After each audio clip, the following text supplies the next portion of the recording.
Forged in red dirt, conquering the Outback. Chapter 1. The Murrin Patch. Nathan and Chloe had found their rhythm in Kalgoorlie. The house was lived in now, not just furnished, but theirs.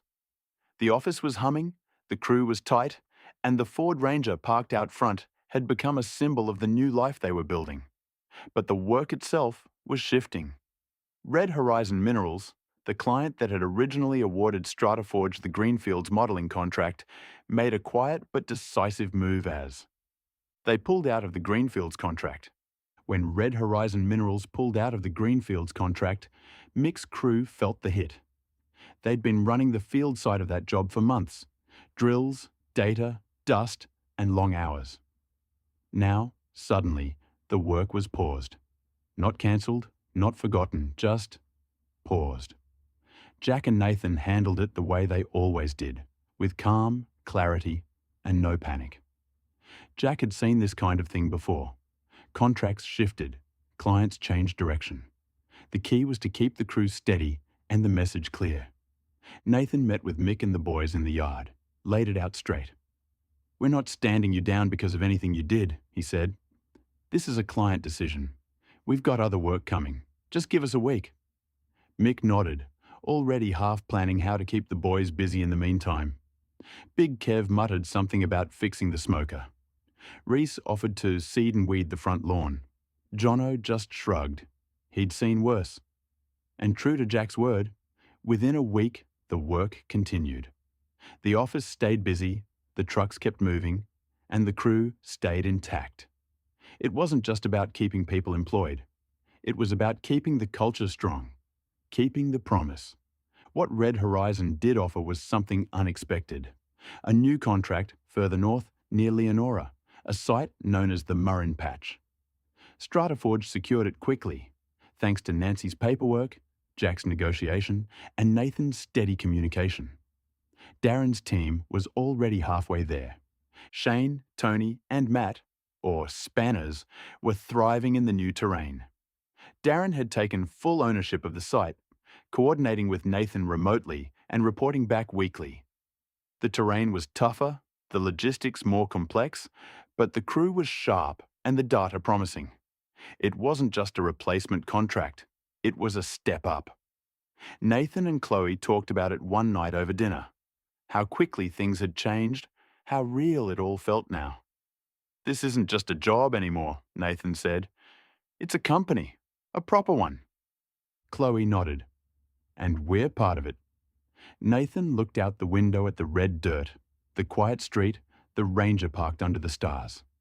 "We're building something," he said, and Chloe smiled. "We already have." Jack's Perth run tightened into a clear sequence of targeted meetings, each one serving a different purpose in StrataForge's expansion. Jack spent the better half of a week moving between shires, each meeting serving a different layer of StrataForge's long-term strategy. The drives were long, the conversations technical, but this was the work that kept the whole machine moving. This was the first handshake, Shire of Carnama, and the introductory capability meeting. Jack walked them through who StrataForge was, what the company could deliver, and how the dual structure with Bancroft Civil worked. He covered their civil capability, modelling and planning services, and the company's safety and compliance framework. It wasn't about winning work that day. It was about planting the flag. The Shire of Bindoon Chittering had preliminary works discussion. This meeting had more weight. They were already aware of StrataForge, and Jack was there to talk specifics, with early-stage civil works, access track upgrades, and potential support for upcoming tenders. It was the kind of meeting where both sides leaned forward, not committing, but definitely interested. Last was the Shire of Northam. Jack followed up on civil support requirements. This one was all business. Jack had been here before, and now they were drilling into details of haul road maintenance, equipment availability and scheduling, and how Bancroft Civil could support the region long-term. It was the closest thing to a near-term opportunity, and Jack treated it that way. Steady, confident, no overselling. Meanwhile, Harry worked, between Leonora and Greenfields. While Jack handled the front end, Harry kept the technical backbone intact. He moved between Leonora and Greenfields like a man stitched into the landscape. He was the quiet thread tying the regions together, while the company expanded around him. Ethan's quiet humming carried across the empty stretch of Outback Road as he worked, the kind of sound a person makes when they're alone for hours with nothing but red dirt, heat shimmer, and the distant rumble of road trains for company. He moved methodically along the main arterial routes, checking culverts, shoulder conditions, signage, and the wear patterns left by rigs hammering through the region day after day. He logged everything with the precision Jack had praised him for back in Perth. Photos, GPS points, notes. Even the small things, a leaning sign, a washout starting to form, a section of seal beginning to crack under heat stress. When he finished after each day, he sent the data straight to Nathan. Back in Kalgoorlie, Nathan reviewed Ethan's reports each morning between Shire calls and the constant flow of emails from Perth. He flagged the discrepancies, the ones that mattered, and forwarded them to main roads with clean summaries and supporting evidence. It wasn't glamorous work, but it was the kind of work that built credibility. And as Nathan sent off the latest batch, a thought hit him harder than he expected. What if StrataForge could land a main roads contract? Not a small one, not a subcontract, a proper, direct contract. He knew it was a long shot, a pipe dream really. Main roads didn't hand out work to new companies lightly, especially not to ones still proving themselves in the Goldfields. But the idea stuck, because the truth was, StrataForge was already doing the kind of work that fed into Main Roads' world, with Shire condition reporting, civil support and compliance documentation, and regional communication. And with Bancroft Civil as the operational arm, they had the machinery, the crews, and the capability to back it up. Nathan didn't say anything out loud, not yet. But the seed was planted, the bigger picture. Ethan's quiet surveying runs, while Nathan's growing confidence and with Jack's Shire meetings, Harry stitching the regions together, and Darren proving himself at Murrin Patch, and Mick keeping Kalgoorlie sharp. Piece by piece, the company was expanding into something none of them had imagined 6 months earlier. And Nathan, standing in the Kalgoorlie office with Ethan's latest report open on his screen, realised something that Chloe said: pipe dreams only stay pipe dreams if no one acts on them. Jack rolled back into Perth late in the afternoon, the Ranger dusted red from the highway and his shirt still carrying the faint smell of council offices, stale coffee, and long conversations. Nancy spotted him through the office window and knew instantly something had shifted. Jack didn't walk in with urgency. He walked in with purpose. He dropped his folder on the desk, leaned back against the counter, and let out a slow breath. "All right," he said. "Things just got interesting." Nancy straightened as she paused mid-keystroke. Jack laid it out in 3 clean lines, the kind of clarity that only comes from a week of hard conversations. So, Carnema had an introductory capability meeting that had gone better than expected. They weren't just curious, they were interested. They wanted a follow-up. Soon. While Bindoon Chittering, with the preliminary works discussion, had opened a door Jack didn't expect. They had early-stage civil needs coming up, access tracks, drainage, minor earthworks, and they wanted a contractor who could move fast and wasn't tied up in bureaucracy. Jack didn't promise anything. But he didn't walk away empty-handed either. And Northam. This was the big one. The follow-up meeting had turned into something more serious. Main Roads had flagged several civil support requirements in the region. Maintenance, shoulder repairs, seasonal washouts, and Northam wanted to know if StrataForge and Bancroft Civil could step in as a regional support contractor. Jack didn't oversell it. He never did. "This isn't a contract," he said. "Not yet, but it's movement. And movement is how these things start." He tapped the folder. Northam wants a proposal. Carnema wants capability documents. Bindoon Chittering wants preliminary numbers. And Main Roads wants a conversation. Nathan swallowed. "So, what does that mean for us?" Standing in an office that didn't exist 16 months ago. "It means," Jack said, "the company just changed direction again. and we're going to need all hands on this." Silence settled. Not shock, but the weight of what this could become. Jack's call came through just as Nathan was finishing up an email draft, and the moment he heard Jack's voice, steady, worn from travel, but carrying that unmistakable something's shifted tone, he knew this wasn't a routine check-in. Jack didn't waste time. "Nath," he said, "I've had meetings the past few days. Carnama, Bindoon Chittering, Northam, and something's come up." Nathan sat up straighter. "Good or bad?" Jack let out a breath. Not heavy, not worried. More like he was lining up the pieces in his head. "Good," he said. "Potentially very good." He walked Nathan through it. The capability meeting in Carnama, the early stage works discussion in Bindoon Chittering, the follow-up in Northam that had turned into something bigger. And then Jack paused, the way he did when he was about to shift gears. "There's something else," he said. "Northam mentioned main roads. They've been reviewing some internal notes, condition reports, discrepancies, survey summaries." Nathan's stomach dropped. Jack continued. "They said the reports were clean, detailed, useful, and they asked who put them together." Nathan closed his eyes for a second. This was it. Time to come clean. "Jack, that was me," he said quietly. "I've had Ethan surveying the main arterial roads on his runs. Shoulders, culverts, signage, washouts, anything that looked off. I've been forwarding the findings to main roads, just the important stuff. I wasn't trying to go around you, I just thought it might help. Build credibility, keep the region safe." There was a long silence on the line, not tense, just thoughtful. Then Jack spoke, voice softer than Nathan expected. "So it was you." Nathan swallowed. "Yeah." Another pause. Then Jack's tone shifted into that rare, quiet smile Nathan could hear, even without seeing it. "Well," Jack said, "they noticed." Nathan blinked. "Main roads?" "Main roads," Jack confirmed. "Your reports landed on the right desk. They want to talk." Nathan's breath caught. Chloe, listening from across the room, froze mid-typing. Ethan, leaning on the doorframe, stopped mid-sip of water. Nathan felt something tighten in his chest. Not fear, not guilt, but something bright and sharp and rising. The pipe dream he'd never said out loud wasn't a dream anymore. It was a possibility. Jack continued, steady and grounded as always. "This isn't a contract," he said.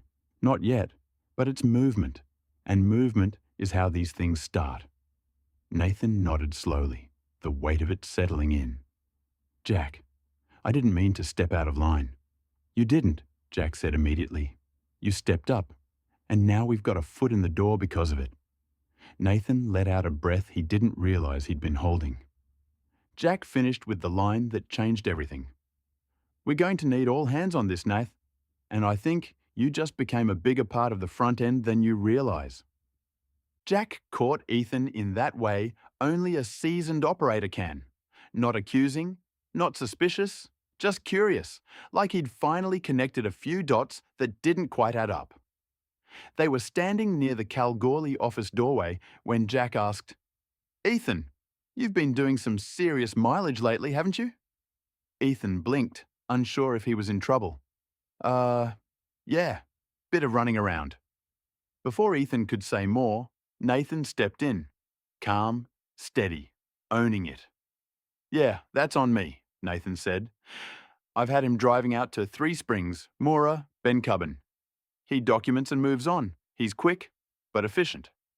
Jack raised an eyebrow. 3 Springs, Moora, Bencubbin? That's not exactly around the corner." Nathan nodded. "I know, but he's good at it. He gets in, surveys the main arterial roads, checks the shoulders, signage, culverts, anything that looks off. Then he sends it through to me." Jack looked at Nancy as they both looked at the phone, waiting for the rest. Nathan took a breath. "And I've been emailing the findings to main roads. Clean summaries, photos, GPS points, only the important stuff." Ethan looked between them, unsure if he should stay or bolt. Nathan continued, more confident now that the truth was out. He's his own boss out there. I trust him. And, well, it looks like it's going to pay off. Jack didn't respond immediately. He just looked at Nathan, really looked at him, seeing not the young bloke he'd brought into the company months ago, but someone who had quietly taken initiative, built credibility, and acted like a leader without waiting for permission. A slow smile crept across Jack's face. "You know what, Nath?" he said. "Yeah, it looks like it is." The weight of that landed on all three of them. Nathan's initiative, Ethan's legwork, Jack's recognition. A small, quiet decision made weeks ago. To keep the region safe, to build trust, to do the right thing, was now shaping the company's future. Chapter 2. Cost Blowout. Charlotte and Chloe had been running numbers for 2 days straight. Spreadsheets open across both monitors, coffee cups multiplying, the quiet tension of real financial modelling hanging in the air. When they finally called Nancy in, the look on their faces said everything before a word was spoken. Road maintenance wasn't like exploration support. It wasn't like civil prep. It wasn't even like drill pad construction. It was an entirely different industry. An industry that would take tens of millions of dollars and years to build, let alone maintain. By the time they were done, the numbers weren't just high. They were astronomical. Nancy exhaled slowly, rubbing her forehead. "It's not viable," she said. "Not even close." And that was the truth. When Nancy told Jack, he didn't argue. He didn't push back. He didn't try to force the dream. He just nodded, absorbing the reality with the same calm he brought to everything. "All right," he said quietly. "Then we don't go down that road." He paused, then added, "But we don't walk away empty-handed either." Jack went back to Carnama, Bindoon chittering, and Northam with the honesty that had built StrataForge's reputation in the first place. He told them exactly what Nancy had told him.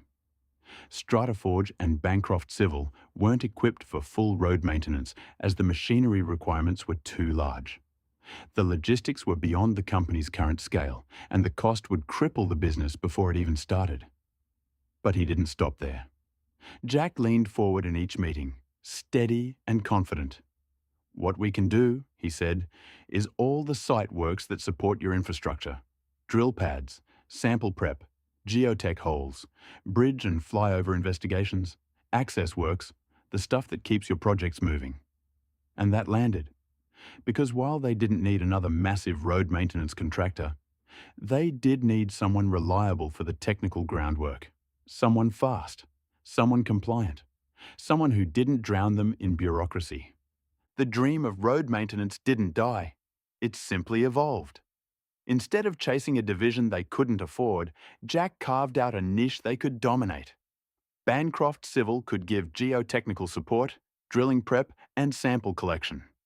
Early-stage civil site prep for bridge and flyover investigation works, and environmental and compliance support. It wasn't the path Nathan had imagined when he started sending those reports, but it was a path that made sense and could still lead to main roads work, just not the kind that required a fleet of multi-million-dollar machines. Nathan was at his desk when Jack stepped in, dust still on his boots from the drive. Chloe looked up from her laptop. Ethan paused mid-stride. Jack didn't sit. He just leaned against the counter, arms folded. "All right," he said. "I've spoken with Nancy. I've spoken with the Shires. And we've got our answer." Nathan braced himself, but Jack's tone wasn't harsh. It was pragmatic. Road maintenance isn't viable. Not for us. Not now. He let that settle before continuing. Charlotte and Chloe ran the numbers. The machinery alone would bury us. Graders, rollers, water carts, signage trailers, traffic management crews, and then the trucks and low loaders to haul all that gear. It's a whole different industry. A whole different scale. Nathan nodded slowly. He'd suspected as much, but hearing it confirmed still stung a little. Jack softened his voice. "But that doesn't mean your idea was wrong. It just means the version of it needs to change." Nathan looked up. Jack continued. I went back to Carnama, Bindoon Chittering, Northam. Told them straight, we can't do road maintenance, but we can do the site works that support their infrastructure. Drilling, sample prep, geotech holes, bridge and flyover investigations, access works. The stuff we're already good at. Nathan felt the tension ease from his shoulders. This wasn't a dead end. It was a redirection. Jack leaning back in his chair. And Nath, they were happy with that. More than happy. They don't need another massive road maintenance contractor. They need someone reliable for the groundwork. Someone fast. Someone who doesn't drown them in paperwork. Nathan exhaled, relief mixing with pride. Jack wasn't finished. Jack told Nathan about the RC rig idea. There is one thing I've been thinking about, he said. Maybe it's a good idea to bring an RC rig to Perth. Nathan blinked. For the Shires? For the Shires, Jack confirmed. For the bridge works, for the flyovers, for the geotech holes, for the early stage civil prep. Not yet, we're not rushing into it, but we'll keep that idea alive. Nathan nodded, the gears already turning. An RC rig in Perth would change the game. It would put StrataForge in the perfect position to support infrastructure projects without needing the massive overhead of a full road maintenance division. Jack could hear spark in Nathan's eyes and smiled. You started something here, he said. We're not dropping it. We're just shaping it into something we can actually build. Nathan felt that deeply. His idea hadn't failed. It had evolved. Jack brought the RC rig idea to Nancy the moment he got off the phone from Nathan. It wasn't a pitch, not yet. More like a seed he wanted to plant before the momentum of the Shire conversations faded. They sat in the small Perth office, late afternoon sun hitting the blinds, paperwork spread across the table. Nancy listened quietly, arms folded, letting Jack talk through the Shire responses, the interest in geotech work, the potential for bridge and flyover investigations, and the idea of positioning an RC rig in Perth as a future capability. When he finished, Nancy didn't dismiss it. She didn't jump at it either. She just thought, the way she always did, in terms of logistics, compliance, and long-term viability. Then she spoke first. We'd need to lease land somewhere if that's going to happen. Jack nodded immediately. Yeah, I figured. Nancy continued, her tone practical rather than pessimistic. An RC rig isn't like a ute or a trailer. It needs a proper yard, secure storage, wash-down facilities, a workshop, compliance inspections, somewhere to keep consumables, somewhere to park support vehicles, and it has to be close enough to the Shires to make mobilisation worthwhile. Jack leaned back, absorbing it. She wasn't shutting the idea down. She was mapping the path. Nancy added, it's not something we jump into, but if the Shires are serious about geotech work, and if Main Roads keeps the door open, then yes, leasing land is the first step. Jack smiled. That small, quiet smile he only used when a plan was forming. So, we keep the idea alive. Nancy nodded. We keep it alive. We just don't rush it. Jack agreed. The RC rig wasn't a now decision. It was a next phase decision. Something to build toward once the groundwork contracts started flowing and the Perth presence became more than a handful of meetings and a few promising conversations. But the important part was this.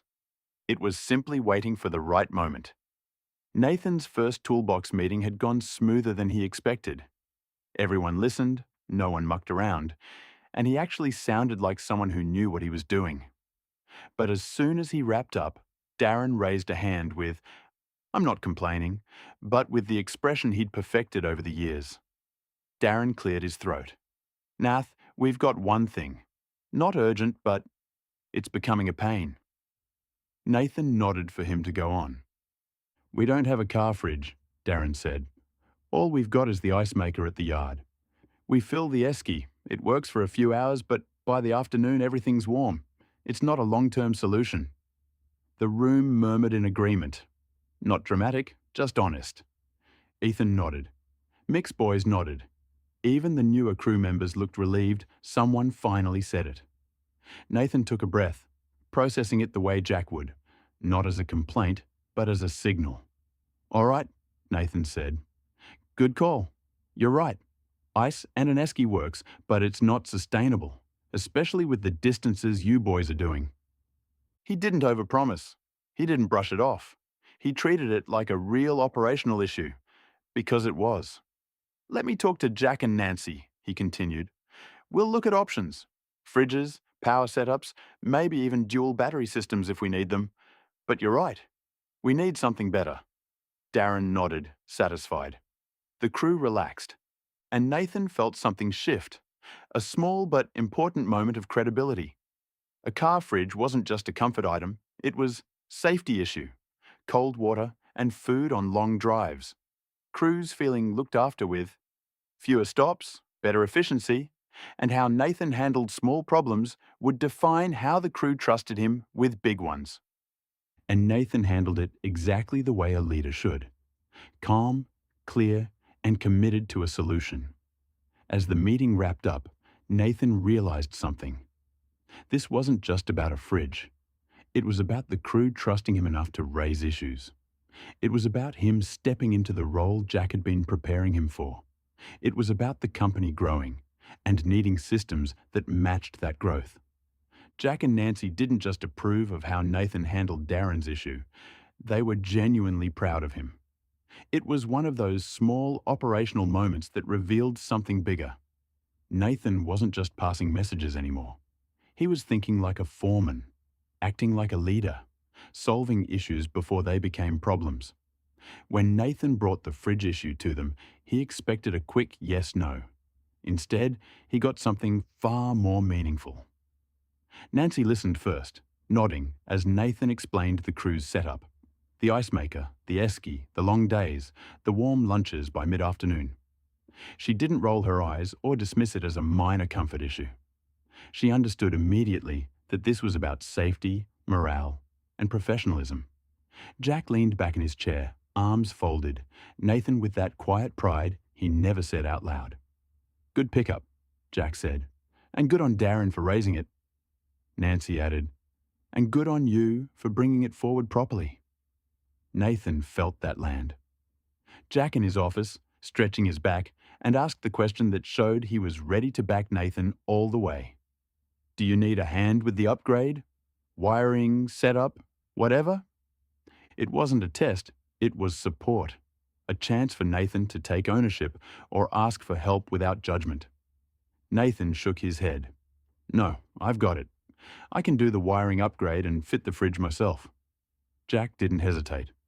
"All right then," he said. "You've got permission. Do it properly, do it safely, and send me the receipts." Nathan nodded, a quiet confidence settling in. This wasn't just approval, it was trust. Jack was giving him the authority to make operational decisions, spend money, and improve the fleet without needing to be micromanaged. Nancy smiled. "This is exactly the kind of initiative we need as we grow." Nathan walked out of the office with the approval he needed, and the confidence he didn't realize he'd earned. Jack trusting him with real responsibility, the crew knowing their concerns mattered. Jack eased into the weekend like a man finally letting the dust settle. After weeks of shire meetings, long drives, tough decisions, and the emotional weight of steering a growing company, the quiet felt earned, almost sacred. Jade was the first to claim him. She always was. Saturday morning meant pancakes, cartoons, and Jade climbing into his lap like she'd been waiting all week for this exact moment. Jack let her chatter wash over him. School stories, drawings, questions about trucks, the kind of simple, grounding noise that reminded him why he worked so hard. Charlotte watched him with that soft, knowing smile she reserved for moments when Jack finally slowed down. She didn't push him to talk. She didn't ask about the shires or main roads or the RC idea. She just existed beside him, warm, steady, present. Later, when Jade napped, they sat on the couch with coffee, legs touching, the house quiet. No pressure, no agenda. Just them. By the afternoon, Jack drifted into his shed, his sanctuary. The familiar smell of oil, timber, and old tools settled him instantly. He didn't start a project. He didn't fix anything urgent. He just tinkered, cleaned a bench, sharpened a chisel, checked the battery on the drill he never remembered to charge. It wasn't about productivity. It was about breathing. Meanwhile, in Kalgoorlie, Nathan and Darren spent the weekend exactly the way field crews always solved problems.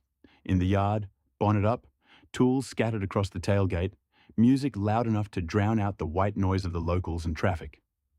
Big Kev and Mick drifted in and out, offering help, commentary, and the kind of banter that only comes from blokes who've worked shoulder to shoulder for years. The Hilux was parked half in the shade, half in the sun, and Nathan was elbow deep in the wiring loom while Darren held the light and passed tools without being asked. Big Kev leaned against the bull bar, arms crossed, giving supervision in the way only he could, offering advice that was half useful, half comedic. Mick queued up music on the portable speaker, something old school that everyone knew the words to even if they pretended they didn't.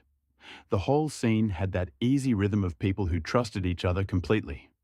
Chloe stepped outside with a coffee in hand, leaning against the doorframe as she watched them work. She didn't interrupt. She didn't call out. She just observed, and what she saw made her smile in that soft, private way she rarely showed. Nathan and Darren weren't just colleagues. They weren't just mates. They were brothers in everything but name. The way they moved around each other, the way they joked, the way they trusted each other with tools, wiring, and decisions. It was love, the unspoken kind men like them never said aloud, but lived through actions. It wasn't about the fridge. It wasn't even about the wiring. Chapter 3. Policies. Jack felt the weekend slipping away in that gentle, golden way. Sundays always do. Slow, warm, and full of the kind of clarity that only comes when the noise finally dies down. With Jade happy, Charlotte relaxed, and the shed giving him space to think, an idea began to take shape. Not rushed, not dramatic, just right. Jack was sitting on the back step, wiping dust off his hands after tinkering in the shed, when Charlotte wandered out with 2 mugs of tea. She sat beside him, leaning her shoulder into his, and for a moment they just watched Jade drawing chalk shapes on the patio. That's when Jack said it. "I've been thinking, what would you say to taking the caravan up to Kalgoorlie for a week?" Charlotte looked at him, surprised but not thrown. "A week?" "Yeah," Jack said, nodding slowly. "Nothing crazy, just a change of scenery. You could catch up with Chloe if you wanted. Help her out a bit. Or not. Totally up to you. I just want some time with the crews. Check in properly. Maybe do a bit of prospecting while I'm there." Charlotte smiled. That soft, warm smile she only used when Jack was being honest and a little vulnerable. "You want to go back up for a bit?" "Yeah," he admitted. "And I want you there with me." She didn't answer right away, but the idea didn't scare her. If anything, it felt like a small adventure. A reset. A chance to see the Kalgoorlie side of Jack's world again. Jack's plan for Monday. Jack wasn't the type to make decisions without checking the practical side, and this one needed Nancy's eyes on it. He'd already mapped out the conversation in his head. Confirm the workload in Perth, check if his absence would cause issues, and get Nancy's blessing before locking anything in. He knew Nancy would ask the right questions. She always did. But he also knew she'd understand why he wanted this. It wasn't a holiday. It wasn't running away. It was reconnecting with the crews, the work, and the place where the company's heartbeat still lived. And bringing Charlotte made it feel grounded, not rushed. Jack walked into the Perth office on Monday morning with that relaxed but focused energy he only had after a good weekend. Nancy was already at her desk, coffee in hand, reviewing emails. She looked up as he stepped in. "Morning," she said, reading his expression instantly.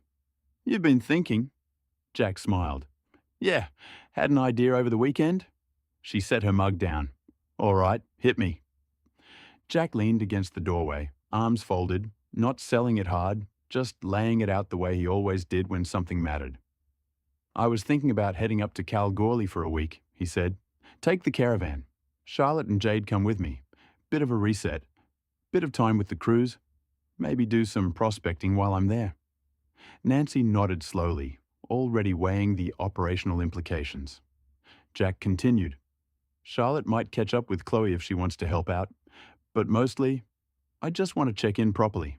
See the boys, see how things are running, put eyes on the yard, and honestly," he shrugged, "I miss the place." Nancy didn't interrupt. She let him finish. "And before I lock anything in," Jack added, "I wanted to run it by you." Nancy leaned back in her chair, tapping her pen lightly against her notebook. "Operationally," she said, "we're fine. Perth's quiet this week. The Shire follow-ups are done. The RC idea is still in planning, not action. And Kalgoorlie could use a bit of face time from you." She paused, then added with a small smile, "And you haven't had a proper break in months. Even if you're working up there, it'll still be good for you." Jack nodded, appreciating the honesty. Nancy continued, "If Charlotte's keen and the caravan's ready, I don't see a problem. Just give me your dates so I can plan around it." Jack exhaled, relieved, grateful, and quietly excited. "Thanks, Nance," she waved him off. "Just promise me one thing." "What's that?" "Don't come back with a gold nugget and a plan to start a mining division." Jack laughed. "No promises." Nathan broke the news casually, almost offhand, the way you do when you know it's going to land well. "Jack's coming up next week." The reaction wasn't loud. It wasn't dramatic. It was instant. Darren grinned first. That big, easy grin he only got when something genuinely made him happy. Bloody oath. Be good to see him. He tried to play it cool, but everyone could hear the warmth in his voice. Jack had backed him on the fridge issue without hesitation, and that kind of support sticks. Kev slapped the side of the ute like it owed him money. "About time the big fella came home," he said. "We'll have to clean this place up so he thinks we're professionals." Everyone laughed because the yard was already spotless. Nathan had made sure of that. But Kev's joke hit the truth underneath. Jack's presence mattered. Mick didn't say much, but he nodded with that quiet approval that carried more weight than words. Good, he'll like what he sees. And he meant it. The Kalgoorlie crew had been humming. Tight, efficient, proud. Jack coming up wasn't pressure, it was validation. Chloe looked up from her laptop, and the smile she gave Nathan wasn't just excitement. It was recognition. She saw the way the boys straightened a little, the way the energy in the yard lifted, the way Nathan's shoulders eased, like he'd been waiting for this too. Jack wasn't just a boss. He was the anchor. The one who built the culture they were now living. And the fact that he was bringing Charlotte and Jade, that meant something deeper. Family returning to family. Nathan's reaction. Quiet, steady pride. Nathan didn't make a big deal of it, but inside, something warm settled in his chest. Jack wasn't coming up because something was wrong. He wasn't coming to fix anything. He wasn't coming to check up on them. He was coming because things were going right, because the company was growing in the right direction, and because Jack wanted to be part of it again. In person, not just through calls and emails. Jack found Charlotte in the kitchen, hair tied up, sleeves rolled, halfway through packing Jade's lunchbox for school the next day. He leaned against the doorway with that quiet, satisfied look he only got when something had gone exactly the way he hoped. "Hey," he said softly. Charlotte looked up. It's happening," Jack said. "Kalgoorlie, the caravan. Nancy's all good with it." For a heartbeat, she just stared at him, processing, surprised, then warming into a smile that spread slowly, beautifully. "Really? Really?" Jack said. "A week up there. Bit of time with the crews, bit of prospecting. You can catch up with Chloe if you want, or just relax. Whatever you feel like." Charlotte didn't answer him. She turned toward the hallway instead. "Jade?" she called. Jack stayed where he was, arms folded, watching the moment unfold. Jade came running in, socks sliding on the tiles. "What?" Charlotte crouched down to her level, excitement bubbling in her voice. "Guess what? We're taking the caravan to Kalgoorlie next week." Jade gasped, hands to her mouth, eyes wide, the whole dramatic performance she'd inherited from Charlotte.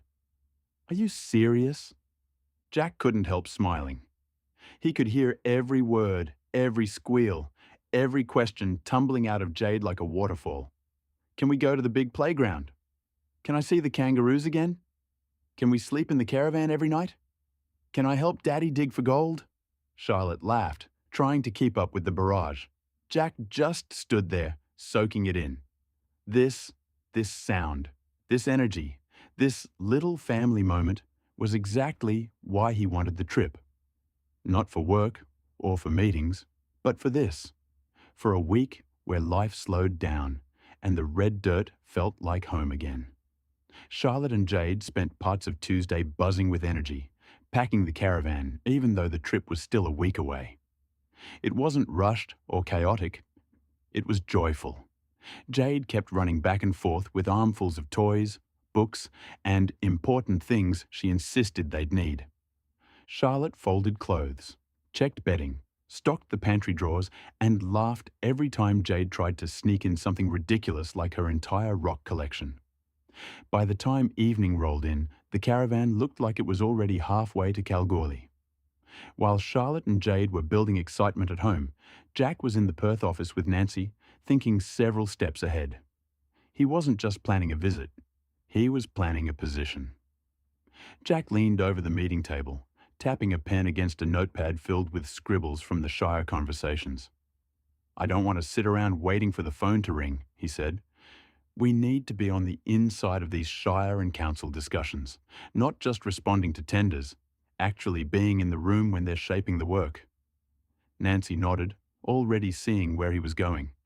"You want to be part of the early planning stages," she said, "not just the execution." "Exactly," Jack replied. "If we're in those meetings, we can steer things, offer solutions before they even write the scope, build trust, build presence, and when the work comes up, we're already the obvious choice." Nancy considered it, tapping her pen thoughtfully. "It's the right move," she said, "but it means consistency, showing up, being visible, not just once, regularly." Jack nodded. "That's why Kalgoorlie matters. I want to reconnect with the crews, show the Shires we're stable, growing, and serious. And then, I want to start attending those council meetings.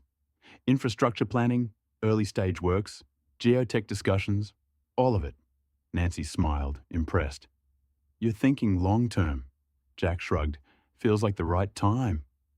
Jack's agreement landed with the kind of quiet certainty that always signaled a shift in direction. Not a dramatic pivot, but a strategic one. He and Nancy were no longer talking about chasing work. They were talking about shaping it. Nancy had just finished outlining how Jack could start embedding himself in Shire and council planning meetings, infrastructure committees, early stage works groups, geotech briefings. When Jack nodded, thoughtful, he wasn't thinking about tenders anymore. He was thinking about relationships. Shire CEOs who needed reliable groundwork partners. Engineers who wanted drilling and sampling done right the first time. Planners who shaped scopes months before they ever hit the public. Jack wanted to be in those rooms early, not waiting for a phone call that might never come. Nancy saw it clearly. "All right," she said, "let's make it happen. When you're in Kalgoorlie, start laying the groundwork. I'll handle the Perth side." Jack didn't hesitate.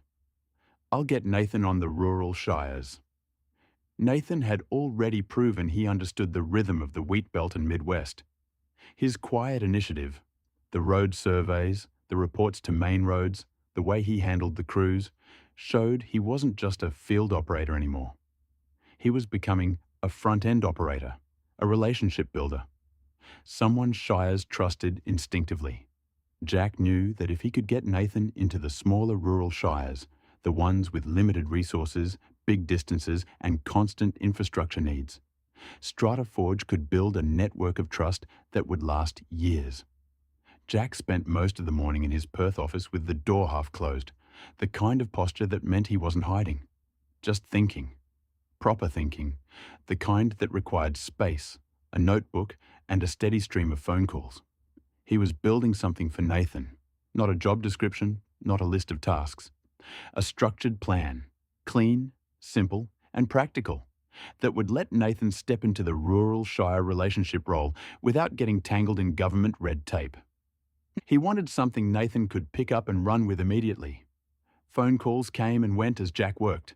Some were quick, supplier confirming delivery, Mick asking about fuel cards. Others took longer. A council engineer wanting to discuss upcoming culvert investigations, while planner asking about geotech capability timelines, and Shire CEO wanting to clarify Jack's availability for a meeting next month. Each call fed into the plan. Each conversation sharpened the direction. Jack wasn't chasing work anymore.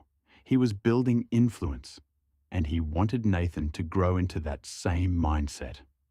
As Jack leaned back in his chair, pen tapping lightly against the notebook, he felt something he hadn't felt in a long time. Confidence, not in the company, that had always been there, but in his staff. All Jack needed to do now was hand Nathan the plan and let him grow into it. Chapter 4. Kalgoorlie Bound. Charlotte and Jade had been buzzing all week, but when the final weekend rolled into Monday morning, the energy in the house shifted from planning to "we're actually doing this." The caravan was already half-packed, thanks to Jade's enthusiasm, but now Charlotte moved through the final checks with that calm, organised rhythm she always had before a trip.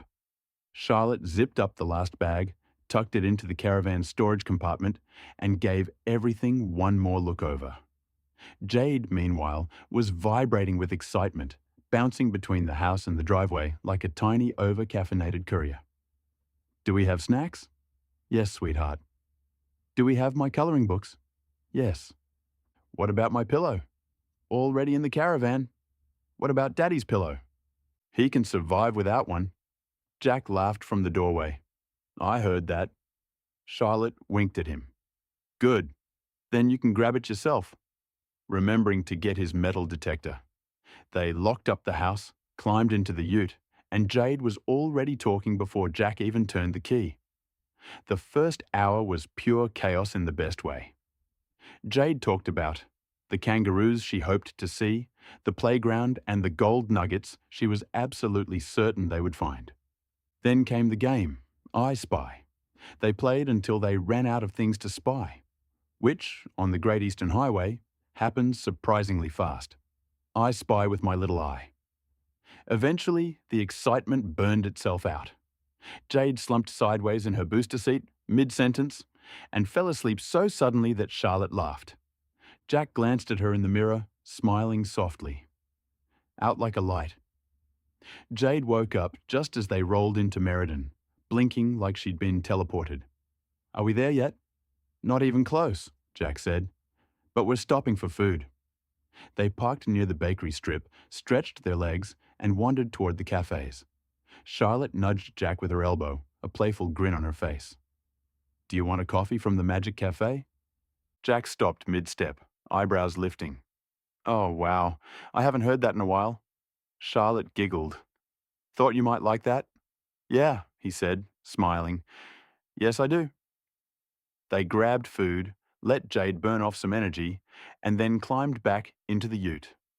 Jade talked non-stop from Meriden to Southern Cross. Stories, questions, theories about gold, and a detailed plan for how she and Daddy were going to find treasure and be rich. Then, somewhere past the roadhouse, her voice softened, slowed, and she fell asleep again, head tilted, mouth open, completely wiped out. Charlotte looked over her shoulder and whispered, "She's going to be unbearable tonight." Jack chuckled. "I don't know. She might send Big Kev and Mick into tears again." But in a good way. The road stretched ahead, red dirt waiting, Kalgoorlie getting closer with every kilometre. They reached Kalgoorlie in that soft late afternoon light where the red dirt glows and everything feels slower, quieter, almost welcoming. Before they even thought about heading to the yard to see Nathan and the crew, Jack pulled the ute into the caravan park, the same one they'd stayed in before, and let the engines settle into silence. It was the kind of moment that didn't need words. Charlotte stepped out first, stretching her back, breathing in the warm, dusty air like it was familiar. Jade hopped out right behind her, still half sleepy from her second nap, hair messy, eyes wide as she took in the rows of vans and the big gum trees swaying overhead. Jack walked around to the caravan hitch, but he didn't rush. He just stood there for a second, hands on his hips, taking in the stillness, the long drive, the red dirt, the quiet. It all felt like coming home. Charlotte came up beside him, slipping her hand into his. "Feels good to be back," she said softly. Jack nodded. "Yeah, it does." They didn't hurry the setup. There was no pressure, no schedule, no one waiting on them. Just the three of them, moving at their own pace. Jack lowered the stabilizers and unhitched the van. Charlotte opened the windows and let the warm Kalgoorlie air drift through. Jade ran in and out of the caravan, rediscovering everything she'd packed, narrating every discovery like it was brand new. Jack plugged in the power, checked the water, and stepped back to look at the caravan sitting neatly under the gum tree. It felt right. It felt settled. It felt like the start of something good. Before heading off to see Nathan and the crew, they took a moment, all three of them, sitting on the little fold-out step of the caravan. Jade leaned against Charlotte, still waking up properly. Charlotte rested her head on Jack's shoulder. Jack wrapped an arm around both of them, letting the quiet settle. No rush, no noise, no work talk. Just a family arriving somewhere that mattered. Jade finally broke the silence. "Daddy, are we going to see the boys now?" Jack smiled. "Yeah, sweetheart, we will. But let's just sit for a minute." Charlotte squeezed his hand, understanding exactly what he meant. This wasn't just a work trip, it was a reset, a reconnection, a moment to breathe before stepping back into the world he'd built. Nathan saw Jack's ute roll into the yard. "Boys!" he called out, voice carrying across the concrete. "Jack's here!" The reaction was instant. Big Kev looked up from the compressor he was checking and barked a laugh. Mick wiped his hands on a rag and headed over. Darren nudged Ethan, who was already jogging toward the gate. It wasn't chaos, it wasn't fanfare. It was something warmer, the way a family reacts when someone important comes home. Nathan walked ahead of them, steady but buzzing inside, and waved as the ute rolled to a stop. Big Kev arrived with his usual booming presence. "Look who finally decided to visit the peasants," he joked, pulling Jack into a half-hug, half-shoulder slam. Jack laughed.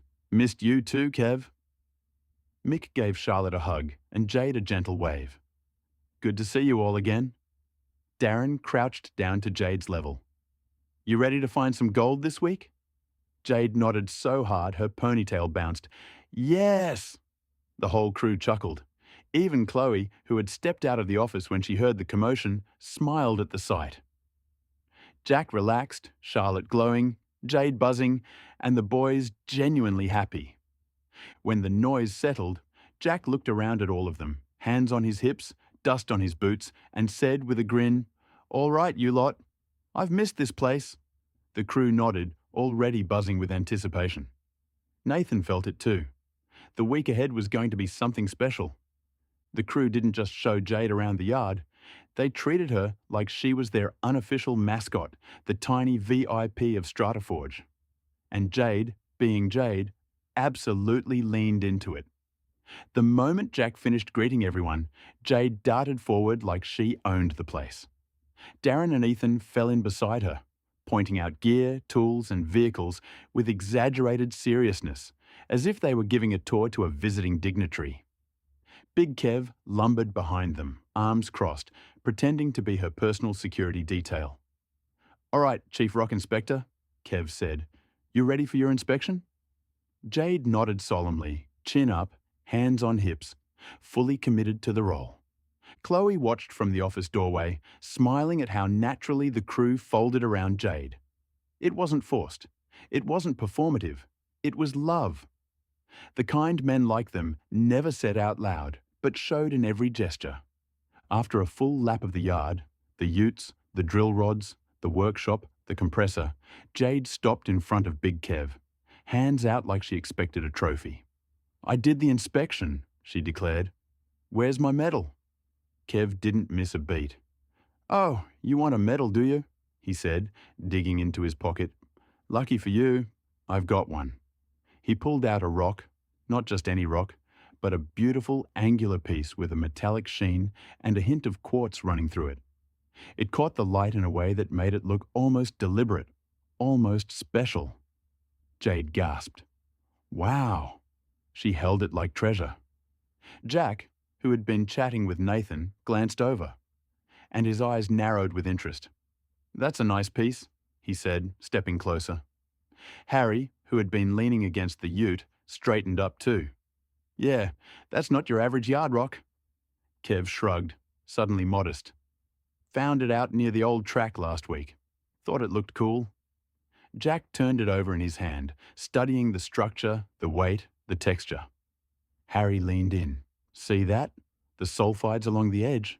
And the quartz vein. That's interesting. Jack nodded. Very. Kev blinked. It's just a rock, boys. Jack handed it back to Jade. Not just a rock, mate. That's a good find. Jade beamed, clutching it to her chest like she'd just been knighted. Nathan watched the whole exchange with a quiet smile. This was the magic of the yard. Jade adored the crew, and the crew adored her, but Kev's medal turned into a geological curiosity as Jack and Harry were already half in work mode, half in dad mode, and the whole moment felt warm, easy, and deeply familiar. Chloe caught Nathan's eye and murmured, "They're all hopeless," Nathan chuckled. "Yeah, but in the best way." Charlotte and Chloe fell into step together the moment the greetings settled, the way they always did, like gravity pulling two people who were more than friends, more than sisters, something in between that didn't need a name. They drifted toward the office veranda while the boys fussed over Jade and her medal, and the warmth between them was instant. Chloe wrapped Charlotte in a tight hug. "You're finally here. I've been dying to show you everything." Charlotte laughed. "I've missed you too. How's the house going?" Chloe's whole face lit up, the kind of excitement that couldn't be faked.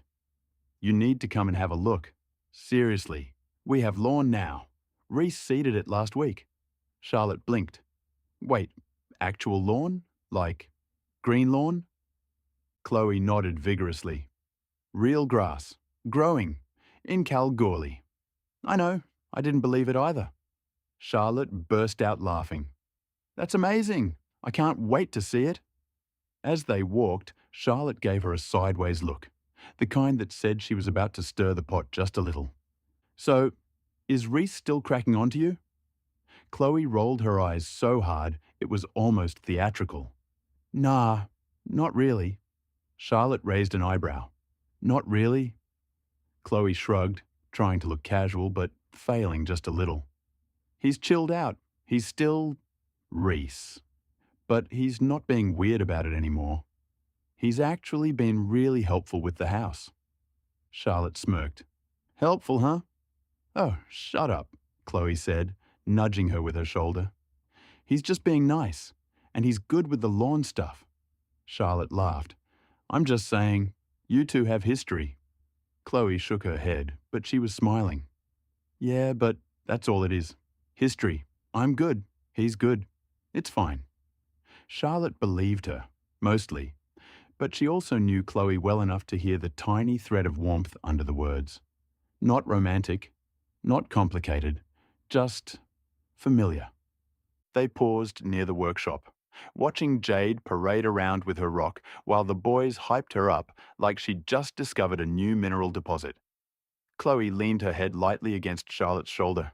"I'm really glad you're here," she said quietly. Charlotte squeezed her hand. "Me too." It was simple. It was honest. It was the kind of connection that didn't need explaining. Jack and Harry didn't make a scene about it. They just drifted a little away from the noise of the yard, the way two blokes do when something catches their eye and their instincts kick in. Jade's medal sat in Jack's palm, and the longer he held it, the more his expression shifted from amused dad to switched-on geologist. Harry leaned in, arms folded, eyes narrowing. "Mate, that's not just a pretty rock." Jack turned it over slowly. The metallic sheen wasn't mica, The quartz vein wasn't random, and the weight, he felt it immediately, was just a touch heavier than it looked. See that? Harry pointed. Sulfides along the fracture. And that sheen could be ironstone with something running through it. Jack nodded. Yeah, and the texture's too clean to be just a yardstone. Harry smirked. Kev's got no idea what he's handed over, does he? Jack chuckled. Not a clue. But his eyes stayed on the rock. Big Kev was still nearby, pretending not to watch, but absolutely watching. Jack walked over, holding the rock up. Kev, Jack said, where'd you find this? Kev blinked, surprised by the seriousness in Jack's tone. Out near the old track. You know the one past the washout? I was taking a leak and saw it sitting in the dirt. Thought it looked cool? Harry snorted. Only you would find something interesting while taking a piss. Kev shrugged. Hey, talent's talent. Jack wasn't laughing now. He turned the rock again, studying the structure. You remember exactly where? Kev nodded. Yeah, I can take you there. It wasn't far off the track. Jack exchanged a look with Harry. The kind of look that said this might be worth a proper look. Harry murmured, If that's float, the source can't be too far. Jack nodded slowly. Exactly. Kev looked between them, suddenly realizing this might be more than a kid's trophy. Boys, it's just a rock, right? Jack smiled. Maybe, or maybe not.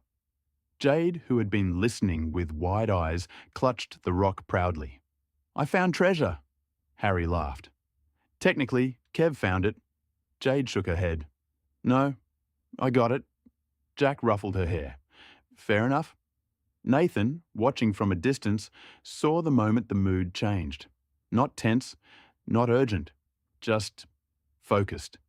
The kind of focus that meant Jack and Harry had found something interesting enough to check out properly. And Kev? He suddenly looked like a man who might have accidentally stumbled onto something worth a second look. Chapter 5. The Crew. Jack, Harry, and Big Kev didn't waste time. The moment the yard settled and Jade proudly tucked her medal into her little backpack, the three men exchanged that look. The one that meant, let's go have a proper look before the light fades. They didn't make a big announcement. They just grabbed what they needed and headed out. Kev led the way in his ute, Jack and Harry following behind. The track was rough, the kind that only locals and field crews ever used, winding past scrub and low ironstone ridges. The sun was dropping, throwing long shadows across the red dirt. Kev pulled up near a washout and pointed. Right there. That's where I was taking a leak. Harry snorted. Romantic. Jack shook his head, amused. Only you, Kev. But the moment he stepped out of the ute, Jack's expression shifted. The ground here was different. Subtle, but different. Angular float, quartz fragments, ironstone, a few pieces with that same metallic sheen. Harry crouched immediately. Yeah, this is interesting.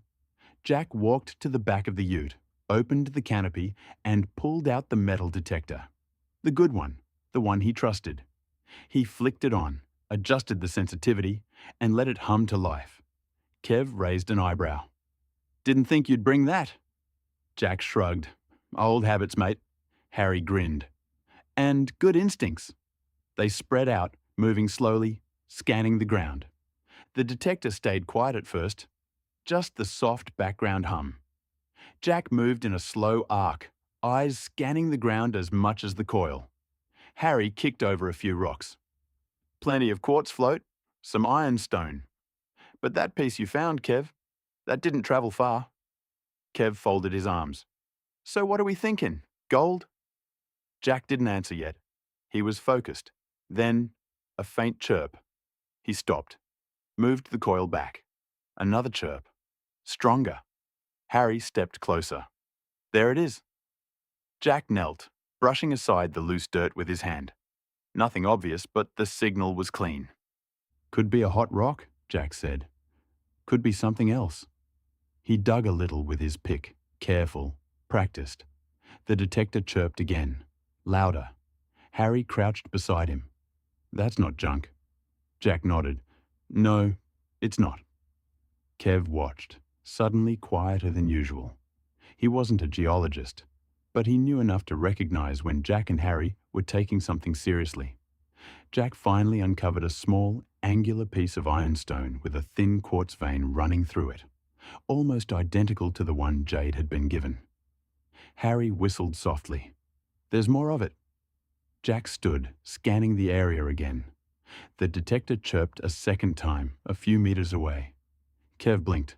Boys, what did I find? Jack looked at him, eyes sharp but calm. Maybe nothing, he said.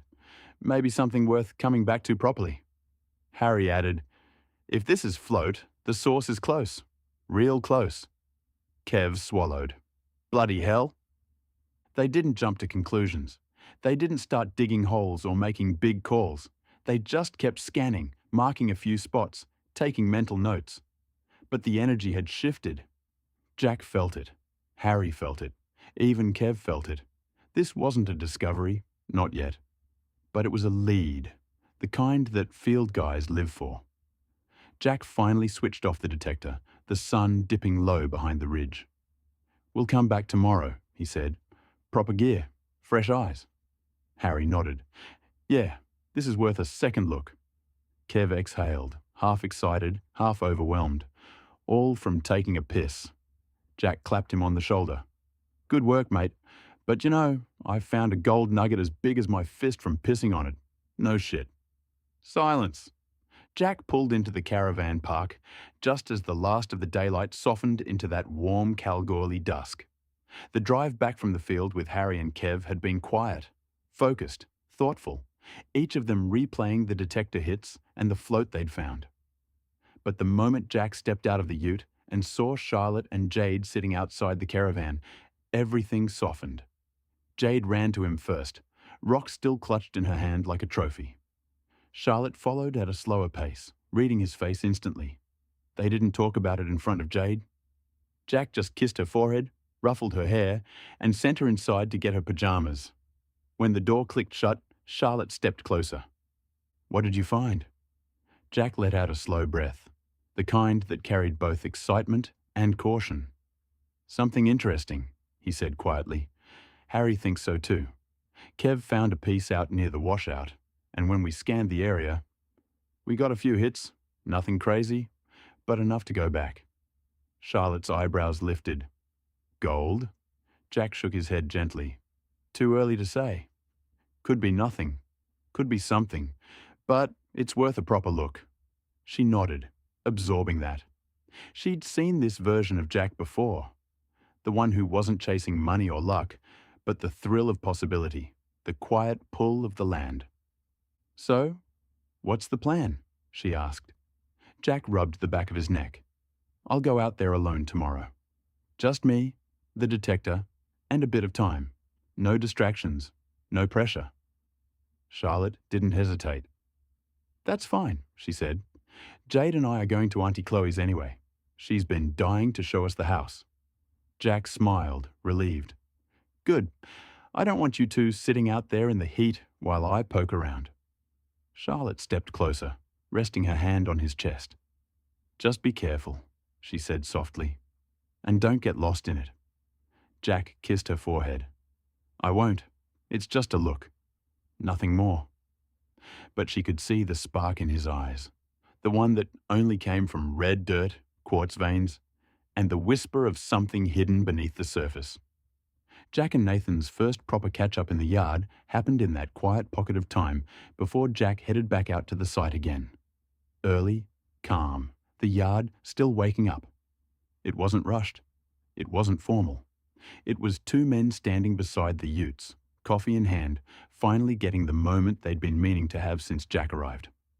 Nathan leaned against the bull bar, arms folded, watching Jack approach with that steady, grounded look he always had when something mattered.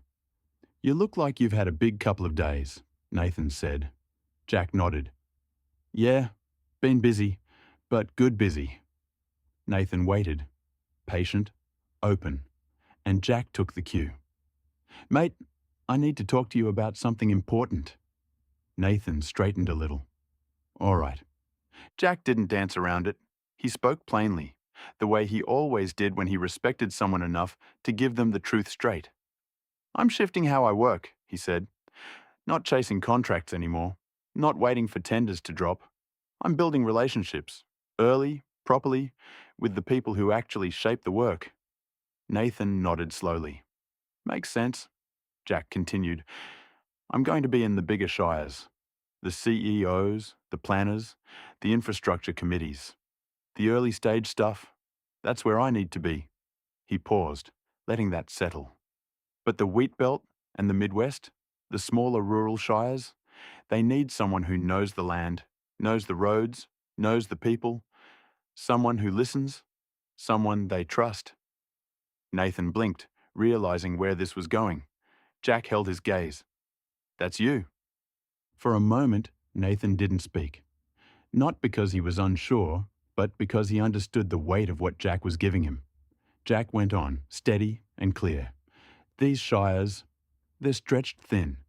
Big distances, limited resources, constant infrastructure needs. They don't need a salesman. They need someone who shows up, checks in, helps them plan before things break." Nathan nodded. "And you want me to be that person?" Jack smiled. "You already are.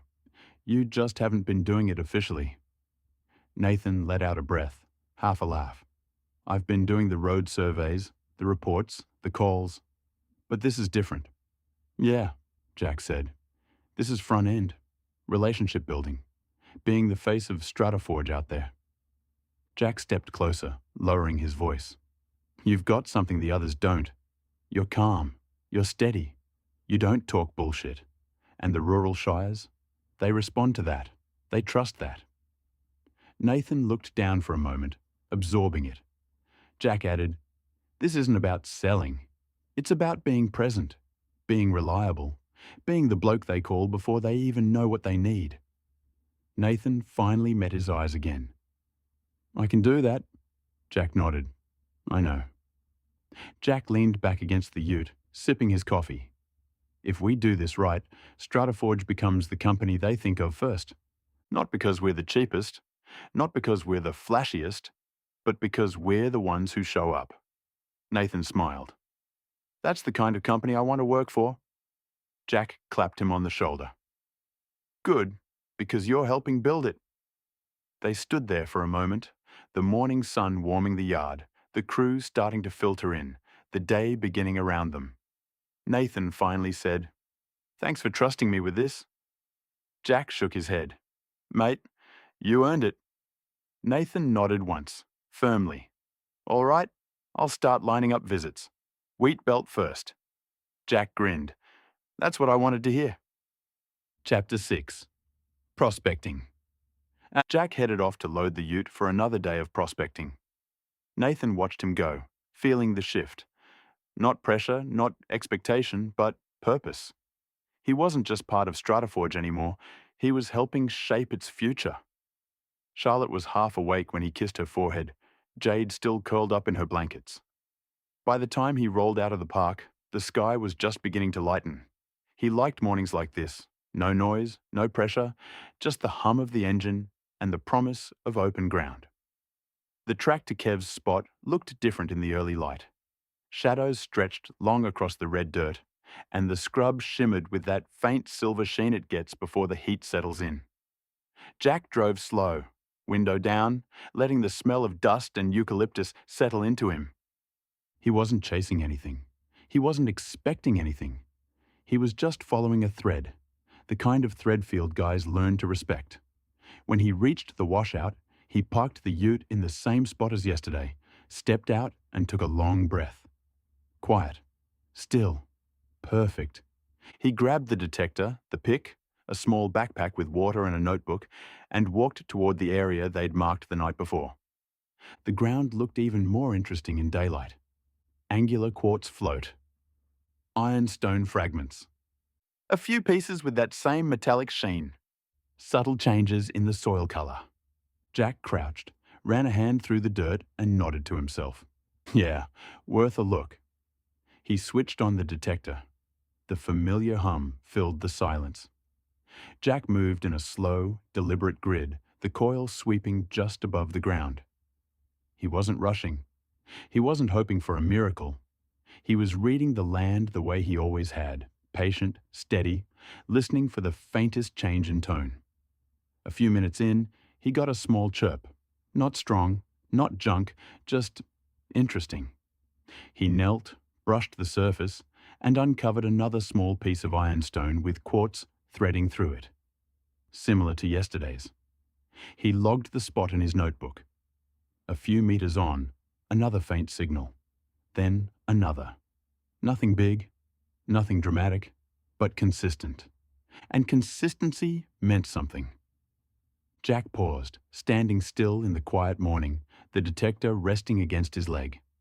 He looked around slowly. The washout, the low ridge, the scatter of float.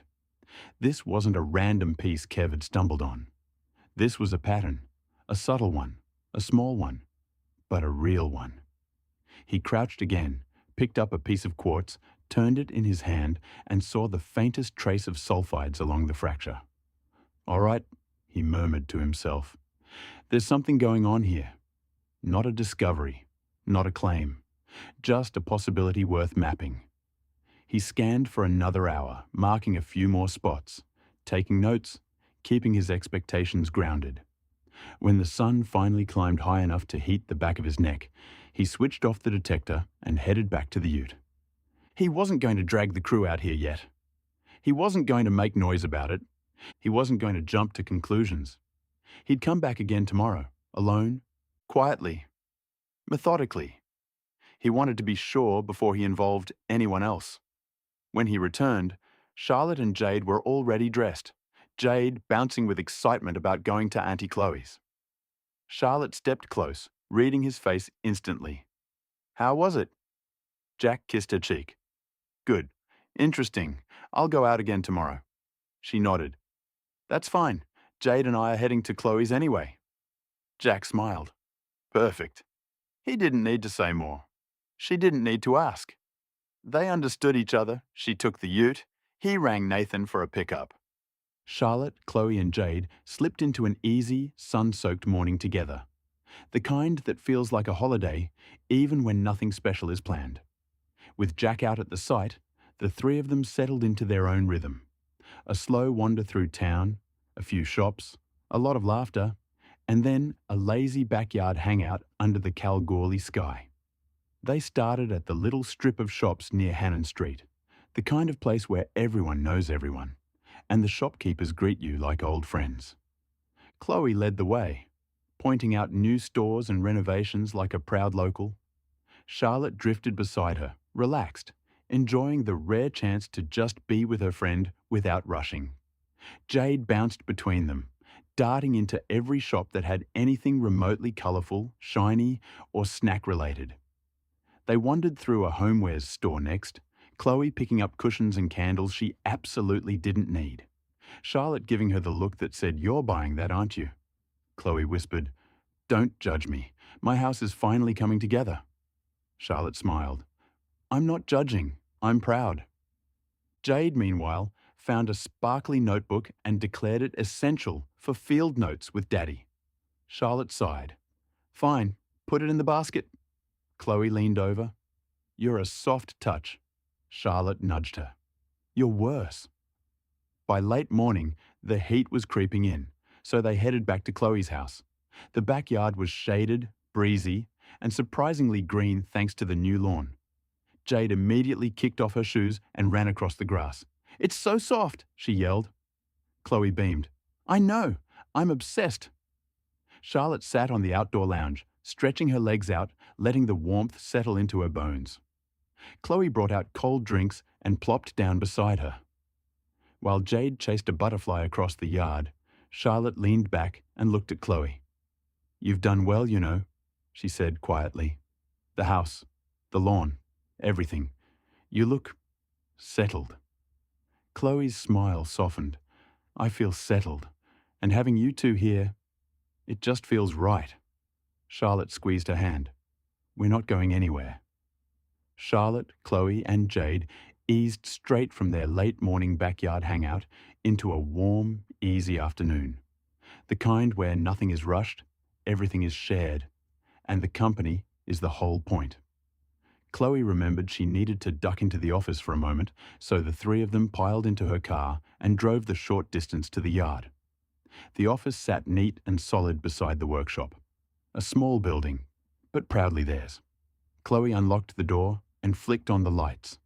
The space was clean, organized, and surprisingly professional for something built by the crew.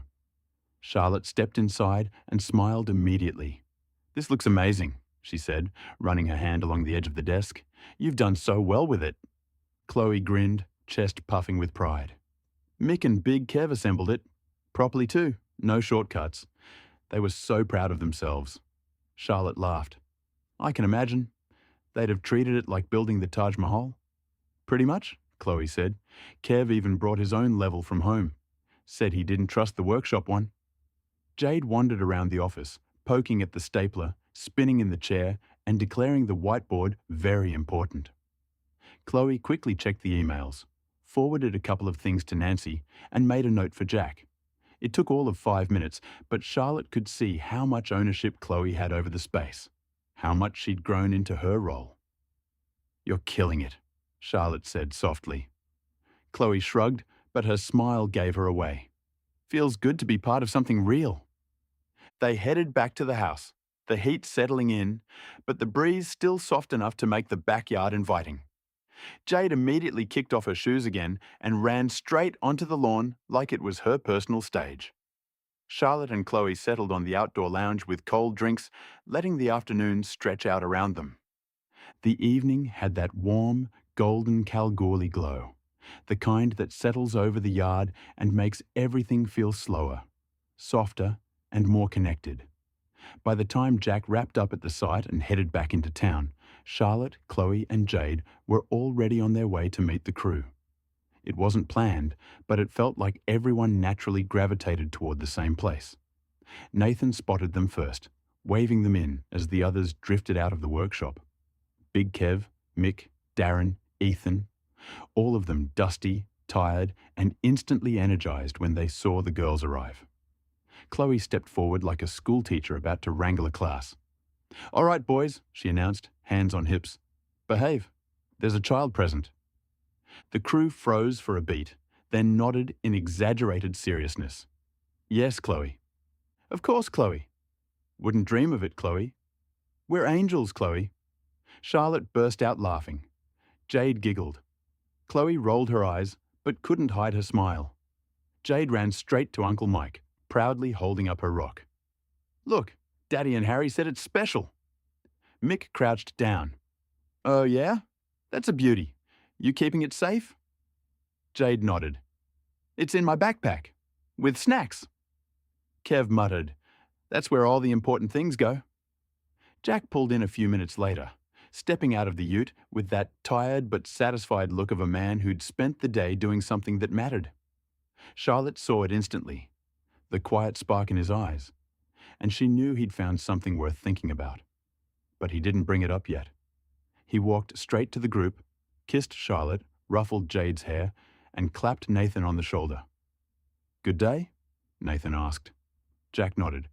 "Yeah, productive." Harry, leaning against the workshop door, smirked. "He's underselling it." Jack shot him a look. Later. The crew exchanged glances, curious but respectful. They knew Jack well enough to let him share when he was ready. As the sun dipped and the yard lights flickered on, the group settled deeper into the evening. Stories, laughter, quiet moments, and the kind of easy companionship that only comes from years of shared work, dust, and loyalty. Jack felt it settle into him, the sense of belonging, of being exactly where he needed to be. Jack and Charlotte didn't get a quiet moment until much later that night, after the yard had emptied out, after Chloe had taken Jade inside for a shower, after the laughter and noise had faded into that soft Kalgoorlie stillness. They were back at the caravan, the warm air drifting through the open windows, the hum of distant traffic barely noticeable. Charlotte was brushing her hair when Jack finally sat down on the edge of the bed, elbows on his knees, hands clasped. She knew that posture. Something on his mind. something he'd been holding until he could tell her properly. She sat beside him. "All right, tell me." Jack took a slow breath, the kind he used when he wanted to be measured, not excited. "It's worth it," he said quietly. "What's out there?" Charlotte turned to face him fully. "How worth it?" Jack rubbed the back of his neck. "Not a discovery, not yet. But the float's consistent. The detector picked up a few clean signals. The ground's right. The quartz is right. The sulfides are there. It's not random." Charlotte watched him closely. He wasn't hyped. He wasn't chasing a fantasy. He was steady, grounded, and very sure of what he'd seen. "So, you think there's something under there?" she asked. Jack nodded once. "Yeah, I do. Maybe small. Maybe nothing huge. But something. Enough to map properly." She let that settle. She knew the difference between Jack chasing gold and Jack reading the land. This wasn't excitement. This was instinct, the kind that had never let him down. "I'm going back out tomorrow," he said. "Alone. I want to grid it properly. No distractions, no pressure. Just me and the ground." Charlotte didn't hesitate. "That's fine," she said. "Jade and I are going to Auntie Chloe's anyway. She wants to show us the rest of the house." Jack smiled softly. "Good. I don't want you two sitting out there in the heat while I poke around." Charlotte reached over, resting her hand on his thigh. "Just be careful," she said, "and don't get lost in it." Jack leaned in, kissing her forehead. "I won't, I promise. I just want to understand what's there." She nodded, trusting him completely. They sat together for a moment, the caravan dim and warm around them, the day finally catching up. Jade's soft breathing drifted from the bunk. Outside, a gum tree rustled in the breeze. Charlotte leaned her head on his shoulder. "You look happy," she murmured. Jack exhaled, slow and honest. "I am, not because of what might be there, just being here, with you, with everyone. It feels right." Charlotte smiled. "It does." And in that quiet, Jack felt something settle. Not excitement, not pressure, just a steady sense of direction. Tomorrow would tell him more. Tonight, he had everything he needed right here. Chapter 7. Shire. Nathan's first round of Shire visits unfolded like a quiet, steady story of a man stepping into a role he didn't chase, but one he was built for. He wasn't flashy. He wasn't selling anything. He wasn't trying to be impressive. He was simply showing up. And in the Wheatbelt and Midwest, that meant everything. Nathan left Kalgoorlie before sunrise, the sky still a deep blue as he headed toward Cunderdin. The Wheatbelt roads stretched out in front of him, flat, open, honest. He liked that. No traffic, no noise, just time to think. Jack's words echoed in his mind. "Don't let them think we're a maintenance contractor. We're surveying. We're sampling. That's our lane." Nathan nodded to himself as he drove. He understood the assignment. At the Cunderdin Shire office, the CEO, a practical woman named Karen, met him in a small office that smelled faintly of dust and eucalyptus. She looked him up and down. "You're from StrataForge?"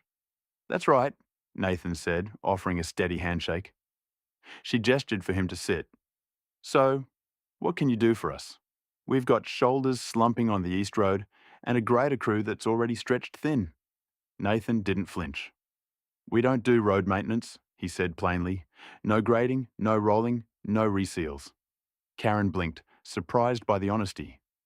"What we do," Nathan continued, "is help you understand what's happening under the road.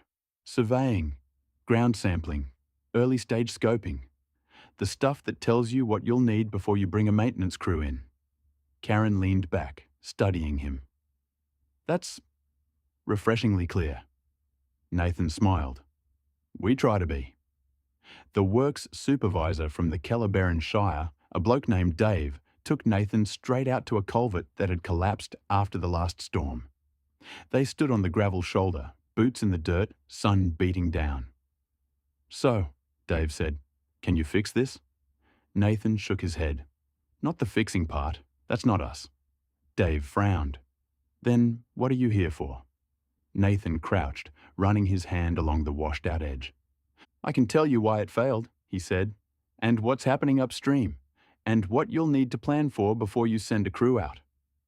Dave's expression softened. "Right. The groundwork." "Exactly." By the time they walked back to the ute, Dave was nodding along, already talking about other problem spots he wanted Nathan to look at next time. At Murrin, the CEO, a sharp, no-nonsense woman named Allison, met him in a small boardroom. "You're not here to sell me something, are you?" she asked. "No," Nathan said. "I'm here to understand what you need before you need it." She stared at him for a long moment, then smiled. "That's new." She walked him through their upcoming culvert replacements, their gravel shortages, and the section of road that kept failing. Nathan took notes, asked smart questions, and never once tried to push work onto her. When he left, she said, "You're welcome back any time." That was the moment he knew he was doing exactly what Jack hoped he would. 2 days after he returned to Kalgoorlie, Nathan's phone rang. It was the CEO from Tamin. "Hi, Nathan. We've had a culvert collapse on the East Road. Can you come take a look next week?" Not a tender, not a bid, a call. Exactly what Jack wanted. Nathan wrote it on the office whiteboard under a new heading. Wheatbelt relationships. Active. Chloe saw it and grinned. "You're on fire." Nathan shrugged, but the pride was unmistakable. He switched on the detector and began sweeping the new grid lines. The hum was steady, the rhythm familiar. He moved slowly, overlapping each pass, listening for the subtle changes in tone. Halfway through the second line, the detector chirped, a clean, sharp signal. Jack knelt, brushed the surface, and dug a shallow plug of dirt. Another small nugget.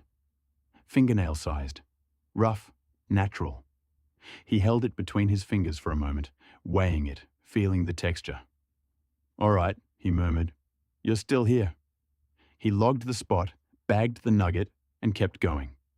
2 lines later, another signal, then another. Exactly what he needed. He crouched, running his hand through the dirt, feeling the grain, the moisture, the subtle shift in color. This wasn't a big system, not a major deposit, but it was a real one, the kind that could be mapped, understood, maybe even tested properly one day. He stood, scanning the ridge.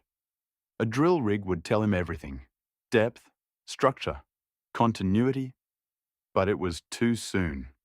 He wasn't dragging a rig out here on a hunch.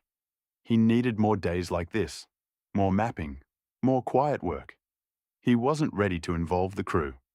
Not yet.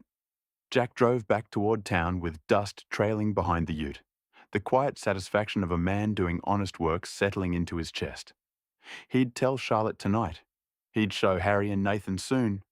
But for now, the story belonged to him and the ground. Jack pulled up outside Nathan and Chloe's place just as the late afternoon heat began to soften. Charlotte had messaged him an hour earlier. "We're at Nathan and Chloe's. Come here when you're done." So he did, dusty, tired, and carrying the quiet satisfaction of a man who'd spent the day doing honest work. Nathan opened the door before Jack even knocked. "Mate," Nathan said, grinning. "You look like you've been wrestling the ground." Jack smirked. "Something like that." Inside, Chloe was in the kitchen with Charlotte and Jade, the 3 of them chatting like they'd lived there for years. Jade ran over and hugged Jack's leg, then darted back to her colouring. Jack and Nathan stepped out onto the back patio, the quietest spot in the house, and finally had the space to talk properly. Nathan leaned against the railing, arms folded, the pride obvious even before he spoke. "I did it," he said. "The Shire visits. All of them. And you were right, Jack. Every single one of them just wanted someone to show up and listen." Jack nodded. "Told you." Nathan laughed softly. Yeah. But seriously, it worked. They opened up. They talked about their roads, their culverts, their budgets, and they actually appreciated that I wasn't trying to sell them anything." Jack's smile widened. "That's the whole point. Build the relationship first. Work comes later." Nathan exhaled. the weight of the week settling into something solid and satisfying. "But I do have one question," he added. "Something I'm not sure about." Jack raised an eyebrow. "Shoot." Nathan hesitated for a moment, choosing his words. "Some of the shires asked about sign-off, engineering sign-off. If we're doing sampling, scoping, culvert assessments, do I need to hire an engineer or bring one in? I don't want to promise anything we can't legally sign off on." Jack nodded slowly, not surprised, not thrown, just thoughtful. "That's a good question," he said, "and I'm glad you're thinking about it." Nathan waited. Jack continued. "We don't need a full-time engineer, not yet, but we do need to be clear about what we can sign off on and what we can't. Surveying? Fine. Sampling? Fine. Pre-works scoping? Fine. But structural assessments, load ratings, culvert redesigns, that's engineer territory." Nathan nodded. "So what do we do?" Jack leaned back against the post. "We build the relationships first. Then, when the work comes in that needs engineering sign-off, we subcontract it. Bring in a civil engineer we trust, someone who understands rural shires and doesn't overcharge." Nathan let out a breath of relief. "Good. That's what I thought. I just didn't want to overstep." Jack clapped him on the shoulder. "You won't. You're doing exactly what I hoped you'd do." Nathan looked out across the yard, the late sun catching the dust in the air. "I didn't think I'd be good at this," he admitted. "Talking to CEOs, works supervisors, planning officers. But it felt natural." Jack smiled. "Because it is natural. You're steady, you listen, you don't bullshit. That's exactly what the shires want." Nathan's chest lifted with a quiet pride he didn't try to hide. "Thanks, mate." Jack nodded. "You earned it." When they stepped back inside, Charlotte and Chloe were laughing over something Jade had said. The house smelled like dinner. The atmosphere was warm, lived in, easy. Nathan looked at Jack. "You heading back out tomorrow?" Jack nodded. "Yeah, the site's shaping up. Found a few small nuggets today." Nathan's eyebrows shot up. "Serious?" Jack shrugged, understated as always. "Small ones, but consistent. Enough to keep going." Nathan grinned. "Good. You deserve a win too." Jack smiled back. A quiet, grateful smile. Jack asked Nathan, "Come out for a while? It'll be a good reset for you." Nathan's smile was all Jack needed. Jack was waiting outside the house before the sun even thought about rising, leaning against the ute with a thermos of coffee and that quiet, focused energy he always carried before a day in the field. When Nathan stepped out onto the porch, boots in hand, he grinned. "You're keen," Nathan said. Jack shrugged. "Figured we'd beat the heat." They climbed into the ute, the engine rumbling softly through the still dark street. Chloe's house lights glowed behind them, and the town was silent except for the hum of tires on bitumen. By the time they hit the dirt road, the sky was turning that soft pre-dawn grey, the kind that promises a clean start. Chapter 8. Gold.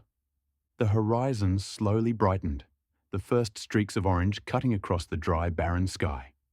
Birds started up, magpies warbling, galas screeching, the whole bush waking up around them. Nathan watched the sun crest over the low ridge and let out a long breath. "I miss this," he said quietly. "We got this all the time when we travelled." Jack nodded, eyes on the track ahead. "Yeah, I know. I've missed it too." Nathan smiled. "It's different when it's just us. No noise, no pressure, just the road." Jack smirked. "And no Chloe telling you to slow down." Nathan laughed. "She's not wrong, though." The ute bounced over a rut, dust trailing behind them in a long golden plume as the sun finally broke free of the horizon. They pulled up beside the washout just as the light hit the ground properly. The quartz pieces glinted faintly. The flags Jack had placed yesterday fluttered in the breeze. Nathan stepped out, stretching, taking in the quiet. "Bloody hell," he murmured. "It's beautiful out here. Jack grabbed the detector and his notebook. Wait till you see what I found. Nathan raised an eyebrow. You're serious? Jack nodded. Small stuff, but consistent. Nathan's grin widened. All right then, show me. Jack led him through the flagged lines, explaining the float trend, the shallow signals, the nuggets he'd pulled yesterday.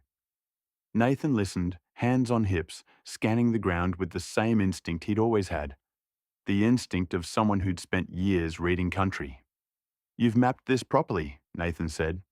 This isn't random. Jack nodded. That's what I thought. Nathan crouched, picking up a piece of quartz with a thin vein running through it. This is good ground, mate. Jack smiled. Small, quiet, proud. They stood there for a moment, the sun warming their backs, the land stretching out silent and open around them. Nathan looked over at Jack. You know, I'm proud of what I'm doing with the Shires. And you were right. It suits me. But this... He gestured to the ground, the grid, the quiet. I forgot how much I loved being out here with you. Jack's voice softened. Same. We've been busy, different directions. But this... He tapped the detector lightly. This feels like old times. Nathan nodded. Yeah, it does. Jack switched on the detector. Come on, let's see if the ground wants to talk today. Nathan grinned. Lead the way. And together, in the rising light, they walked the grid. Two men who'd built a life, a business, and a friendship on red dirt, long roads, and mornings exactly like this. Jack started the detector along the grid he'd marked the day before, the coil gliding just above the surface. Nathan walked beside him, hands in pockets, eyes scanning the ground with that old instinct he hadn't used in years. The sun was still low, throwing long shadows across the washout. Birds were loud. The air was cool. It felt like the kind of morning they used to get all the time. Long drives, early starts, the world waking up around them. Jack paused, a clean, sharp chirp. Nathan's eyebrows lifted. Already? Jack knelt, dug a shallow plug, and held up a tiny nugget. Fingernail-sized, rough, unmistakably gold. Nathan let out a low whistle. Mate, that's proper. Jack shrugged, but the smile tugging at his mouth gave him away. Small, but it's in the right spot. Nathan crouched beside him, running his hand through the dirt. This ground's talking. They moved along the next line. Jack swept. Nathan watched the coil, listening for the tone he remembered from years ago. Then, a faint chirp, not strong, but clean. Nathan grinned. Hang on. Go back. Jack swept again. Same tone. Nathan knelt this time, digging carefully. A moment later, he held up another small nugget, dust clinging to the edges. He laughed, a real, unguarded laugh. Bloody hell, I forgot how good this feels. Jack clapped him on the back. Told you it was worth coming. They paused for water, sitting on the tailgate of the ute, the breeze warm now, the land stretching out silent and open. Nathan looked out across the washout. You know, I didn't realize how much I missed this. Being out here with you. No meetings, no emails, just the ground. Jack nodded. Same. We got this all the time when we travelled. Nathan smiled. Yeah, and we didn't appreciate it enough. Jack chuckled. We were too busy trying not to break the cruiser. Nathan laughed. True. The moment settled between them. Warm, familiar, grounding. Before they packed up, Jack swept one last line. Another chirp. Another small nugget. The third of the morning. Nathan shook his head in disbelief. Mate, this is real. Small, yeah, but real. Jack tucked the nugget into the sample bag. It's enough to keep going. Nathan looked at him, serious now. You're onto something here. Jack didn't deny it. Yeah, I think I am. They loaded the gear, dusted off, and climbed into the ute. As Jack turned the key, Nathan glanced back at the flagged grid. You want me out here again tomorrow? Jack smiled. Wouldn't say no. Nathan nodded. Good, because I want to see where this goes. They drove off as the sun climbed higher, dust trailing behind them. Two men who'd found something small in the ground and something bigger in the morning itself. Jack and Nathan rolled back into the yard just before midday, dust still clinging to their boots, the quiet satisfaction of the morning's finds sitting between them like a shared secret. The sun was high, the workshop humming, and Chloe's car was already parked out front. They didn't even need to speak. They both knew the next step.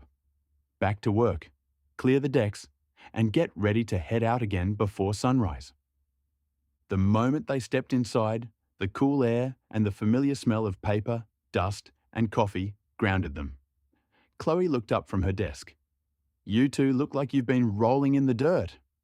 Nathan grinned. "We have." Jack smirked. "Productive morning."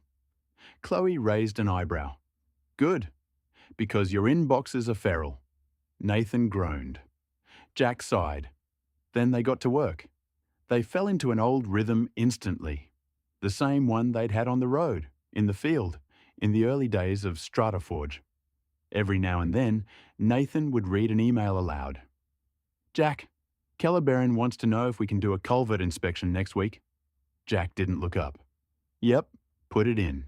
But make it clear we're scoping, not signing off." "Already done?" "Tammin wants a quote for sampling." Jack nodded. "Send them the standard rate, and tell them we'll bring the auger." On it. They worked fast, clean, efficient. The kind of teamwork that didn't need explanation. Chloe leaned back in her chair at one point, arms crossed, watching the two of them bounce between emails, maps, and notes. "You two are ridiculous," she said. Jack looked up. "What? You go out bush, find gold, come back, and suddenly you're the most productive people in the Wheatbelt." Nathan shrugged. "We're motivated." Chloe smirked. "You're children." But she was smiling, proud, amused, and quietly relieved to see the business humming. By the time they cleared the last email, the sun was dipping and the yard was quiet again. Jack stretched, rubbing the back of his neck. "All right," he said. "Same time tomorrow?" Nathan nodded. "Earlier." Jack raised an eyebrow. "Earlier?" Nathan grinned. "Mate, that sunrise this morning? I want that again." Jack chuckled. "All right, earlier." They both knew why. The ground was talking, and they wanted to hear more. As they packed up for the day, Nathan paused at the door.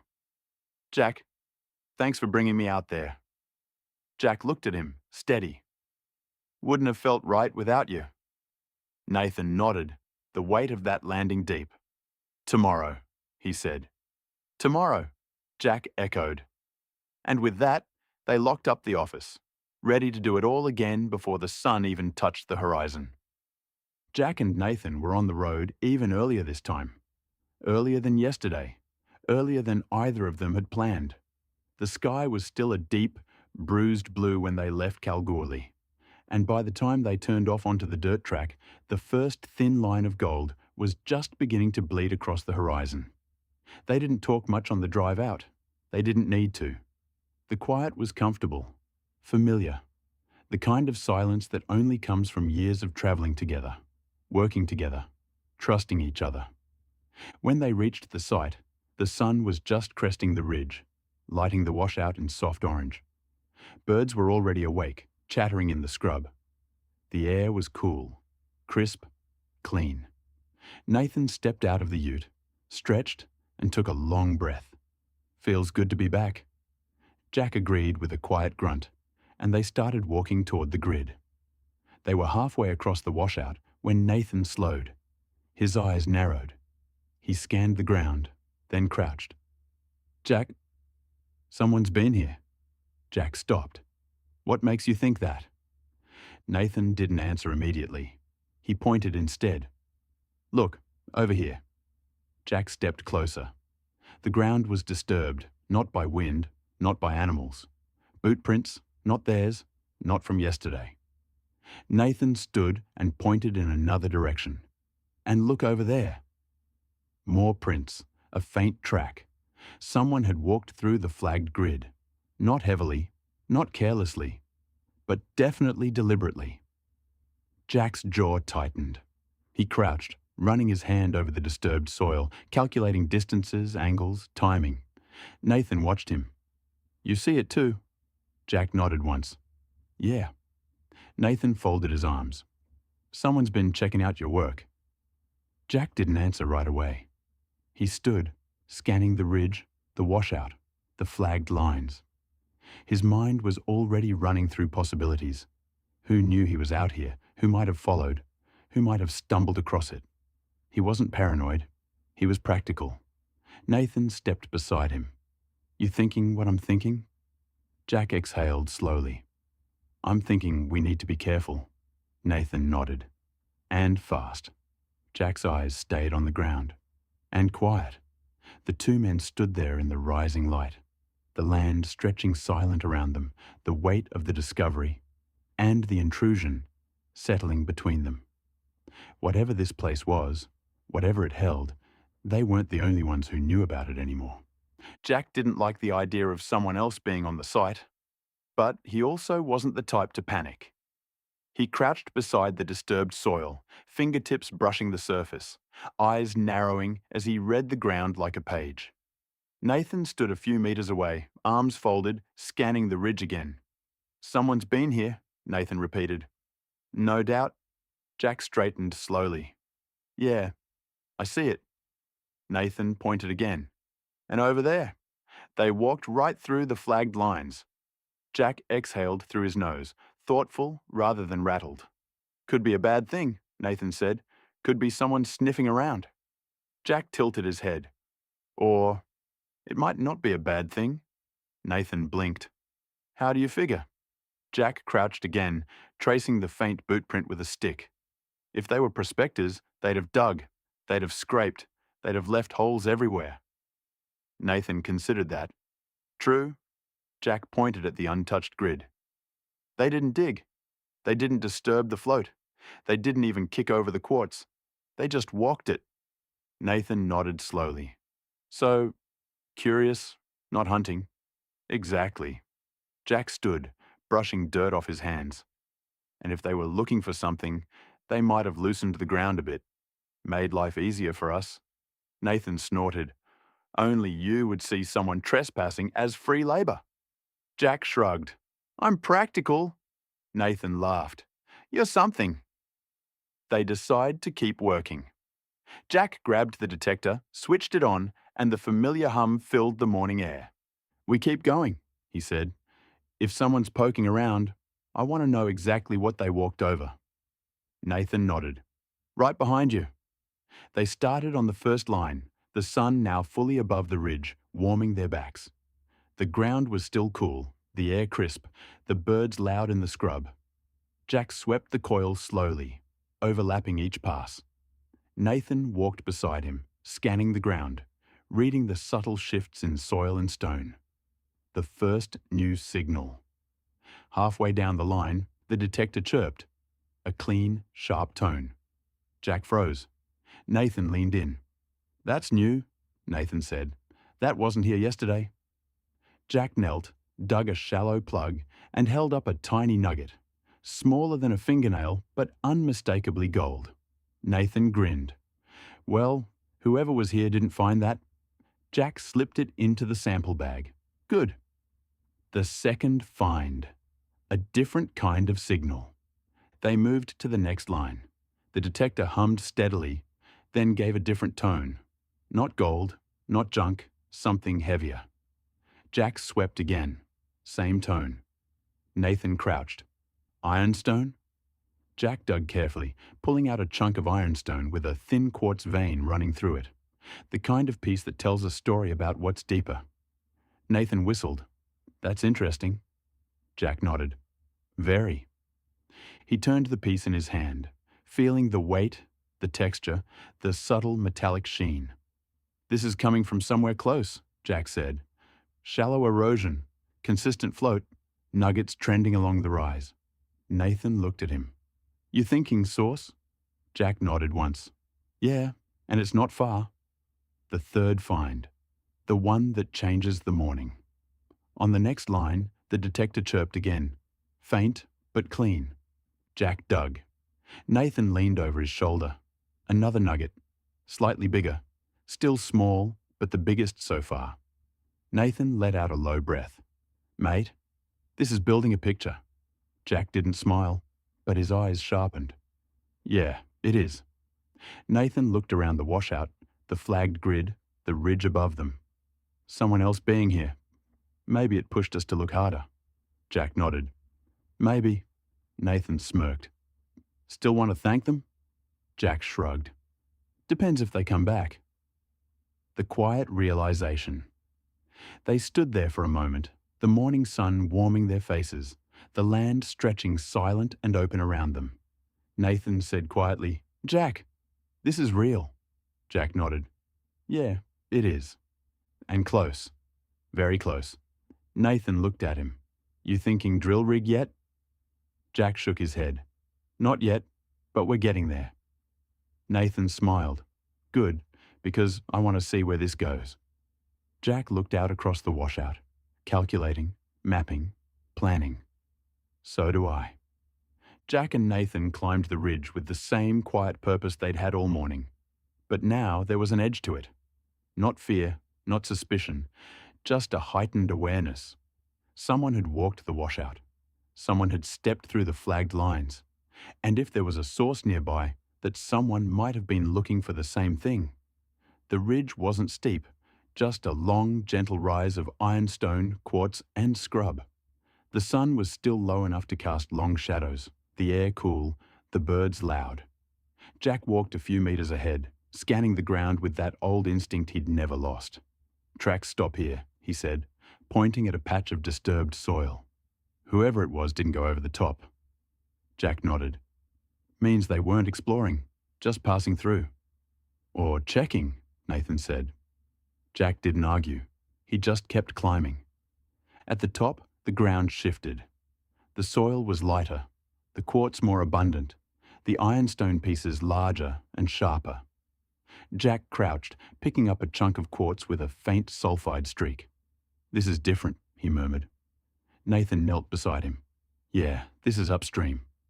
Jack nodded. Exactly. They walked slowly along the ridge, eyes scanning, boots crunching over loose stone. The wind picked up, carrying the smell of warm earth. Then Nathan stopped. Jack, look at this. Nathan pointed at a shallow erosion channel, barely noticeable unless you were looking for it. But Jack saw it instantly. A narrow cut in the soil, fresh, recent, and running directly toward the washout where they'd found the nuggets.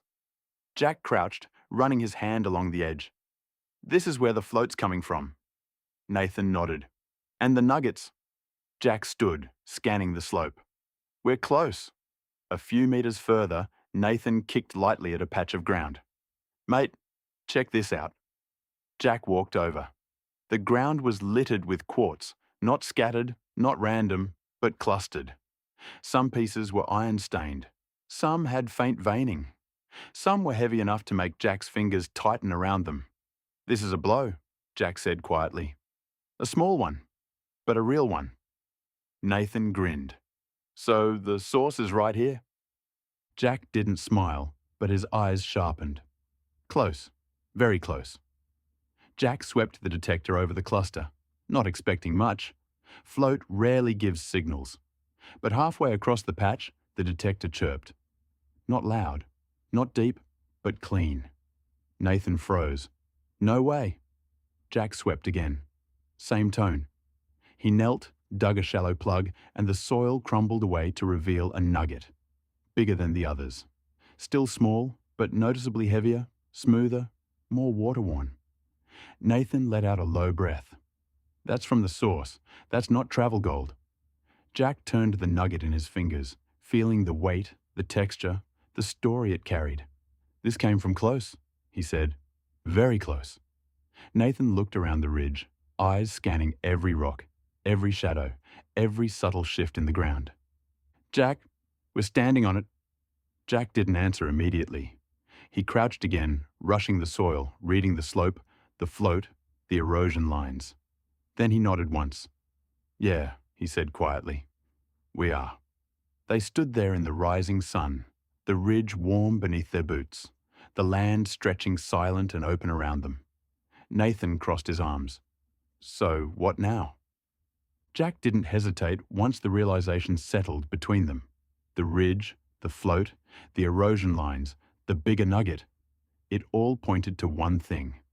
This was the source, or close enough to it, that the ground was practically telling them where to dig. He stood there for a long moment, scanning the slope, calculating angles, imagining the way water would have moved through storms, how the soil would have shifted over years. Nathan watched him, waiting for the call. Jack finally exhaled. "Let's bag it." Nathan blinked. "Bag it?" Jack nodded, eyes still on the ground. "This could be our pay dirt.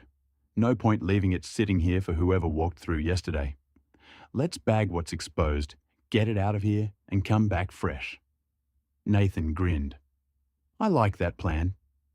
They moved quickly but carefully, working in a rhythm they'd built over years in the field.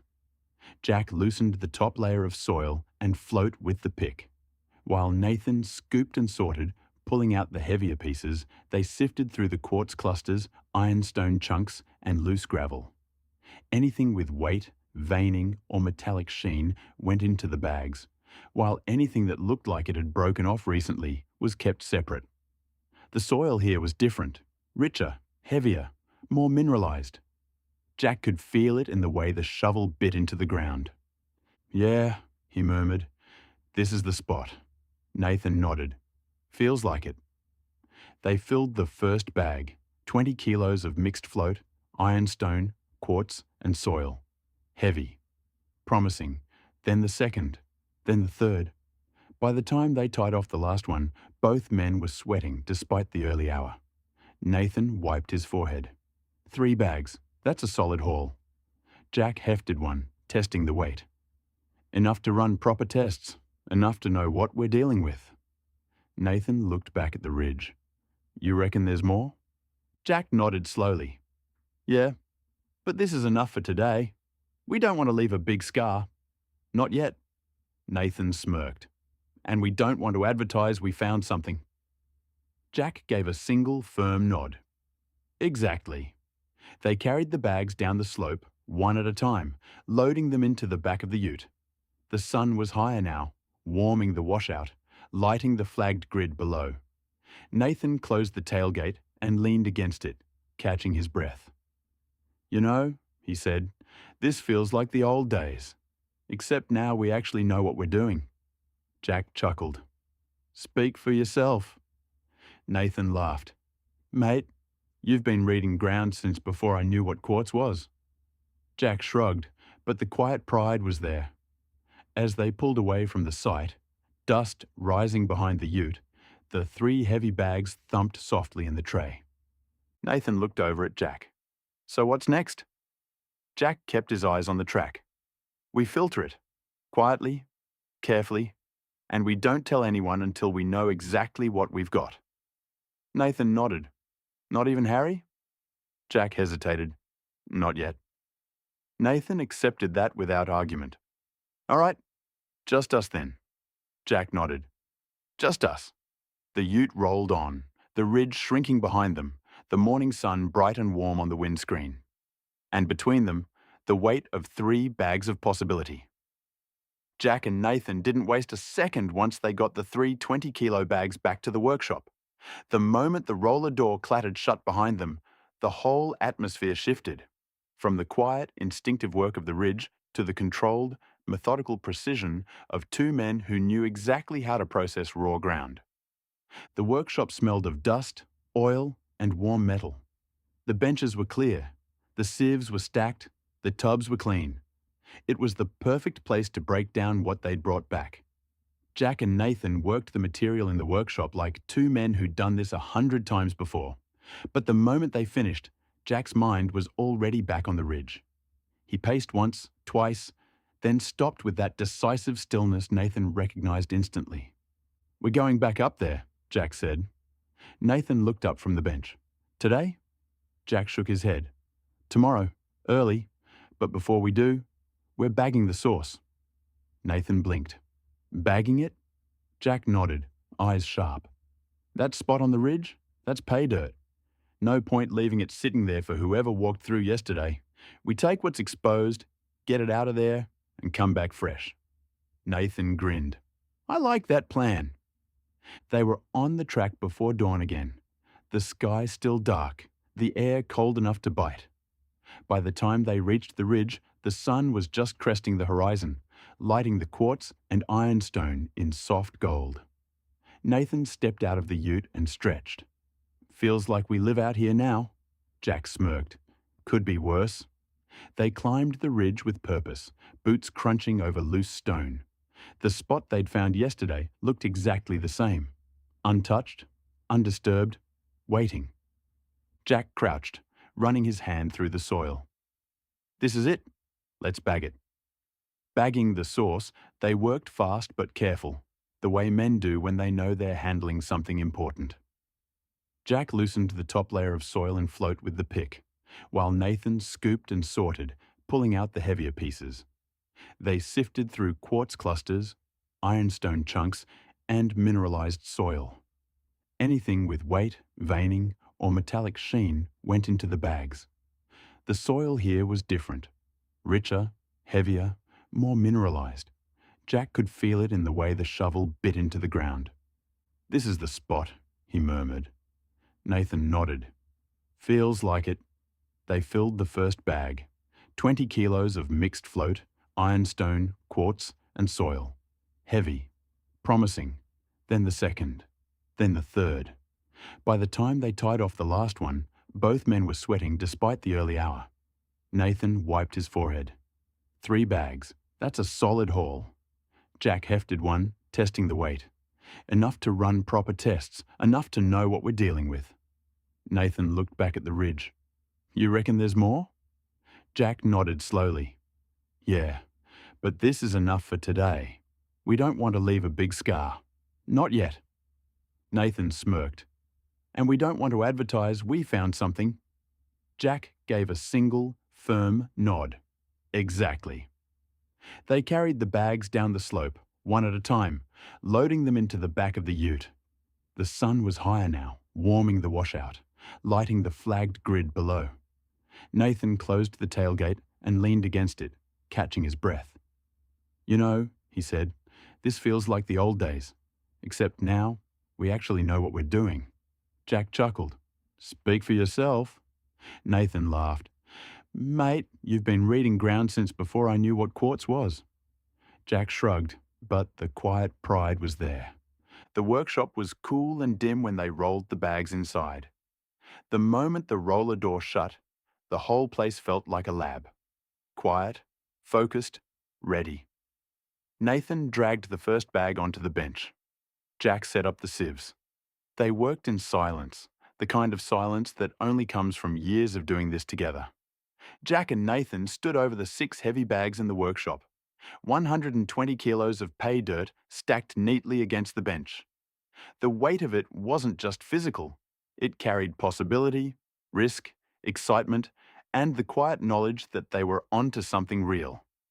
Jack wiped his hands on a rag, breathing out slowly. All right, he said, voice steady.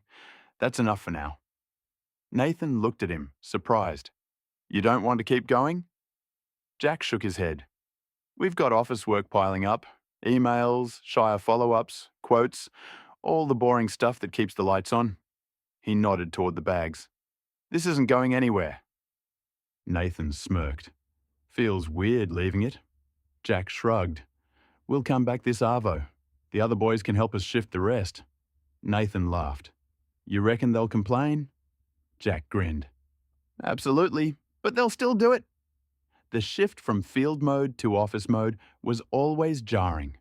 1 minute they were on a ridge, reading the ground like a map. The next they were back in the office, surrounded by screens, paperwork, and the hum of the aircon. Chloe looked up as they walked in. You two look like you've been digging graves. Nathan dropped into his chair. Feels like it. Jack sat down, cracked his knuckles, and opened his inbox. Let's get this done. They worked through the backlog with the same rhythm they'd had all morning. Nathan replying to Shire CEOs, scheduling site visits, confirming scoping meetings while Jack handling technical queries, supplier orders, and the more complex planning emails. Chloe jumping between them, clarifying details, updating the CRM, and keeping the admin tight. Every now and then, Nathan would glance at Jack with that look, the one that said, "We've got something big sitting in the workshop." Chapter 9. Good advice. Jack was halfway through saying, "We'll come back this arvo, the other boys can help," when Nathan stopped him with a quiet, firm shake of his head. "Jack, no, not yet." Jack turned, brows raised. "Why not? It'll go faster with more hands." Nathan stepped closer, lowering his voice even though the workshop was empty. "Because the moment we bring the boys in, the circle gets bigger. And once the circle gets bigger, the secret gets harder to keep." Jack didn't argue. He just watched Nathan, waiting for the rest. Nathan gestured toward the 3 heavy bags stacked against the bench. "This is real. You know it. I know it. And whoever walked through that site yesterday? They know something too. We can't risk word getting out before we even understand what we've got." Jack's jaw tightened slightly. Not in disagreement, just in thought. Nathan continued, steady and practical. "Let's keep this between us, for now. We can handle the rest of the bagging ourselves. Quietly, cleanly. No questions, no rumours." Jack looked at the bags again, then at Nathan. The logic was solid. The instinct was right, and the trust between them was absolute. He nodded once. "All right, just us." Nathan exhaled, relieved. "Good. Smart move." Jack smirked. "You changing my mind twice in 1 week? That's a record." Nathan grinned. "I'll try not to make a habit of it." Jack and Nathan were back in the workshop by mid-afternoon, the roller door half open to let the warm air drift through. The light had that late-day gold to it, the kind that made dust hang in the air like smoke. They didn't waste time. They'd already agreed this part stayed between them. Nathan dragged the first of the remaining bags over to the trough. Jack filled it with clean water from the hose, the metal sides clanging as it filled. The moment the trough was ready, they fell into a rhythm that felt almost automatic. Nathan tore open the bag and tipped the contents into the water with a heavy splash. The soil clouded instantly, turning the water a murky brown. Jack rolled up his sleeves and plunged his hands in, swirling the mix, letting the lighter material float off while the heavier pieces sank. Nathan worked beside him, pulling out the larger chunks, quartz, ironstone, anything with weight or veining, tossing them into a separate tray. "Feels like this dirt owes us money," Nathan muttered, grinning. Jack smirked. "It might." They worked fast, focused, the trough sloshing as they agitated the mix. The fine soil washed away, leaving behind the heavier, more interesting material. Nathan leaned over the trough, hands on his knees. 1 bag down. Jack nodded, but his eyes were fixed on the bottom of the trough. Something had settled there. Something that hadn't been in the earlier bag. He reached in slowly, fingers brushing the grit until he felt it. A weight, small but unmistakable. He lifted it out, water dripping from his hand. Nathan straightened. "What have you got?" Jack opened his palm. A nugget, bigger than the others. Smooth, water-worn, and heavy for its size. Nathan let out a low whistle. "That wasn't in the ridge bags, was it?" Jack shook his head. "Yeah, this was deeper. This came from the source cluster." Nathan stared at it, then at Jack. "Mate, that's proper." Jack didn't smile, but the spark in his eyes said everything. "Yeah, it is." The workshop felt different now. Heavier, quieter, charged. The nugget sat in Jack's palm like a promise, like confirmation that the ridge wasn't just interesting ground. It was something real. Nathan exhaled slowly. "We need to be careful with this." Jack nodded. "We will be." Nathan looked at the remaining bags. "You want to keep going?" Jack closed his hand around the nugget. "Yeah, but slower. We need to see exactly what's in these." Nathan nodded. "Right. No rushing." They reset the trough, drained the water, refilled it, and prepared the next bag. But the energy had changed. They weren't just processing dirt anymore, they were uncovering a story. They worked until their bodies ached and their eyes burned, long after the sun had gone down and the rest of Kalgoorlie had gone quiet. The workshop lights hummed overhead, throwing long shadows across the concrete floor as Jack and Nathan pushed through the last of the 6 bags. By the time they finished, it was past midnight. The water trough was cloudy and cold, their sleeves soaked, their hands wrinkled from hours of sifting. The benches were covered in trays of quartz, ironstone, and heavy fragments. The fine mesh screens were clogged with mineralized soil. The air smelled like wet dirt and metal. Nathan leaned over the trough, shoulders slumped. "That's the last of it." Jack didn't answer right away. He was staring at the bottom of the trough, watching the last of the fines settle like glittering dust. He reached in, scooped the slurry, and let the water drain through his fingers. Tiny gold flakes clung to his skin, catching the light. Nathan watched him. "Mate, that's a lot." Jack nodded slowly. "Yeah, it is." They moved to the bench, working with a quiet reverence now. Jack scraped the fine gold flakes into a large Ziploc bag, the kind you'd use for sandwiches, except this one held the shimmer of hours of work and the promise of something bigger. The bag was heavy with fines. He sealed it carefully. Nathan sorted the larger pieces, the small nuggets, the chunky fragments, the water-worn bits that told the story of the ridge. They filled 2 more Ziploc bags, each one clinking softly as the pieces settled. Nathan held one up. "Feels like treasure." Jack smirked. "It is." They washed down the trough, rinsed the sieves, swept the floor, and stacked everything neatly. It was the kind of cleanup you only do when you know you'll be back tomorrow to make another mess. Nathan tossed the rag onto the bench. "I'm cooked." Jack grabbed the 3 bags of gold and tucked them into a locked drawer. "Same." They turned off the lights, the workshop falling into darkness, except for the faint glow from the office window. Outside, the air was cool and still. Their boots crunched on the gravel as they walked toward their utes. Nathan stretched, groaning. "We're in the right town for this, you know." Jack looked over. "For what?" Nathan gestured vaguely toward the gold bags locked inside. "Getting it weighed, smelted, separated. Kalgoorlie's built for this stuff." Jack nodded, a slow, thoughtful smile forming. "Yeah, we are in the right town." Nathan grinned. "Feels like the universe lined this one up." Jack unlocked his ute. "Feels like we're onto something real." Nathan leaned on the door. "Tomorrow?" Jack nodded. "Tomorrow, let's just be in the office." They climbed into their vehicles, engines rumbling to life, and drove off into the quiet Kalgoorlie night, tired, dirty, and carrying the weight of something that might just change everything. Jack pushed open the office door the next morning, still feeling the weight of the late-night session in his shoulders. Nathan walked in beside him, both of them looking like men who'd worked until midnight and then some. Chloe, Charlotte, and little Jade were already inside. Coffee cups, paperwork, and morning chatter filling the room. Chloe spotted them first. "Oh, you boys finished playing with dirt?" she said, smirking as she leaned back in her chair. Jack and Nathan exchanged a look, that quiet, knowing smile that only 2 people carrying a secret could share. Jack didn't answer her. Instead, he reached into his bag. Nathan folded his arms, trying not to grin. Jack pulled out the first Ziploc bag, the one full of fine gold flakes. The sunlight caught it instantly, turning the whole bag into a shimmering sheet of gold dust. Jade gasped so loudly, it startled everyone.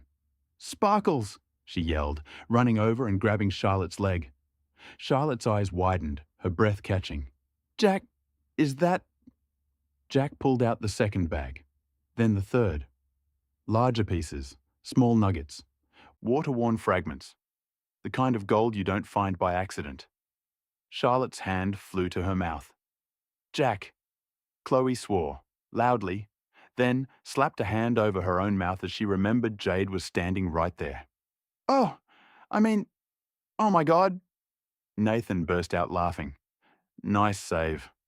Jack couldn't help it.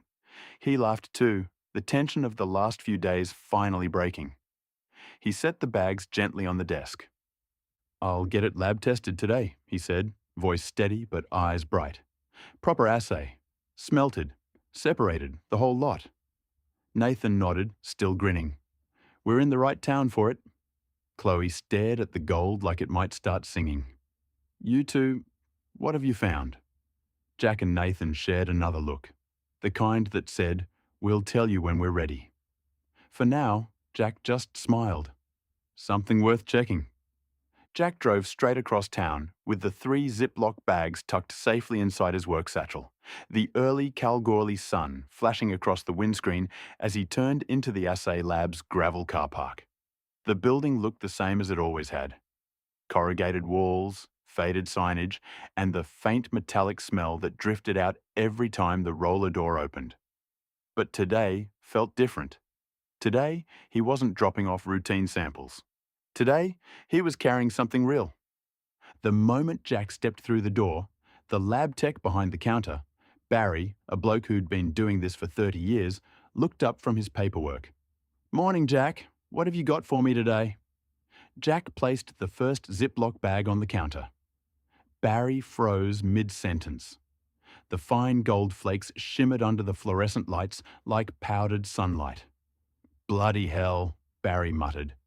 Jack placed the second bag down, then the third. Barry blinked twice, leaned in and let out a low whistle. "Mate, this isn't specking. This is proper." Jack shrugged, trying to play it cool. "We've been busy." Barry laughed. "Busy? This is a 2 weeks' worth of work for half the prospectors in town." He gestured Jack through the side door. "Come on, let's get this weighed." They moved into the back room, where the industrial scales sat bolted to the bench. Barry handled the bags with the kind of care usually reserved for newborns. He weighed the fines first. The digital display beeped. 62.4 grams, just in fines. Barry raised his eyebrows. "That's impressive." Then he weighed the nuggets and larger pieces. 143.7 grams. Barry stepped back, hands on hips. "Jack, that's over 200 grams total." Jack nodded slowly. "Yeah." Barry wasn't done. "And that's before smelting, before separation, before purity testing." He looked at Jack with a mix of respect and disbelief. "You've got something here." Barry fired up the furnace, the heat blooming through the room. He melted the fines first, then the larger pieces, skimming off impurities with practiced ease. The molten gold pooled into a glowing liquid bead before being poured into a small mold. When it cooled, Barry lifted the ingot with tongs and placed it on the scale. The number flashed. 178.9 grams of clean, smelted gold. Nathan, who had slipped in quietly halfway through, let out a low breath. "Mate." Jack stared at the ingot, the weight of it settling into his chest. Barry crossed his arms. "That's a serious return for surface material. Whatever you two found, it's not nothing." Jack nodded. "We know." Barry leaned in slightly. "You want purity results too?" Jack nodded again. "Yeah. Full assay. And keep this quiet." Barry smirked. "Jack, I've been doing this longer than you've been alive. I know when to keep my mouth shut."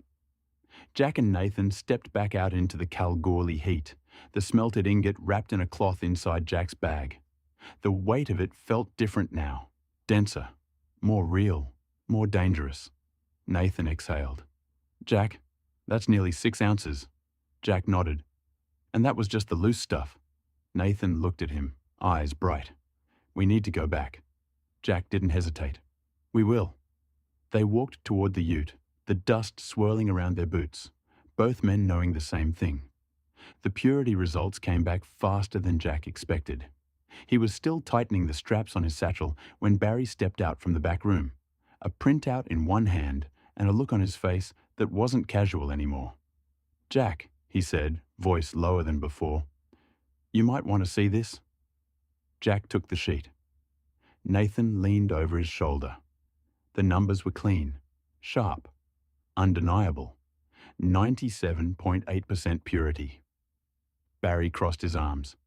That's high, very high, especially for surface material. Whatever you two found up there, it's not just a patch, it's feeding from something proper. Jack felt the weight of that settle in his chest. Nathan let out a slow breath. So it's real, Nathan said quietly. Barry snorted. Real? Mate, this is the kind of purity you see from established systems, not random specking, not hobby stuff. This is the sort of gold that makes people pay attention. Jack folded the sheet, slid it into his satchel, and nodded once. Thanks, Barry. Keep this between us. Barry tapped the counter. Already forgotten? Jack and Nathan stepped back into the Kalgoorlie heat, the purity results burning a hole in Jack's bag. Nathan looked at him. We need to go back. Jack didn't hesitate. Yeah, we do. The ridge wasn't just promising anymore. It was proven. Chapter 10. Shire Tidal Wave. Jack spent the whole drive home thinking about two things at once, the gold and the company. The weight of the smelted ingot in his satchel felt heavier than it should have been, not because of the metal, but because of what it meant. By the time he walked through the door that evening, Charlotte had Jade in her arms, already packing the last of their things for the trip home tomorrow. Nathan arrived a few minutes later, still buzzing from the purity results but trying not to show it. Jack leaned against the counter, watching Charlotte fold Jade's clothes into a small overnight bag. We'll head home tomorrow, he said quietly. Charlotte looked up, surprised. Already? I thought you and Nathan were still working on that project. Jack nodded. We are, but the company can't suffer because we're out chasing gold. We've got Shire work, council meetings, and clients waiting. I can't let everything fall behind. Nathan stepped into the doorway, arms crossed, expression softer than usual. He's right. We've got responsibilities. We can't disappear into the bush for a week, not with the workload we've got. Charlotte studied Jack's face for a moment, reading the tension behind his eyes. You're doing the right thing. Jack exhaled, relieved she understood. We'll come back, but not until the office is under control. I don't want Harry or the Shire thinking we've gone walkabout. Nathan nodded. We'll regroup, plan it properly. Do it the right way. Jade toddled over, tugging at Jack's pant leg. Daddy, sparkles again? Jack laughed softly, lifting her into his arms. Not tonight, sweetheart. Daddy's got work to do first. Charlotte smiled at the two of them, then at Nathan. You boys found something special, didn't you? Jack didn't deny it. He just kissed Jade's forehead and said, Yeah, but it'll still be there when we come back. Nathan added quietly, And when we do, we'll be ready. The decision settled over the room like a calm breath. They'd go home tomorrow, reset, catch up on work, keep the company steady, and then, when the time was right, they'd return to the ridge, properly prepared, properly equipped, and with a clear head. Jack glanced at Nathan, and Nathan gave a small nod. They weren't walking away from the gold. They were just doing it the smart way. The trip home felt longer than usual, not because of the distance, but because of the weight sitting in Jack's satchel in the center console. The gold ingot, still warm from the smelt earlier that day, rested inside a folded cloth, heavy, dense, and impossibly real. Every time the ute hit a bump, Jack felt it shift slightly, a reminder of what he and Nathan had uncovered. They'd made the right call. Go home, reset, keep the company steady. The gold would wait. The sun dipped low as they left Kalgoorlie, painting the sky in deep oranges and purples. Jade slept in her car seat, her tiny head bobbing with the motion of the road. Charlotte sat quietly beside her, watching Jack's face more than the scenery. You're thinking, she said softly. Jack kept his eyes on the road. A bit. About the gold, he nodded. About everything. The company, the timing. Making sure we don't get ahead of ourselves. Charlotte reached over, resting her hand on his arm. You're doing the right thing. Jack exhaled slowly. I hope so. They pulled into the driveway well after dark. The house felt still, quiet, safe. Jack carried Jade inside first, settling her into bed.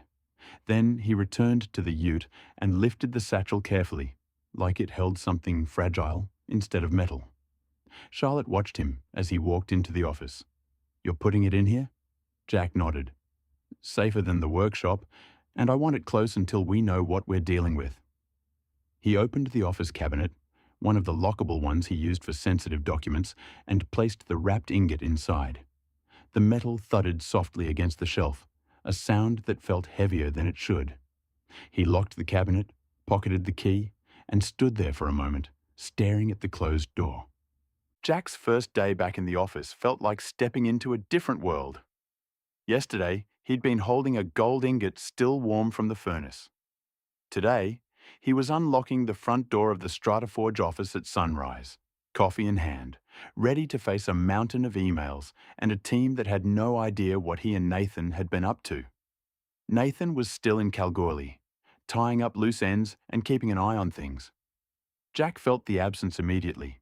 No quiet commentary from the desk beside him, no shared glances about the ridge, no second pair of hands to help shoulder the workload. Today was going to be big. Nancy walked in not long after Jack, dropping her bag on her desk with a sigh that said she'd already been awake for hours. "You look tired," she said, eyeing him over the rim of her glasses. Jack smirked. "Long day yesterday." Nancy raised an eyebrow. "Long day doing what? Because your inbox looks like it's been breeding." Jack chuckled, rubbing the back of his neck. "Yeah, I know. I'll get through it." Nancy didn't move. She just watched him for a moment, reading him the way only she could. "You've got that look," she said, finally. "What look?" "The you're hiding something look." Jack froze for half a second, just long enough for Nancy to notice. She crossed her arms. "Jack." He shook his head quickly. "Nothing bad, just field stuff.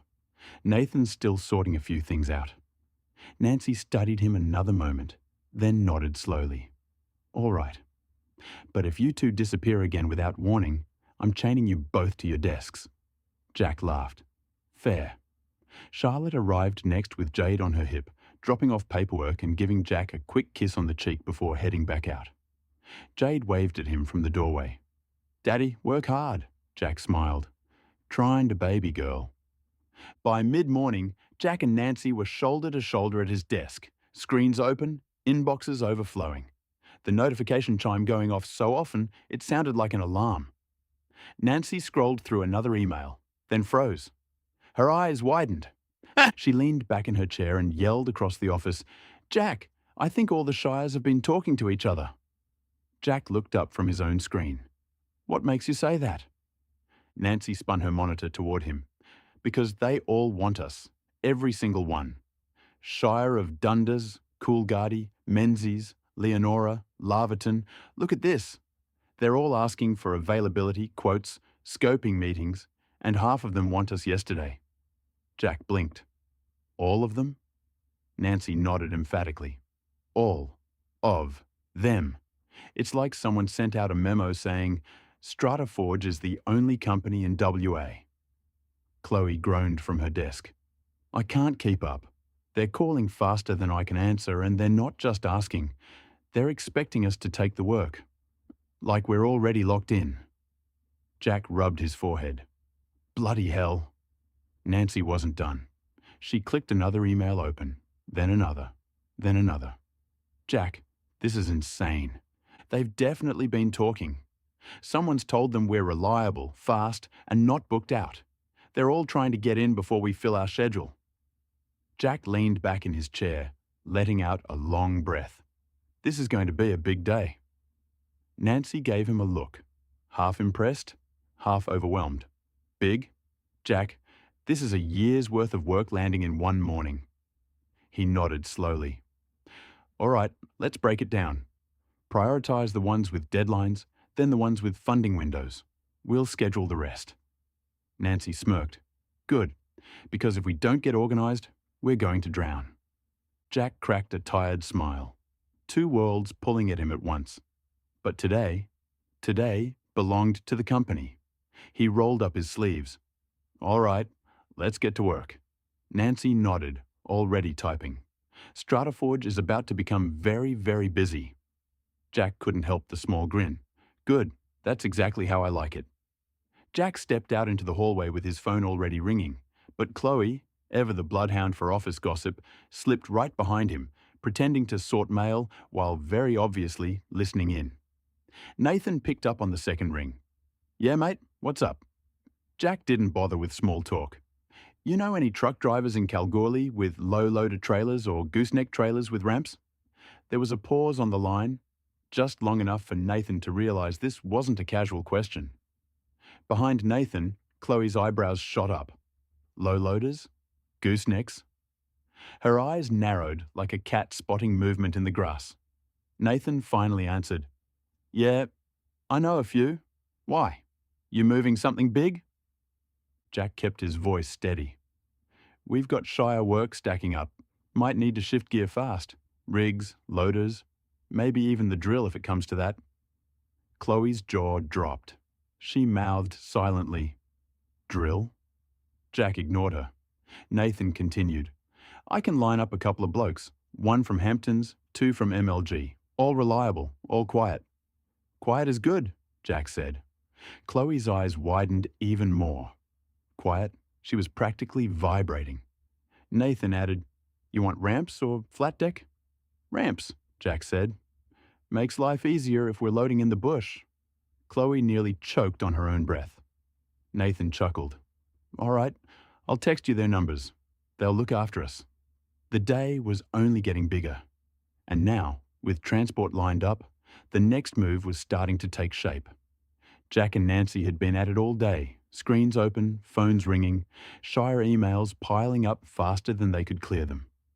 By late afternoon, the office had finally quieted. The sun was dipping low through the blinds.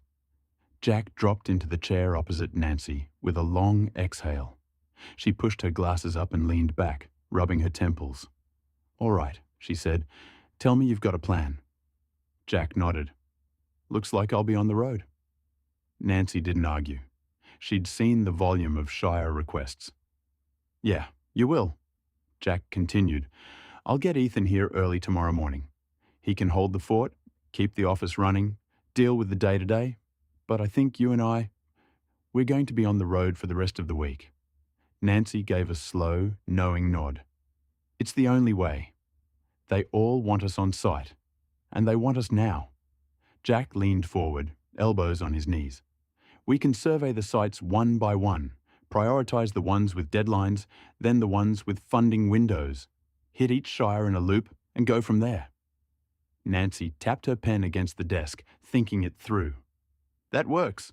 We'll need to map the route tonight, and you'll need those drivers on standby in case we have to move gear. Already sorted, Jack said. Nathan lined up a few low-loader and gooseneck drivers, reliable ones. Nancy smirked. Good, because if we're doing this properly, we're going to need them. Jack nodded. This week's going to be big. Nancy gave him a tired smile. Big is good. Big means we're doing something right. Jack leaned back, letting the weight of the day settle. We'll get through it, one site at a time. Nancy closed her laptop with a soft click. Then let's get some rest. Tomorrow's going to hit hard. Jack stood, stretching. Yeah, but we're ready. He flicked off the office lights, and the two of them stepped out into the cooling evening, already thinking about the road ahead. The next morning came around fast. Too fast for how little sleep Jack had managed, but by 9 a.m. sharp, Ethan rolled into the office with a coffee in hand and that half-awake grin he always wore before a big run. Jack didn't even let him settle. Good, you're here, Jack said, already grabbing his gear. Let's go. Ethan blinked. Now? Jack was halfway out the door. Yep, cannon shot. Move. Ethan shot Nancy a helpless look as he followed. She just smirked. Welcome back, Ethan. The ute barely warmed up before they were on the highway, peak hour traffic trailing behind them. Jack drove like a man with a mission, and Ethan kept pace, flipping between maps, notes, and the site list. The day blurred into a rhythm, arrive, assess, photograph, measure, note, move. 7 sites in total, each one different, each one demanding something from them. By late afternoon, the sun was sinking low and the heat was finally easing. Jack pulled into a gravel pit off the road, a spot he'd used before. "We'll camp here." Ethan stretched his back with a groan. "Big day." Jack smirked. "Tomorrow's bigger." They rolled out their swags, cooked a quick meal, and sat under the stars. Ethan fell asleep almost instantly. Jack stayed awake a little longer, staring at the sky, thinking about the ridge, the gold, and the mountain of shire work waiting for them. They were up before sunrise, boots on the ground before the coffee even kicked in. The second day was heavier. 9 sites, hundreds of kilometres, dozens of photos, sketches, and quick fixes. Ethan was flagging by mid-afternoon, but Jack kept pushing. They had momentum, and he wasn't wasting it. By the time they finished the 9th site, Ethan collapsed into the passenger seat. 16 sites in 2 days, he groaned. "That's insane." Jack just grinned. "Good work, mate." Jack pulled into a rest stop with enough reception to make a call. He dialed Nancy, leaning back in the seat with dust still on his shirt and sunburn on his neck. Nancy answered immediately. "Tell me you've got good news." Jack smiled. 16 sites reviewed. There was a long exhale on the other end, half relief, half disbelief. 16? Jack, that's incredible. Ethan raised a tired fist in victory. Jack added, "We'll write up the reports tonight. You'll have everything by morning." Nancy laughed. "You two are machines. All right, get some rest. Tomorrow's going to be just as big." Jack hung up, started the ute, and glanced at Ethan. "Ready for day 3? Ethan groaned. "I need a new spine." Jack laughed and drove on, already planning the next stretch of road. The ute barely warmed up before they were on the highway, dust trailing behind them. Jack drove like a man with a mission, and Ethan kept pace, flipping between maps, notes, and the site list. The day blurred into a rhythm: arrive, assess, photograph, measure, note, move. 7 sites in total, each one different, each one demanding something from them.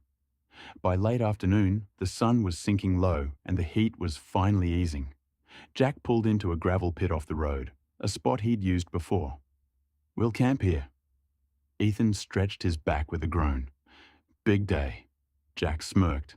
"Tomorrow's bigger." They rolled out their swags, cooked a quick meal, and sat under the stars. Ethan fell asleep almost instantly.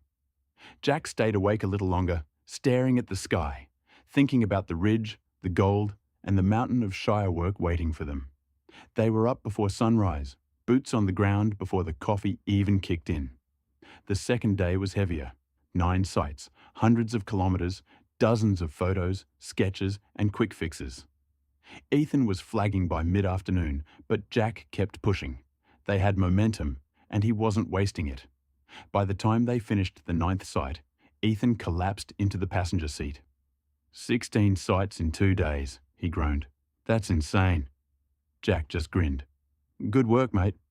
Jack pulled into a rest stop with enough reception to make a call. He dialed Nancy, leaning back in the seat with dust still on his shirt and sunburn on his neck. Nancy answered immediately.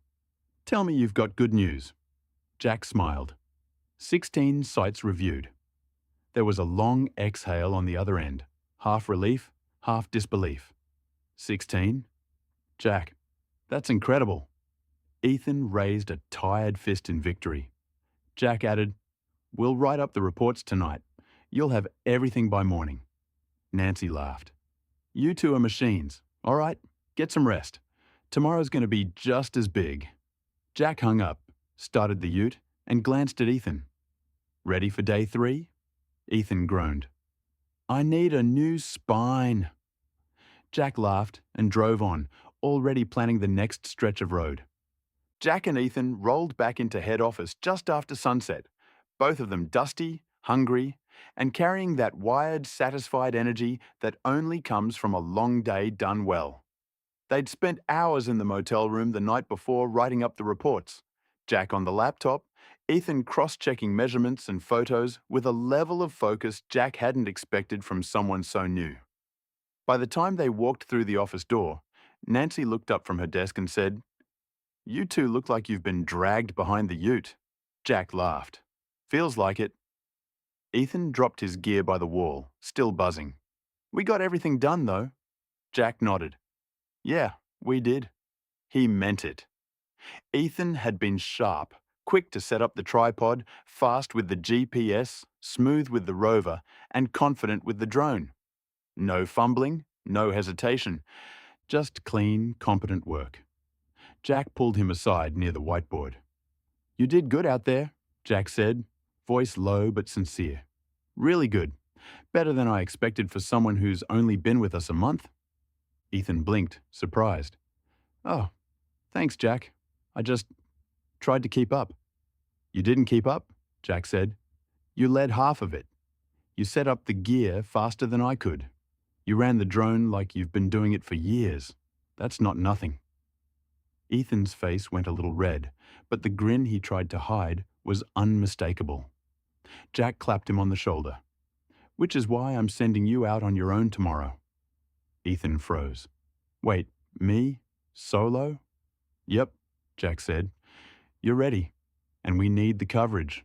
There's too much work coming in for me to babysit you." Ethan swallowed, then nodded. "All right, I'll do it." Jack smiled. "I know you will." Nancy, overhearing the tail end, called out, "Make sure he doesn't crash the drone." Ethan groaned. "I'm right here, Nancy." Jack laughed. "He'll be fine." And he meant it. Ethan wasn't just fitting in. He was proving himself. Fast. Jack headed toward his office, already thinking about the next wave of Shire work, the ridge, the gold locked in his cabinet, and the fact that, for the first time in a long time, he had a team strong enough to handle all of it. Chapter 11. Solo.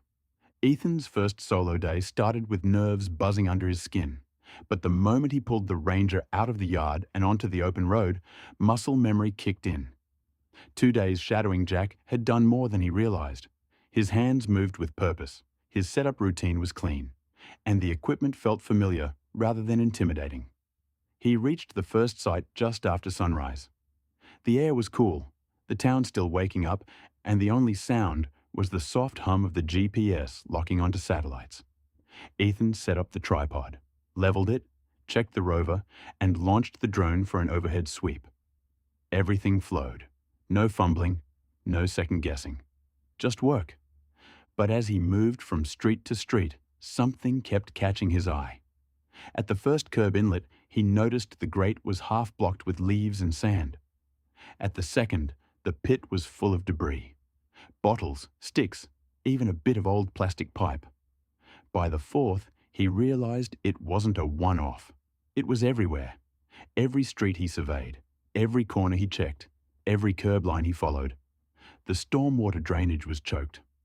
Some pits were so full they were practically level with the road surface. Others had water stains showing they'd overflowed during the last rain. Ethan crouched beside one inlet, taking photos and shaking his head. "How's this even allowed to get this bad?" He logged it, marked it, and moved on. And again, blocked, the next one, full, the one after, completely neglected. By midday, he wasn't nervous anymore. He was focused, determined. He knew Jack would want this flagged, and he knew the Shire would need to hear it. As he wrapped up the last sight of the day, he leaned against the Ranger and took a breath. He'd done it, his first solo run. And he'd found something important, something the Shire clearly hadn't been keeping on top of. He sent Jack a quick message. "All sites done. Also, stormwater drains are a mess. Like, all of them." Jack replied almost instantly, "Good catch. Bring it in tomorrow. We'll add it to the report." Ethan smiled, started the engine, and headed back toward town, tired, dusty, but proud. He wasn't just keeping up anymore. He was contributing. Ethan waited until he got back to the office the next morning, boots still dusty from the field, before knocking lightly on Jack's door. Jack looked up from the stack of reports he was reviewing. "You all right, mate?" Jack asked. Ethan nodded, but he had that look, half excited, half thinking hard. Yeah, I've got an idea. Jack leaned back in his chair. Go on. Ethan stepped inside, closing the door behind him. Does Kalgoorlie have any vacuum trucks, like proper suction units, stormwater vacs, hydrovac trucks, or even the smaller council ones? Jack raised an eyebrow. They've got a few. Why? Ethan took a breath. Because the drains out there are a mess. I mean, really bad. Every curb inlet I checked was blocked or full of debris. Some were overflowing last rain. You can see the staining. It's not isolated. It's the whole bloody town. Jack's expression sharpened. All of them? Pretty much, Ethan said. I logged everyone I saw. Took photos. If they don't clear them before winter, they're going to have flooding issues. Big ones. Jack rubbed his jaw, thinking. And you reckon a vac truck could sort it? Ethan nodded. Yeah, a couple of days with a proper unit and a crew, and they could clear the worst of it. But they need to know it's a problem first. And if they don't have enough trucks, we might be able to bring one in or subcontract. Jack let out a low whistle. Good catch, Ethan. That's the kind of thing shires miss until it's too late. Ethan shrugged, a little shy. Just seemed obvious once I saw the pattern. Jack stood, clapping him on the shoulder. That's why I sent you out there. You've got the eye for it. We'll add it to the report and flag it as a priority. They'll want to know. Ethan smiled, relieved. All right, I'll get the photos and notes ready. Jack nodded. Do that. And Ethan? Yeah? Good work. Proper surveyor's instinct. Ethan left the office with a grin he couldn't hide, and Jack turned back to his desk, already thinking about how to present this to the Shire. Because this wasn't just a note in a report. It was a problem that needed fixing. Jack stood at the front of the small Shire meeting room, the projector humming quietly behind him. The councillors and works officers were halfway through their coffees when he clicked to the next slide. Photos Ethan had taken the day before. Blocked curb inlets. Stormwater pits filled to the brim. Debris stacked so high it was level with the road. Jack didn't waste time. This isn't isolated, he said. This is across the entire township. Every street Ethan surveyed had at least one blocked inlet. Some had 3 or 4. A murmur went around the table. One of the works officers frowned. All of them? Jack nodded. Pretty much. If you get a decent rain event, you're going to see overflow, road damage, and property complaints. It's preventable, but only if you act now. He clicked to the next slide. A clean inlet after vacuum clearing. You've got 2 options, Jack continued. Use your own vac truck if it's available, or bring in a contractor. But this needs to be done before winter. The room went quiet for a moment. Then the Shire CEO leaned forward. Thank you, Jack. We didn't realize it was this widespread. Jack nodded. Ethan picked it up on his first solo run. Good eye on him. We'll include the full drainage assessment in the report. The CEO exhaled. All right, we'll prioritize it. Send us the recommendations. Jack closed his laptop, shook hands, and stepped out into the sunlight. Already thinking about the next site, the next Shire, and the growing list of things StrataForge needed to stay ahead of. Jack rang Nathan's Sat-He the back office after hours, the rest of the team gone home, the hum of the fridge the only sound. The day had been long, the Shire meetings even longer, and Jack finally had a moment to breathe. Nathan leaned against the filing cabinet, arms folded. Mate, Nathan said, that kid's got an eye. Jack nodded. He does, and he's picked up something the Shire's been blind to for years. Nathan walking around the office with his headset on. Blocked drains everywhere. That's not a small issue. No, Jack agreed. It's not, and it's not going away on its own. Nathan waited, sensing Jack was working towards something. Jack closed the laptop and leaned back in his chair. What do you reckon about offering a full drainage audit as a service? Nathan raised an eyebrow. Like a proper one, town-wide? Mapping, condition reports, cleaning recommendations? Exactly, Jack said. We're already halfway there. Ethan's found the pattern. We've got the gear, and the Shires clearly need it. Nathan thought for a moment. It's not just a survey job. It's a maintenance plan, a risk assessment, a preventative strategy. Jack nodded. And it's something no one else around here is doing properly. Nathan smirked. You're thinking long term. I'm thinking opportunity, Jack said. If we pitch it right, we're not just fixing a few culverts. We're helping them avoid flooding, road damage, insurance claims, the whole lot. Nathan pushed off the cabinet and sat opposite him. We'd need a template, a structure, something scalable. Jack smiled. We can build that. Between you, me, and Ethan? Easy. Nathan chuckled. All right, I'm in. Let's draft something up. Jack nodded, satisfied. Good, because if the Shires want us this badly, we might as well give them something worth paying for. Nathan leaned back, arms behind his head. StrataForge, drainage specialists. Didn't see that coming. Jack laughed. Neither did I, but it fits.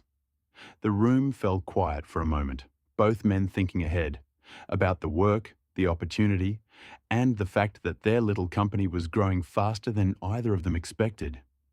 Jack finally stood. Tomorrow, we start building the audit framework. Nathan grinned, and we tell Ethan he's just created a whole new service line. Jack shook his head with a smile. He's going to love that. Nathan arrived in Perth that morning, while Ethan showed up early the next morning, still riding the confidence of his first solo run. Jack waved him into the office, Nathan already leaning against the desk with a coffee in hand. Jack didn't waste time. Ethan, he said, we've been talking about your drainage findings. Ethan straightened a little. Yeah? Jack nodded. We're thinking of offering a full drainage audit as a service. Town-wide assessments, mapping, condition reports, maintenance plans, the whole lot. For a moment, Ethan just blinked, processing, then his face lit up. Seriously? Because of what I found? Nathan grinned. Mate, you didn't just find a blocked drain. You found a pattern the Shires missed for years. That's value. Ethan rubbed the back of his neck, trying not to smile too hard. I just noticed it. It didn't look right. Jack stepped closer. That's the point. You saw it. You connected the dots. That's what a proper surveyor does. Ethan's grin finally broke through. All right, I'm in. Whatever you need. Jack nodded. Good, because we're building the framework today. Jack, Nathan, and Ethan gathered around the whiteboard, markers in hand. The office was quiet except for the hum of the aircon and the occasional scribble of pen on paper. Jack started the structure. First section, township overview, basic layout, catchment areas, flow direction. Nathan added, then asset identification, every curb inlet, pit, culvert, open drain, head wall, GPS logged, photo recorded. Ethan leaned in. We should include condition grading, like 1 to 5. 1 for clear and functional, 5 for completely blocked or damaged. Jack nodded. Good. And a risk rating, low, medium, high, based on flooding potential. Nathan wrote it down. Then maintenance recommendations. What needs vacuuming, what needs repair, what needs replacement. Ethan pointed at the board. And a priority schedule. Immediate, short-term, long-term. Jack smiled. Exactly. Something the Shire can actually use, not just file away. They stepped back, looking at the growing framework. Clean, structured, and surprisingly comprehensive for something built in under an hour. Nathan crossed his arms. This is solid. We can scale it to any town. Ethan nodded. And we've already got half the data for Kalgoorlie. Jack capped the marker. Then let's finish it. This could become one of our core services. Ethan looked between them, still a little stunned. I didn't think noticing a few blocked drains would turn into this. Jack clapped him on the shoulder. That's how good ideas start. One observation, one pattern, one person paying attention. Nathan smirked. Welcome to StrataForge, mate. Ethan laughed, the pride unmistakable. Jack glanced at the whiteboard again, already thinking ahead. Next step is packaging this into something we can pitch. He looked at Ethan. You ready to help present it when the time comes? Ethan nodded without hesitation. Absolutely. Jack smiled. Good, because this is going to open doors. A month rolled by in a blur of site visits, reports, and shire meetings. The new drainage audit service took off faster than any of them expected. One by one, the shires signed on. Coolgardie first, then Dundas, then Menzies, Leonora, Laverton, and a handful of smaller councils who'd heard through the grapevine that StrataForge was the only mob actually paying attention. While the shires waited for their full reviews, Jack was already thinking ahead. The audits were one thing, but the fixing was another. And if the drains were as bad as Ethan had found, they'd need serious equipment on standby. Late one afternoon, Jack stepped outside the office and called Mick. Mick answered with his usual bark. What's up, mate? Jack got straight to it. You boys got a vacuum truck in Cal? Proper stormwater vac? There was a pause, then Mick snorted. Vac truck? Nah, only got the pump truck. Good for water, not for sucking out half a ton of sand and beer cans. Jack rubbed his forehead. Damn, I was hoping you had one tucked away. Wish we did, Mick said. Council's got a tiny one, but it's more like a glorified shop vac on wheels. Useless for the big pits. Jack sighed. All right, thanks anyway. Mick hesitated. You need one bad? Yeah, Jack admitted. Stormwater's a mess. Whole town's choked. Mick let out a low whistle. Right. Well, if you find one, let me know. I'll help run it. Jack smiled. I'll hold you to that. He hung up and stood there for a moment, thinking. The audits were going well, but the next step was going to be bigger. They'd need equipment, contractors, maybe even their own vac truck one day. The company was growing faster than he'd planned, and Jack could feel the next move forming. Jack was still halfway through his morning coffee when Nathan stuck his head into the office, eyes wide, phone in hand. Jack, you need to see this. Jack followed him out to the workshop where Nathan had Marketplace open on his screen. 2 massive vacuum trucks, proper stormwater suction units, not the tiny council toys, were listed at a fire sale price. The kind of price that made you suspicious at first glance. Jack frowned. That can't be right. Thought the same, Nathan said. But look, seller's legit. Mining contractor shutting down a satellite depot. Everything must go. Jack's pulse kicked up. Where are they? Just outside Boddington, Nathan said. We can be there in an hour. They didn't waste time. Within minutes, they were on the road, leaving the traffic trailing behind the ute as they headed toward the yard. When they arrived, the trucks were parked side by side. Big, heavy, industrial units with faded paint but solid bones. A gooseneck trailer with ramps sat off to the side, equally neglected but clearly built tough. The seller, a tired-looking bloke in high-vis, waved them over. They've been sitting a few months. Engines run, pumps run, tanks are clean, just need new tires. Jack walked around the first truck, running his hand along the tank. How bad are the tires? Nathan crouched down, inspecting the tread with a practiced eye. They're okay, not amazing. Enough to get them home, but we'll want new ones before we put them to work. Jack nodded. Anything else wrong with them? The seller shook his head. Honestly, no. We just don't need them anymore. Company's downsizing. If you want them, take the trailer too. I'm clearing the whole yard. Jack and Nathan exchanged a look, the kind of look that said, this is too good to walk away from. Nathan stood, dusting off his hands. They're solid, Jack. Bit of love and they'll be perfect. Jack didn't hesitate. We'll take both trucks. And the trailer. The seller blinked. All 3? Jack nodded. All 3. Paperwork was done in under 10 minutes. Keys were handed over. And just like that, StrataForge suddenly owned 2 full-size vacuum trucks and a gooseneck trailer with ramps. Equipment that would have cost them a fortune new. As they drove the first truck out of the yard, Nathan leaned out the window, grinning. Mate, we just leveled up. Jack laughed, shaking his head. Yeah, we really did. The company had just taken a massive step forward, and neither of them could quite believe how fast things were changing. StrataForge's new yard still smelled like fresh gravel and opportunity when Nathan rolled through the gates in the first pump truck.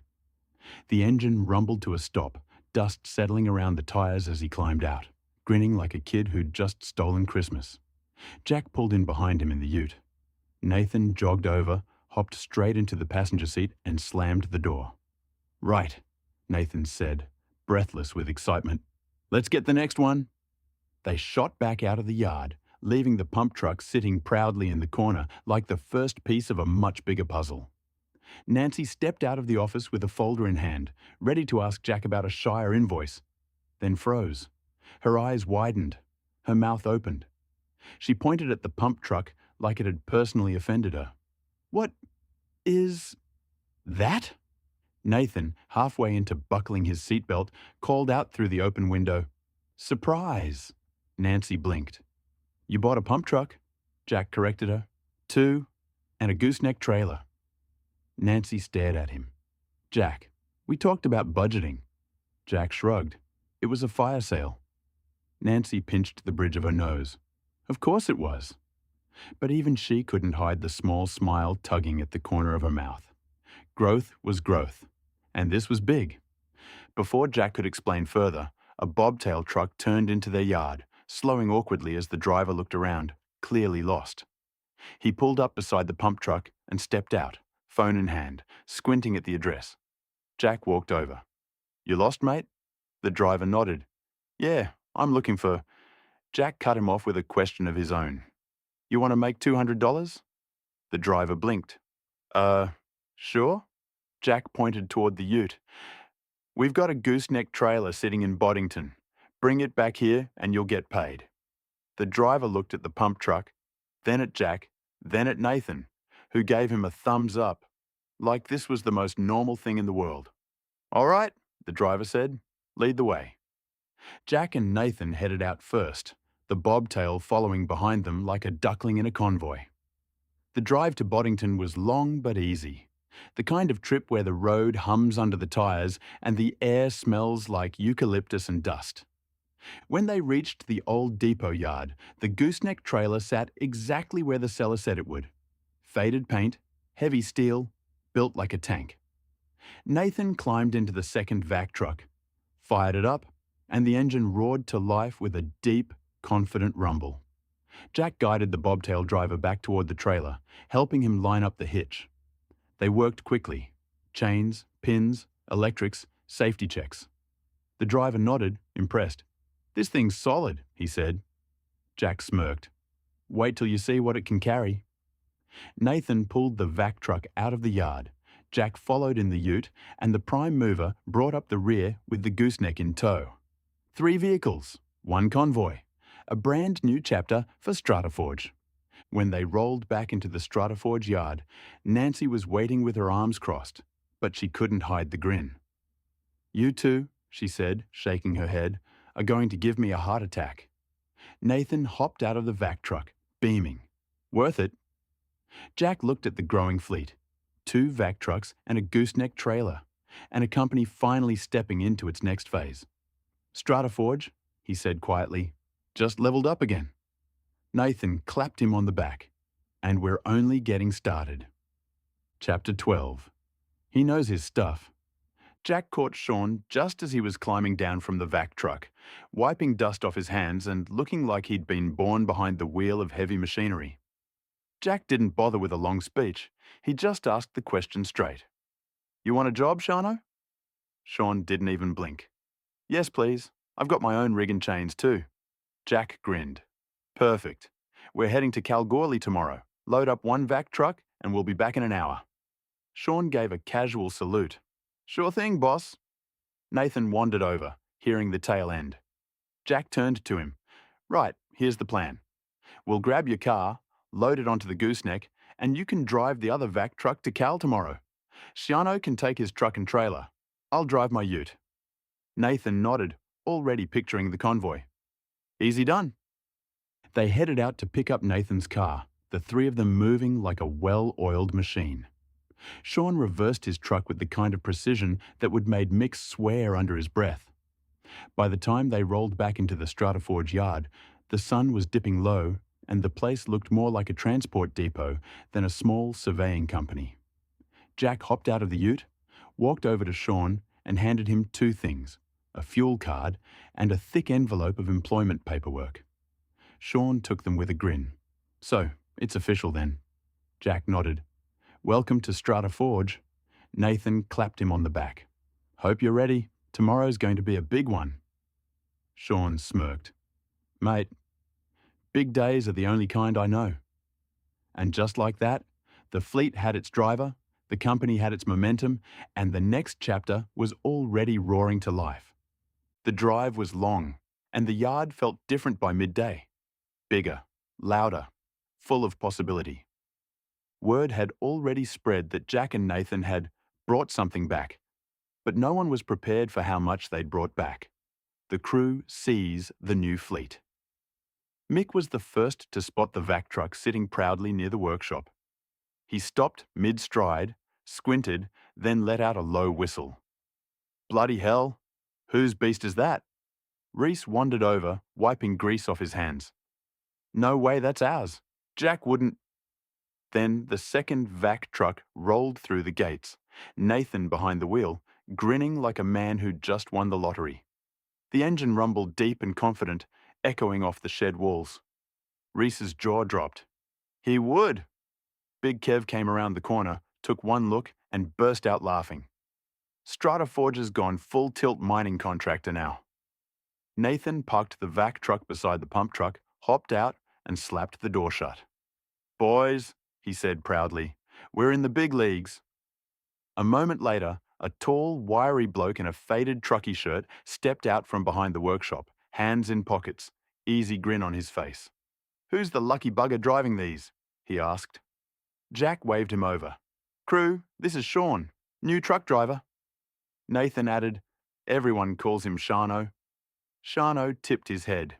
"G'day, lads. Heard you needed someone who can reverse a trailer without crying." Mick snorted. "We'll see about that." Sayano walked a slow circle around the vac truck, nodding approvingly. "She's a beauty. Bit rough around the edges, but she'll pull like a mule." Jack grinned. "That's why we hired you." Then the office door slammed open. Chloe marched out, folder in hand, ready to demand an explanation, until she saw the full lineup. 2 vac trucks, a gooseneck trailer with ramps, and a brand new truck driver. She stopped dead. "Oh my God," she whispered. "You two didn't." Jack and Nathan exchanged matching guilty child expressions. Chloe pointed at the fleet. "This is not a couple of bargains. This is a fleet expansion." Nathan shrugged. "Fire sale." Sayano raised a hand. "Hi, I'm new." Chloe blinked at him. "Of course you are." But even she couldn't hide the smile tugging at her lips. "Well, I suppose if we're going to take over half the shires in WA, we might as well look the part." The boys circled the trucks like kids around a new bike. Kev slapped the tank. "We can clear a whole town's drains with these." Reese nodded. "Or suck up a small car." Mick grinned. "Finally, proper gear." Ciano leaned against the vac truck, arms crossed. "When do we start?" Jack looked at the fleet, the crew, the yard that suddenly felt too small for what they were becoming. "Soon," he said. "Very soon." Nathan clapped him on the back. StrataForge just leveled up again. And this time, everyone felt it. Sean's first day hit the yard like a storm front, loud, confident, and impossible to ignore. The rest of the crew had already been buzzing about the new fleet. But Ciano? He walked in like he'd been waiting his whole life for a setup like this. Ciano sizing up the fleet. He strolled straight toward the vac trucks, hands in pockets, that easy grin on his face. Mick watched him with a smirk. "You reckon you can handle those?" Mick asked. Ciano didn't even break stride. "Mate, I've got more tickets than a meter maid. If it's got wheels, a tank, or a pump, I've probably driven it, broken it, or fixed it." Nathan burst out laughing. "He's not joking either. I checked his file. He's licensed for everything short of a helicopter." Ciano tapped the side of the vac truck.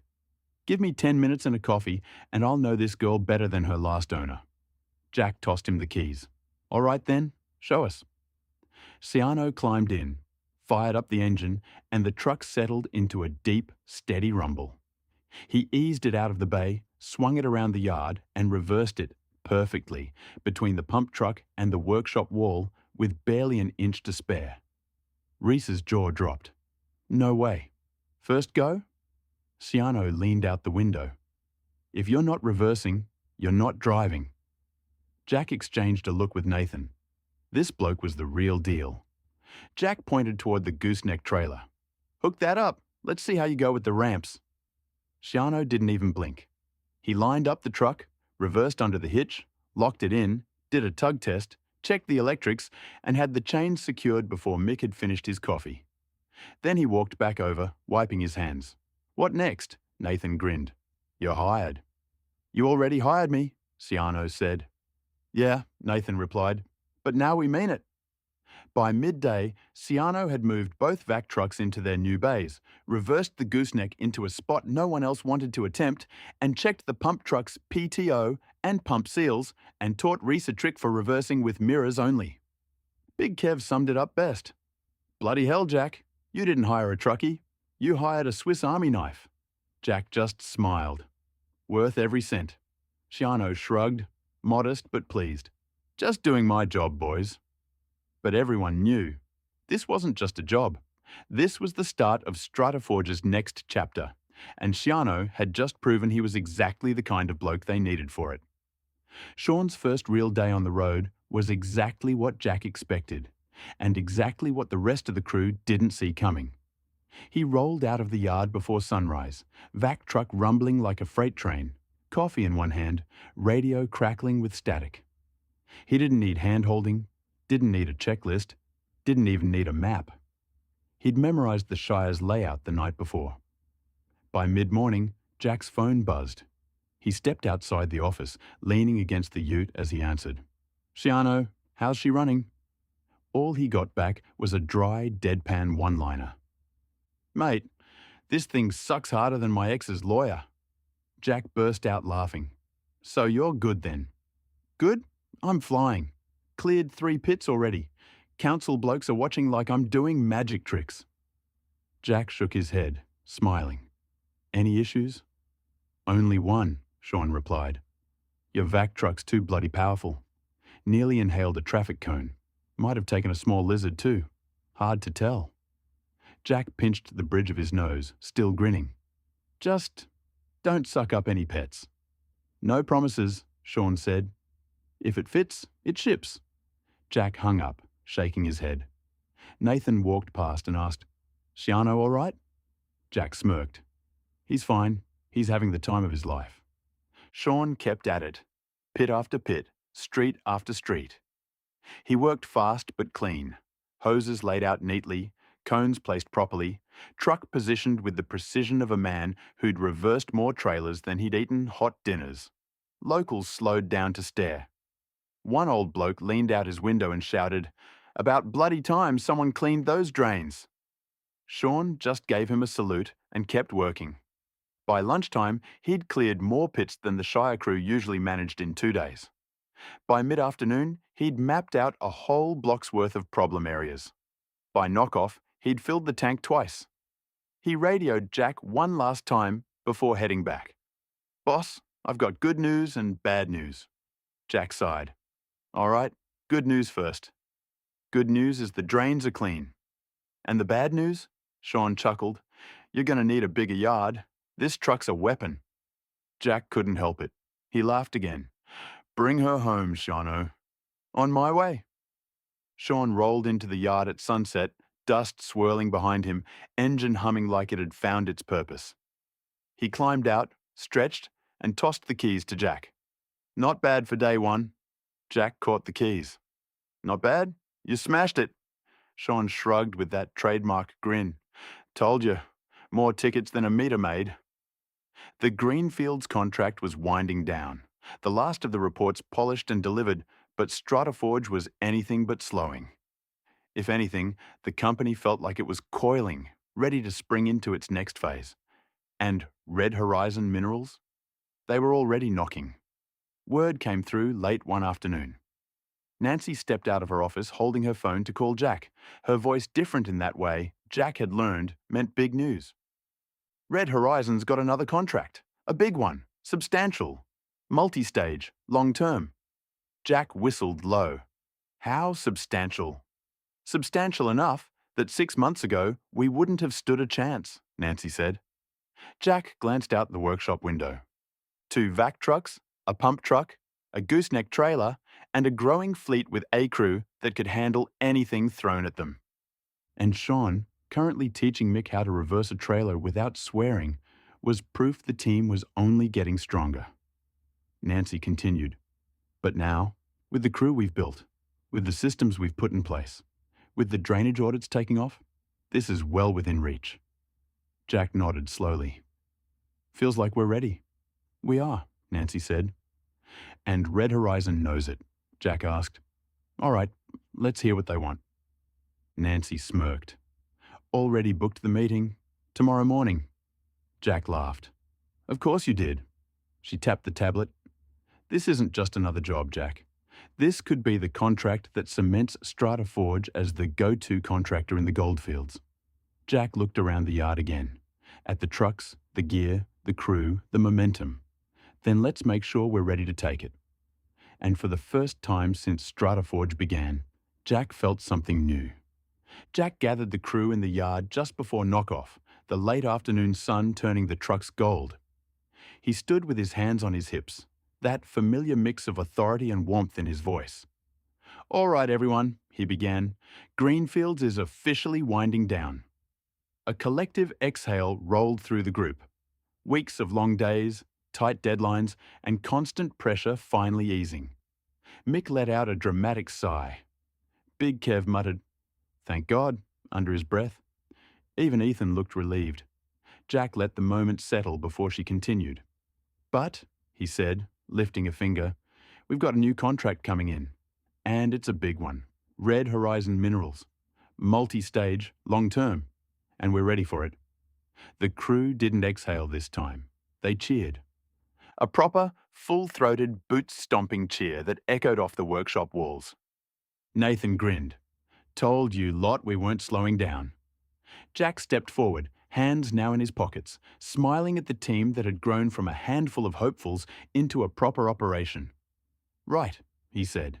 Since you've all survived Greenfields without killing each other, I'm taking the Kalgoorlie crew out for dinner tonight.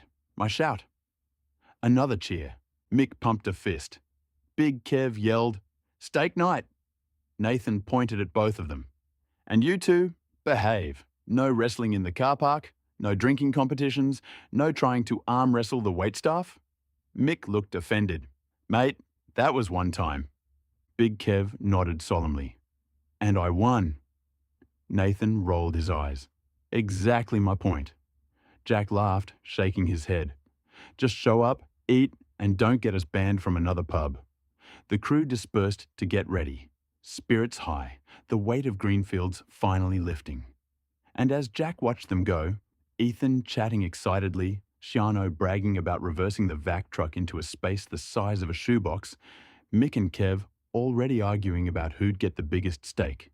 He felt something settle in his chest. They weren't just ready for the next contract. They were built for it. The pub in Kalgoorlie was already humming when the StrataForge crew walked in. Boots dusty, shirts untucked, and spirits high after weeks of grinding through Greenfields.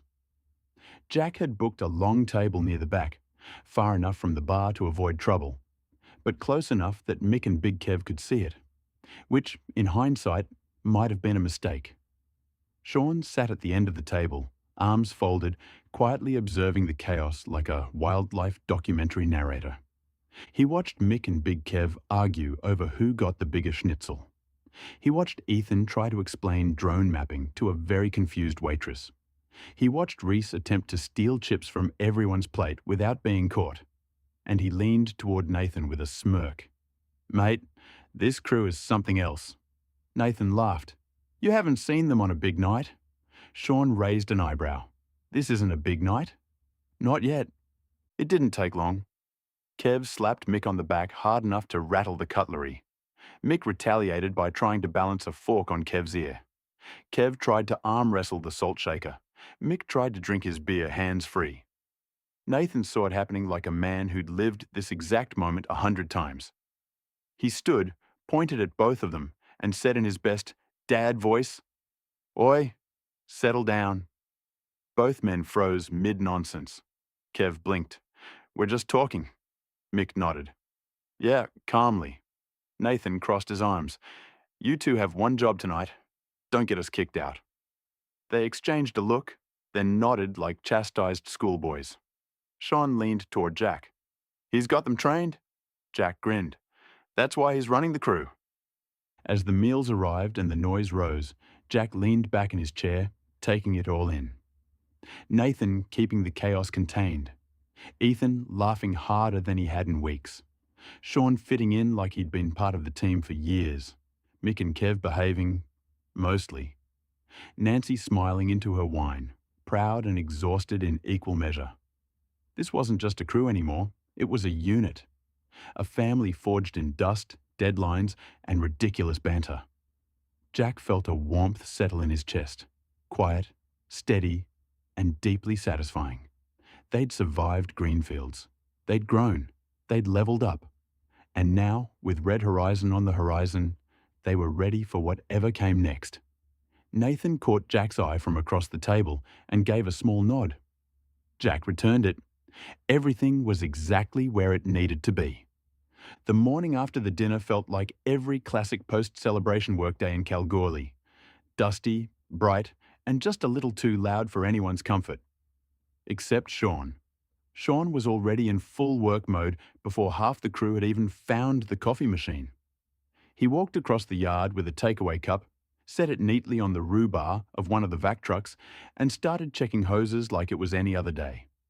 Shane and Matt stood near Darren, both squinting at the sun like it had personally wronged them. Darren, on the other hand, looking at Sean, "He looks far too energetic." Matt nudged Shane. "He's too happy." Shane nodded. "Yep, he's taken his ADHD pill already." Darren beamed at them. "Morning, boys. Big day ahead?" Big Kev wandered past, gave a silent giggle, and kept walking. He looked like a man who'd slept in his boots. Nathan and Jack walked through the yard together, coffees in hand, doing that quiet morning assessment leaders do. Who's alive? Who's functional? Who needs a bucket of water tipped over their head? Sean spotted them immediately. He wiped his hands on a rag, walked over with purpose, and launched straight in. "Morning, lads. Got a problem." Jack raised an eyebrow. "Already?" Sean nodded. "Yeah, but it's an easy fix." Nathan smirked. "Go on." Sean pointed toward the vac truck. "One of the hydraulic lines is rubbing on the bracket. Give it a week and it'll wear through.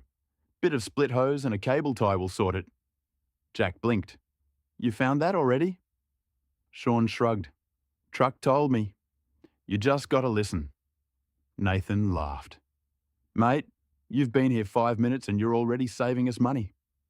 Before Jack could reply, Mick, who had been eavesdropping from behind a toolbox, popped his head around the corner. "All right, that's it," Mick declared.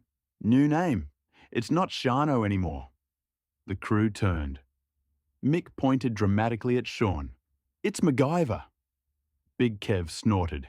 Reese nearly choked on his coffee. Darren clapped like he'd just seen a magic trick. Sean just grinned. "As long as I don't have to wear a mullet." Nathan shook his head, laughing. "Too late, mate. Name's stuck now." Jack watched the whole exchange with a quiet pride. Nathan had the crew under control. Sean was already proving himself. And the team, dusty, loud, chaotic, was exactly what StrataForge needed. The day was only just beginning, but the energy was unmistakable. They were ready for Red Horizon.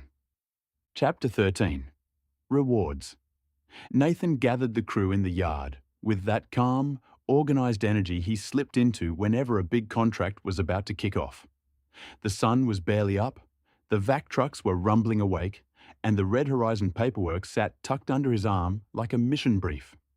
Sean was already in the vac truck, PTO humming, hoses laid out, coffee steaming on the rhubarb. He looked like a man who'd been waiting all week to get back out there. Sean climbed into the vac truck like he was stepping into a cockpit. He fired up the engine, checked the gauges, and gave the truck a gentle rev that made the whole yard vibrate. Darren jogged over with his gear. "Ready, MacGyver?" Sean grinned. "Born ready." Reese hopped into the ute behind them, still chewing a muffin. "Let's go suck up some history." Sean rolled his eyes. "Mate, it's sand and leaves, not buried treasure." "Still counts," Darren said. The vac truck pulled out of the yard with that deep, confident rumble, Sean driving like he'd been doing this job for 20 years. He took the corners smooth, kept the hoses tied down perfectly. Sean had the truck positioned at the first pit before Reese and Darren even finished setting cones. Within minutes, the suction hose was down the drain, the tank was filling, and Sean was in his element, focused, efficient, and annoyingly cheerful for someone operating heavy machinery before 8 a.m. Jack and Nathan arrived on site just as Sean stepped back from the pit, wiping his hands. "Morning, lads," Sean said. "First pit's clear, second one's half blocked, third one's going to be a bastard, but nothing we can't handle." Nathan raised an eyebrow. "You've only been here 10 minutes. Sean shrugged. "Truck told me." Jack smirked. "MacGyver strikes again." Sean just grinned and went back to work, hose in hand, truck humming like a beast. Sean rolled the vac truck up to the third pit with the same calm confidence he'd shown all morning. Darren and Reese were already setting cones, but even they could feel it. This pit looked wrong. The grate was half sunken. The asphalt around it had a slight dip. And the smell, well, it wasn't winning any awards. Sean crouched beside it, tapping the concrete with a gloved knuckle. "Yep," he muttered. "This one's a mongrel." Darren peered over his shoulder. "What's wrong with it?" Sean pointed. "See that? The pit's full to the top, and the inlet pipe's probably blocked solid. Might even be collapsed." Reese frowned. "So, what do we do?" Sean grinned. "We do what we always do. We suck the bastard out." He fired up the PTO, the vac truck roaring to life. The hose went down, and immediately the truck strained, like it was trying to inhale a brick wall. Sean adjusted the angle, listened, repositioned, listened again. He worked the hose like a surgeon, not a truckie. Then, whump, the blockage gave way. A surge of water, sand, and debris shot up the hose, the tank gauge climbing fast. Darren jumped back. "Holy—" Sean held steady, calm as ever. "Told you. Mongrel." Within minutes, the pit was clear, the inlet flowing, and the ground around it settling back into shape. Sean wiped his hands. "Right, next one." Reese stared at him. "Mate, how did you even know where to poke the hose?" Sean shrugged. "I'm MacGyver, remember?" Darren laughed. "MacGyver strikes again." Meanwhile, on the northern side of the site, Ethan was walking a grid with Shane and Matt, drone buzzing overhead. The mapping was routine, elevation, drainage flow, access points, until Ethan noticed something odd on the tablet. A dip. A depression that didn't match the surrounding terrain, and it wasn't natural. "Hold up," Ethan said, stopping mid-stride. Shane looked over. "What's up?" Ethan zoomed in on the drone feed. "There's a subsidence line here. See it? Runs straight for about 20 meters. Matt frowned. "Could be an old trench." Ethan shook his head. "Too clean, too straight. And look, there's a void under the surface." Shane's eyes widened. "Sinkhole?" "Not yet," Ethan said, "but it's heading that way." He marked the coordinates, took ground photos, and sent the data straight to Jack and Nathan. Within minutes, Nathan replied, "Good catch. Flag it. We'll rope it off and notify Red Horizon." Matt exhaled. "Man, imagine if a loader drove over that." Ethan nodded. "Exactly why we're here." By the time Jack and Nathan regrouped with both teams, Sean had cleared the worst pit on site and was already halfway through the next block. Ethan had identified a potential subsidence hazard that could have cost Red Horizon a fortune. Jack looked at Nathan, impressed. "This crew," he said quietly, "is something else." Nathan nodded. "And we're just getting started." Jack and Nathan didn't waste time. As soon as Ethan's report came through, they headed straight across the Red Horizon site toward the site office, a demountable perched on a rise overlooking the haul roads. The heat shimmered off the ground, trucks rumbled in the distance, and the smell of diesel hung in the air. Inside, the site manager, Graham, was hunched over a map with a mug of coffee that looked like it had been reheated 3 times. He glanced up as they walked in. "Morning, boys. What's up?" Jack didn't bother with small talk. He slid Ethan's tablet across the desk.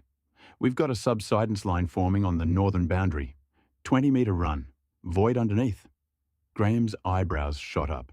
"You sure?" Nathan nodded. Ethan picked it up on the drone. Ground team confirmed the depression. It's not a collapse yet, but it's heading that way. Graham leaned back, exhaling sharply. "Bloody hell. That's right where we were planning to run the loader access." Jack tapped the screen. "Not anymore." Graham rubbed his face. "If that thing gives way under a loader, we're talking a shutdown, an investigation, and a whole lot of paperwork I don't want to deal with." Nathan pointed to the coordinates. "We've flagged it and roped it off, but you'll want geotech out here ASAP." Graham stood, grabbed his radio and barked into it. "All crews, avoid the north boundary. Repeat, avoid the north boundary. Hazard flagged." He turned back to Jack and Nathan, the tension easing from his shoulders. "Good catch, seriously. You boys just saved us a world of pain." Jack shrugged. "That's why we're here." Graham smirked. "And here I was thinking you were just the drain-cleaning mob." Nathan grinned. "We're multi-talented." Graham clapped him on the shoulder.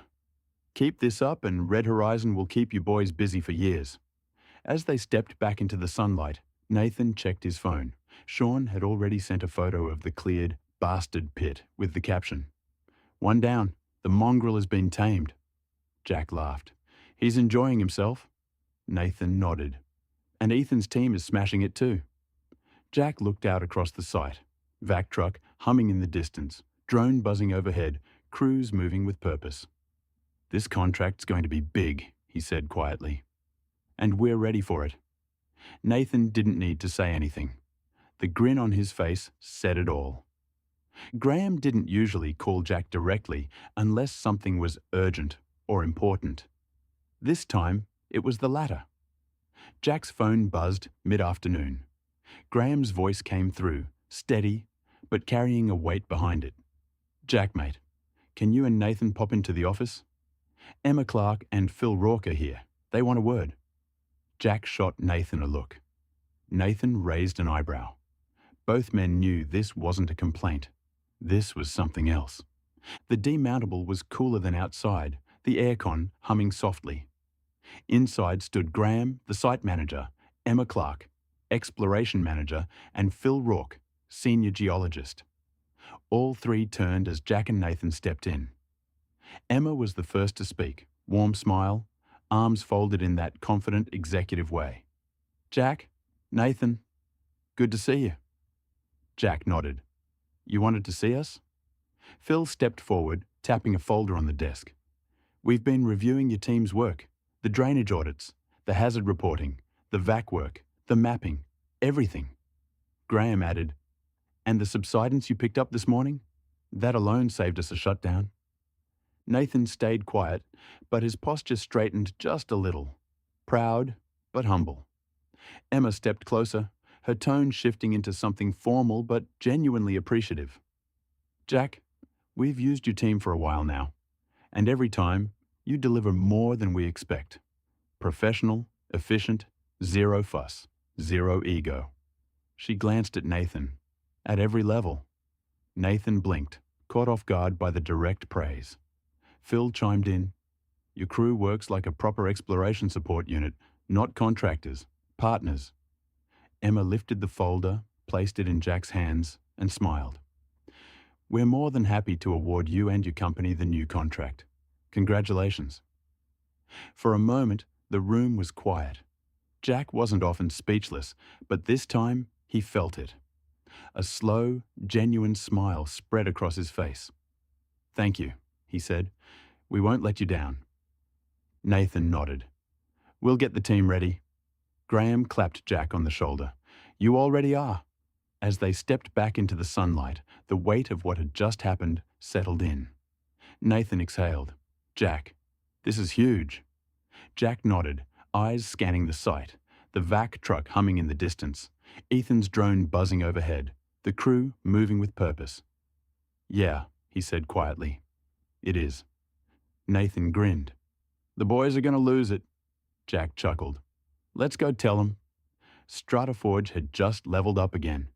And this time, the whole Goldfields would feel it. Nancy didn't even wait for the formal email. The moment Jack texted her, "We got it, full Red Horizon expansion." She booked the next flight to Kalgoorlie. She arrived just after midday, stepping off the plane with her laptop bag, a coffee, and that unmistakable Nancy on a mission stride. Jack and Nathan picked her up from the airport, and the three of them drove straight to the yard, where the crew was buzzing with the news. But there wasn't time for celebration yet. Not until the planning was done. They gathered in the small meeting room at the Kalgoorlie yard.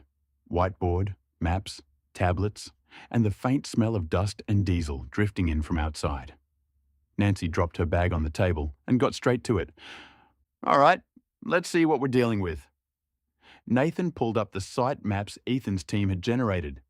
Jack laid out the scope documents Emma had handed him. Nancy scanned through everything with that razor-sharp focus she was known for. Drainage, mapping, access prep, hazard monitoring, ongoing vac support, she murmured. "This is big, bigger than Greenfields by a long shot." Jack nodded. "But we've got the crew for it." Nathan added, "And the fleet?" Nancy smiled. "And the reputation." They worked through logistics, rotations, equipment allocation, reporting structure, safety protocols, communication lines with Red Horizon.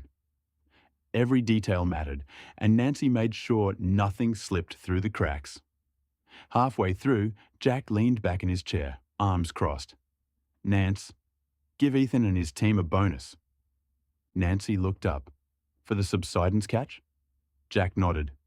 "They saved Red Horizon a shutdown, and they made us look bloody good." Nathan chimed in. "They earned it." Nancy didn't hesitate. "Done. I'll process it tonight." Jack smirked. "Make it a decent one." Nancy rolled her eyes. "It will be. I'm not stingy." Nathan grinned. "You're a saint." Nancy pointed her pen at him. "Don't push it." Nancy closed her laptop with a satisfied click. "This," she said, "is how you run a major contract." Jack nodded. "This is how we run it." Nathan leaned back, stretching. "The boys are going to be pumped." Nancy smiled. "They should be. This is the biggest step StrataForge has taken yet." Jack stood, hands on his hips, looking at the whiteboard full of notes, arrows, and timelines. "We're ready." And for the first time since the company began, the three of them felt it at the same time. Not hope, not ambition, but absolute certainty. StrataForge wasn't just growing, it was becoming a force. The whole Kalgoorlie yard gathered when Jack called everyone in. Dusty boots, half-finished coffees, a few sore heads from the night before. But the energy was buzzing. Word had already spread that Red Horizon had signed the expansion. But no one expected what was coming next. Nancy stood beside Jack, arms folded, that unmistakable, "I'm proud of you idiots" smile tugging at her lips. The crew straightened up a little. Nancy showing up in Kalgoorlie always meant something big. Jack cleared his throat. "All right, everyone. First off, congratulations. Red Horizon has officially awarded us the full expansion contract." A cheer erupted. Big Kev let out a roar. Mick fist-pumped the air, Darren clapped like he was at a concert, and Ethan just grinned, quietly proud. Jack held up a hand. "And that's not all." The yard fell quiet again. "Nancy and I want to recognize the work you've all put in. Greenfields was tough. Red Horizon's been massive already. And you've all stepped up." Nancy stepped forward, voice clear and warm. So today, we're giving out bonuses. A ripple of excitement shot through the crew. Eyes widened, grins spread, someone whispered, "No way." And Reese actually dropped his muffin. Jack continued, "Everyone is getting a small bonus. You've earned it." The reaction was instant. Big Kev, "You beauty." Mick, "Drinks are on me." Wait, no, drinks are on Jack. Shane and Matt high-fived. Darren bounced on the spot. Sean, MacGyver, just nodded with that quiet, satisfied smirk. Ethan's team exchanged looks of disbelief and pride. Nancy raised her voice over the noise. "And Ethan, your mapping team gets an extra bonus for catching that subsidence. That find saved Red Horizon a shutdown." Ethan blinked, stunned. Shane elbowed him. "Mate, you're a legend."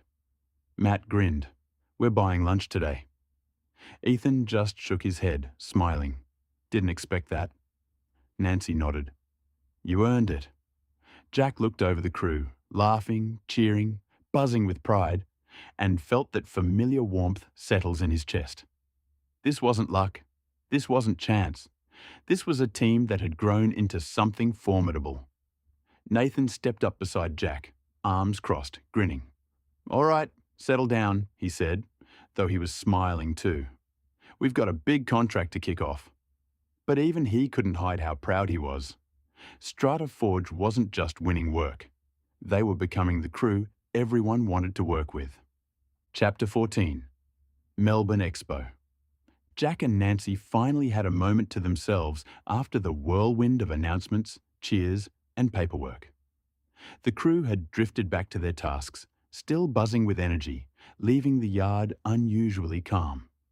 Jack leaned against the bull bar of his ute, arms folded, watching Sean guide the vac truck into position like he was conducting an orchestra.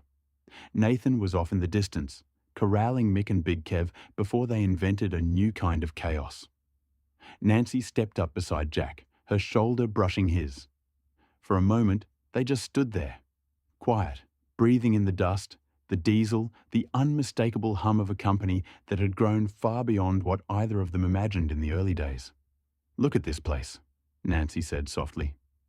"Look at them." Jack nodded. "We've come a long way." Nancy smiled. "A long way from you and me in that tiny Perth office, arguing about whether we could afford a second printer." Jack chuckled. "We still can't afford a second printer." She nudged him. "Yeah, but now we've got 2 vac trucks, a pump truck, a full crew, and a contract that'll keep us busy for a year." Jack's expression softened. "We built this, Nance." "No," she corrected gently. "You built this. I just kept you from blowing the budget." He gave her a look. "You did a hell of a lot more than that." Nancy didn't argue. She didn't need to. Instead, she took a breath, her tone shifting into that business-sharp cadence Jack knew well. "By the way," she said, "there's a mining and resources expo in Melbourne later this week." Jack raised an eyebrow. "Yeah? Yeah, big one. All the majors will be there. Equipment suppliers, tech companies, exploration groups. Perfect timing for us. Perfect timing for Red Horizon, and perfect timing for StrataForge to show we're not just a small contractor anymore." Jack considered it, eyes drifting back to the crew. Sean tightening a clamp, Ethan's drone buzzing overhead, Nathan giving orders with quiet authority. "Think we should go?" he asked. Nancy gave him a look that said the answer was obvious. "Jack, we've earned our place in that room, and after today, people are going to want to talk to us." Jack exhaled slowly, a smile forming. "All right," he said. "Book it." Nancy nodded, satisfied. "Already did." Jack laughed. "Of course you did." They stood there a moment longer, watching their crew, their team, move with confidence and purpose across the yard. StrataForge wasn't just surviving anymore. It was rising. And Melbourne was about to find out exactly who they were. Jack caught Nathan just as the crew was dispersing, the yard still buzzing from the bonus announcement. Nathan was halfway through wrangling Mick and Big Kev into something resembling productivity when Jack motioned him over. They stepped aside near the workshop, away from the noise. "Nath," Jack began, tone low but excited. "There's a mining and resources expo in Melbourne later this week." Nathan's eyebrows lifted. "Serious?" "Yeah, big one, all the majors. Perfect timing for us after landing Red Horizon." Nathan nodded slowly, already thinking through logistics. "You want me to run things here while you're gone?" Jack gave a small grin. "Mate, you already do. The teams will run themselves. You just keep the wheels turning." Nathan smirked. "Easy done." Jack clapped him on the shoulder. "I trust you." And he meant it. As Nathan headed back to the crew, Jack pulled out his phone and stepped away from the noise. He hit Charlotte's name, and she answered almost instantly. "Hey you," she said warmly. Jack smiled. "Pack your things." There was a pause. "What? Why?" "We're going to Melbourne." Another pause, this one filled with excitement. "Seriously?" "Yep. Nancy and I are on our way home from Cal now. I'll see you tonight." Charlotte laughed, that bright, happy sound Jack loved. "I'll start packing. And Jack?" "Yeah? I'm proud of you." Jack felt that warmth settle in his chest again. "See you soon." He hung up, slipped the phone back into his pocket. StrataForge was moving, growing, becoming something bigger than any of them imagined. And Melbourne was the next step. Charlotte didn't hesitate. She adored Jade.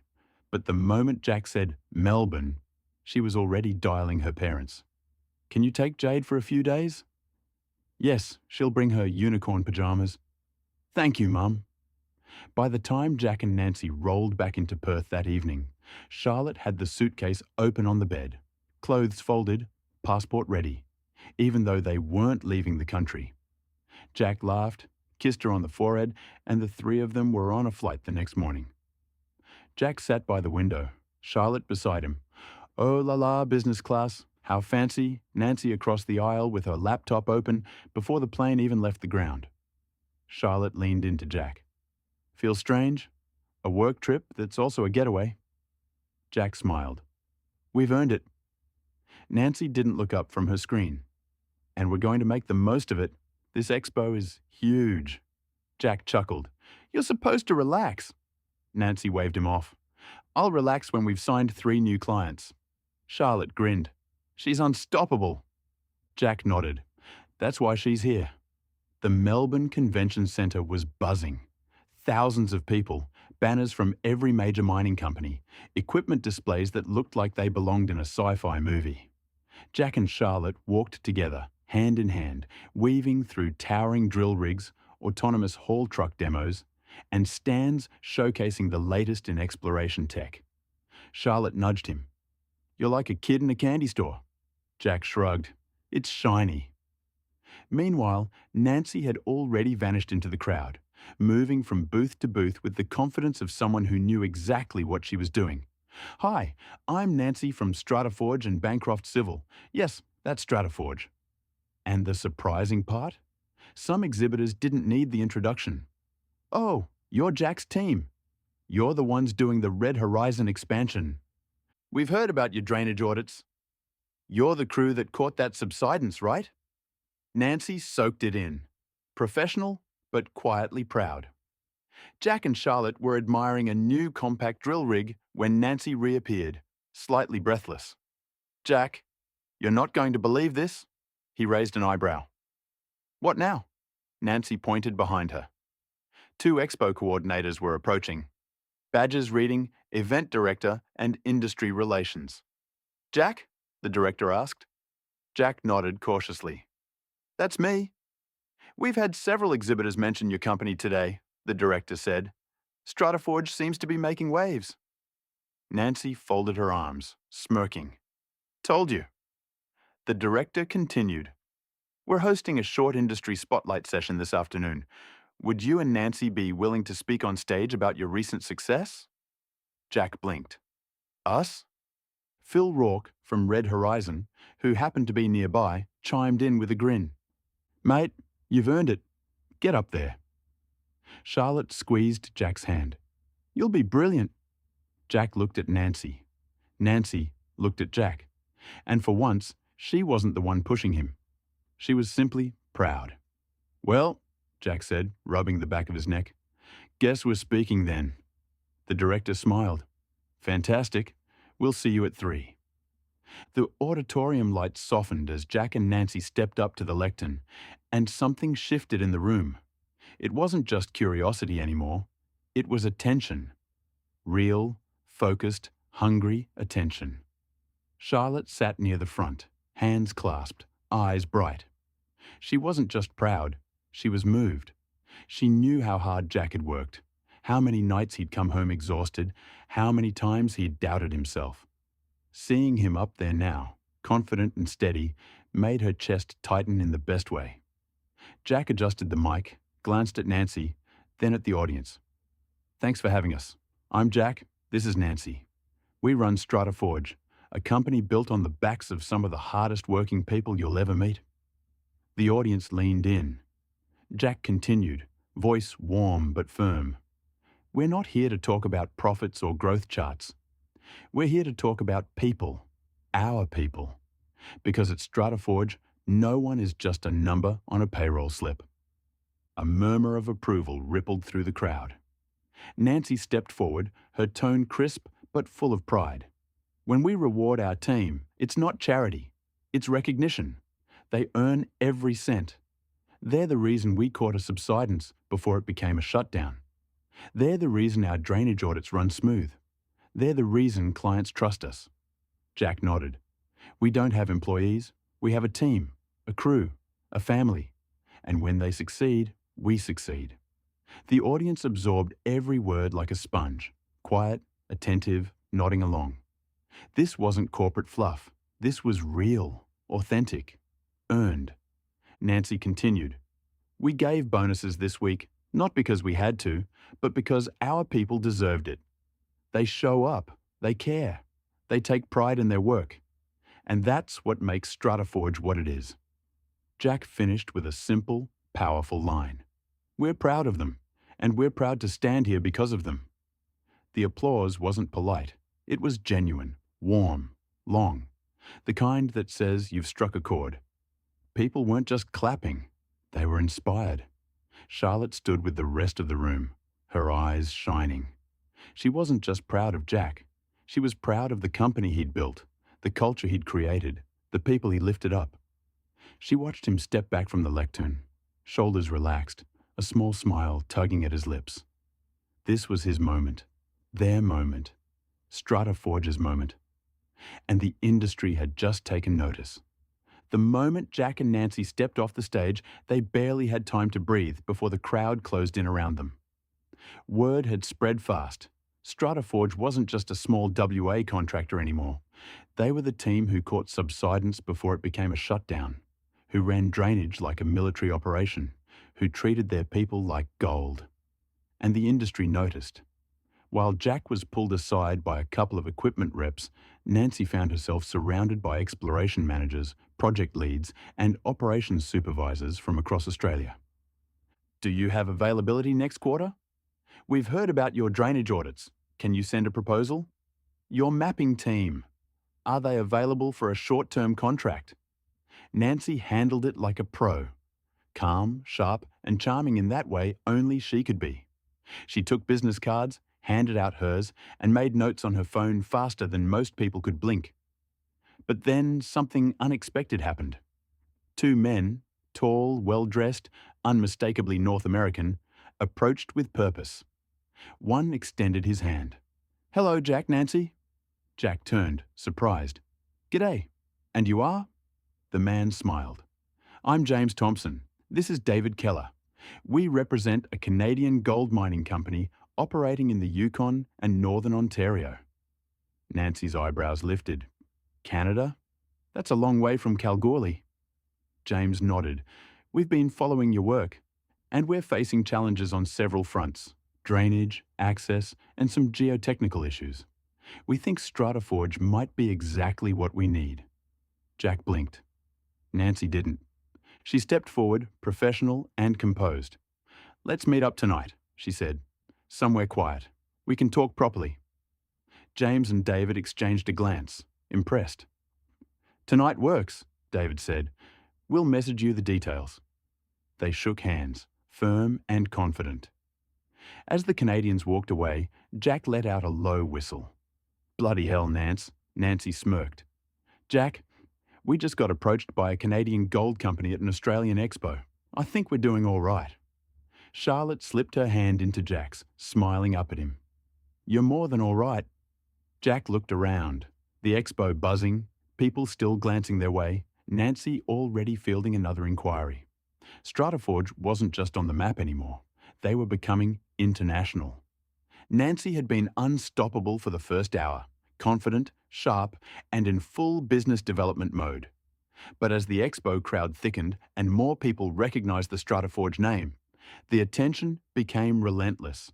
Every time she turned, someone else was there. "Do you have availability next month? We'd love a proposal for our Pilbara site. Can you send your rates? Are you taking on new clients in QLD? We heard about your subsidence catch. Can we talk?"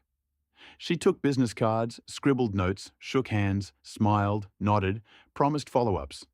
But the pace didn't slow. If anything, it intensified. Jack was still talking with equipment reps, Charlotte by his side, but Nancy was being pulled in every direction. Exploration managers, operations supervisors, procurement officers, even a couple of CEOs who'd heard her name through the grapevine. And then it hit her. A wave of pressure. Noise, faces, questions, expectations. Her chest tightened. Not panic, just overload. She excused herself politely from a conversation with a drilling contractor and slipped away from the main hall, weaving through the crowd until she found a quiet, securitized hallway marked "Staff Only."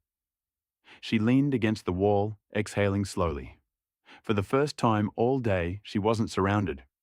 No noise, no questions. Just silence. She closed her eyes for a moment, grounding herself. "Breathe, Nance. You're fine. Just a lot of people, a lot of attention, a lot of everything." Footsteps approached softly. It was Charlotte. She didn't say anything at first, just stepped beside Nancy, offering a bottle of water. Nancy took it with a grateful nod. "Thanks." "You okay?" Charlotte asked gently. Nancy let out a small laugh. "Yeah, just didn't expect that many people to know who we are." Charlotte smiled. "You've built something real. People notice." Nancy looked down the hallway, then back toward the expo floor. "Jack's going to be swamped too," she said. Charlotte nodded. "He already is." Nancy took another breath, steadier this time. "All right," she said, pushing off the wall. "Let's get back out there." Charlotte touched her arm. "Only if you're ready." Nancy gave a small, confident smile, the kind she wore when she'd regained her footing. "I'm ready." And together they walked back toward the noise, the lights, and the growing reputation of StrataForge. Jack eventually noticed the shift. He'd been deep in conversation with a drilling automation rep when he realized something was off. Nancy wasn't in her usual orbit. No sharp voice cutting through the noise, no confident stride between booths, no flash of her blazer in the crowd. He scanned the expo floor. Nothing. Charlotte reappeared at his side, calm but purposeful. "She's okay," she said quietly. "Just needed a breather. She's in one of the staff hallways." Jack nodded, relief softening his shoulders. "Right, let's go get her." When they reached the hallway, Nancy was already stepping back out, posture straight, expression composed. She'd taken a moment, reset, and now she looked like herself again, sharp, focused, and ready to take on the world. Jack gave her a knowing look. "You good?" Nancy exhaled, then nodded. "Yeah, just a lot. Didn't expect half the expo to know who we are." Charlotte smiled. "That's what happens when you're good at what you do." Nancy smirked. "Apparently." But Jack could see the truth behind her eyes. She wasn't rattled anymore. She was ready. Still, the three of them shared the same unspoken thought. Their cover was blown. StrataForge wasn't anonymous anymore, and staying on the expo floor meant getting mobbed again. Jack glanced toward the exit. "Let's bail." Nancy didn't argue. Charlotte didn't hesitate. They slipped out through a side door, away from the noise, the lights, the constant stream of attention. The Melbourne air outside was cool, a welcome contrast to the intensity inside. Once they reached the hotel suite, the atmosphere shifted from expo chaos to strategic calm. Nancy dropped her stack of business cards on the table. There were dozens. Jack loosened his collar. "All right, let's regroup." Charlotte poured water for everyone, settling beside Jack on the couch. Nancy leaned against the table, arms folded. "We've got interest from half the country. And the Canadians. That's big, Jack. Really big." Jack nodded. "Tonight's meeting could change everything." Charlotte added softly, "And you two need to be sharp for it." Nancy smirked. "Oh, we will be." Jack looked between them, his partner and his right-hand woman, and felt that familiar surge of pride. They weren't just running a company anymore. They were steering something that was starting to gain international gravity. "All right," Jack said, settling into the moment. "Let's talk strategy for tonight." And as the three of them leaned in, the Melbourne skyline glowing outside the window, it was clear. The restaurant was quiet, warm, and tucked away from the chaos of the expo, exactly what Nancy had asked for. A private booth, dim lighting, soft jazz in the background. Jack, Charlotte, and Nancy arrived first, settling in with drinks while they waited. At 7:02, the Canadians walked in. James Thompson and David Keller, both tall, both carrying the unmistakable posture of men who'd spent years in boardrooms and field camps alike. They spotted Jack and Nancy immediately. James smiled. "Evening. Thanks for meeting us." Jack stood, shook their hands. "Glad you could make it." Nancy's handshake was firm, professional. "Let's talk." They all sat. Charlotte stayed beside Jack, quiet but observant, offering a warm smile that softened the edges of the meeting. David didn't waste time. "We've been following your work for a while," he said. "Your drainage audits, your hazard reporting, your mapping systems, and the way our team caught that subsidence, that's the kind of thinking we need." James nodded. "We're facing challenges across several fronts: access issues, water management, and some geotechnical instability in our northern operations. We've had contractors come and go, but none with the consistency your team shows." Jack listened, calm and grounded. "What exactly are you looking for?" James leaned forward. "A partner, not a fly-in, fly-out contractor. Someone who can help stabilize operations, improve safety, and bring some structure to our field processes." Nancy's eyes sharpened. "You're talking long-term support." David nodded. "If the fit is right." Nancy exchanged a glance with Jack. This was bigger than they expected. Nancy folded her hands on the table, her voice steady. "We're interested, but we need clarity.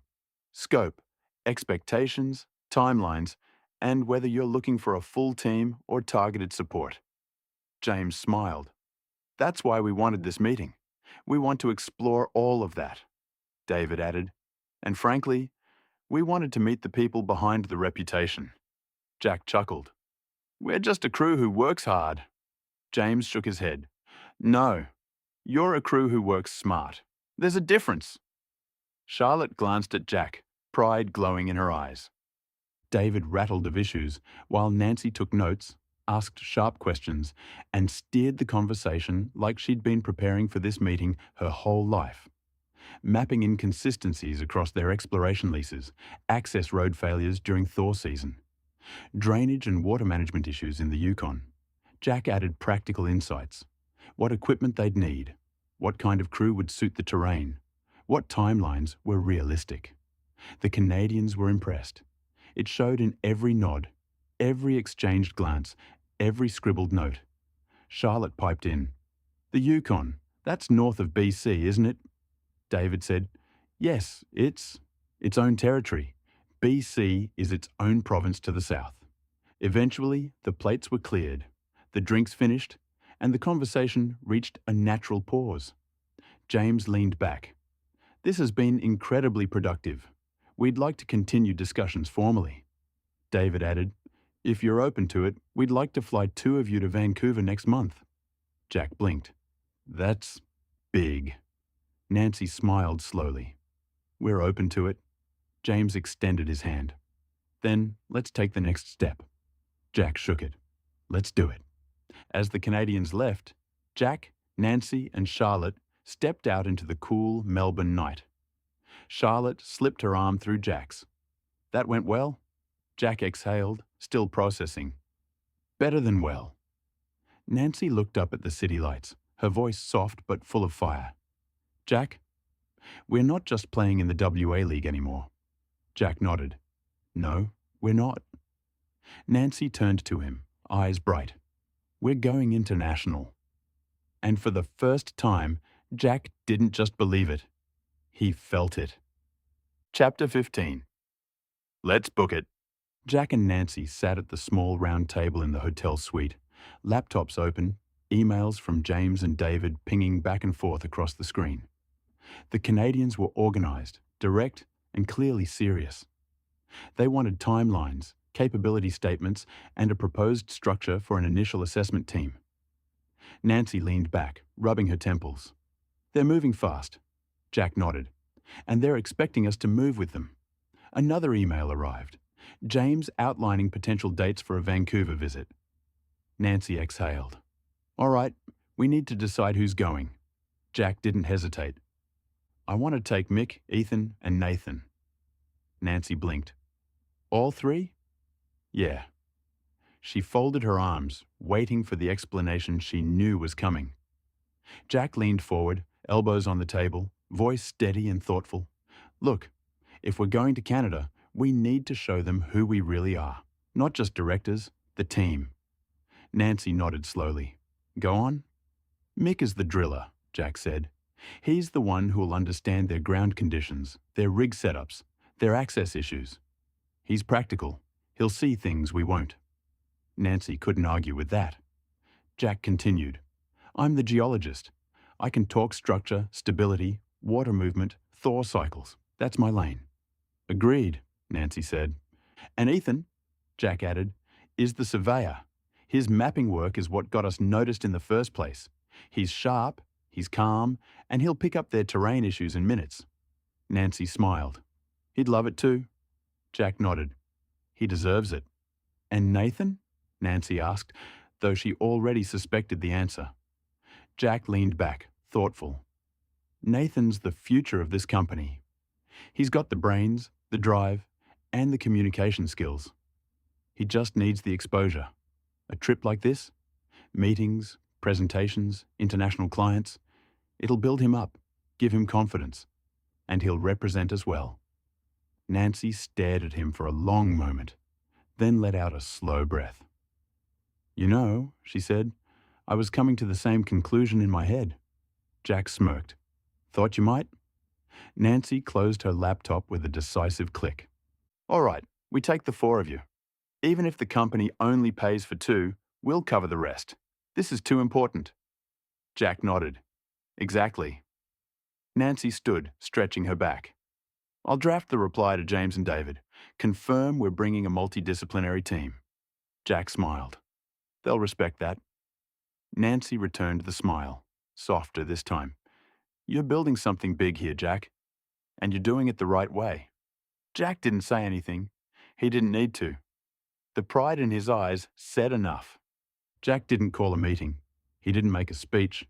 He caught a plane out to Kalgoorlie and just walked into the Kalgoorlie yard with a stack of passport application forms under his arm and a grin that made the boys instantly suspicious.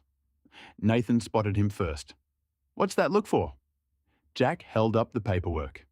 Pack your bags, lads. We're going to Canada. The yard went silent for half a second, then erupted. Mick blinked, then laughed so hard he had to lean on the bull bar. You're joking. Canada? As in snow, moose, and maple syrup Canada?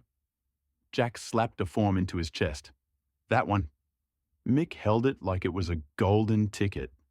Holy hell. Ethan froze mid-step, drone controller still in his hand. Wait, me? I'm going? Jack handed him a form. You're the surveyor. They want mapping. You're coming. Ethan's face lit up like a kid on Christmas morning. No way. No way. I've never even left Australia. Nathan clapped him on the back. You're going to love it, mate. Nathan tried to play it cool, but his eyes were already wide. Jack, seriously? Jack handed him the last form. You've earned it, and this'll build your communication skills like nothing else. Nathan swallowed, nodding slowly. This is huge. Jack grinned. Yeah, it is. They gathered around the back of the ute as Jack laid it out. Company's only paying for 2 flights, but we're taking 4. I want a full multidisciplinary team. So please don't hesitate. Get your passport paperwork done today. The boys nodded, absorbing the weight of it. Jack continued. We're not going over there as tourists. We're going as a team, a proper unit. They need help across multiple fronts, and we're going to show them what StrataForge can do. The boys stood there, holding their passport forms, the reality settling in. They weren't just going on a trip. They weren't just tagging along. They were being trusted to represent StrataForge on an international stage. Nathan looked at Jack, voice quiet but full of awe. We're really doing this. Jack nodded. Yeah, mate, we are. And for a moment, the whole yard felt different. Bigger, brighter, full of possibility. Jack sat at his desk in the Kalgoorlie office, the afternoon sun slanting through the blinds as he typed out the final email, explaining that a multidisciplinary team will be flying over. Jack hit send. A few emails bounced back and forth, but the last email from David hit. We reviewed your proposed team. Frankly, we're impressed. Jack let out a slow breath. That's a very good start. Jack scrolled. Most contractors send a manager and maybe a specialist. You're sending a full operational cross-section. That tells us you're serious. Jack felt a warm swell of pride in his chest. We want to meet the people who actually do the work. If you believe these 3 are essential, we support it. Jack leaned back in his chair. Well, that's that. But the email wasn't finished. We will cover accommodation for all 4 of you. Flights for 2, as discussed. If you're willing to invest in bringing the rest, that speaks volumes. Nancy let out a low whistle. They get it, Jack. They really get it. Jack nodded slowly. They're not looking for a pitch. They're looking for a team. Nancy scrolled to the final lines. The weeks that followed moved fast. Passport applications lodged, embassy appointments ticked off, clearances approved. And then one morning, Jack walked into the office holding 2 envelopes. Only 2 passports? Nancy said, dropping into the chair opposite Nancy. Yeah, we went to Bali a few years ago, but now we're officially good to go. Nancy looked up from her laptop, a grin tugging at the corner of her mouth. The boys will lose their minds. They already have, Jack said. Mick's been watching YouTube videos about snow. Ethan's trying to figure out how many drones he can legally take on a plane. And Nathan's just nervous and excited at the same time. Nancy laughed. Sounds about right. Jack hesitated for a moment, then leaned back in his chair. There's something else I want to run by you. Nancy raised an eyebrow. Go on. Jack folded his arms, thoughtful. After the site visits in Canada, I'd like to take the boys to LA for 3 days. Nancy blinked. LA? Yeah, Jack said. They deserve it. They've worked their guts out. And if we're flying halfway across the world, I want them to have something to remember, besides frozen mud and mine sites. Nancy considered it, really considered it. Then she nodded slowly. You know what? You're right. They do deserve it. And honestly, so do you. Jack smiled. I'll cover the extra costs. Company doesn't need to. Nancy waved him off. We'll sort that out later. What matters is the experience, and showing them that hard work pays off. Jack exhaled, relieved. Thanks, Nance, she smirked. Just don't let Mick loose on Hollywood Boulevard unsupervised. Jack drove back out to Kalgoorlie, dropping of truck parts, but mostly to give them some good news. Jack didn't gather the boys in the office. He didn't call a meeting. He just walked out into the Kalgoorlie yard with that unmistakable, I've got something up my sleeve look.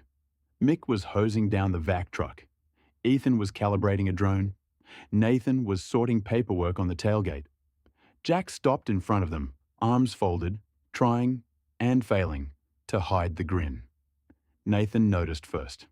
"What now?" Jack cleared his throat dramatically. "So, after Canada, we're going to LA." The boys went silent.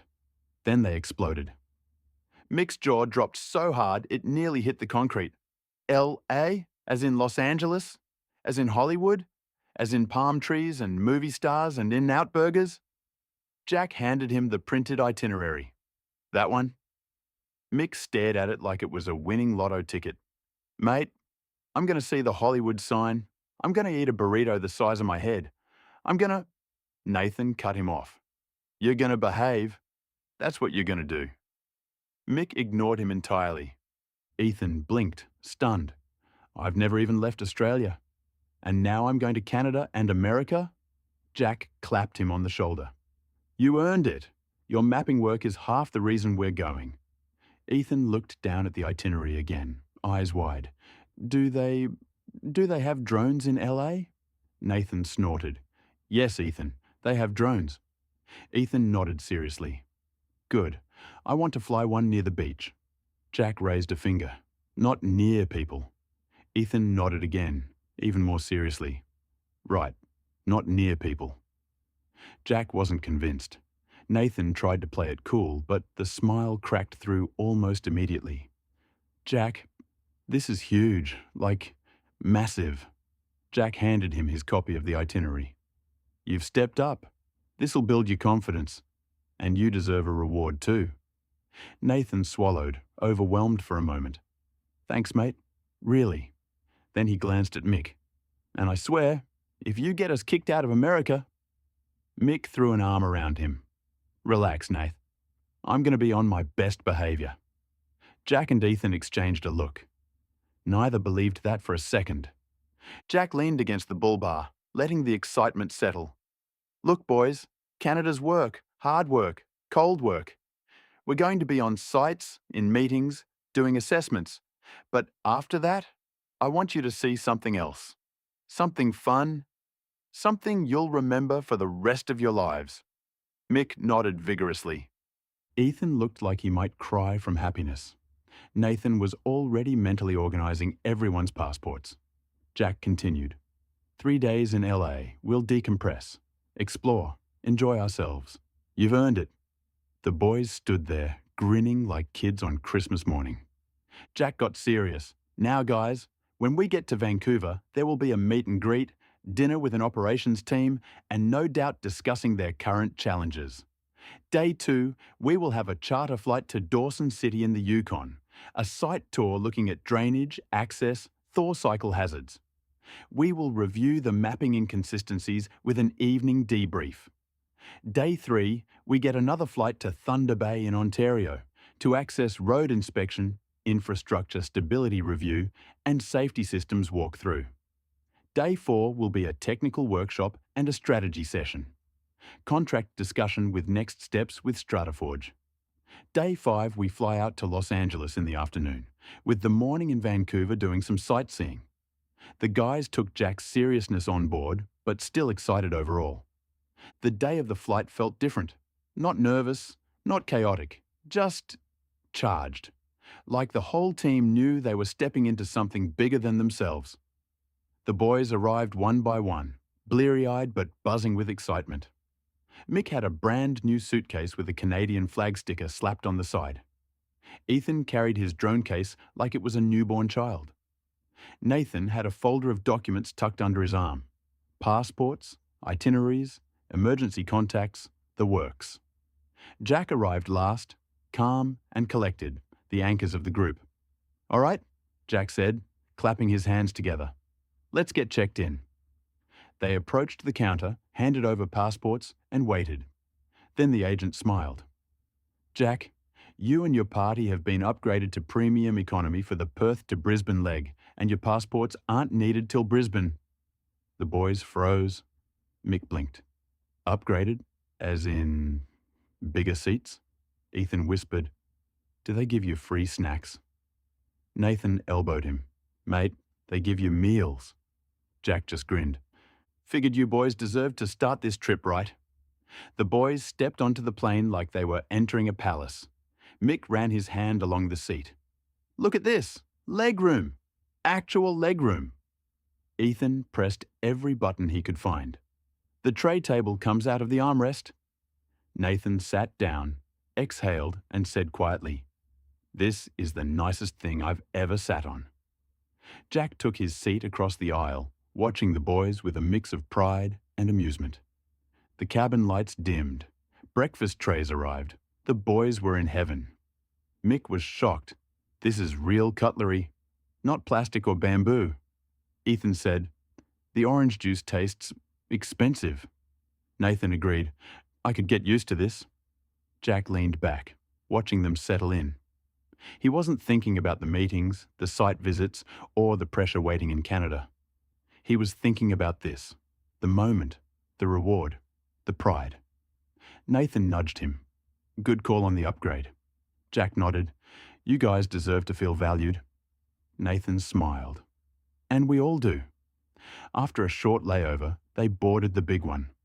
Brisbane to Vancouver, it was 14 hours, one of the longest flights in the world. The boys stared at the massive aircraft like it was a spaceship. "Mick, this thing's bigger than my house." "Ethan, do you think they'll let me see the cockpit?" "Nathan, please don't ask that." Jack laughed. "All right, lads, settle in. This is the real long haul." The flight was a mix of movies, naps, meals, more naps. Ethan trying to photograph clouds, while Mick trying to trade desserts with strangers.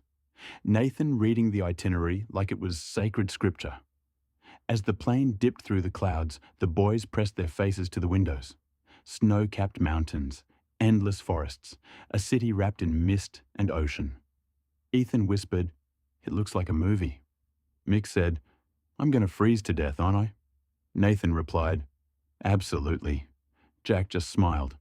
"Welcome to Canada, boys." And as the wheels touched down, it hit all of them. This wasn't just a work trip. This was the start of something bigger. For StrataForge, for the team, for Jack. And the adventure was only just beginning. Chapter 16. Canada. Vancouver greeted them with a cold bite in the air and a skyline wrapped in mist, mountains rising like giants behind the city. The boys were buzzing the moment they stepped off the plane, Mick pointing at every snow-dusted rooftop, Ethan filming everything on his phone, Nathan quietly absorbing the enormity of it all. Jack exchanged a look that said, "This is going to be good." Their hotel was perched near the waterfront. Warm lights, polished timber, and a lobby that smelled faintly of cedar and coffee. The boys dumped their bags in their rooms, freshened up, and met Jack the guys in the lobby for the evening's main event. Dinner with the Canadian executives. Jack straightened his collar. Nathan checked his notes for the 10th time. Ethan tried to tame his hair. Mick just grinned. "Let's go meet the big guns." They walked through the crisp Vancouver night to a restaurant overlooking the harbour. Floor-to-ceiling windows, soft jazz, and a view of the mountains glowing under the city lights. Inside, James and David were already waiting. James stood as they approached. "Jack, welcome to Vancouver."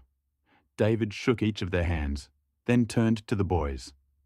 "And you must be the team we've heard so much about." Mick puffed up slightly. Ethan tried not to look starstruck. Nathan managed a steady, "Pleasure to meet you." They all sat, menus opened but mostly ignored as the conversation took over. James leaned forward, studying the boys with genuine interest. "So, Mick, you're the driller?" Mick nodded. "Yes, sir. Been on rigs since I was old enough to hold a spanner." David chuckled. "Good. You'll have opinions about our setups, I'm sure." Mick grinned. "Oh, I always do."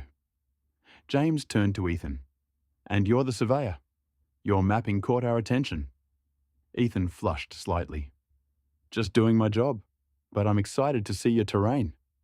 David exchanged a look with James. "Humble. We like that." Finally, James looked at Nathan. "And your operations and communications?" Nathan straightened. "Yes, I handle coordination, reporting, and making sure the right information gets to the right people. David nodded approvingly. Critical role. You'll be busy. Nathan swallowed, but his smile was steady. As the meal progressed, Jack took the lead, calm, confident, and utterly in sync. Jack explained their workflow, their safety culture, their team structure. Jack added practical insights, ground conditions, drainage logic, thaw cycle hazards. The Canadians listened closely, impressed. "You run a tight ship," James said. Jack gestured to the boys. "We run a good team, and they're the reason we're here." The Canadians nodded, clearly respecting the dynamic. After dinner, the group stepped outside into the cold Vancouver air. The harbour lights shimmered across the water, and the mountains loomed like silent guardians. James shook Jack's hand firmly. "Tomorrow, we fly north. Dress warm." David added, "We're glad you brought the full team. It was the right call." Jack nodded. "I know." As the Canadians walked away, Mick let out a breath he'd been holding. "Bloody hell, they're serious." Nathan nodded. "And they like us." Ethan stared at the mountains. "This is real, isn't it?" Jack clapped a hand on his shoulder. "Yeah, mate, it's real." Jack looked at the boys, pride softening his features. "Get some sleep. Tomorrow's the Yukon." And as they headed back toward the hotel, the cold air biting at their cheeks, the team felt it. While back in Perth, the house felt different without Jack's boots by the door or his laugh echoing down the hallway. But Charlotte wasn't alone for long.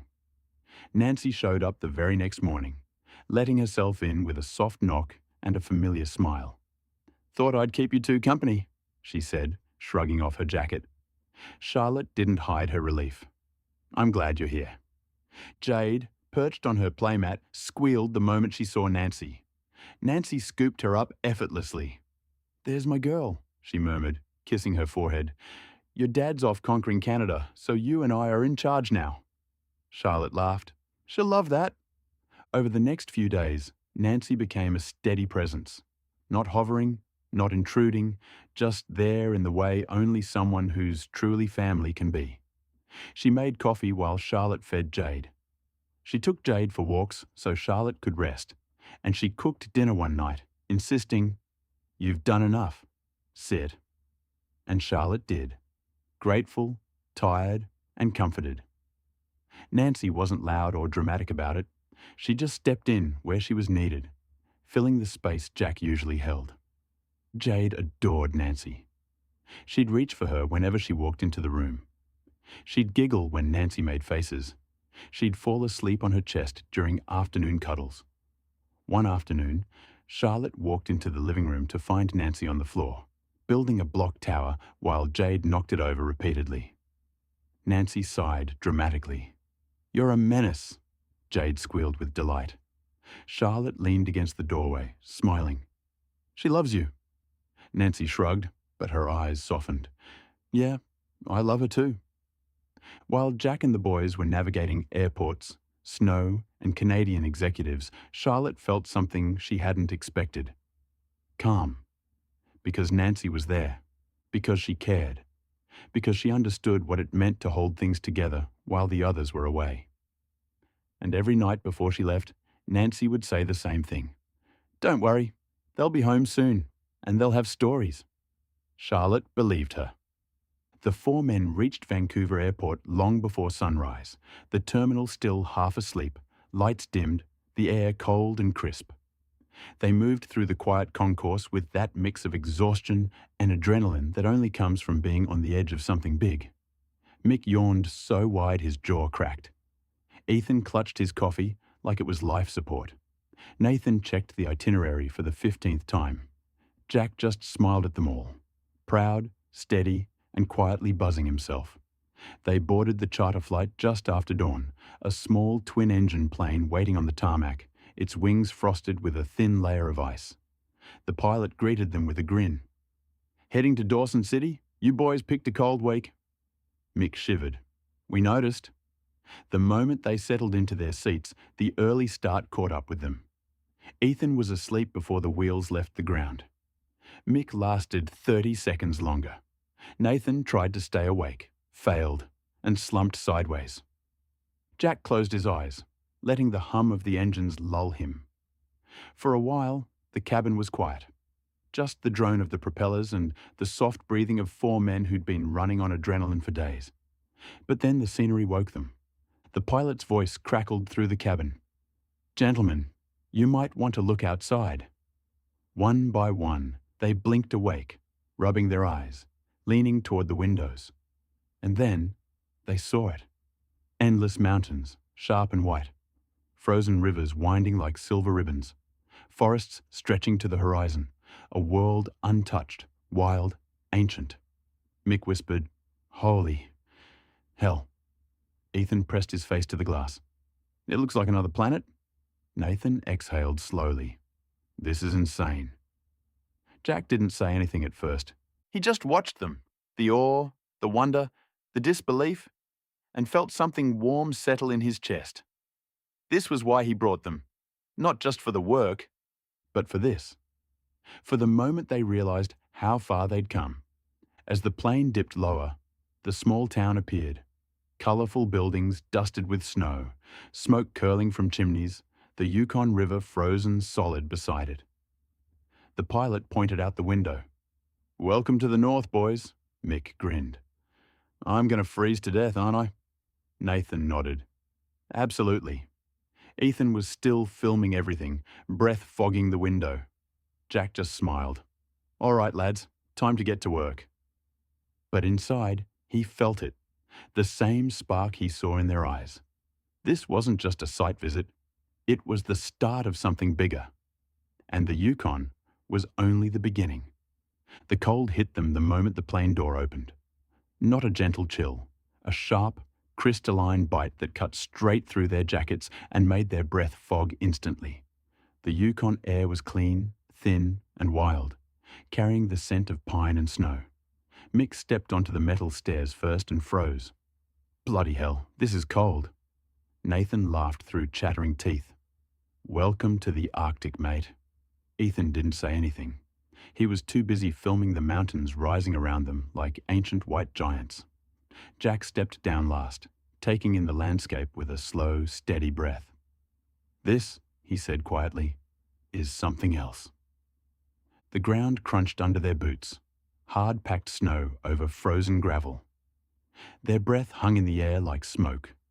The small airstrip was surrounded by endless forest, the trees heavy with frost. A white pickup rolled toward them, headlights cutting through the cold morning haze. James and David climbed out, both wearing heavy jackets and grins that said, "Told you it'd be cold." James clapped his gloved hands together. "Welcome to the Yukon, gentlemen." Mick rubbed his arms. "Mate, you didn't warn us it'd be this cold." David laughed. "This is warm for March." Nathan's eyes widened. "Warm?" Jack just shook his head. "Let's get moving before we freeze solid." They piled into the pickup and a second vehicle behind it. The convoy rolled out of Dawson City, tires crunching over snow as the sun crept over the mountains. The boys stared out the windows, silent with awe. Frozen rivers stretched like silver highways. Mountains rose in jagged snow-capped walls. The sky was a pale, icy blue. Ethan whispered, "It doesn't look real." James smiled. "Wait until you see the site." The site appeared slowly. A cluster of buildings, equipment half buried in snow, access tracks carved through the white landscape. A few workers in thick jackets waved as the convoy pulled in. The cold hit harder here, the wind slicing across the open ground. David gestured around them. "This is where we're having the biggest issues." Jack nodded, already scanning the terrain. "I can see why." Mick stepped out and immediately crouched beside a frozen rut in the access road. "This is Thor cycle damage. Classic." James raised an eyebrow. "You can tell that fast?" Mick shrugged. "Ground talks. You just gotta listen." They walked the perimeter with the Canadian crew, boots crunching through snow, breath fogging in the air. Jack pointed to a frozen channel. "When this melts, it's going to run straight into your access road." David nodded grimly. "That's what's been happening." Mick kicked at a cracked patch of ice. "You need a different base layer." This stuff's shifting every freeze-thaw. James looked impressed. You picked that up in 10 seconds. Mick grinned. I'm good at my job. Ethan unfolded his tablet, overlaying drone imagery with the Canadian maps. These don't match your ground truth, he said. Your elevation data's off by a couple of meters in places. The Canadian surveyor blinked. How did you see that so fast? Ethan shrugged shyly. Just what I do. Nathan asked questions the Canadians didn't expect, about workflow, reporting chains, safety logs, and information bottlenecks. David nodded approvingly. You're sharp. Nathan flushed. Just trying to understand the whole picture. The cold Yukon wind whipped across the drill pad as Mick and the Canadian driller, Tom, a broad-shouldered man with a frost-stiffened beard, walked toward the rig.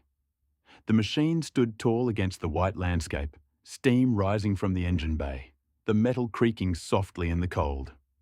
Tom slapped the side of the mast proudly. She's a good unit, bit temperamental in the freeze, but she gets the job done. Mick circled the rig slowly, eyes narrowed, hands tucked into his jacket pockets. He wasn't looking at the obvious things. He never did. He was scanning the details, the small, quiet clues that told the real story. Tom watched him with a mix of curiosity and amusement. You've run these before? Mick snorted.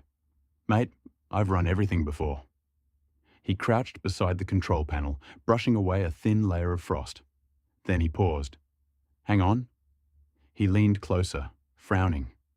Tom stepped forward. What's up? Mick tapped a gloved finger against a small hydraulic line junction tucked behind the panel. Easy to miss, half hidden by a bracket. This fitting here, Mick said. Why is it routed behind the actuator housing? Tom blinked. That's how it came from the manufacturer. Mick shook his head. Yeah, but look at the wear marks. See that rub line? That's from vibration. This thing's been knocking against the housing every time you cycle the mast. Tom crouched beside him, squinting. I never noticed that. Mick pointed again. Give it another month of freeze-thaw and that line's going to split. You'll lose pressure mid-run.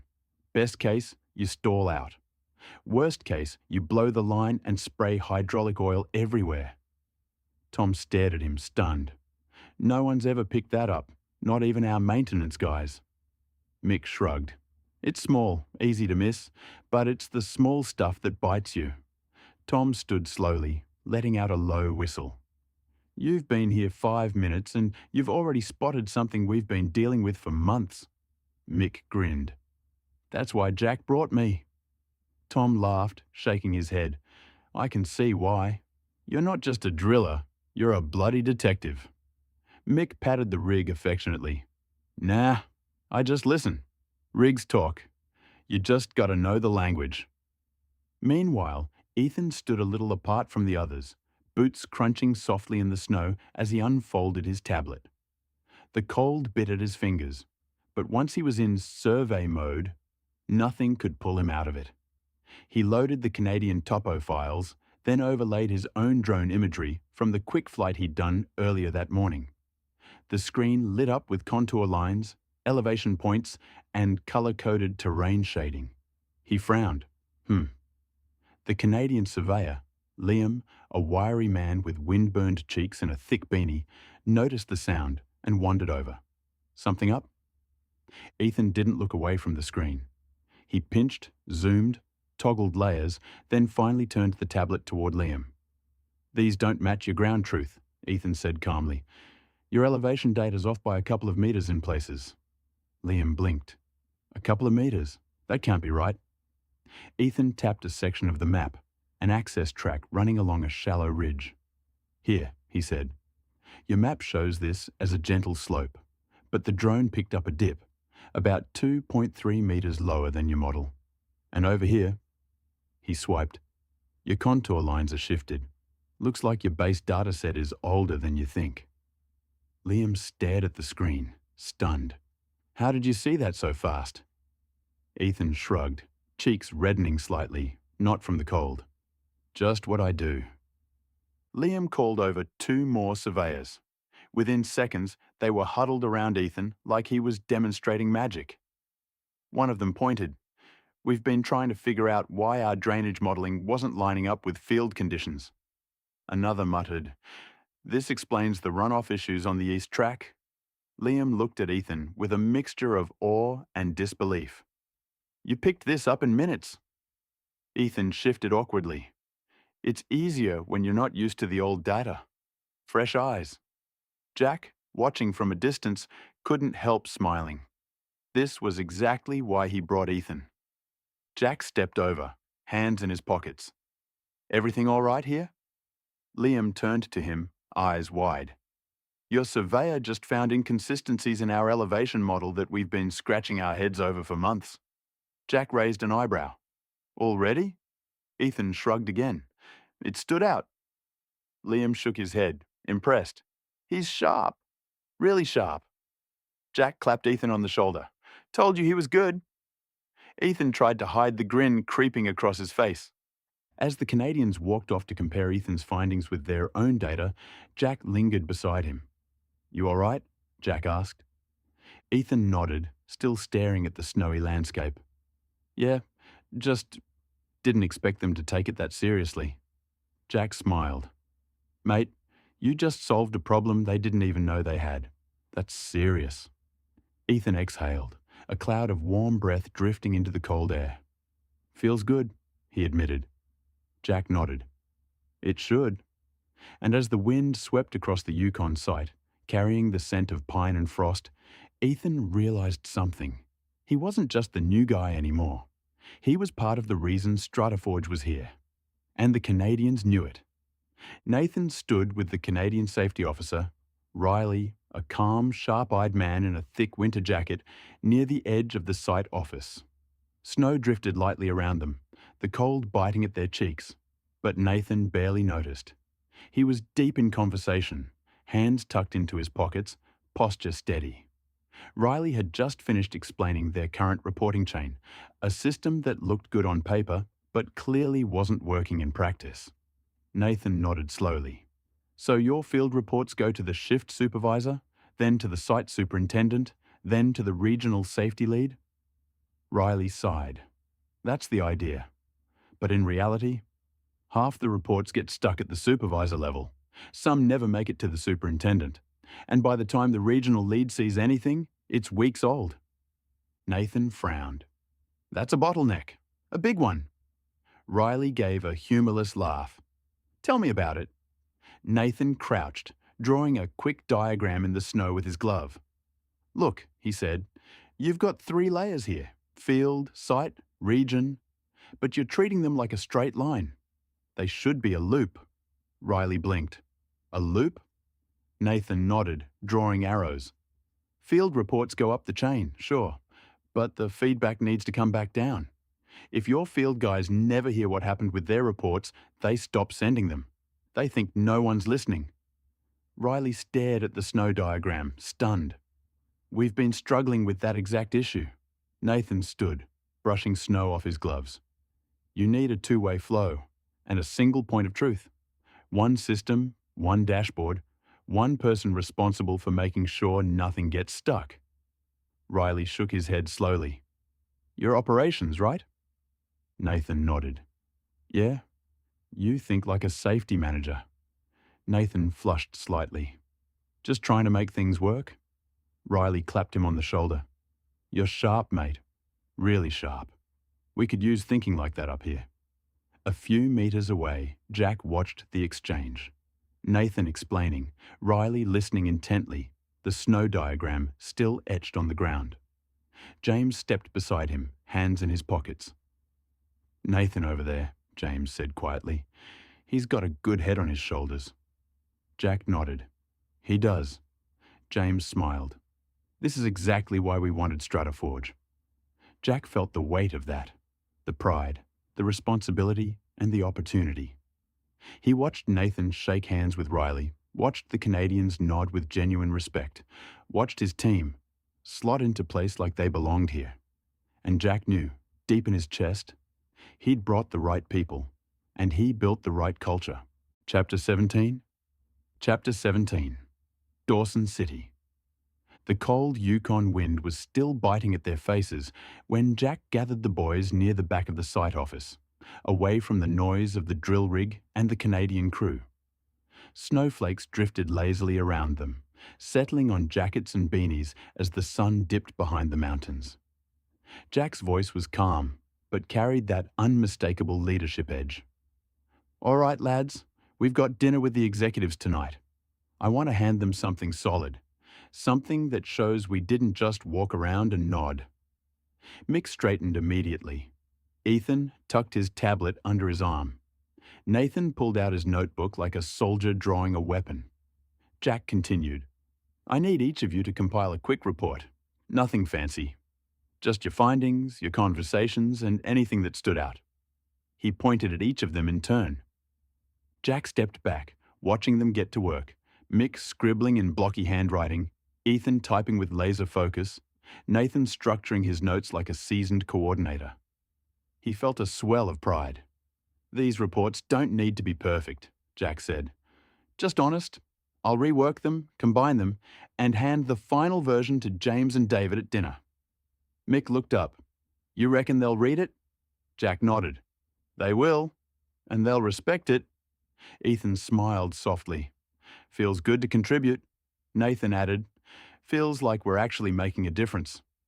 Jack looked at all three of them, tired, cold, but buzzing with purpose. "You are," he said. "Every one of you." The Drunken Goat Tavern looked like something pulled straight out of a Yukon postcard. Warm light spilling through frosted windows, the smell of wood smoke drifting from the chimney, and a carved wooden sign swinging gently in the cold wind. Inside, it was everything the name promised. Antlers lined the walls in every shape and size. A massive stone fireplace crackled at one end of the room. The bar was fully stocked. Whiskies, bourbons, local craft beers, even a few bottles of maple-infused spirits. And the place hummed with the low, comfortable noise of locals unwinding after a long day. The StrataForge team stepped inside, stamping snow off their boots, cheeks flushed from the cold. Mick whistled. "Now this is a pub." Ethan's eyes darted everywhere. The antlers, the old mining photos, the huge moose head above the bar. Nathan just breathed in the warmth, grateful to be out of the wind. Jack and Mick exchanged a look. This was the perfect place for the evening's meeting. At a long wooden table near the fireplace, the Canadian executives were already waiting. James stood and waved them over. "Welcome to the Goat," David added. "Best food in Dawson and the strongest drinks." Mick grinned. Dangerous combination. They took their seats, the fire warming their backs as menus were passed around. A server brought pitchers of water and a round of Yukon Gold beers. The boys took their first sips, smooth, cold, perfect, after a day in the snow. "All right," James said, leaning forward. "Let's hear what you've got." Jack reached into his bag and placed the compiled report folder on the table. The tavern noise faded into the background. The fire crackled. The moment sharpened. Jack opened the folder, laying out the pages neatly. "This is a summary of today's findings. Each section was prepared by one of the boys. I've refined it and added recommendations." He started with Mick's drilling observations, then Ethan's mapping corrections, then Nathan's reporting structure analysis. Each point landed cleanly, clearly, and with weight. The executives listened closely, occasionally exchanging looks of surprise or nodding in agreement. When Jack finished, he closed the folder gently. "That's our first day assessment. We'll refine it further after Ontario." For a moment, no one spoke. Then James let out a slow breath. "Jack, this is exceptional work." David nodded. "You didn't just identify problems, you gave us solutions." Tom, the driller, raised his glass. "Your team's sharp, all of them." Jack glanced at the boys. Mick glowing with pride, Ethan trying not to smile too hard, Nathan sitting straighter than ever. "They're the reason we're here," Jack said. James lifted his glass. "To StrataForge, to competence, to honesty, and to the team that flew halfway across the world and delivered more in one day than most contractors do in a month." Glasses clinked. The fire popped. The boys exchanged looks, disbelief, pride, excitement. The Drunken Goat Tavern felt suddenly smaller, warmer, like the centre of something important. Jack felt it settle in his chest. The pride, the responsibility, the opportunity. This was the night StrataForge proved they belonged on the world stage. And the Yukon, with its antlers and whiskey and frozen air, would be the place they'd always remember it happened. The Drunken Goat Tavern was still buzzing with warmth and laughter when it happened. The team had just finished their meals, the fire crackling behind them, the Canadians still talking about Mick's hydraulic line discovery and Ethan's elevation corrections. Nathan was halfway through explaining something to Riley when a sudden hush rolled across the tavern. Someone near the window whispered, "Moose." That was all it took. The boys shot up from their seats so fast their chairs scraped across the wooden floor. Jack wasn't far behind, and even the Canadian execs leaned forward with interest. They crowded toward the front door, pushing it open just enough to peer outside. And there it was. A massive bull moose lumbered across the snowy street, illuminated perfectly by the yellow glow of the streetlights. Steam rose from its nostrils with each breath. Its antlers looked like something carved from ancient timber. Wide, heavy, impossibly huge. Mick's jaw dropped. Nathan whispered, "Holy hell." Jack let out a low whistle. That's a big unit. Ethan, eyes wide, fumbled for his phone. Hold on, don't move." The moose paused mid-stride, turning its head slightly as if acknowledging its audience. Snowflakes drifted around it, catching the light like glitter. Ethan snapped the photo. Click. He stared at the screen, stunned. "I got it. I actually got it." Mick slapped him on the back. "Mate, that thing's the size of a bloody truck." Nathan nodded, still staring. "That's not an animal. That's a prehistoric creature." Even the Canadians chuckled. James leaned in the doorway beside them. "Welcome to the Yukon, boys. That's a small one." Mick spun around. "A small one?" David grinned. "You should see the big bulls in rut season." Mick looked like he might faint. The moose continued its slow, majestic walk across the street, disappearing between two buildings like a ghost slipping back into the wilderness. The boys stood there for a long moment, breath fogging in the cold, hearts thumping with the thrill of it. Ethan finally broke the silence. "I'm sending this photo to Charlotte. She's not going to believe it." Jack laughed. "Send it to Nancy too. She'll frame it." They drifted back inside, cheeks flushed from the cold and excitement, the tavern's warmth wrapping around them again.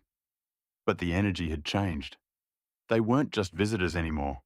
They were part of the Yukon now, even if just for a moment.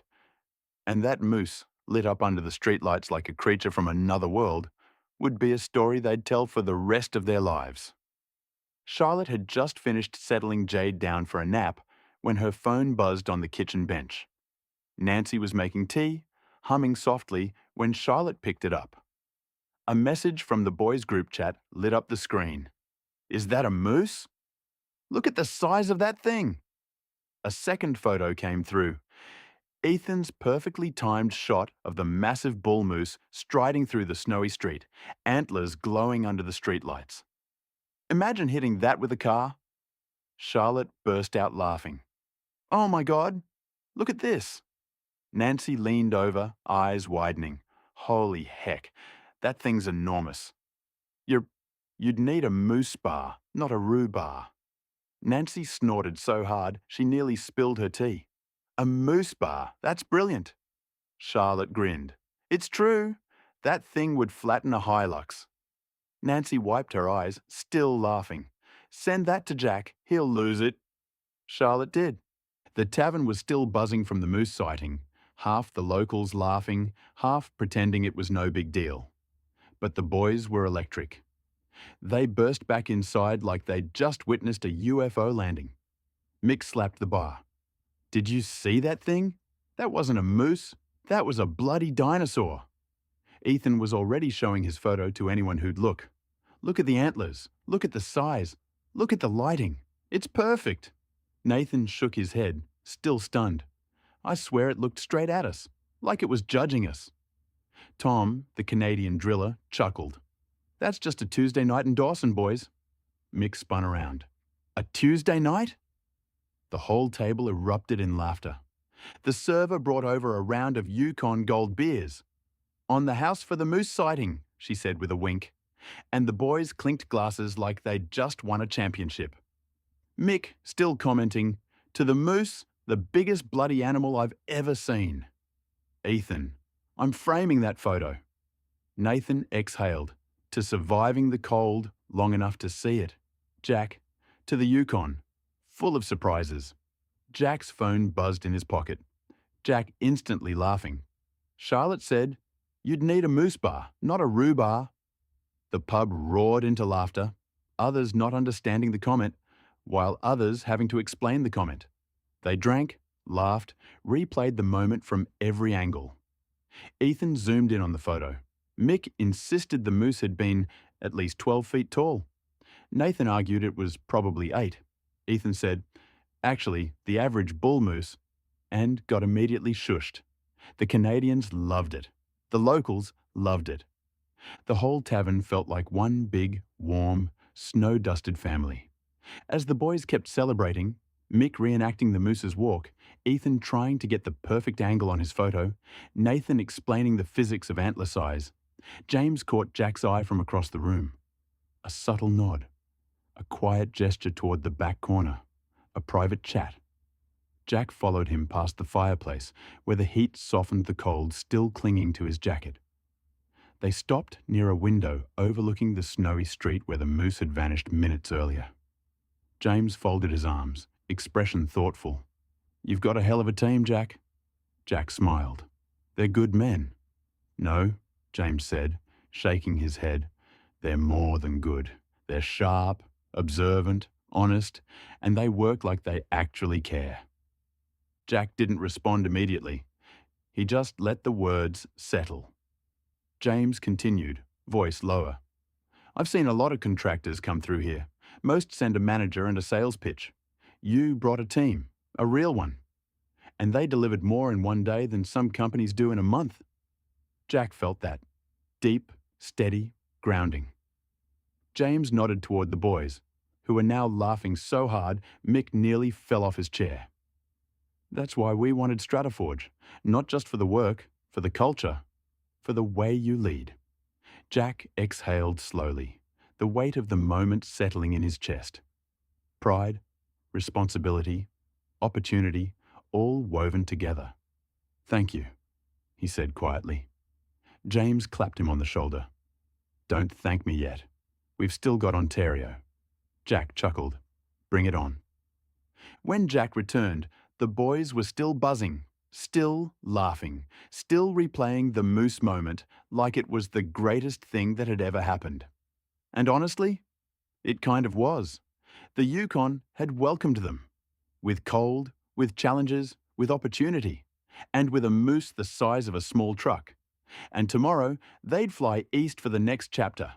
But tonight belonged to the Drunken Goat Tavern, the warmth of the fire, the clink of glasses, and the team that was proving itself one moment at a time.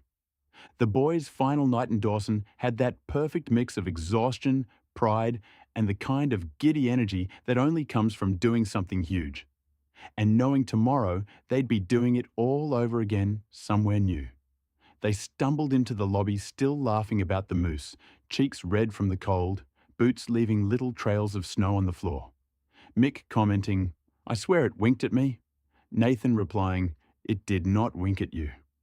Ethan grabbed him phone. I've zoomed in on the photo. It definitely didn't wink. Mick recounting on his memory. Well, it felt like it did. Jack just shook his head, smiling as he handed over the room keys. All right, lads. Bags packed tonight. We're wheels up early. They nodded, but the excitement was still buzzing through them like static. They gathered in Mick and Nathan's room, the one with the best view of the snowy street, and cracked open the local beers they'd bought earlier. The window looked out over Dawson City, snow drifting under the streetlights, with the wooden buildings glowing warm and golden, and the silhouette of the mountains looming dark and silent behind the town. Ethan held up his phone again. Look at this photo. I still can't believe it. Mick leaned over. Mate, that's going on the office wall. Nathan nodded. Front and centre. Jack, leaning against the wall with his own beer, watched them with that quiet, steady pride he never had to say out loud.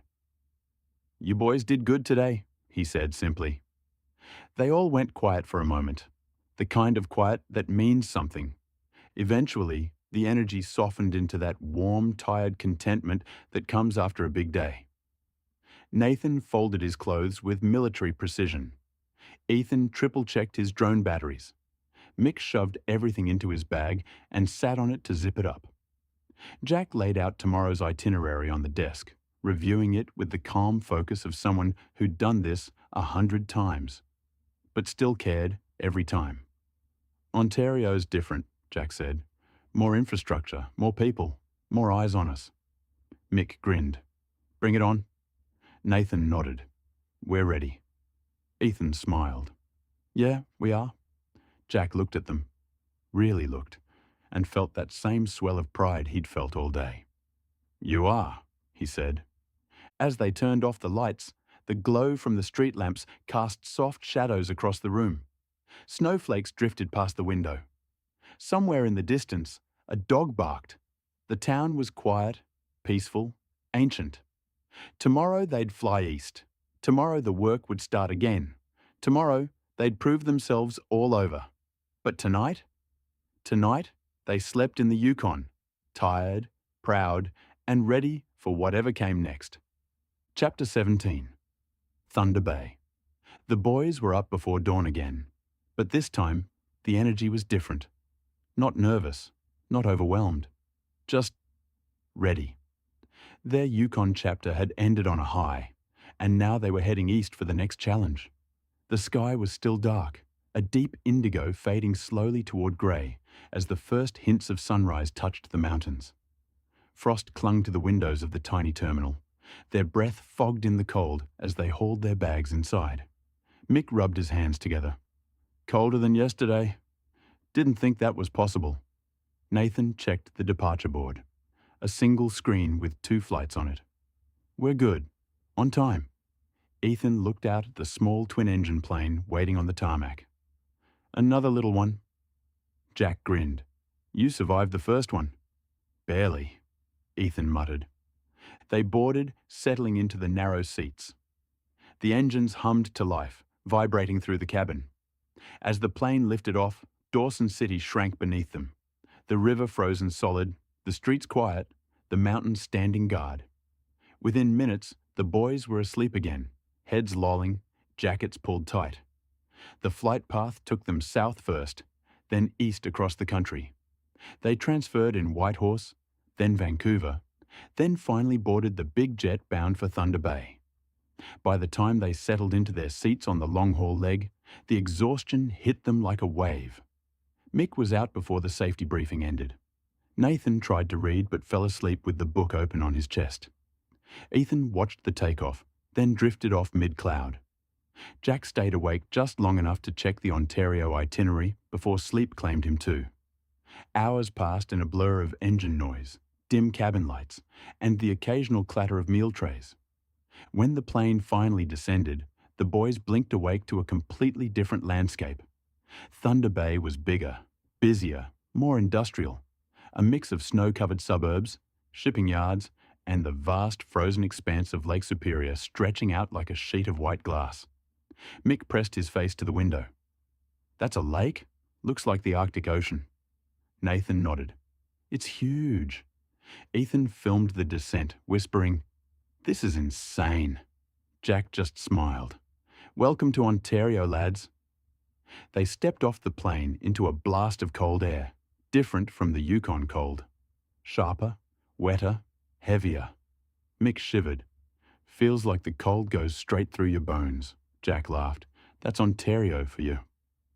The Thunder Bay Airport was bigger than Dawson's, but still had that northern charm. Wooden beams, local art, the smell of coffee, and winter jackets drying.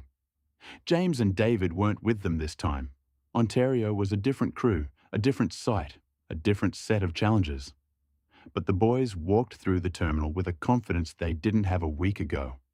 They'd proven themselves once. They could do it again. Nathan checked his phone. Hotel's 10 minutes away. Ethan pointed out the window. Look, snowplows everywhere. Mick grinned. Mate, this place means business. Jack gathered them near the exit. All right, new province, new site, same standard. Let's show them what StrataForge can do. The boys nodded, tired, cold, but fired up. They stepped outside into the Ontario winter, breath fogging instantly, snow crunching under their boots. A new chapter was waiting, and they were ready for it. The site appeared slowly through the trees, larger, busier, more structured than the Yukon operation. Rows of equipment sat neatly lined up. Trucks rumbled past. Workers in high-vis jackets moved with purpose. A plume of steam rose from a processing shed. The whole place felt alive. Mick leaned forward in his seat. This is massive. Ethan pressed his face to the window. Look at the infrastructure. Roads, drainage, everything's laid out. Nathan scanned the signage, the traffic flow, the safety boards. They've got systems. Lots of them. Jack smiled. Told you, Ontario's organised. As they stepped out of the truck, the cold hit them again, sharper here with a hint of lake moisture. Their boots crunched on the packed snow as they took in the scene. A group of Canadian staff approached. The Ontario team. Hard hats, clipboards, radios. A different vibe from the Yukon crew. More formal, more structured, more corporate. A woman stepped forward, confident and brisk. I'm Sarah, site superintendent. Good to finally meet you. Jack shook her hand. Likewise. She turned to the boys. You must be Mick, Ethan and Nathan. We've heard a lot about your work up north. Mick blinked. Already? Sarah smirked. News travels fast. They began the tour, and immediately the differences hit them. The scale of Ontario's site sprawled. Multiple drill pads, heavy machinery, long access roads, and a central operations hub humming with activity. Mick whistled. This is like 10 Yukon sites stitched together. Ethan stood at the edge of the Ontario site, snow crunching under his boots, tablet in hand. The drainage channels, culverts, and graded slopes stretched out before him. Clean lines, well engineered, clearly designed by people who knew what they were doing. But something didn't sit right. He narrowed his eyes, zoomed in on the drone overlay he'd captured earlier, then looked back at the physical ground. The angles were right. The construction was right. The materials were right. The flow wasn't. He pointed toward a culvert inlet half buried in slushy snow. These are engineered properly, he said, voice calm and matter-of-fact. But something's off with the water flow. Sarah, the Ontario superintendent, turned sharply. You saw that already? Ethan shrugged, cheeks pink from the cold and maybe a little from the attention. Just what I do. Two of the Ontario engineers exchanged looks, the kind that said we've been trying to figure that out for weeks. Sarah stepped closer, boots crunching. What exactly are you seeing? Ethan held up the tablet, overlaying the drone imagery with the site's design plans. Your culverts are placed correctly, but the upstream grade is too shallow. Water's pooling before it reaches the inlet. When it freezes, it creates a barrier. When it thaws, it floods sideways instead of flowing through. He pointed to a subtle depression in the snow. That's where it's escaping. It's cutting a new path. One of the engineers blinked. We thought that was just snowmelt. Ethan shook his head. No, that's erosion. Slow, but it'll get worse. Sarah stared at him, impressed despite herself. You picked that up in, what, 5 minutes? Ethan shifted awkwardly. It stood out. Jack stood a few meters away with Mark, the Ontario operations manager. He watched Ethan explain the flow patterns, watched the engineers lean in, watched Sarah's expression shift from skepticism to respect. Mark let out a low whistle. Your surveyor's sharp. Jack smiled. He is. Mark nodded slowly. We've had consultants walk this site for months, and none of them spotted that. Jack didn't say anything. He didn't need to. The proof was right there in the snow. As the wind picked up and snowflakes drifted across the site, Sarah finally said what everyone was thinking. "Ethan, we need you on this." He blinked. "Me?" She nodded. "You've got an eye for things people miss.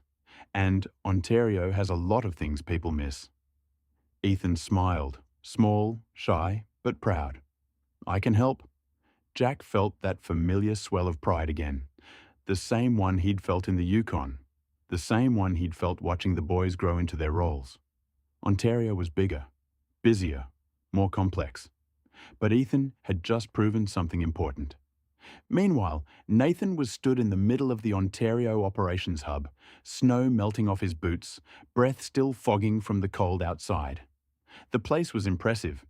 Bigger, more structured, more corporate than the Yukon. Whiteboards lined the walls. Digital dashboards flickered with KPIs. Laminated procedures hung from every surface like wallpaper. It was organized. It was thorough. It was too much. Nathan stepped closer to one of the boards, scanning the layers of information. Color-coded charts, weekly targets, safety reminders, shift rosters, hazard alerts, procedural updates. He turned to Sarah, the superintendent. "Your systems are good," he said, "but you've got too many of them."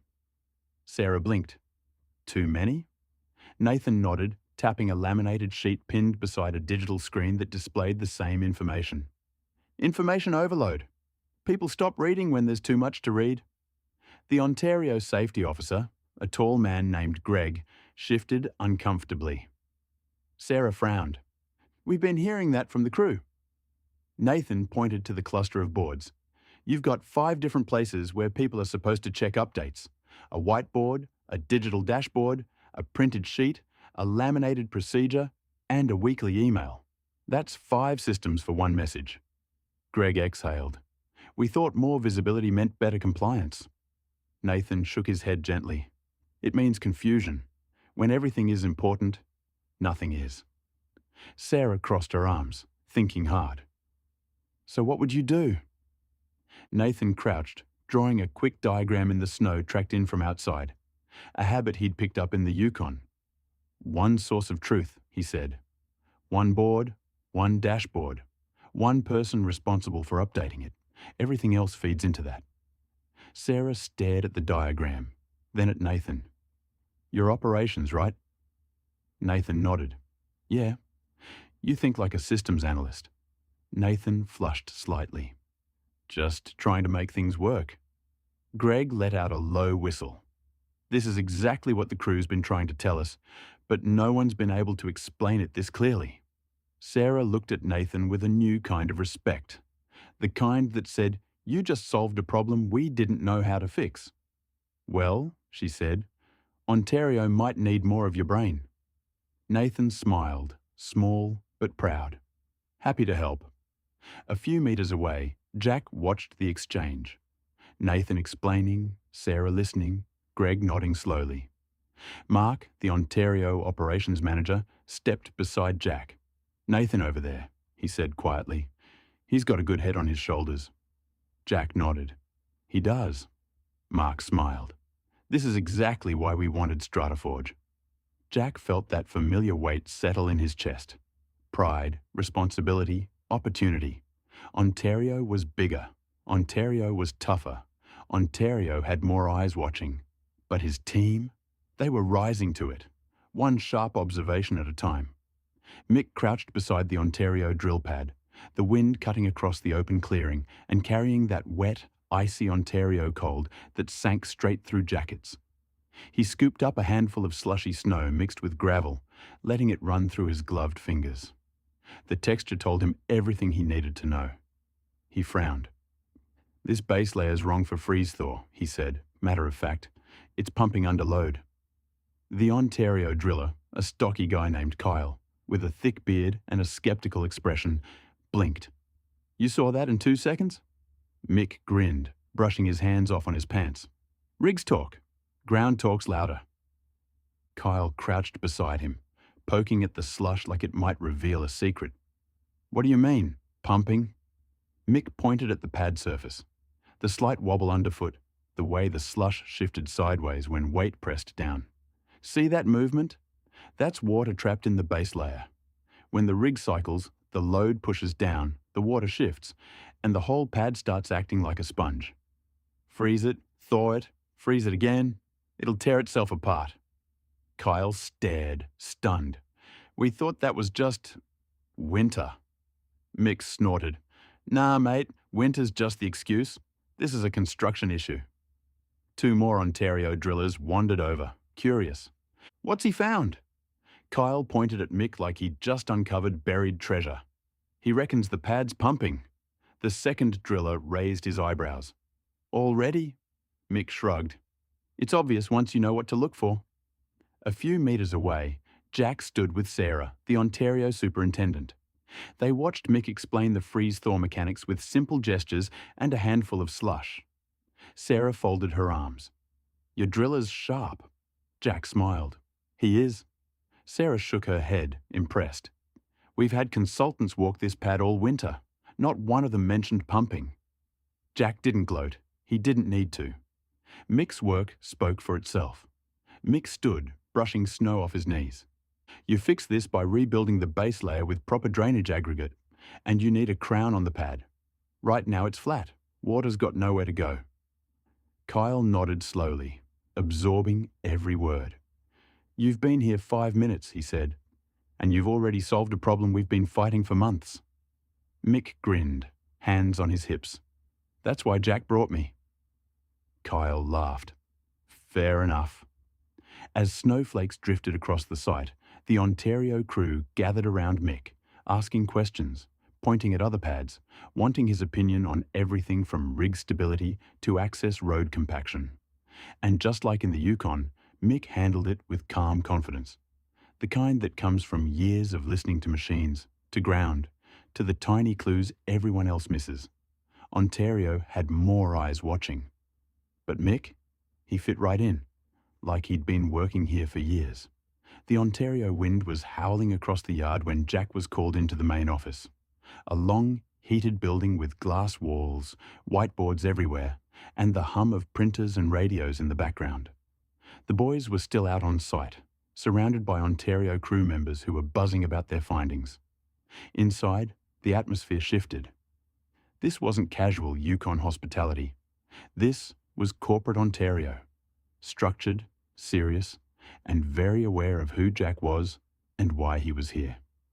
Sarah led him into a conference room where 3 executives were waiting, Mark the operations manager, Linda the regional safety director, and Paul, senior infrastructure lead. They stood as Jack entered, a sign of respect he didn't miss. Mark gestured to the table. Jack, thanks for coming in. We've been hearing quite a lot about your team already. Jack sat, calm and steady. Good things, I hope. Linda smiled. Very good things. Paul leaned forward. Your driller, Mick? He identified a freeze-thaw failure on pad 4 in under a minute. Jack nodded. He's got an eye for ground conditions. And your surveyor, Linda added, picked up drainage flow issues we've been trying to diagnose for months. Jack didn't brag. He didn't need to. They're good at what they do. Mark folded his hands. Jack, we brought you here because we needed help, but we didn't expect this level of insight on day one. Jack felt that familiar weight, pride, responsibility, opportunity, settle in his chest. We're here to support your operation, he said, not to show off. If we see something, we'll say something. Paul nodded slowly. That's exactly what we need. Mark leaned back in his chair. Jack, your team isn't just competent. They're elevating our operation. Linda added, and they're doing it respectfully. That matters. Jack nodded. We don't come in swinging. We come in listening. Paul smiled. Well, Ontario is listening back. There was a pause. The good kind. The kind where everyone in the room knows something important has just shifted. Mark finally said it. We want StrataForge involved long-term, not just for this visit. Jack felt the moment land, heavy, real, and full of possibility. We'd be honoured, he said. And Thunder Bay hit them with a different kind of cold that night, a damp, heavy chill that clung to their jackets as they stepped out of the truck and into the hotel lobby. But the boys didn't care. They were buzzing. They'd impressed the Ontario crew. They'd solved problems no one else had spotted, and they'd done it all on day one. The hotel was warm, modern, and smelled faintly of coffee and melting snow. The boys dumped their bags in their rooms, then regrouped in the lounge, a cozy space with big windows overlooking the frozen lake. Mick flopped into an armchair. "Mate, Ontario's no joke. That site's massive." Nathan sat down with a sigh. "And complicated. Their systems are everywhere." Ethan was still replaying the day in his head. "I didn't think they'd take my drainage comments that seriously." Jack smiled at them, tired, proud, and quietly thrilled. "You earned their respect," he said. "All of you." They ordered dinner, burgers, chips, hot soup, and ate like men who'd been in the cold all day. The conversation drifted between the Yukon moose, the Ontario crew, and the sheer size of Lake Superior. At one point, Mick looked out the window and muttered, "If a moose walked across that lake, I wouldn't even be surprised."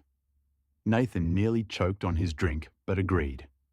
After dinner, while the boys argued about whether the moose photo should go on the office wall or the company website, Jack slipped outside onto the balcony. The air was freezing, but the view was incredible.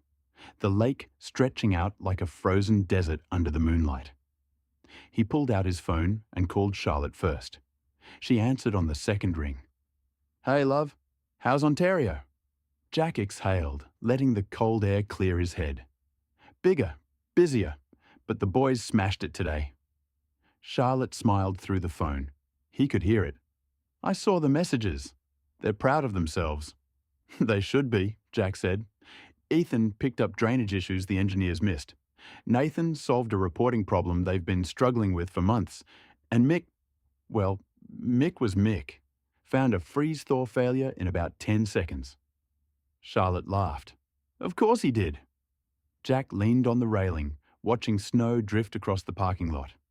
"The executives want us involved long-term. They said the boys elevated the whole operation." Charlotte went quiet for a moment. The good kind of quiet. "I'm proud of you," she said softly. "All of you." Jack felt that warmth settle in his chest, the kind that had nothing to do with the hotel heating. Next, he rang Nancy. She picked up immediately. "Tell me everything." Jack chuckled. "Ontario's impressed. Really impressed. They want StrataForge in the long game." Nancy let out a breath. "Jack, that's huge." "It is," he said. "And the boys earned it. They were brilliant today." Nancy's voice softened. "I knew they would be. You've built something special." Jack looked back through the glass at the boys. Mick laughing loudly, Ethan showing his tablet to Nathan, Nathan shaking his head like he couldn't believe half of what had happened today. "Yeah," Jack said quietly. "I think we have." The next morning in Thunder Bay didn't ease them in gently. It hit them with cold, wind, and a full day of deep dive assessments that would test everything they'd shown so far. But the boys were ready. The sun was barely up when the truck rolled through the gates. The Ontario site was already alive. Rigs warming up, loaders moving snow, supervisors huddled over tablets, radios crackling non-stop. Mick stretched his shoulders. "Righto. Day 2. Let's see what else this place is hiding." Ethan checked his drone batteries. "I want to run a full contour sweep today." Nathan flipped open his notebook. "And I want to map their reporting flow properly. Yesterday was just the surface." Jack smiled. "Good. Today, we go deeper." Ethan launched the drone just after sunrise. The little machine buzzed upward, slicing through the cold air as it climbed above the site.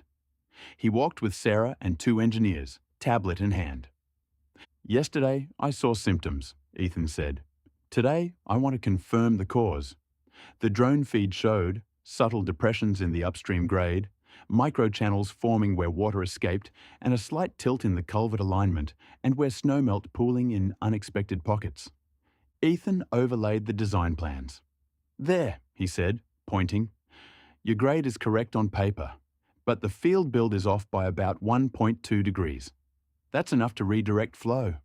Sarah stared. You measured that from the drone? Ethan nodded. And from the shadows. They tell you everything. One of the engineers whispered, "This kid's a machine." Ethan didn't hear it. He was already marking the next anomaly.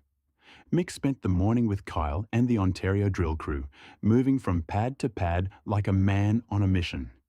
He stomped on surfaces. He kicked at edges. He dug into the base layer with a shovel. He listened, really listened, to the ground. At pad 7, he crouched again. "Same issue," he said. "Wrong aggregate, too fine.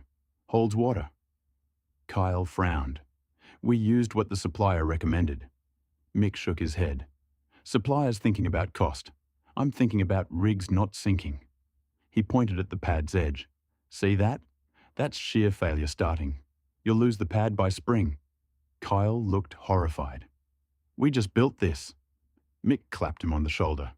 "Then rebuild it right. I'll show you how." By midday, half the Ontario drillers were following him like he was some kind of ground whisperer. Nathan spent the morning in the operations hub with Greg, the safety officer, and 2 shift supervisors. He mapped the entire reporting chain on a whiteboard. Field observations, supervisor sign-off with superintendent review. Safety board updates and weekly email summaries with digital dashboard entries. It looked like a spiderweb. Nathan circled the center.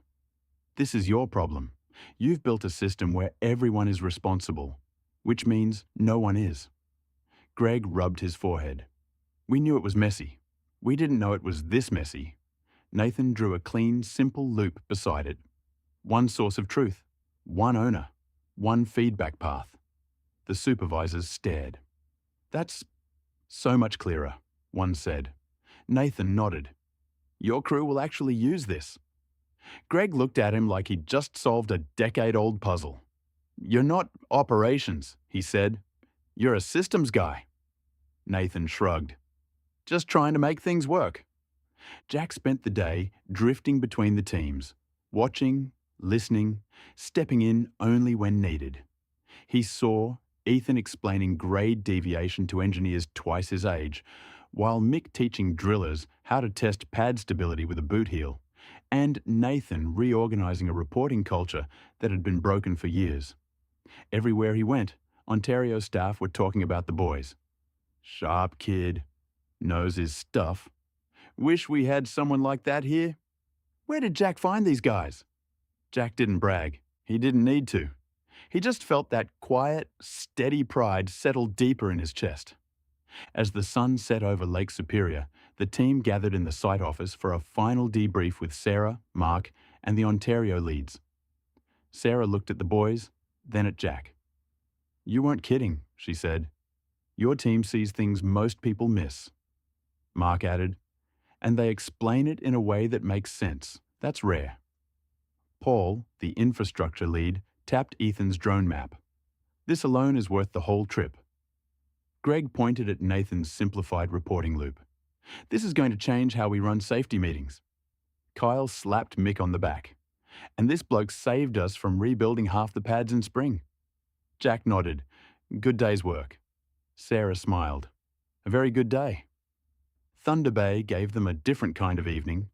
Not the rustic Yukon charm, not the chaos of the drunken goat, but a city by the lake vibe. Cold, bright, industrial, and humming quietly under the weight of Lake Superior. And the day's success hadn't gone unnoticed. Late that afternoon, as the boys were packing up gear and chatting with the Ontario crew, Sarah approached Jack with a small smile. "Jack, the regional executives want to take you out tonight. Private dinner, just you." Jack raised an eyebrow. "Just me?" She nodded.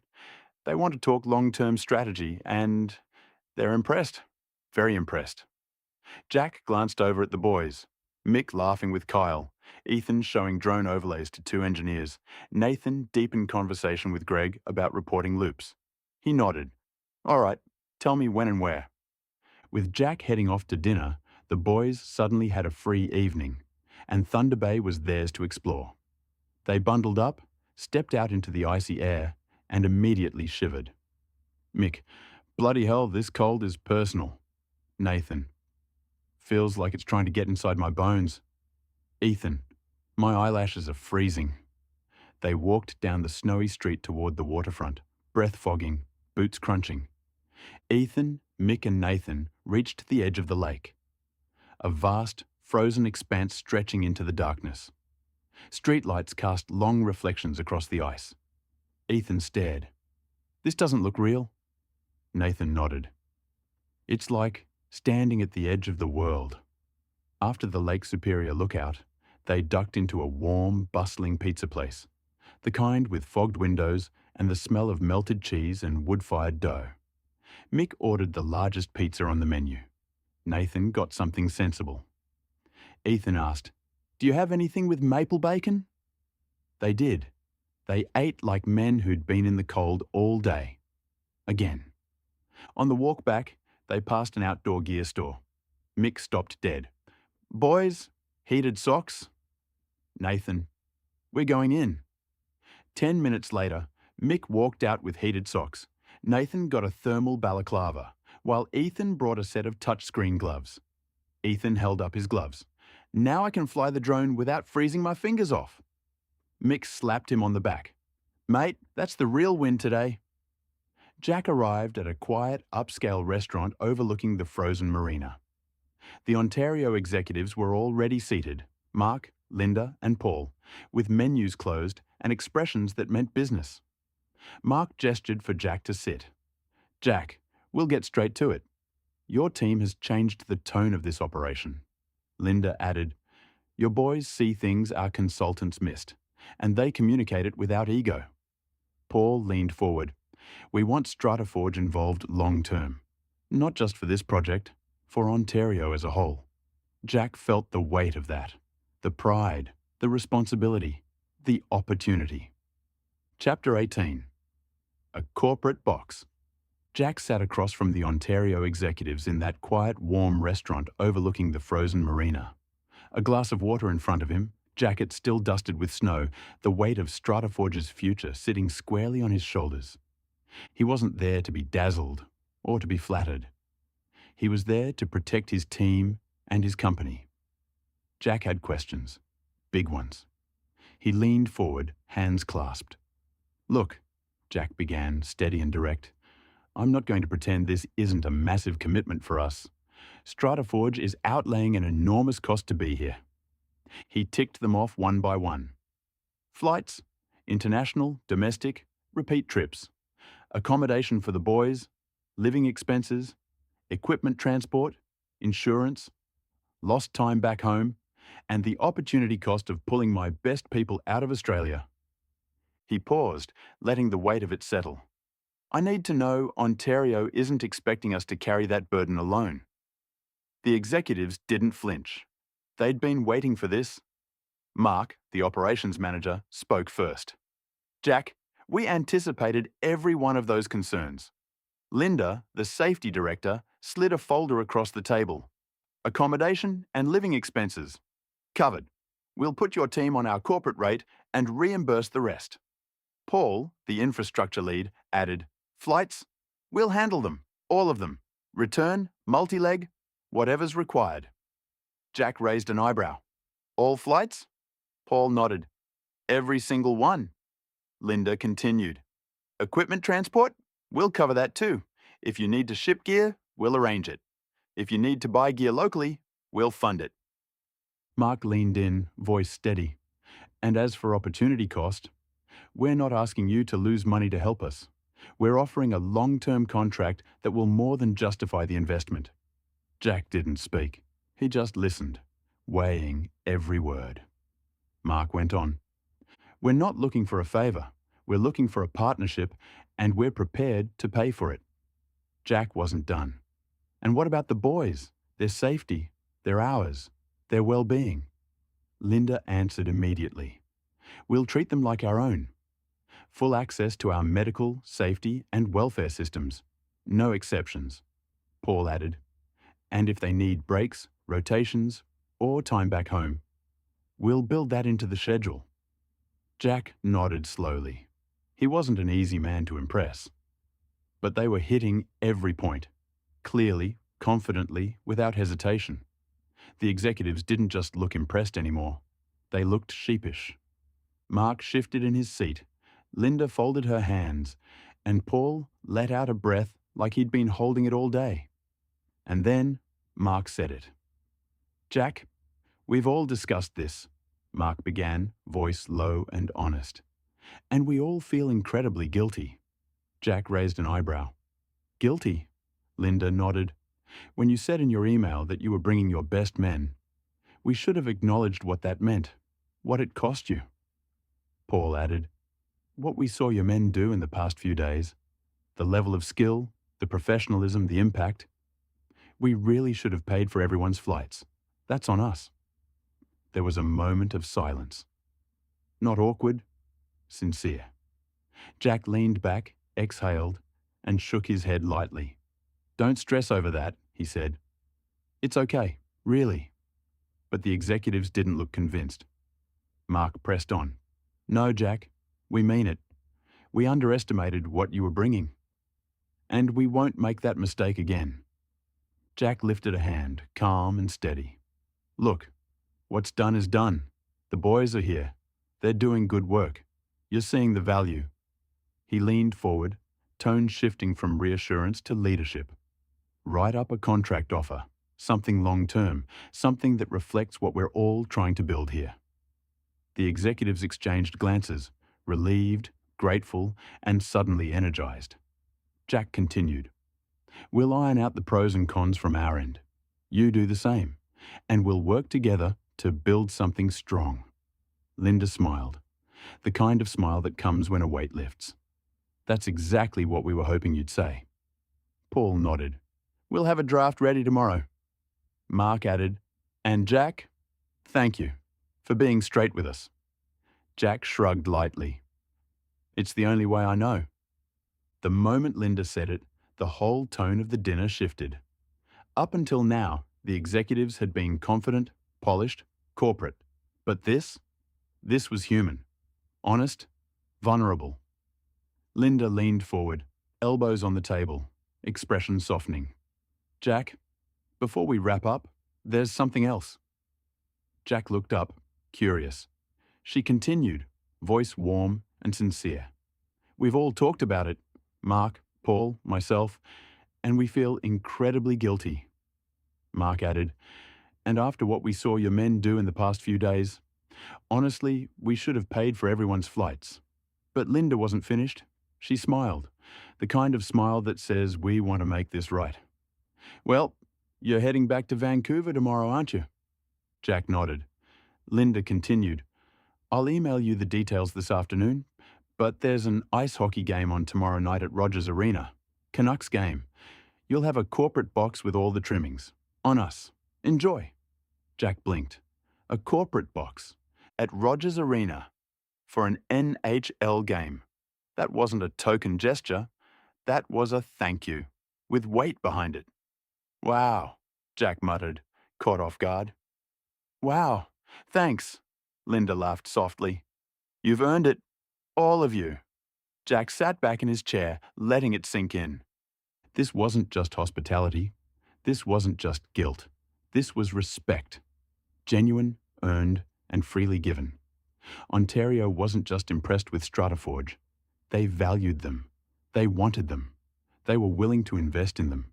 And tomorrow night, the boys would be sitting in a corporate box in Vancouver, watching an NHL game like VIPs, because of the work they'd done here, because of the impact they'd made, because Jack had brought his best men. The boys returned first, cheeks red from the cold, arms full of new gear, laughing about heated socks and frozen eyelashes. Jack arrived a little later, stepping into the warm lobby with a quiet, thoughtful expression. Nathan noticed. "Good dinner?" Jack nodded. "Very good." Mick grinned. "They like us, don't they?" Jack looked at all three of them, tired, proud, growing into their roles more every day. "They don't just like you," he said. "They want us here long term." Ethan blinked. "Seriously?" Jack smiled. "Seriously." The boys exchanged looks, excitement, disbelief, pride. Thunder Bay suddenly felt warmer. And tomorrow? Jack stepped through the hotel's sliding doors, the warmth hitting him like a wave after the Ontario cold. The boys were exactly where he expected them. Sprawled across the lounge couches, boots off, new heated socks on full display, arguing about whether Lake Superior could freeze a drone mid-flight. They looked up the moment they saw him. Mick grinned. "There he is. How was the fancy dinner, boss?" Nathan leaned forward. "Did they offer you a job?" Ethan added, "Did they at least pay for dessert?" Jack didn't answer right away. He just walked over, dropped into the armchair opposite them, and let out a long breath, the kind that said something big just happened. The boys went quiet. He looked at them one by one, a slow smile forming. "All right, lads, you're not going to believe this." Mick sat up straighter. Nathan froze mid-sip. Ethan blinked like he was buffering. Jack continued. "The executives feel guilty. Proper guilty. They said they should have paid for all your flights from the start." The boys stared. Mick stuttered, "Wait, what?" Nathan said, "Seriously?" Ethan questioned, "We didn't even complain." Jack nodded. "They know, and they're making it right." He paused, letting the moment build. "Tomorrow night, when we get back to Vancouver, you've got a corporate box at Rogers Arena. Canucks game. All the trimmings, on them." For a heartbeat, the boys just stared.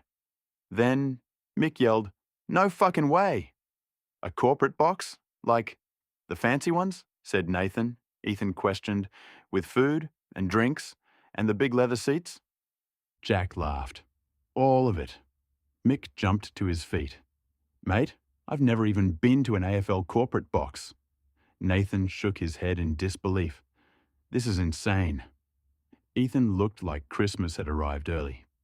"I've never been to an NHL game. I don't even know the rules. I don't care."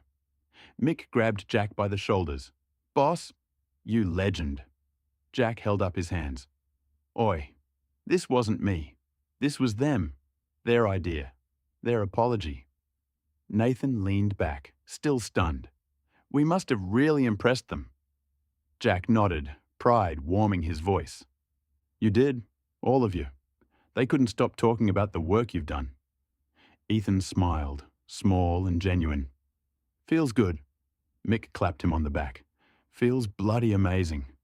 The boys kept buzzing, talking about the game, the box, the food, the view, the fact that they were going to be treated like VIPs in Vancouver. Nathan pulled out his phone. "I'm telling Mum." "Ethan, I'm telling everyone." "Mick, I'm buying a Canucks jersey. I don't care who plays." Jack just sat back, watching them, tired, proud, and quietly thrilled. This wasn't just a reward. It wasn't just a perk. It was recognition. Ontario had seen their value, and tomorrow night the boys would feel it. In a corporate box, at Rogers Arena. Watching an NHL game like kings. The boys hit Vancouver like they'd been shot out of a cannon. After days of snow, cold, and high-stakes work in the Yukon and Ontario, suddenly they were tourists again, and they leaned into it with full enthusiasm and zero shame. They dropped their bags at the hotel, grabbed coffees the size of their heads, and headed straight for Metropolis at Metrotown, the biggest shopping centre any of them had ever seen. The moment they walked in, Mick stopped dead. "Boys, this place is a city," Nathan nodded. "I think it has its own weather system." Ethan spun slowly in place. "I'm overwhelmed already." And then they were off. They hit the souvenir shops first, the classic tourist traps with maple leaf everything. Fridge magnets. Into the basket. Canucks clothing. Absolutely. Jerseys, hoodies, beanies, scarves, socks, even a foam finger Mick insisted on buying winter gear. They stocked up like they were preparing for an expedition. Nathan bought a jacket so warm he joked it could survive the moon. Ethan found a beanie with a tiny moose on it. Mick bought a scarf so long it nearly tripped him. Then they found Walmart, or as Mick called it, Malmart. He stood at the entrance, eyes wide, arms spread.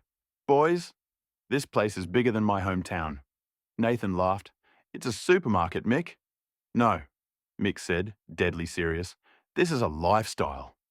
They wandered the aisles like kids in a theme park. Giant tubs of cheese ball, maple syrup in bottles shaped like leaves, fishing gear, hockey sticks, a whole aisle of jerky, a wall of soft drinks taller than Ethan. Mick held up a gallon jug of milk. What's this in real units? Nathan sighed. It's about 4 litres. Mick frowned. Why don't they just say that? 2 minutes later, he was holding a bag of flour. How many kilos is 5 pounds? Ethan didn't even look up. 2.2. Mick stared at him. How do you know that? Ethan shrugged. Drone weights? Nathan burst out laughing. Mick brought a plush moose. Mick insisted on naming Gary. By the time they left, they were carrying so many bags, they looked like they'd robbed the place. On the SkyTrain back to the hotel, Mick kept repeating, "A corporate box, boys, a corporate box." Nathan shook his head. I still can't believe it. Ethan hugged his new gloves. I'm wearing these to the game. Jack, walking behind them, just smiled, quietly proud, quietly amused, quietly grateful that after everything they'd done, they finally got a day to just be young blokes having fun in a foreign city. The boys arrived at Rogers Arena like they were stepping into another universe. They'd spent the whole SkyTrain ride buzzing, clutching their Metrotown bags, comparing jerseys, and arguing about who would get the best seat in the box. But nothing, absolutely nothing, prepared them for the real thing. The moment they stepped out onto the plaza, the energy hit them like a wave. Crowds everywhere, blue and green jerseys, vendors selling scarves and hot dogs, music thumping through the concrete. Mick spun in a full circle. Boys, this is massive. Nathan stared up at the glowing Canucks sign. This is like the MCG, but colder. Jack held his phone up, filming everything. I'm sending this to Charlotte and Nancy. Jack just smiled, watching them soak it all in. 4 blokes from Australia, standing outside one of the most iconic arenas in Canada, about to walk into a corporate box like VIPs. A staff member met them at the door, checked their names, and handed Jack a sleek envelope. Welcome, gentlemen. Corporate level. Elevators to your right. Mick whispered, We're being escorted. Nathan elbowed him. Act normal. Ethan, define normal. They stepped into the elevator, and as the doors closed, Mick muttered, If they've got free food, I'm not leaving. Jack laughed. Mate, you have no idea. The door swung open, and the boys froze. The box was enormous. Warm lighting, leather seats, a private bar, a long counter filled with food, and a full glass wall overlooking the rink. The ice glowed under the arena lights.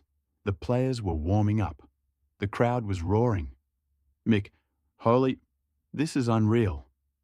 Nathan walked straight to the glass. Look at this view. Ethan pressed both hands to the window. We're above the benches. We're literally above the benches. Jack watched them with a quiet, satisfied smile. This moment, was worth everything. The boys approached the catering like explorers discovering a lost city. Sliders, wings, nachos, sushi, hot dogs, desserts, drinks on ice. Mick grabbed a plate the size of a steering wheel. Jack, I'm gonna cry. Nathan chuckled. Don't. You'll fog up the glass. Ethan stated, I'm starting with dessert.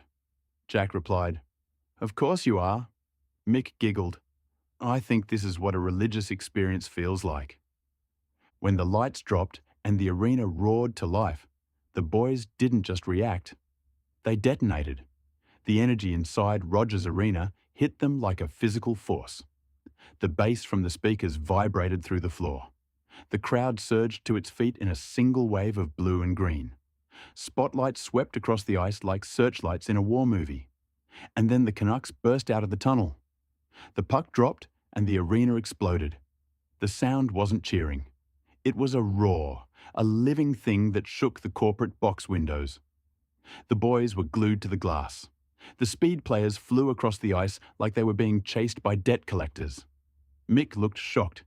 They're sprinting. On knives. Bodies slammed into the boards with a crack that echoed through the arena. Nathan. That man just died and stood back up. Tape-to-tape passes, impossible angles, shots that whistled past the goalie's ear. Ethan. This is like watching Formula One, but everyone's allowed to punch each other.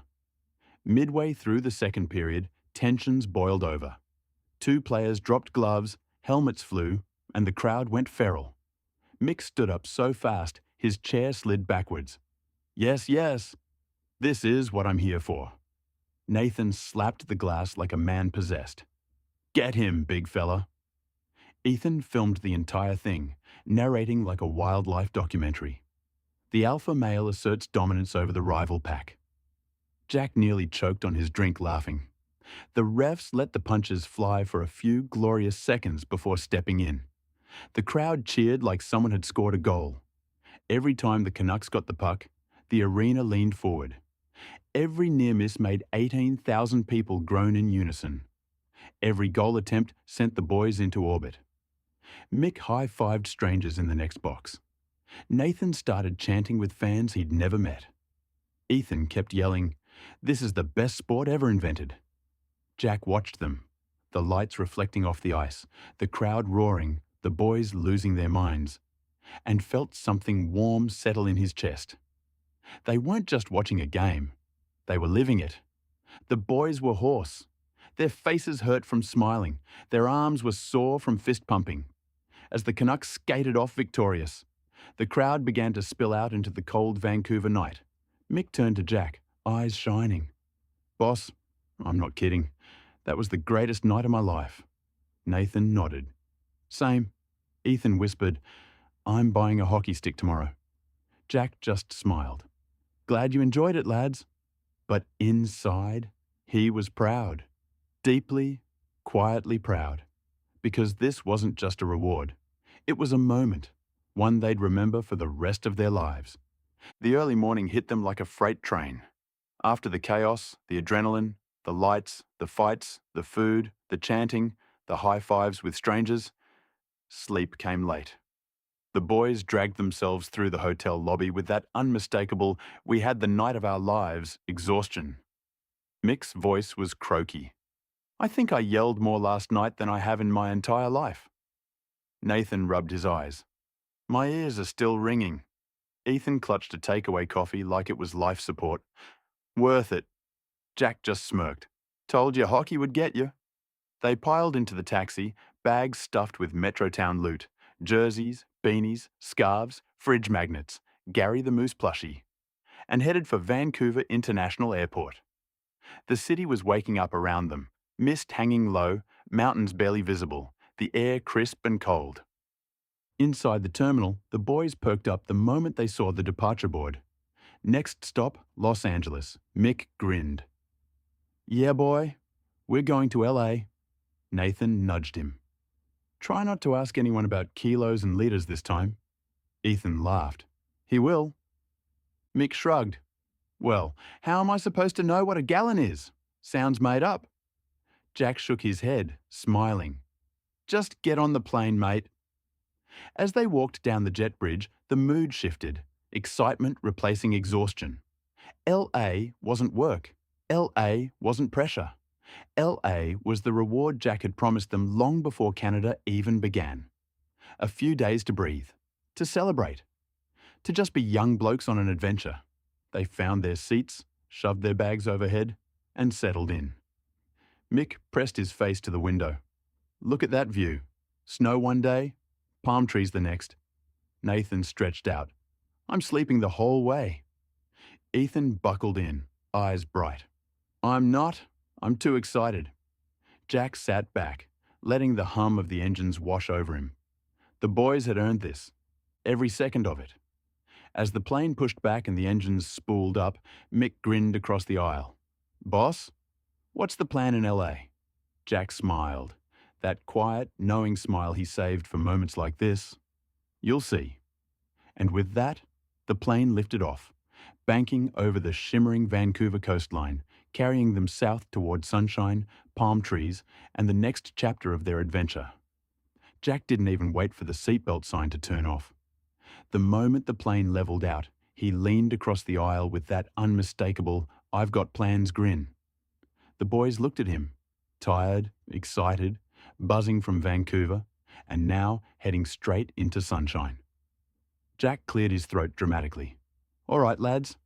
How about a baseball game?" Mick blinked. "A what?" Nathan elbowed him. "Mate, America's cricket." Jack kept going, warming up like a showman. "And the Hollywood Walk of Fame."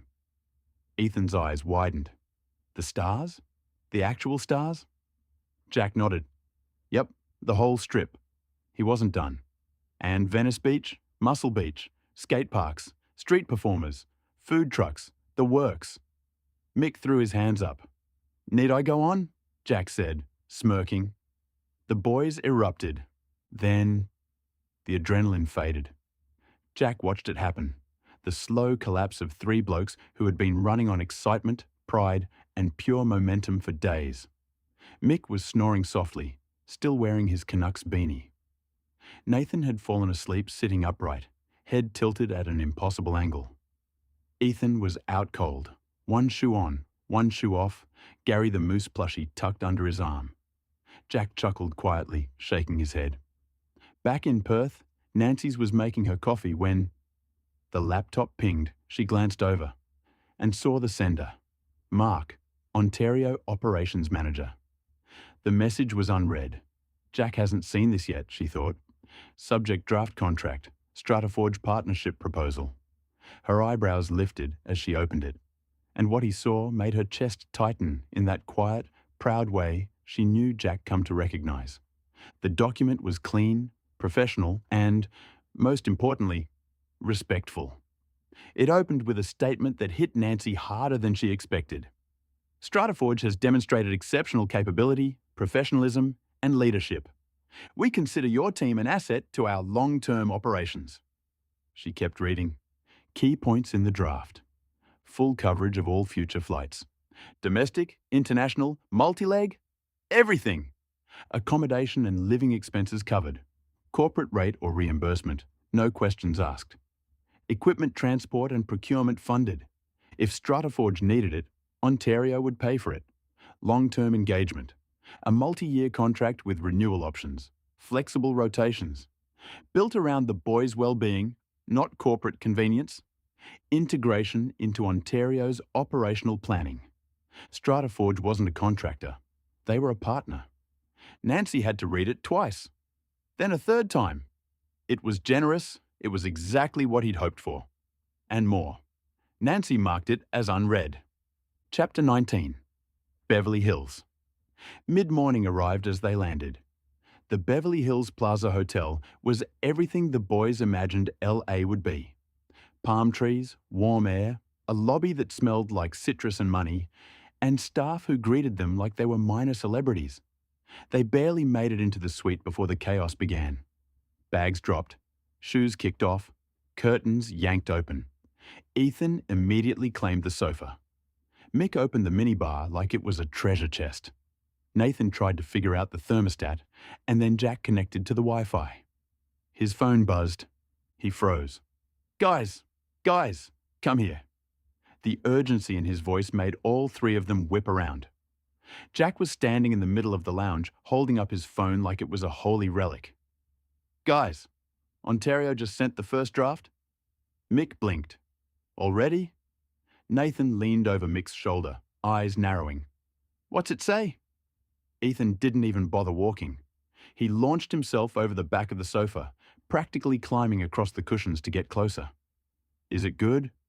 Jack scrolled to the top, cleared his throat, and read the opening line aloud. The room went dead silent. The kind of silence where you could hear the aircon hum. Then Mick whispered, almost reverently, "They actually wrote that?" Jack nodded. "They did." Nathan exhaled, long and slow.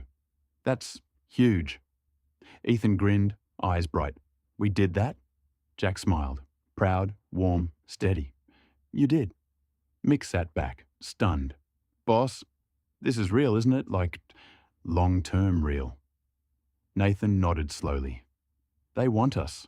Properly want us." Ethan looked out the window at the streets below. This is the biggest thing we've ever done. Jack closed the email and pocketed his phone. It's a draft, he said. We'll go through it properly when we're home. We'll iron out the pros and cons from our end. They'll do the same. He paused, letting the moment settle. And we'll build something strong, together. The boys didn't cheer. They didn't shout. They just sat there, quiet, proud, and a little overwhelmed, letting the weight of it sink in. StrataForge wasn't just doing good work anymore. They were shaping their future. And Ontario had just put it in writing. Jack stared at the contract on his phone, then at the boys, then back at the contract. Like his brain was trying to reboot. He shook his head slowly, almost laughing in disbelief. Guys, do you know what this means for you? The boys looked up, still half processing, half hungover from the hockey adrenaline. Jack leaned forward, voice low, intense, full of something between pride and awe. If you get time off and want to go to Florida or New York or Mexico. He paused, shaking his head again. Well, fuck me, you can. Mick blinked. Like, actually? Jack nodded. Actually, this is life-changing, lads. A deal like this doesn't just fall in your lap. Companies don't offer this unless they see something rare. Nathan swallowed hard. This is big. Jack held up the phone. This contract means stability. It means opportunity. It means you're not just workers, you're specialists. You're valued, you're wanted. Ethan stared at the seat in front of him, eyes wide, voice barely above a whisper. We've never had anything like this. Jack softened, his voice dropping into that steady, grounding tone he used when he wanted something to land. You earned this, every bit of it. Ontario didn't hand this to us out of pity. They saw what you did. They saw how you think, how you work, how you carry yourselves. He looked at each of them in turn. Mick, the ground whisperer. Nathan, the system's brain. Ethan, the eyes in the sky. And together, you're a bloody force. The boys didn't cheer. They didn't joke. They didn't even smile. They just stared at Jack, stunned, humbled, overwhelmed, as the reality of it sank in. A long-term international contract, travel covered, expenses covered, a future bigger than anything they'd imagined. Jack waited until the boys were half asleep, half buzzing in the hotel, making his way to the lobby, then slipped his phone out and dialed Nancy. She picked up on the second ring. Jack, everything all right? Jack exhaled, still staring at the contract draft on his screen. Yeah, more than all right. I need your thoughts on something. Nancy's tone sharpened instantly, business mode, but with that warmth she reserved for him. Go on? Jack leaned back in his seat, lowering his voice so the boys wouldn't hear. They sent the contract, the first draft, Ontario. And Nancy, it's big, bigger than I expected. He heard her shuffle papers, probably sitting up straighter. I know, Jack rubbed his forehead. Flights covered, all of them. Accommodation, living expenses, equipment transport, multi-year engagement. Flexible rotations. They want us integrated into their planning. Proper partnership. There was a long silence on the other end. The kind where you know someone is processing something massive. Then Nancy spoke, quiet but firm.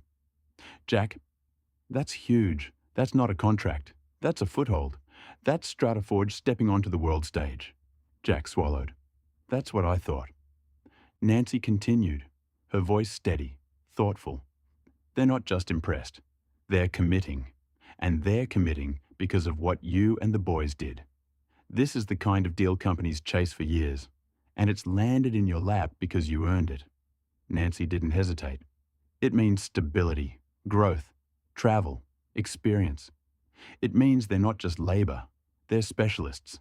It means they'll see the world, build careers, and have opportunities most people only dream about. Jack nodded slowly, feeling the weight of it settle in his chest. That's what I told them. Florida, New York, Mexico. If they want to go somewhere on their time off, they can. They actually can. Nancy's voice softened. And you gave them that. You built the team that made this possible. Jack shook his head, even though she couldn't see it. They did the work. And you led them, she replied. Don't downplay that. Another pause. Nancy heard the shift in his tone. But what? Jack rubbed his forehead, staring at the draft again. There's nothing in here that protects us. They want a multi-year contract, but there's no exit clause, no safety net. If something goes sideways, or if either party wants out, we're locked in. Nancy didn't speak. She was listening, processing. Jack continued, voice firm now. We need an exit period, a 1-year termination option, no penalties, no drama. If for any reason either side doesn't want to continue, we need a clean way out. Nancy exhaled softly. Agreed. Jack wasn't done. And the boys.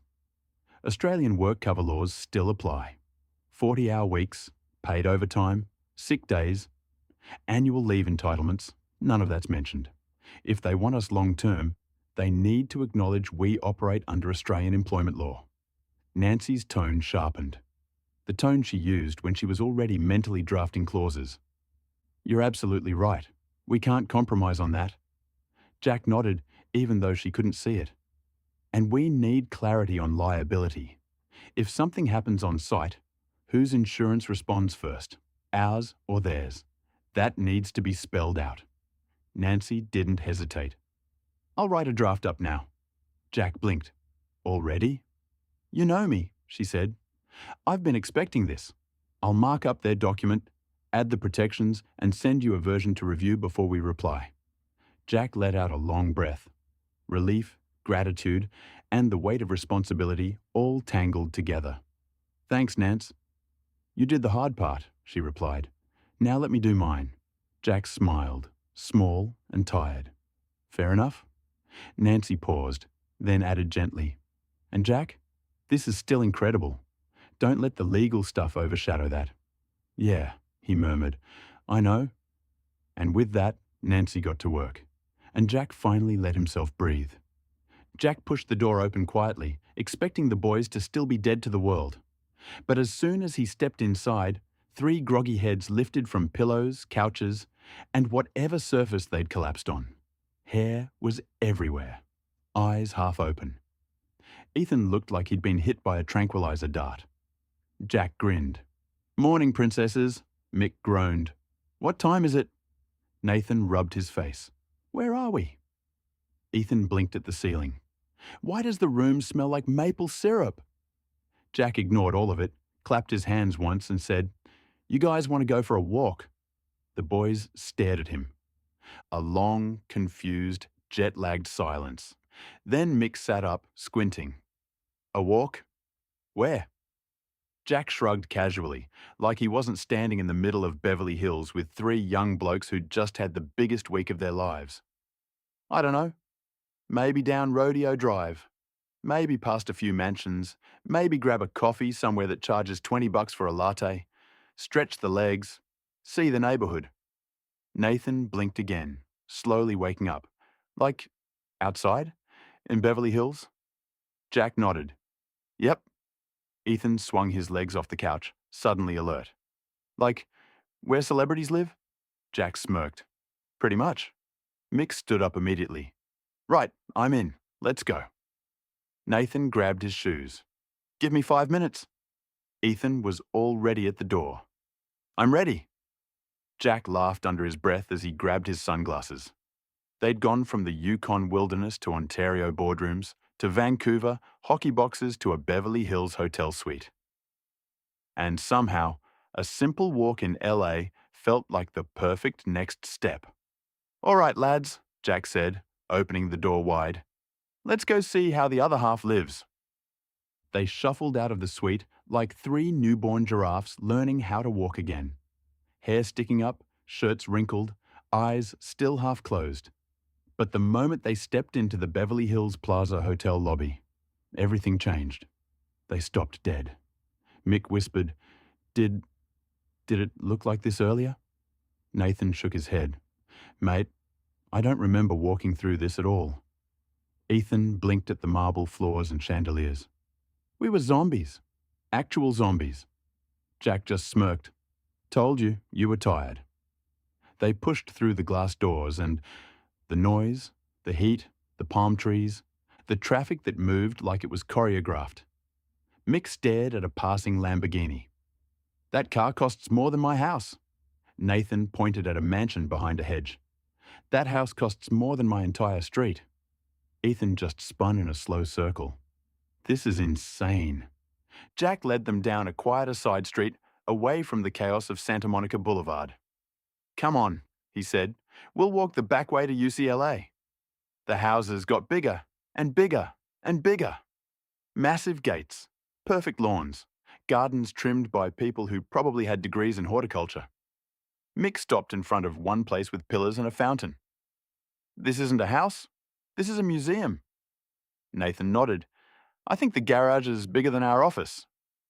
Ethan pointed at a gardener trimming a hedge with laser precision. Even the plants look rich.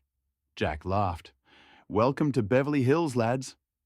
They reached the campus, the air buzzing with students, bikes, music, and the smell of food trucks. Then they heard it. The unmistakable roar of a crowd. A football game. Mick's eyes lit up.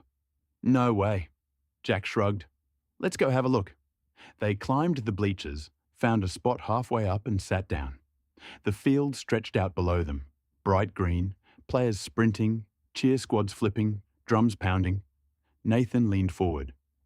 This is like the AFL, but American. Ethan grinned. Everything here is louder. Mick pointed at the marching band. And bigger. They sat there for nearly an hour, soaking in the atmosphere, the sun, the noise, the sheer Americanness of it all. For a moment, they weren't workers, or travellers, or specialists. They were just four blokes from Australia, sitting in a college stadium in Los Angeles, watching a sport they barely understood and loving every second of it. By the time they wandered back toward the hotel, the sun was dipping low, casting long shadows across the palm-lined streets. The boys were quieter now. Not tired, just content. Mick, this place is unreal. Nathan, feels like we're in a movie. Ethan, I could live here. Jack smiled, hands in his pockets. Enjoy it, lads. You've earned every bit of this. And as they stepped back into the cool, elegant lobby of the Beverly Hills Plaza Hotel, it hit them again. They were a long way from home, a long way from the bush, a long way from where they started. And their world had just gotten bigger. They found a little pizza bar tucked between a nail salon and a boutique that sold sunglasses worth more than Mick's ute. The kind of place with red-checkered tablecloths, neon beer signs, and a smell that hit them like a warm hug the moment they walked in. They grabbed a booth, ordered 2 massive pizzas, and before the plates even hit the table, the planning began. Mick leaned forward, elbows on the table. All right, boys, where are we going first? Names started flying around like confetti. Santa Monica, Hollywood again, Universal Studios, Disneyland, Griffith Observatory, Dodgers Stadium, Venice Beach, Muscle Beach, Skate Park, Santa Monica Pier, Beverly Hills, Malibu. Jack just sat back, watching the chaos unfold with a grin. Nathan finally raised his hands. Okay. One thing at a time. Ethan pointed at the map on his phone. We're close to Santa Monica. We could start there. Mick nodded. Beach first.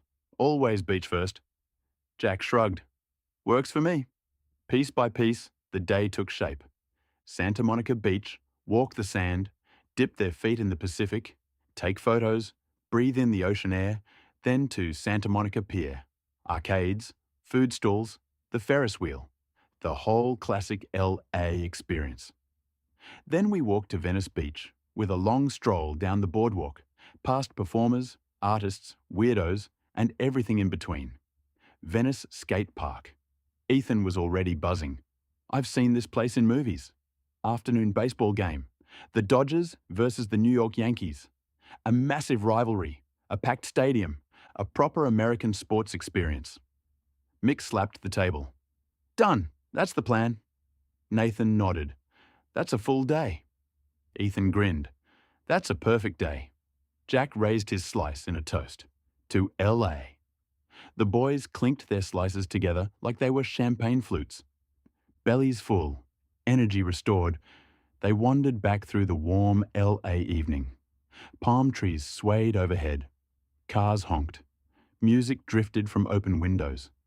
The city felt alive. Loud, colourful, ridiculous, and perfect. Mick stretched his arms behind his head. Tomorrow's going to be massive. Nathan nodded. Beach, pier, Venice, skate park, baseball. That's a movie day. Ethan grinned. Dodgers versus Yankees. I still can't believe it. Jack walked a step behind them, hands in his pockets, smiling to himself. The boys were happy. The contract was promising. The future was wide open. And tomorrow was going to be unforgettable. The new day hit them with that warm LA glow. Sunlight through the curtains, palm trees swaying outside, and the faint hum of traffic drifting up from the street. Jack was already up, scrolling through opening times on his phone with a coffee in hand. He looked over at the boys, who were slowly coming back to life. All right, lads, Jack said, tapping the screen. Santa Monica Pier doesn't open until 12. So, let's start at Venice Beach and walk our way up to the pier. Mick perked up immediately. Nathan nodded. Ethan was already putting his shoes on. Taxi? Jack asked. Taxi, they all agreed.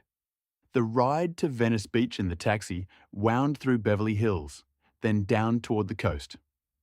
The moment the ocean came into view, that endless blue stretching out forever, the boys pressed their faces to the windows like kids. Mick hailed, Holy hell, that's the Pacific. Ethan, we're actually here. Nathan, this is wild. The taxi pulled up near the boardwalk, and the boys stepped out into a scene straight out of every movie they'd ever seen. Venice Beach, Baywatch Towers, sun, and chaos.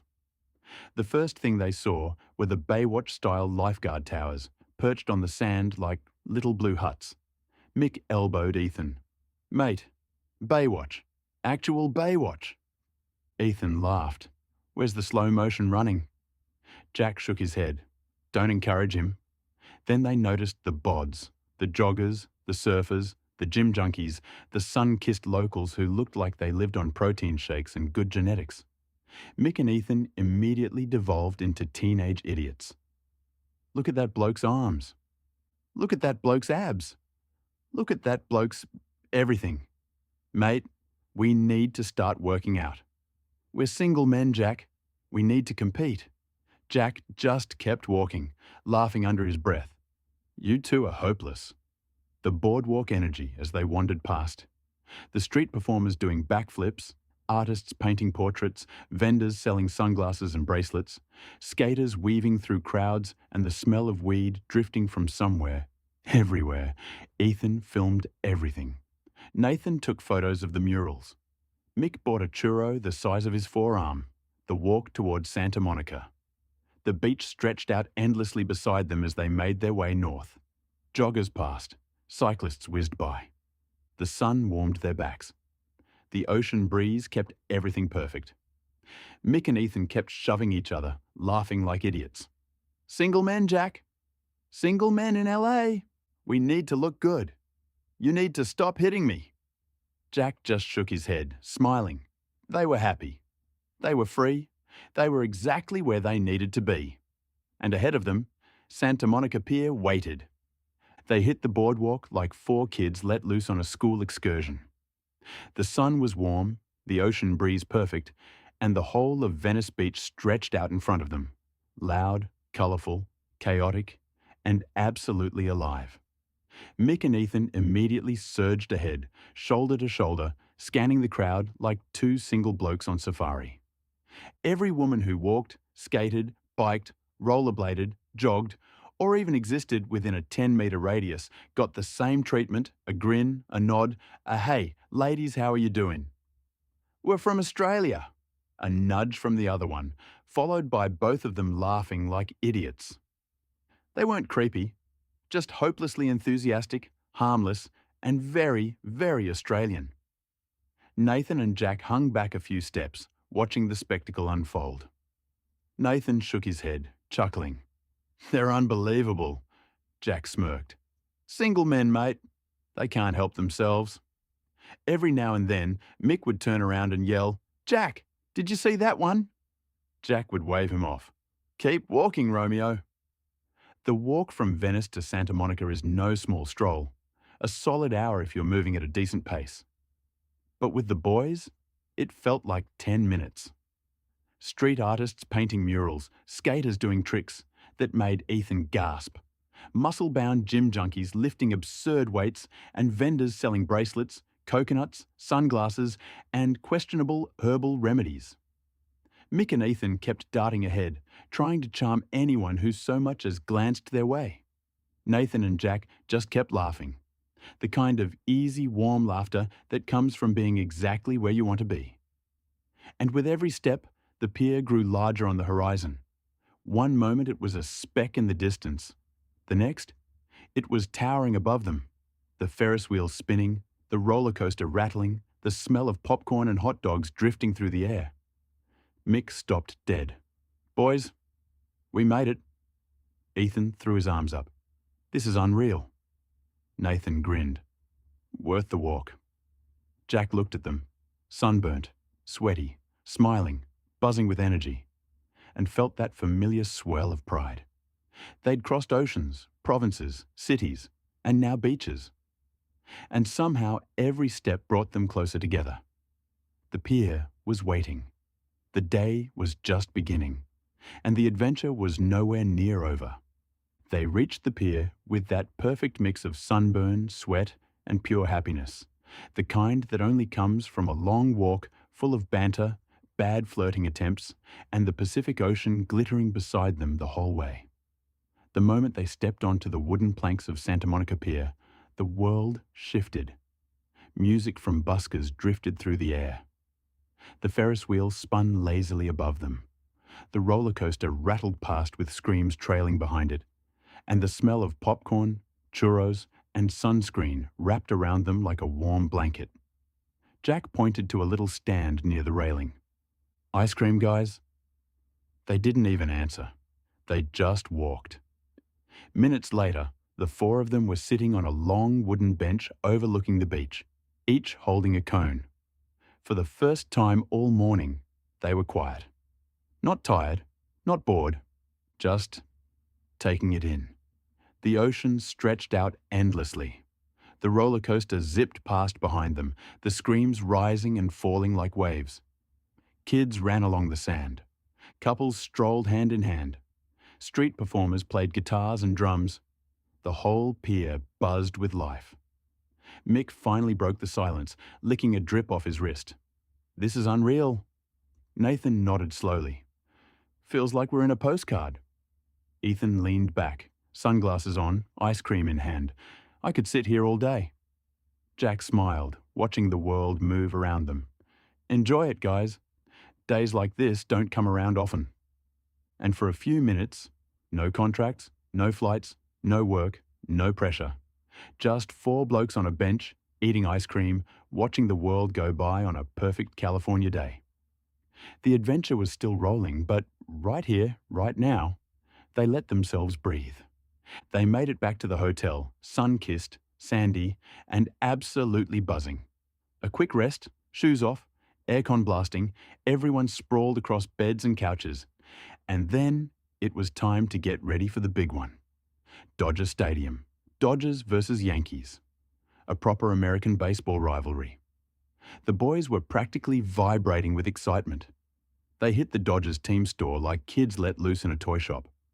Mick went straight for the novelty section. "I found it!" he yelled, holding up a giant foam finger like it was Excalibur. Nathan shook his head, but couldn't hide the grin. "You're actually buying that?" "Mate," Mick said proudly, "I'm waving this thing all game." Nathan wandered off and came back wearing a Dodgers jersey, turning slowly like he was modelling it. "What do you reckon?" Ethan nodded. "You look like you're about to throw the first pitch." Jack, meanwhile, walked over to the fridge magnet rack, picked one up, and said, This'll do. All three boys stared at him. Mick, a magnet? Nathan, seriously? Ethan, we're in LA and you're buying a magnet. Jack shrugged. It's for the fridge. They groaned in unison. Jack kept browsing and found a couple of small, thoughtful gifts. Something nice for Nancy and something cute and beach-themed for Charlotte. He held them up. These will do. Nathan nodded approvingly. Good choices. Jack paused. Should I get something for Chloe? Nathan froze. Oh crap, I forgot all about her. Mick burst out laughing. Mate, she's going to kill you. Ethan slapped Nathan on the back. You better fix that before we get home.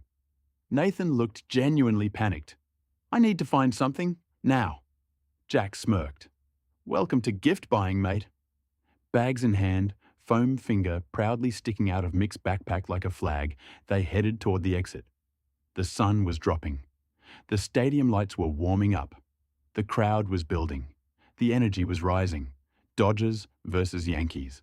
A rivalry older than all of them. And the boys were ready for it. LA had already given them beaches, sunshine, and memories. Now it was time for baseball. The game wasn't just loud, it was alive. Dodger Stadium rose up in front of them like a coliseum, packed with nearly 50,000 people, all buzzing with that unmistakable electricity that only comes from a true rivalry. Los Angeles Dodgers versus New York Yankees. A clash of giants. A stadium full of history, noise, and pure American spectacle. The moment they stepped through the gates. The smell of hot dogs and popcorn hit them. The roar of the crowd rolled over them, and the announcer's voice boomed through the speakers. The field glowed under the afternoon sun. Mick held his foam finger high like a battle flag. Nathan adjusted his new jersey with pride. Ethan filmed everything. Jack just soaked it all in. This, Mick said, is bloody unreal. It started in the far corner. A ripple, a rise, and then the roar. Then it swept around the stadium like a living thing. It's coming, Ethan yelled. They stood, arms up, yelling as the wave hit their section, then watched it roll away, circling the entire stadium again and again. Mick, I've never seen anything like that. Nathan, AFL crowds need to lift their game. Jack, don't give them ideas. The stadium fell silent for a heartbeat. The first pitch, then erupted as the ball cracked into the catcher's glove. Mick yelled, "That sound! Did you hear that?" The crack of the bat echoed like a gunshot. The ball soared deep into left field. The Yankees fans exploded. Nathan groaned. Oh, come on. Ethan was stunned. That was actually sick, though. Bottom of the fourth. Dodgers batter connects. A line drive straight into the gap. The crowd rose as one. People screaming, waving towels, jumping. Mick was on his feet, foam finger in the air. Run, you bugger, run! The runner slid into home plate. Safe. The stadium shook. Bases loaded. 2 outs. Dodgers down by 1. The entire stadium held its breath. Jack leaned forward. Nathan gripped the railing. Ethan whispered, "Come on." The pitch came in. The batter swung. A foul tip. Groans everywhere. The next pitch? A pop fly. Caught. The tension snapped like a rubber band. Mick, I can't handle this sport. Between innings, the music blasted. Fans danced on the big screen and mascots ran around. Vendors shouted, "Peanuts, ice-cold beer." Mick yelling, "Yep, over here." Looking back at Jack, I thought that only happened in the movies. It was chaotic, ridiculous, and perfect. Nathan turned to Jack. This is insane. I love it. Jack smiled. Welcome to baseball. The game stayed tight all the way to the end. Dodgers pushing, Yankees defending. Every pitch mattered. In the 9th inning, with the Dodgers needing a miracle, the crowd rose to their feet one last time. The pitch came in, a swing, a deep hit to center field. The stadium held its breath. Caught, game over. Mick said, "That was the best bloody thing I've ever seen." While Nathan said, I get it now. Baseball's awesome. Ethan said, "We're coming back. We're definitely coming back." Jack chuckled. "Told you it'd be worth it." They walked out with the crowd, the sun setting over LA, the stadium glowing behind them. The foam finger, the jersey, the magnet, the memories. It wasn't just a game, it was an experience, and the boys would be talking about it for years. Chapter 20. In and Out.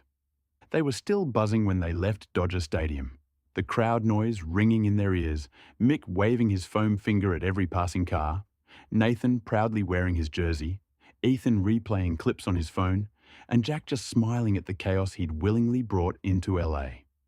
By the time they got close to the hotel, hunger hit them all at once. And there it was. In-N-Out Burgers, a glowing Californian beacon. They grabbed a booth, unwrapped their burgers, and the conversation did not stop. Mick explaining, "That home run. Mate, I swear the stadium shook." Nathan stood up. "The wave. The Mexican wave was the best part." Ethan laughed. "No way. The seventh inning tension. I thought Mick was going to pass out." Mick replying, "I nearly did." Jack just sat back, sipping his drink, watching them relive every moment like kids after their first theme park ride. They were glowing, sunburnt, exhausted, and absolutely alive. Eventually, between fries and milkshakes, the conversation shifted. Nathan wiped his hands. "All right, last full day tomorrow. What are we doing?" Mick leaned back, thinking hard. "Hollywood again? We didn't see everything." Ethan shook his head. "Nah, Griffith Observatory. I want that view." "Back to Venice? Santa Monica again? We could do the Walk of Fame properly. Or the Getty Museum." Mick replied sharply, "Mate, we're not going to a bloody museum." Jack laughed. "You three are hopeless." They kept throwing ideas around, the list getting longer and more chaotic. But underneath it all was the same feeling. "All right, lads, let's pick something big, something memorable, something that screams LA." The boys nodded, eyes bright, ready to plan the final chapter of their Californian story. And the night rolled on. Burgers, laughter, and the warm glow of a city that had given them more than they ever expected. Jack watched the boys still buzzing from the game, still half laughing, half arguing about who the best player on the field was, and he finally cut through the noise with a plan that actually made sense. He leaned forward, elbows on the table, voice steady. "All right, lads, how about this? Hollywood Walk of Fame in the morning. We actually do it properly this time. Then we jump on one of those tour buses, ride around, see the sights, maybe spot someone famous. After that, we head up to the Griffith Observatory in the afternoon, get some photos of the Hollywood sign. And then we stay up there and watch the sun set over the Pacific." The boys froze. Then Mick leaned over dramatically, one arm around Jack's shoulders. "Oh, how romantic. A sunset. Come here, boss. Kiss, kiss." Jack shoved him off, laughing. "Get off me, you idiot." Nathan snorted into his drink. "He's got a point, though. That's a pretty epic day." Ethan nodded. "I'm in. Hollywood, tour bus, observatory, sunset. Perfect." Then Nathan suddenly perked up like he'd just remembered something life-changing. "Actually, I want to go to a Home Depot store. It's like our Bunnings but with different brands." Mick immediately threw his arm back around Jack, squeezing him like a proud uncle. "Done. We're going. The man wants Home Depot. The man gets Home Depot." Jack shook his head, laughing. "Only you lot could come to LA and get excited about a hardware store." Nathan shrugged. "Mate, tools are tools." Ethan raised his cup. "To Hollywood, sunsets, and Bunnings but American." Mick clinked his drink against everyone else's. To the last full day in LA. And just like that, the plan was set. A perfect mix of tourist chaos, iconic views, and the kind of stupid jokes only 4 blokes on the trip of a lifetime could make. The walk back to the hotel wasn't really a walk. It was a slow, heavy waddle, The kind you only do after inhaling a burger, fries, and a drink the size of a small bucket. Mick kept rubbing his stomach. I regret nothing, but also everything. Nathan groaned. I feel like I swallowed a bowling ball. Ethan pointed at Mick. Mate, you ate 2 burgers. Mick shrugged. I was hungry. Jack just laughed, hands in his pockets, strolling like he hadn't just consumed half the menu. They made it into the suite, kicked off their shoes, and collapsed into whatever soft surface was closest. Mick face-planted onto the bed, while Nathan slid down the wall dramatically. Ethan curled up on the couch like a cat. Jack took the armchair like a king claiming his throne, checking and replying to emails. Someone grabbed the remote. Someone else mumbled, "Put something on." And soon enough, a movie was playing. Something easy, something funny, something they didn't have to think about. The room was dim, the aircon humming, the glow of the TV flickering across 4 tired, sunburnt faces. They didn't talk much now. Just the occasional chuckle, a comment about the game, a groan when someone shifted their food baby belly. It was the perfect end to a massive day. Venice Beach, Santa Monica Pier, the ice cream, and then Dodgers versus Yankees. Then dinner at In-N-Out Burgers. And now, a quiet movie night in Beverly Hills.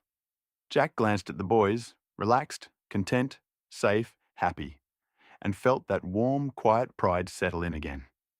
Tomorrow was their last full day in LA, and it was going to be a big one. Their last full day in LA began with that mix of excitement and melancholy, the feeling of knowing something great is ending, so you squeeze every drop out of what's left. They walked for about 30 minutes, weaving through the morning crowds until the pavement beneath their feet suddenly changed. Stars, hundreds of them, stretching in every direction. The area was packed. Tourists, street performers, people dressed as superheroes, vendors selling knockoff sunglasses. But the crowd kept moving like a slow, determined river. Mick pointed at the ground. Boys, Michael Jackson! They all stopped, took photos, nodded respectfully. A few steps later, Nathan spotted another one. Hey, it's Arnold Schwarzenegger. He gave up, throwing his hands in the air. That action guy, get to the chopper. People around them actually laughed. One bloke even clapped Nathan on the back. You mean Arnold Schwarzenegger? Nathan snapped his fingers.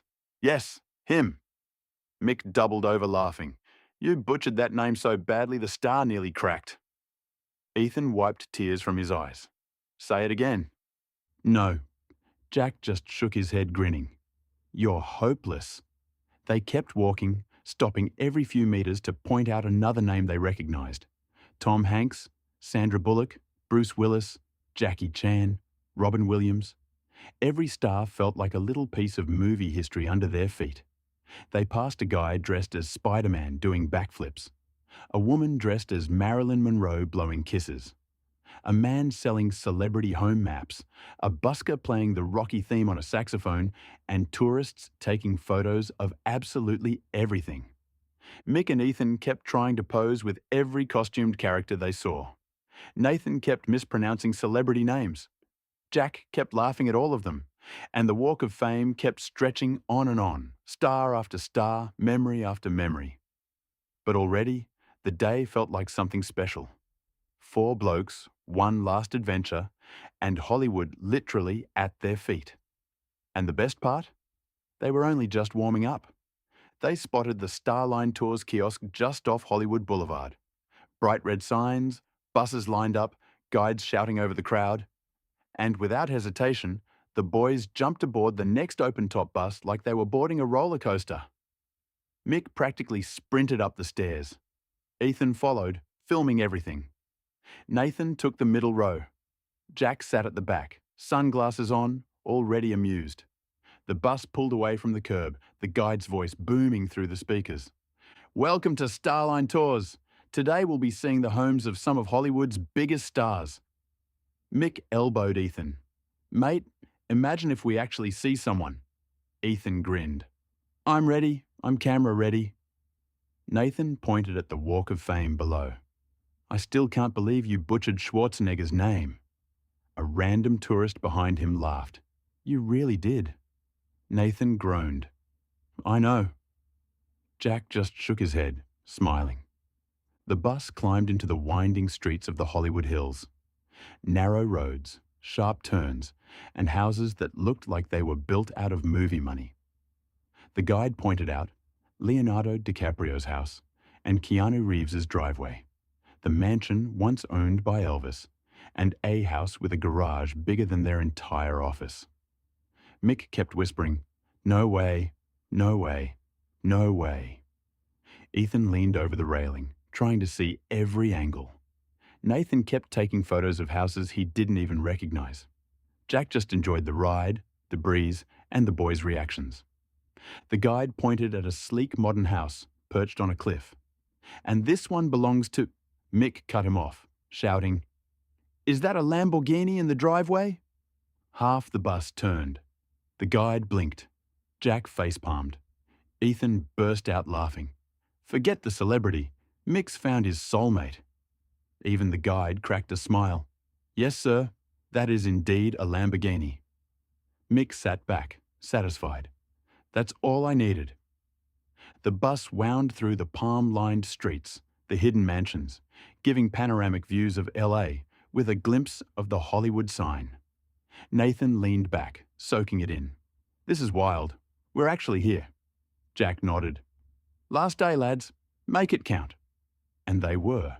The tour rolled on, the city stretching out beneath them, the sun warm on their faces, and the boys buzzing with that perfect mix of awe, laughter, and pure holiday magic.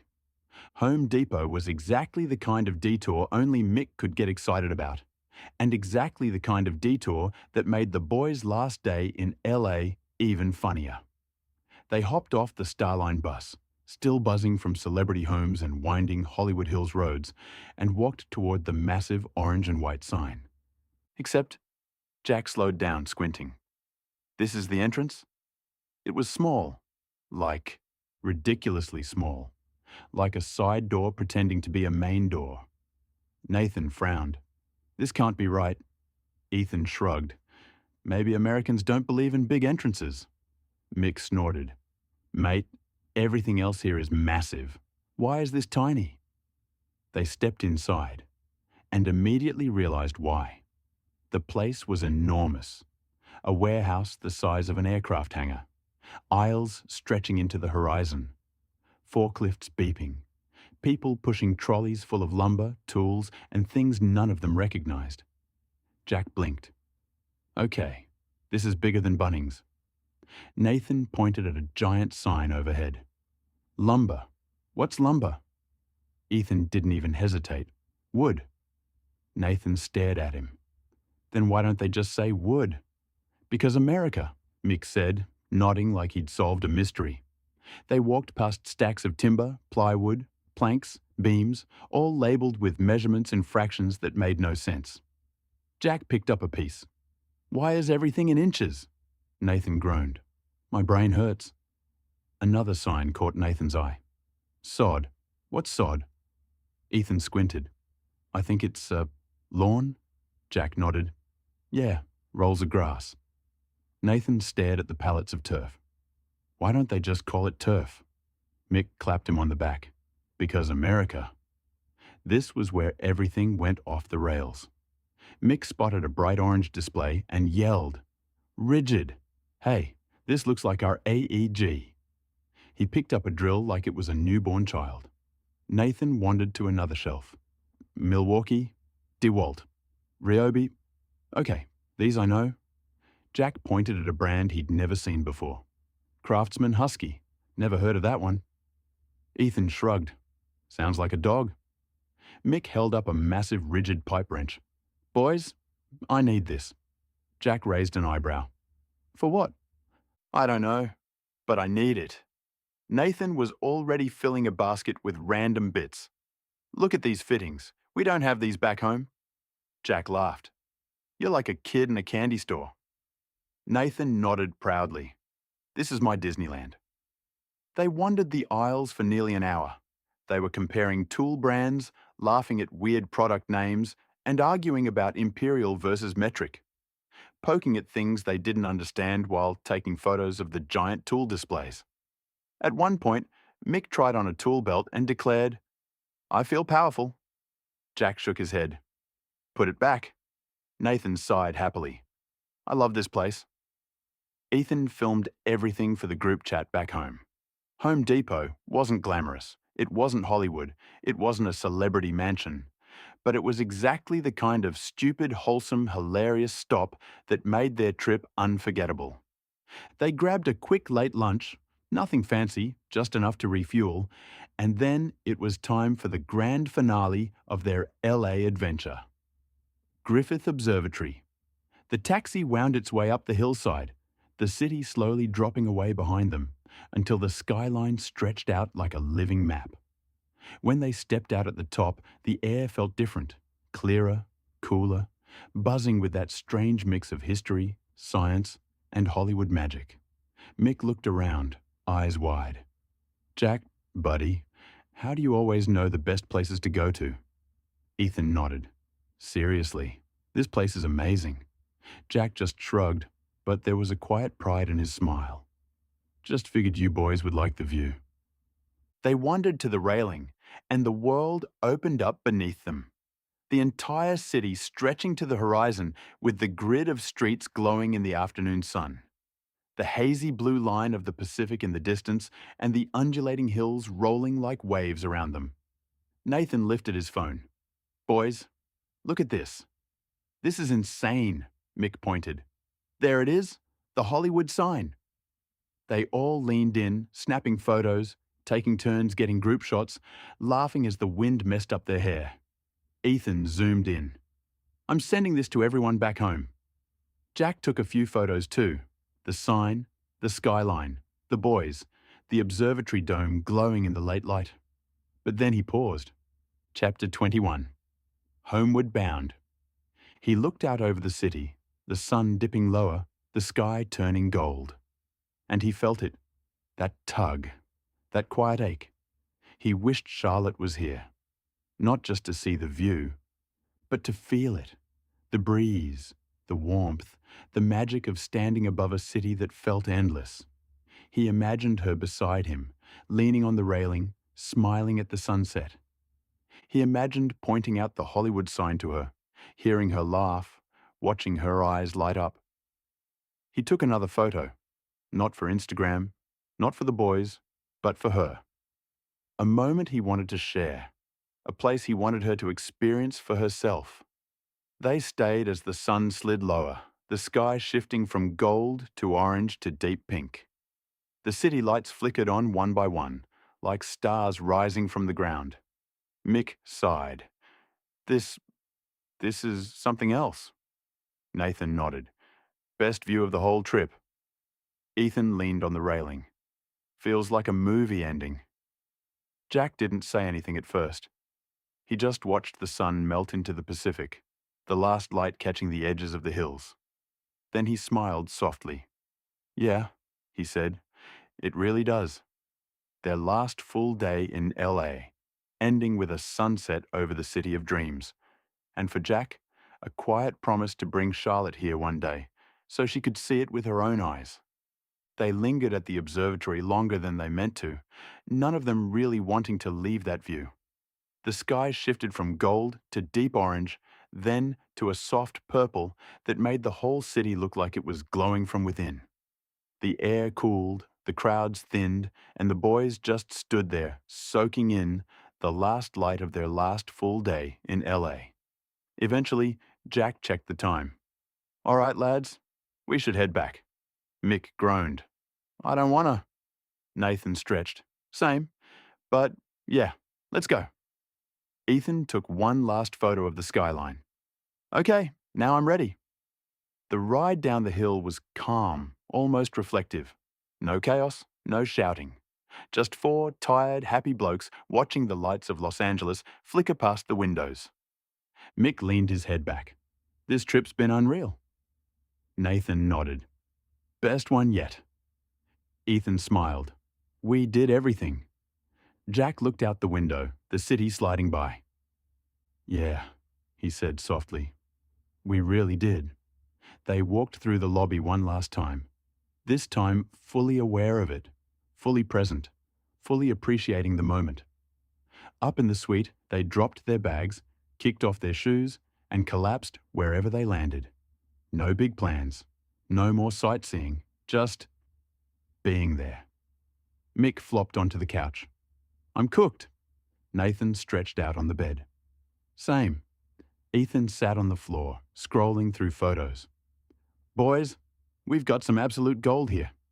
Jack stood by the window for a moment, looking out at the city lights. Tomorrow, they'd be on a plane. Tomorrow, the adventure would end. But tonight, this quiet, tired, satisfied moment felt like the perfect closing chapter. He turned back to the boys with a small smile. All right, let's get some sleep. Big day tomorrow. And as the lights dimmed and the city hummed outside, the four of them settled in, grateful, exhausted, and carrying memories they'd be telling for the rest of their lives. The next morning, moved in fast forward, checking out of the hotel, and got a taxi to LAX. Bags dropped, boarding passes printed, security lines passed, coffee, and a light snack. The boarding call. It all blurred together. The kind of travel haze where your body moves on autopilot and your brain is still somewhere back at the Griffith Observatory watching the sun melt into the Pacific. But the moment they stepped onto the Qantas plane, something shifted. Another Australian voice, not one of the four of them, called out, "G'day, welcome aboard." And it hit them with a wave of comfort. Home. Not yet physically, but close enough to feel it. The long haul to Brisbane was exactly what long hauls are, a patchwork of sleep and movies. Mick snored. Nathan drooled. Ethan watched 3 movies in a row, while Jack drifted in and out, thinking about Charlotte, about home, about how good it would feel to walk through that arrival gate. Landing in Brisbane was a jolt, a quick shuffle through the terminal and customs, a short layover, then straight onto the next flight. The hop from Brisbane to Perth felt like nothing after the Pacific crossing. And then, the wheels touched down. The cabin lights flicked on. Everyone stretched, groaned, blinked awake. Jack felt it first. That warm, grounding feeling of being back where everything made sense. They walked through the terminal, bags rolling behind them, exhaustion clinging to their clothes. And there they were. Nancy, Charlotte, Jade, Chloe, waiting, smiling, eyes bright with relief and excitement. Charlotte stepped forward first, Jade on her hip, her smile soft and full of love. Jack's chest loosened. He hadn't realized how much he'd missed her until that exact moment. Mick got a hug from Nancy. Nathan got tackled by Chloe. Ethan got a high five from Jade, with Nancy's help. It felt right. It felt whole. The drive home from the airport felt like slipping back into a favourite pair of boots. Familiar, warm, and exactly right. The boys were buzzing. The girls were excited. Jade was babbling happily in Charlotte's lap, and Perth's late afternoon sun poured through the windows like a welcome home hug. By the time they reached Jack and Charlotte's place, the house practically exhaled as they walked in. Bags dropped in the hallway. Shoes kicked off. Voices overlapping in a joyful mess. It was mid-afternoon, and despite the long flights, none of them were tired. Just wired with that strange mix of jet lag and excitement. Mick and Nathan were talking over each other. Ethan was trying to show Nancy a photo while Chloe tugged on Nathan's sleeve, proudly holding the Dodgers gift he'd brought her. Charlotte laughed at the chaos. Nancy shook her head with that fond, "You boys are ridiculous" smile. Jade toddled around, babbling at everyone like she had her own stories to tell. The house filled with warmth, noise, and that unmistakable feeling of being surrounded by people who genuinely love each other. Jack stood in the doorway for a moment, just watching it all. The trip had been incredible. Unforgettable even. But this was home. And nothing beat coming back to it. "Oi, Ethan," Jack called out. "Hook your phone up to the big TV." Mick immediately yelled, "Yes! Ethan was our photographer. Let's relive it." Ethan rolled his eyes, but grinned, already connecting his phone to the giant screen. And then the room transformed. Suddenly, they were back in the Yukon, the moose in Dawson City appearing on the screen, larger than life. Everyone gasped and laughed. Next came Thunder Bay, the lake frozen solid, the boys standing on ice like they were on another planet. Then Vancouver, the skyline, the harbour, the rain, the neon lights. Then the ice hockey game, the crowd roaring, the boys in their seats with beers and wide eyes. Every photo, every video, every ridiculous moment. The room erupted with, "Look at Mick's face. Jack, you look half frozen there. Nathan, what were you even doing? Ethan, you legend. You got everything." Charlotte leaned into Jack, smiling softly. "You boys really had the trip of a lifetime." Jack wrapped an arm around her, eyes still on the screen, but heart firmly at home. "Yeah," he said quietly. "We really did." And now they were back, tired, happy, full of stories, filling the house with laughter and memories that would be retold for years. The adventure was over. But the homecoming, that was its own kind of magic. The next morning had that familiar post-trip quiet, the kind where everyone drifts back into their own routines, still carrying the glow of the adventure, but ready to settle back into real life. Mick headed home. Ethan went to unpack and probably sleep for 12 hours. Nathan left with Chloe still showing off her Dodgers gift like it was a crown jewel. But for Jack and Nancy, the day wasn't slowing down. They had business to finish. Nancy arrived at Jack and Charlotte's place with her laptop under one arm and a folder under the other. She was already in work mode. Hair tied back, glasses on. That calm, razor-sharp focus she always brought to the table. "Draft's done," she said, handing Jack the printed copy. "Take your time." Jack sat at the dining table, coffee in hand, and read through every line. It wasn't a quick skim. It wasn't a casual glance. It was a proper, deliberate Jack-style read, checking the clauses, the responsibilities, the protections, the travel arrangements, the equipment logistics, the liability sections, the payment schedule, the rotation structure, the partnership language. Nancy watched him quietly, letting him work. After a long stretch of silence, Jack finally exhaled and set the papers down. "I think that's fair," he said. "It's more detailed. It highlights a few grey areas we didn't cover before." Nancy nodded. "Exactly what I was aiming for." Jack tapped the final page. "Let's send it. See what happens." Nancy smiled. That proud, confident smile she only used when she knew they'd done something properly. "All right," she said. "Let's make it official." The boys were home, and the stories told. The photos had been laughed over. The jet lag was settling in. But for Jack and Nancy, this was the next step. The moment where the adventure turned into opportunity, where the memories became momentum, where StrataForge shifted from small but mighty to international contender. Jack leaned back in his chair, feeling that familiar mix of excitement and responsibility. The trip had been unforgettable, but this was the beginning of something bigger, and he was ready. Back at work the next morning, the energy had shifted, not in a bad way, just in that post-adventure, back-to-business kind of way. The boys had peeled off to their own tasks, but Nancy gathered Ethan, Mick, and Nathan into the meeting room with her laptop open and a fresh coffee in hand. Jack walked in a moment later, still carrying that relaxed confidence from the trip, but now with his director mode switched firmly back on. Nancy started things off. "All right, team. Contract's been sent. Jack and I finalized it yesterday." Ethan nodded. "Fingers crossed." Mick leaned back in his chair. "It'll go through. It's solid." Nathan added, "It's definitely clearer than the last version." Jack gave a small, approving smile. "Yeah, it's detailed. It covers the grey areas, and it puts us in a strong position. Now we wait." He paused, looking around the table. "But while we're waiting, we need to talk about staffing." The boys straightened up. Jack continued, "We're growing, fast. And if this contract lands, we'll need more hands on deck." He pointed at Ethan first.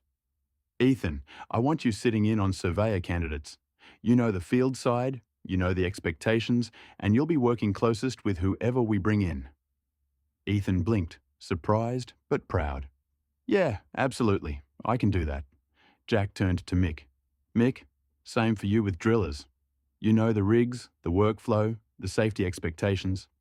You'll know if someone's the right fit. Mick grinned. Happy to. I'll weed out the Muppets. Nathan smirked. That'll be a long list. Jack chuckled, then looked at Nathan.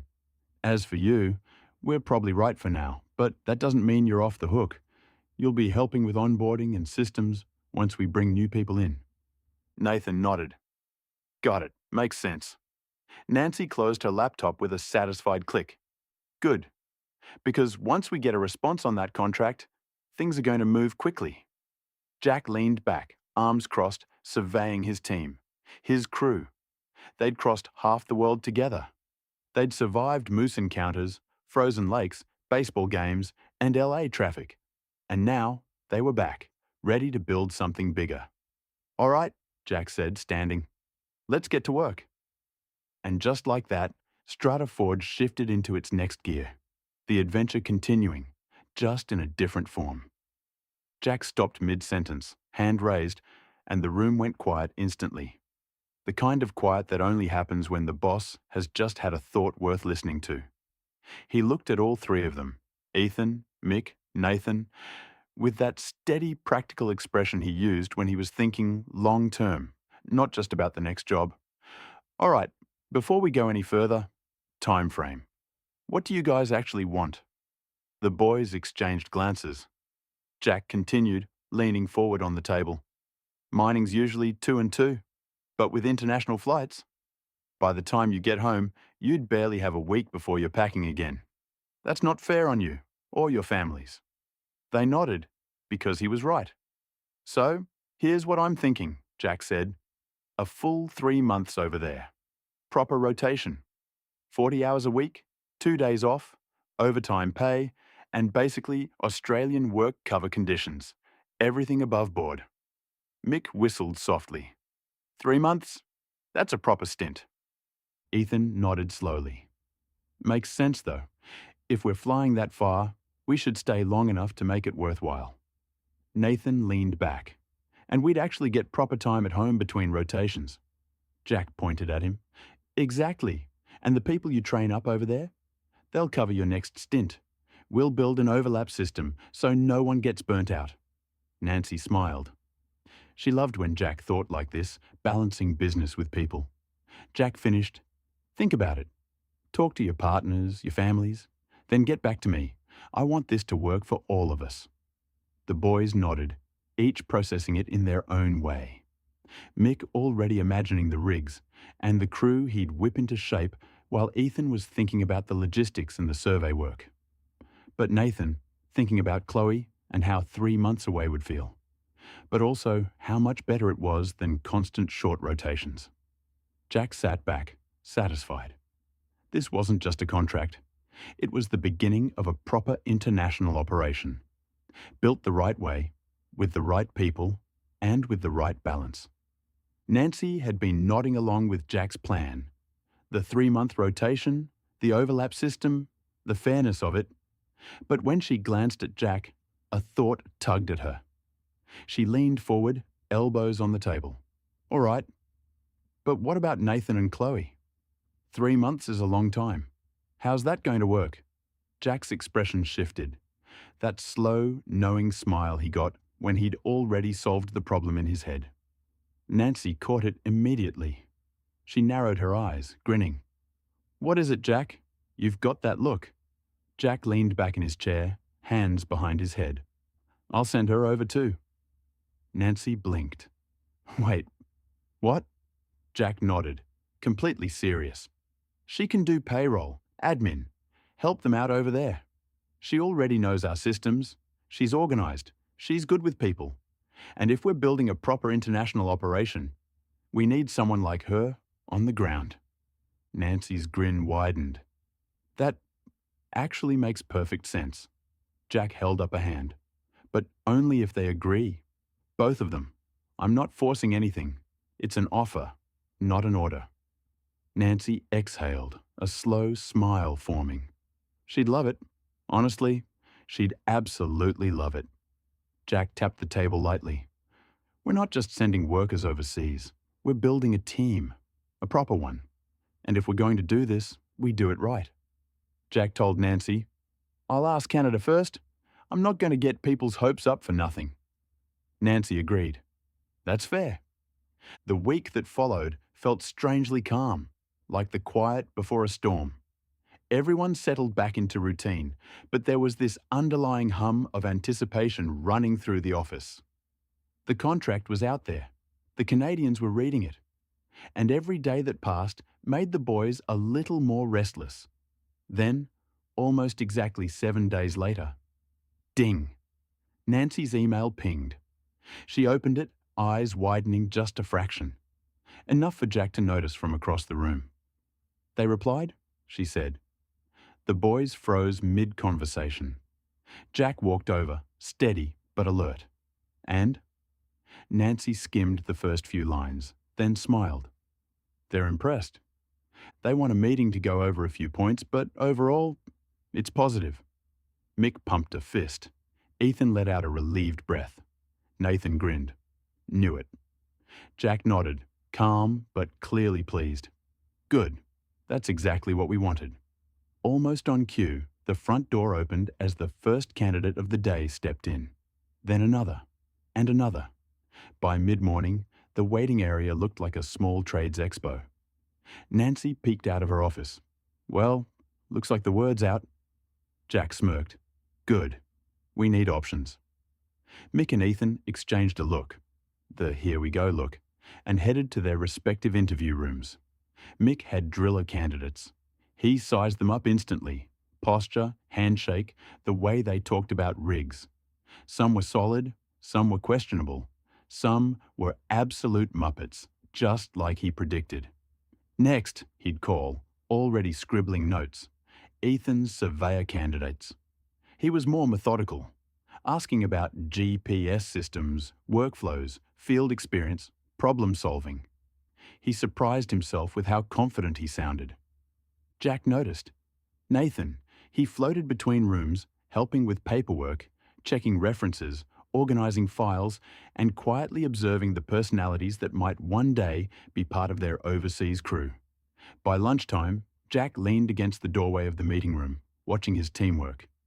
Mick interviewing with his sleeves rolled up, while Ethan explained survey workflows with diagrams. Nathan organizing candidate folders like a seasoned operations lead. Nancy coordinating everything with calm precision. This wasn't the same small team that left for Canada. This was a company on the rise, and the Canadians' email, positive, open, ready to move forward, only confirmed it. Jack folded his arms, a quiet smile forming. All right, he murmured to himself, let's build this properly. The adventure wasn't over. It was just shifting gears. Mick and Ethan came out of their interview rooms looking like they'd just finished a full day on the rigs. Papers in hand, sleeves rolled up, that mix of exhaustion and satisfaction on their faces. We've got 2 each, Mick announced. Solid blokes, Ethan added.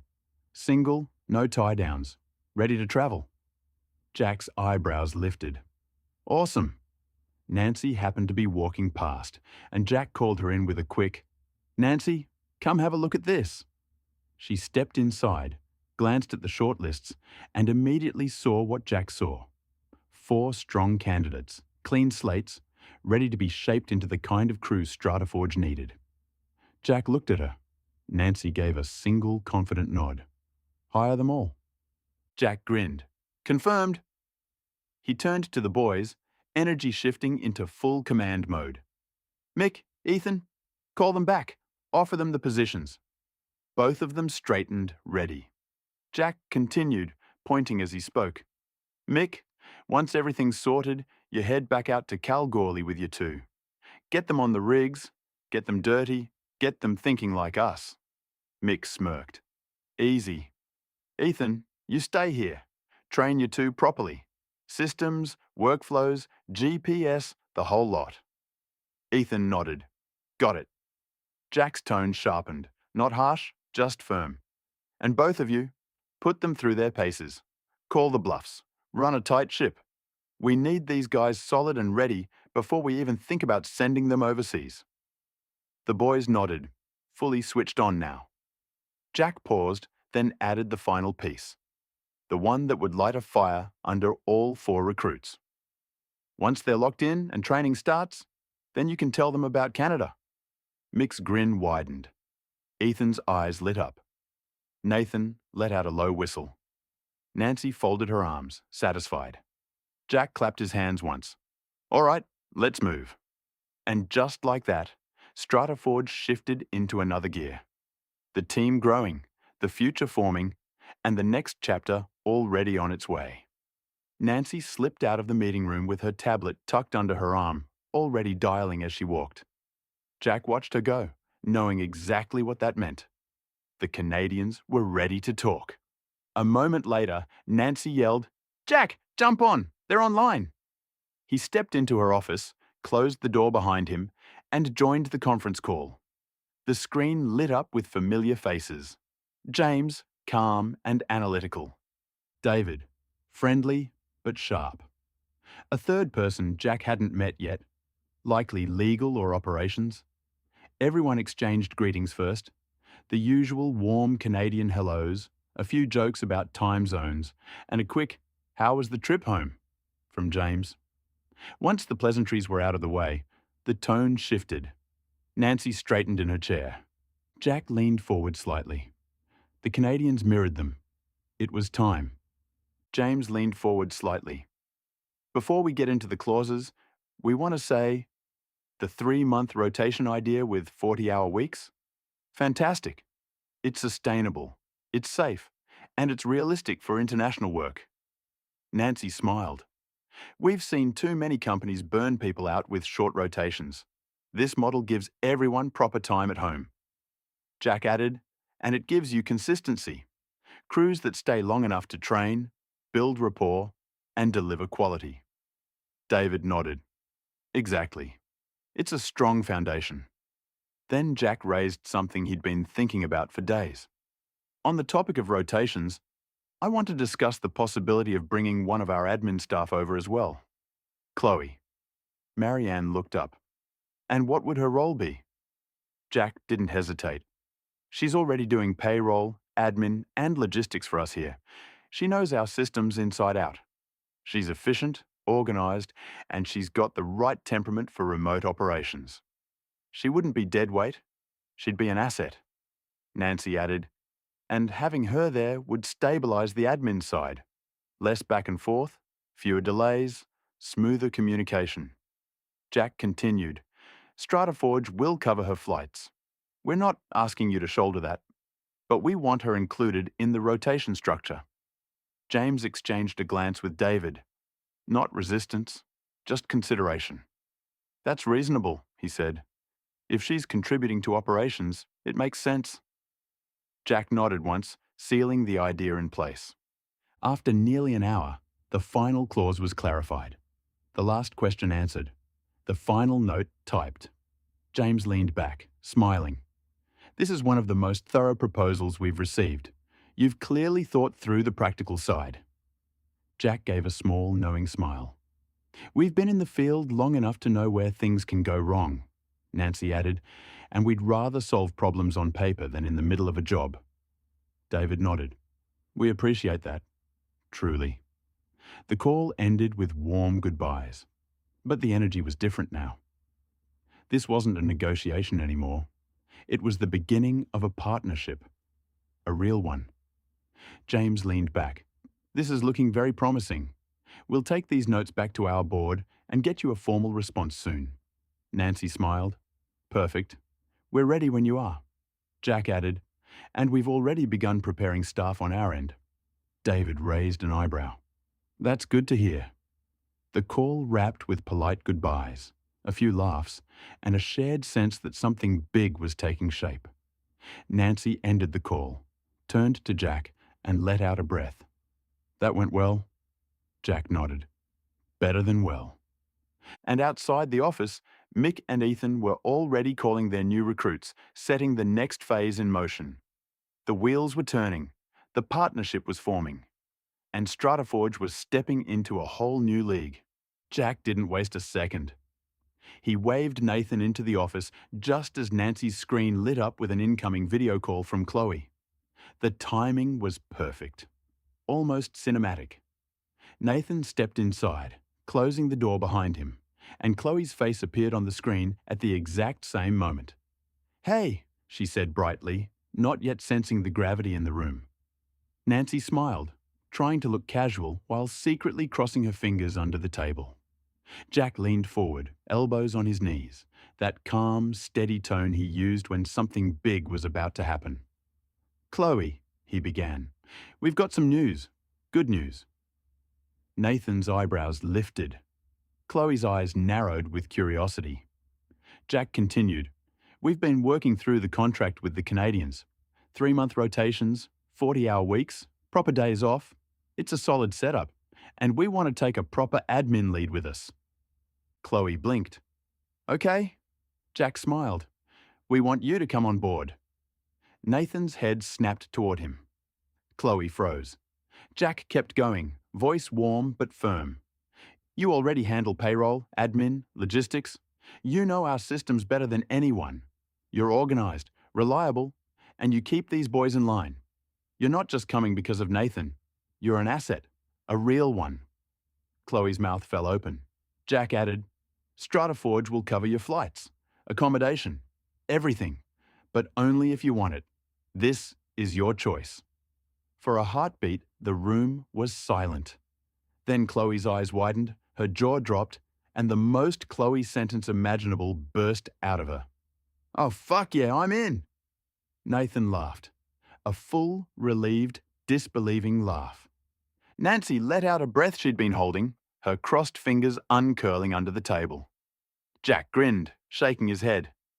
"I thought you might say that." Chloe leaned closer to the camera, excitement radiating off her. "We're both going to Canada?" Jack nodded.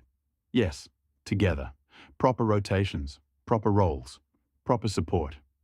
Nathan looked at Chloe, eyes softening. "We're doing this." Chloe beamed. "Bloody oath we are." And just like that, the future shifted. Not just for the boys, not just for StrataForge, but for Chloe too. A team was forming, a partnership was solidifying. And the next chapter wasn't just professional. It was personal, connected, and built on the people who made the company what it was. Jack sat back, satisfied. "All right," he said, "let's get to work." It came through at 6:42 a.m. Perth time. Nancy was the first to see it. She always was. And she practically jogged down the hallway to Jack's office, tablet in hand, eyes bright. "Jack, they've sent the formal response." Jack looked up from his coffee.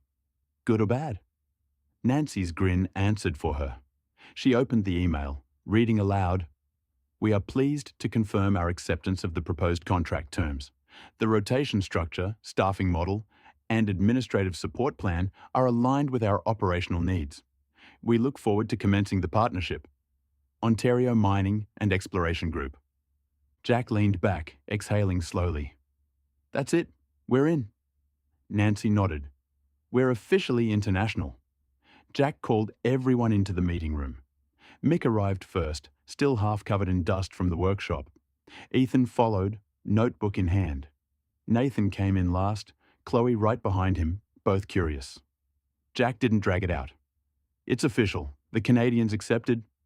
For a moment, silence. Mick shouted, "No way!" while Ethan stammered, "Holy, we're actually doing this." Nathan shook his head. "This is massive." Chloe hugged Nathan. "We're going to Canada, baby." Mick and Ethan looked. "Is Chloe coming too?" "Yep," said Nancy. Mick grabbed Ethan in a headlock. Nathan fist pumped the air. Chloe hugged Nancy so hard she nearly dropped her tablet. Jack just watched them with that quiet, proud smile, the one he only used when something big had landed. Chapter 22. Preparation. The next 2 weeks moved like a controlled storm. Fast, loud, relentless, and full of purpose.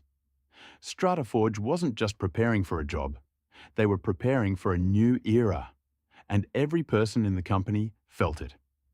Kalgoorlie greeted Travis and Riley with a blast of heat, dust, and the unmistakable smell of diesel. They barely had time to drop their bags before Mick clapped his hands once, loud enough to make both recruits straighten. "Right," he said. "Welcome to boot camp." From that moment on, Mick transformed into a drill site drill sergeant. "No, mate, that's not how you torque a rod. If you can't lift it, you can't run it. Safety first, always. I don't care how tough you think you are." Travis was the steady one, strong, quiet, absorbing everything like a sponge. Riley was quicker, sharper, always trying to get ahead of the next instruction. They learned rig setup, rod handling, sample bagging, safety protocols, breakdown procedures, and the kind of teamwork under pressure that separates real drillers from pretenders. By the end of week 2, they were moving like a unit, calling out steps, anticipating each other's movements, and keeping pace with Mick's relentless standards. Mick didn't say it out loud, but he was impressed. Back in Perth, Jacob and Dylan stepped into Ethan's world, a world of precision, patience, and technology that didn't tolerate shortcuts. Ethan didn't bark orders like Mick. He didn't need to. His expectations were sharp enough. He ran them through GPS calibration, drone mapping, data logging, boundary marking, troubleshooting, and field reporting. Jacob was methodical, the kind of guy who double-checked every reading before moving on. Dylan was the tech-savvy one, quick with drones, fast with software, always eager to try again. Ethan pushed them hard. "Close enough isn't good enough," he'd say. "Canada needs accuracy." By the end of the second week, both recruits were hitting targets with precision Ethan was genuinely proud of. They weren't just learning. They were becoming surveyors he could trust. Jack didn't stay in one place. He floated between Kalgoorlie, the Perth workshop, and the office, the quiet force holding everything together.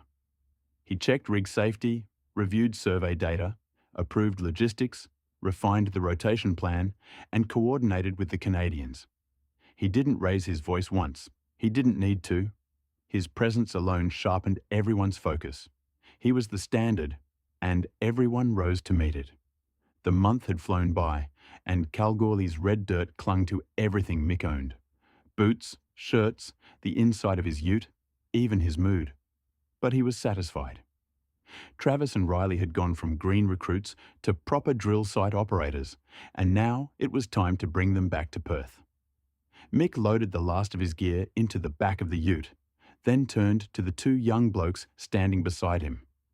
"Right," he said, wiping dust from his hands. "You're not coming back to Perth with me?" Travis and Riley exchanged a look. Mick smirked. "Relax. You're not in trouble. I'm assigning you both to Darren's team." Riley straightened, proud. Travis nodded, quietly pleased. Mick continued, "Darren's solid, knows his stuff. I want him to keep an eye on you both. See who's got the edge. Maybe one of you ends up foreman material." Riley tried not to grin too hard. Travis kept his expression neutral, but his eyes gave him away. Mick clapped them each on the shoulder. "Don't make me look stupid. Work hard. Listen to Darren, and don't slack off just because I'm not breathing down your neck." They nodded in unison. "Good," Mick said. "Now get moving." Back in Perth, Ethan tossed a set of keys to Dylan. "You're in my work car," Ethan said. "You'll be doing the metro survey jobs for me. Lots of GPS work, lots of drone flights. Good practice." Dylan caught the keys with a grin. "On it."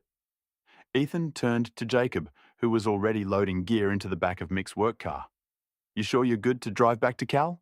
Ethan asked. Jacob nodded. "Absolutely. I'll meet Darren's crew and start the regional survey runs." Ethan liked that answer. Calm, confident, no fuss. "Good," he said. "Kalgoorlie's a different beast. You'll learn fast." Jacob smiled. "Looking forward to it." By midday, the shuffle was complete. Both Travis and Riley heading out with Darren's drilling crew, while Jacob driving east toward Kalgoorlie for regional survey work. Dylan staying in Perth to work on Ethan's metro jobs. Mick watched Jacob pull out of the yard in his old work car, dust kicking up behind him. "Hope he doesn't scratch it," Mick muttered. Ethan laughed. "He won't. He's the careful one." "Yeah," Mick said, "but careful ones get cocky too." Nathan walked past with a stack of paperwork. "You two done arguing about cars?" "Not arguing," Mick said, "just predicting the future." Chloe poked her head out of the office. "Future's sorted. Flights are booked. Accommodation confirmed. You boys better be ready." Mick grinned. "We're always ready." Jack stepped out behind her, arms folded, surveying the organized chaos of the yard. "Good work," he said. "Everyone's where they need to be." Jack stood in the middle of the yard, watching the last of the vehicles pull out. Jacob heading east toward Kalgoorlie, Dylan rolling out with Ethan's gear, Travis and Riley already en route to Darren's crew. The place felt strangely quiet for a moment, like the breath before a big leap. Nathan and Chloe stepped out of the office, paperwork still in their hands. Nancy joined them, arms folded, eyes scanning the yard with that satisfied, calculating look she got when everything was lining up exactly as planned.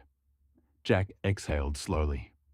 "Next step," he said, "is getting them all on that plane." But this time, he didn't stop there. Jack laid the suitcase open on the bed, the familiar ritual already tugging at something in his chest. Shirts folded, work pants stacked, thermal gear he hadn't needed since the last Canadian trip. He moved with purpose, but there was a heaviness to it, the weight of leaving again.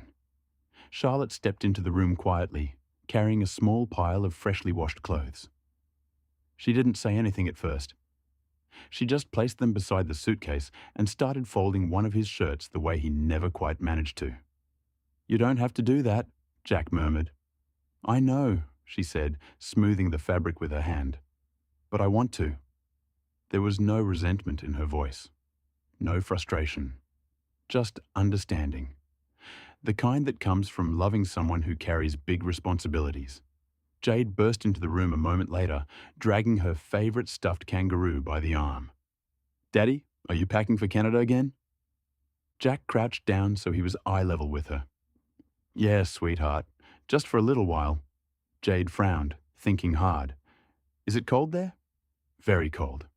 She nodded seriously, then held out the stuffed kangaroo. "You can take Roo if you want. He's good at keeping people warm." Jack's throat tightened. "I'll keep him safe."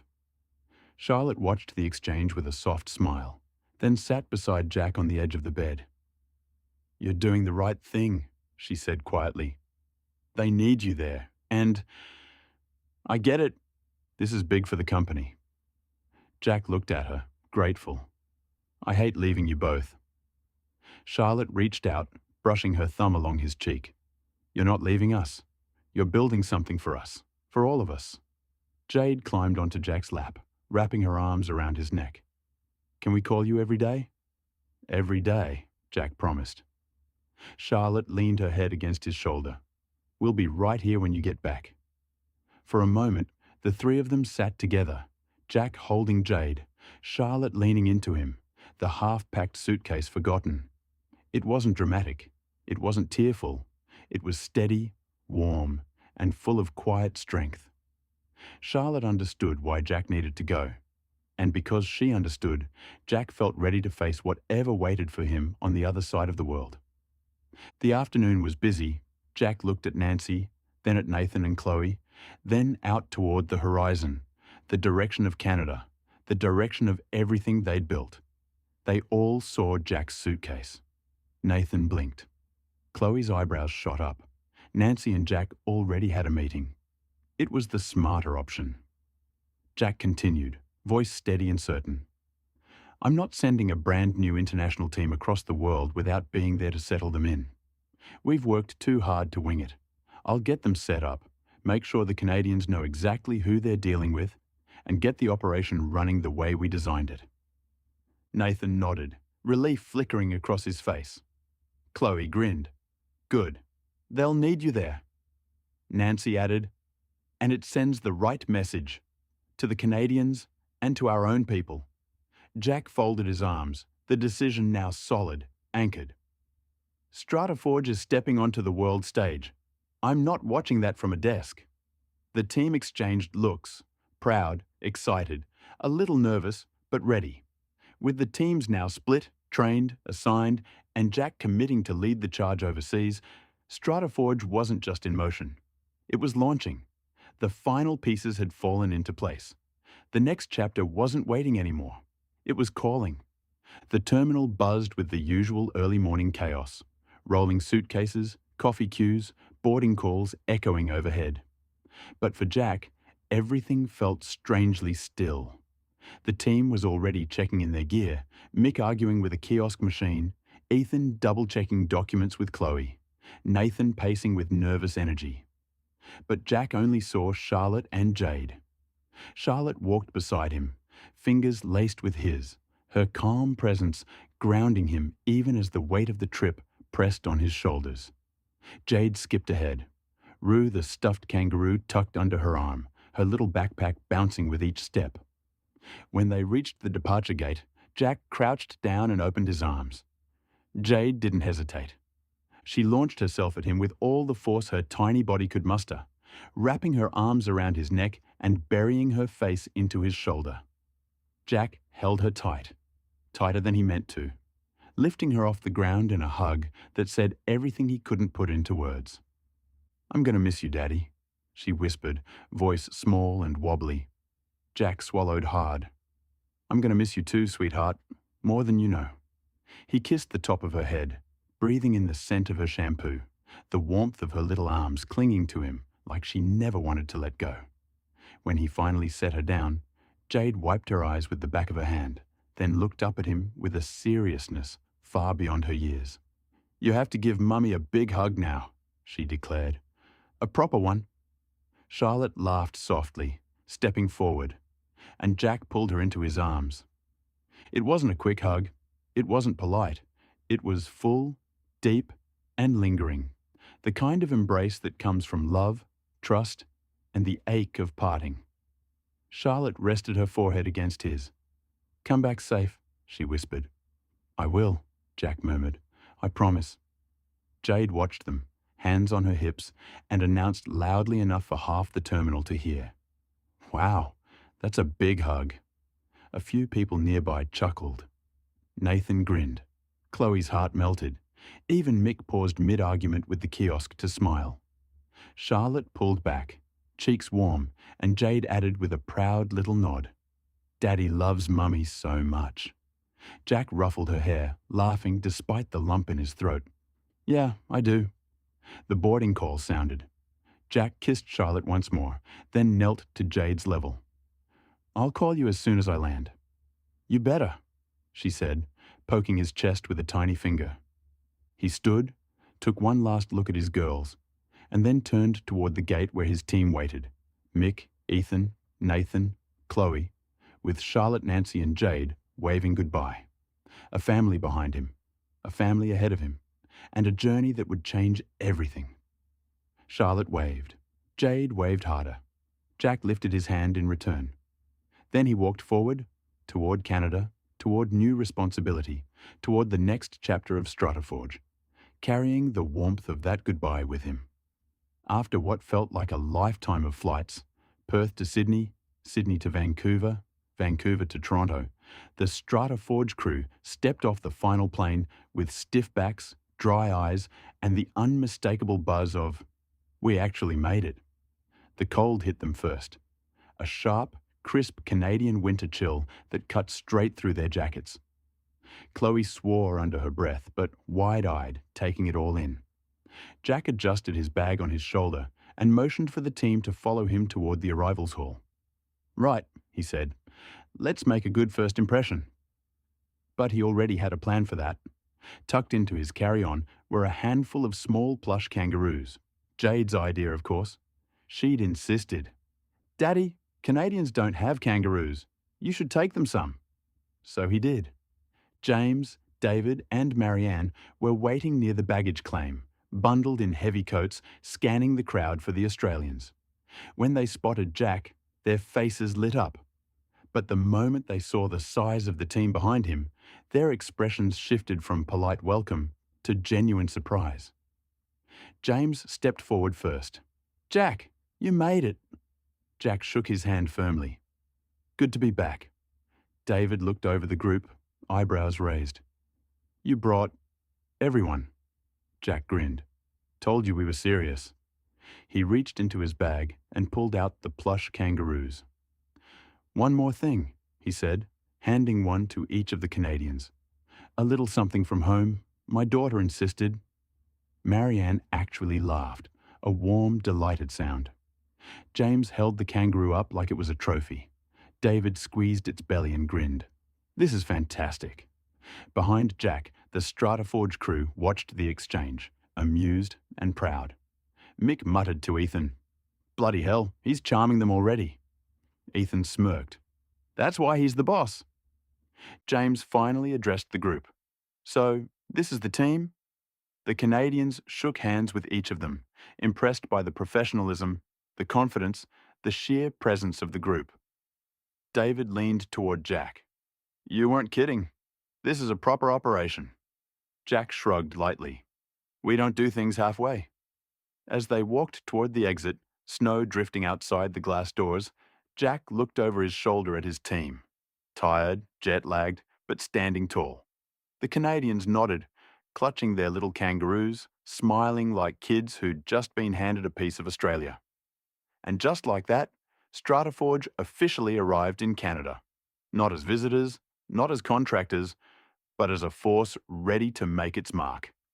The automatic doors slid open, letting in a blast of icy Canadian air as Jack and the team followed James, David, and Marianne toward the row of waiting vehicles. Snow crunched under their boots. Breath fogged in the air. Everyone was exhausted but buzzing. Then Mick frowned. "Hang on," he muttered, glancing around. "This doesn't look like Thunder Bay." Ethan looked up from his phone. "Yeah. Shouldn't we be flying east again? I thought the site was near Thunder Bay." Nathan and Chloe exchanged a look. The kind that said, "We're new, but even we know something's off." Jack checked the signage. James? Aren't we supposed to be heading to Thunder Bay?" James paused mid-stride, turning back with a grin that suggested he'd been waiting for this question. "Oh, right. About that?" Jack raised an eyebrow. "About what?" David stepped in, hands in his coat pockets. "We didn't want to spring it on you before you arrived, but the Thunder Bay site isn't your starting point." Chloe blinked. "It's not?" Marianne shook her head. "No. We're taking you to headquarters first. Orientation, onboarding, equipment checks, safety briefings, the whole works. Then we'll fly you out to Thunder Bay." Mick let out a breath. "Bloody hell. Thought we'd landed in the wrong province." Ethan smirked. "Wouldn't be the first time." The Canadians laughed. James added, "Trust us. You'll be glad we're doing it this way. Thunder Bay's, well, it's not exactly the place you want to land in after 30 hours of travel." Jack nodded slowly, the pieces clicking into place. "Orientation first, then the field?" David smiled. "Exactly. And we wanted to meet the whole team properly before sending you out." The convoy pulled out of the airport, tires crunching over fresh snow as the StrataForge team piled into two large SUVs the Canadians had arranged. The heaters blasted warm air, fogging the windows before clearing them again. Mick pressed his face to the glass like a kid. "Bloody hell. Everything's white." Ethan filmed everything, narrating like he was making a documentary. Jack rode shotgun beside James, watching the scenery roll by. The roads were clean, the traffic calm, the world outside a soft blanket of winter. James glanced over. "You brought a good crew." Jack nodded. "They've earned their place." David, driving the second vehicle, radioed through. "We'll be at headquarters in about 20 minutes. You'll get a proper welcome there." Chloe perked up. "Do they have coffee?" Marianne laughed over the radio. "We'll make sure of it." Nathan sat back, finally relaxing. "Good, because I'm running on fumes." Jack looked over his shoulder at his team. Tired, jet-lagged, but buzzing with excitement. This was happening. This was real. Headquarters was a modern building glowing with warm light against the snow. Inside, the Canadians had set up a welcome spread. Simple, hearty, and unmistakably Canadian. The smell hit them immediately. Chloe inhaled. "Oh my God, what is that?" Marianne grinned. "Poutine." Mick blinked. "What's a poutine?" James laughed. "You're about to find out." Nathan grabbed a plate first. "I don't know what any of this is, but I'm starving." Mick took a bite of poutine and froze. "Holy hell, this is incredible." Ethan nodded, mouth full. "Yeah, I could live here." Chloe tried a butter tart and immediately reached for another. "This is dangerous." Jack took a plate too, letting the warmth of the food thaw the last of the travel fatigue. James raised a cup of coffee. "Welcome to Canada, StrataForge." Jack lifted his own. "Glad to be here." The Canadians smiled, impressed, curious, and clearly excited to finally meet the team they'd heard so much about. And the 5 Australians, tired, jet-lagged, freezing, felt something settle in. They were far from home, but they were exactly where they needed to be. The conference room at headquarters was warm, bright, and covered wall to wall with maps, satellite images, boundary lines, drill targets, logistics routes, weather overlays, everything the Canadians had been preparing for months. James gestured the Australians inside. "All right, StrataForge, time to show you what you've flown halfway around the world for." Mick whistled low. "Bloody hell, that's a lot of snow." David chuckled. "That's just the satellite image." Chloe leaned over the table, eyes scanning the color-coded zones. "This is huge." Nathan nodded. "Bigger than the Yukon job." Ethan stepped closer, tracing a finger along a marked boundary. Elevation changes, tree cover, water crossings. This is going to be fun. Marianne clicked a remote, bringing up a 3D terrain model. Thunder Bay's site is rugged, access roads are narrow, weather changes fast, but the data potential is massive. Jack stood at the end of the table, arms folded, taking it all in. He wasn't overwhelmed. He wasn't intimidated. He was calculating, slotting each piece into place. James pointed to a cluster of red markers. "These are your first drill targets. We want your team to confirm the ground conditions before we commit the full program." Mick grinned. "Easy." Ethan shot him a look. "Nothing's easy in -20? "Still easy," Mick insisted. The Canadians laughed. As the Canadians continued explaining the plan, a quiet tension settled over the room, the kind that comes when everyone realizes the scale of what's ahead. David finished outlining the schedule. "We'll need your team ready to mobilize within 48 hours of arriving in Thunder Bay." Nathan frowned. 48? That's tight." Chloe added, "We'll need time to set up comms, inventory equipment, check manifests." James raised a hand. "We know it's fast, but the window is narrow. Weather's turning." The room went still. Everyone looked at Jack. This was the moment, the first real test of his leadership on foreign soil. Jack stepped forward, resting both hands on the table. His voice was calm, steady, and carried the weight of someone who'd built his team from the ground up. "We'll make it work," he said, "but we're not rushing blind. My team will need full access to your logistics coordinator, your safety officer, and your transport lead. Today." Marianne nodded immediately. "Done." Jack continued, "We'll review your equipment list against ours. Anything missing gets ordered tonight. Nathan and Chloe will handle the admin. Mick and Ethan will review the field plan and adjust for terrain." Mick straightened, proud. Ethan nodded, already thinking ahead. Nathan and Chloe exchanged a look. "Ready." Jack finished, "You brought us here because we deliver, and we will. But we do it properly." James smiled, impressed, relieved, and maybe a little in awe.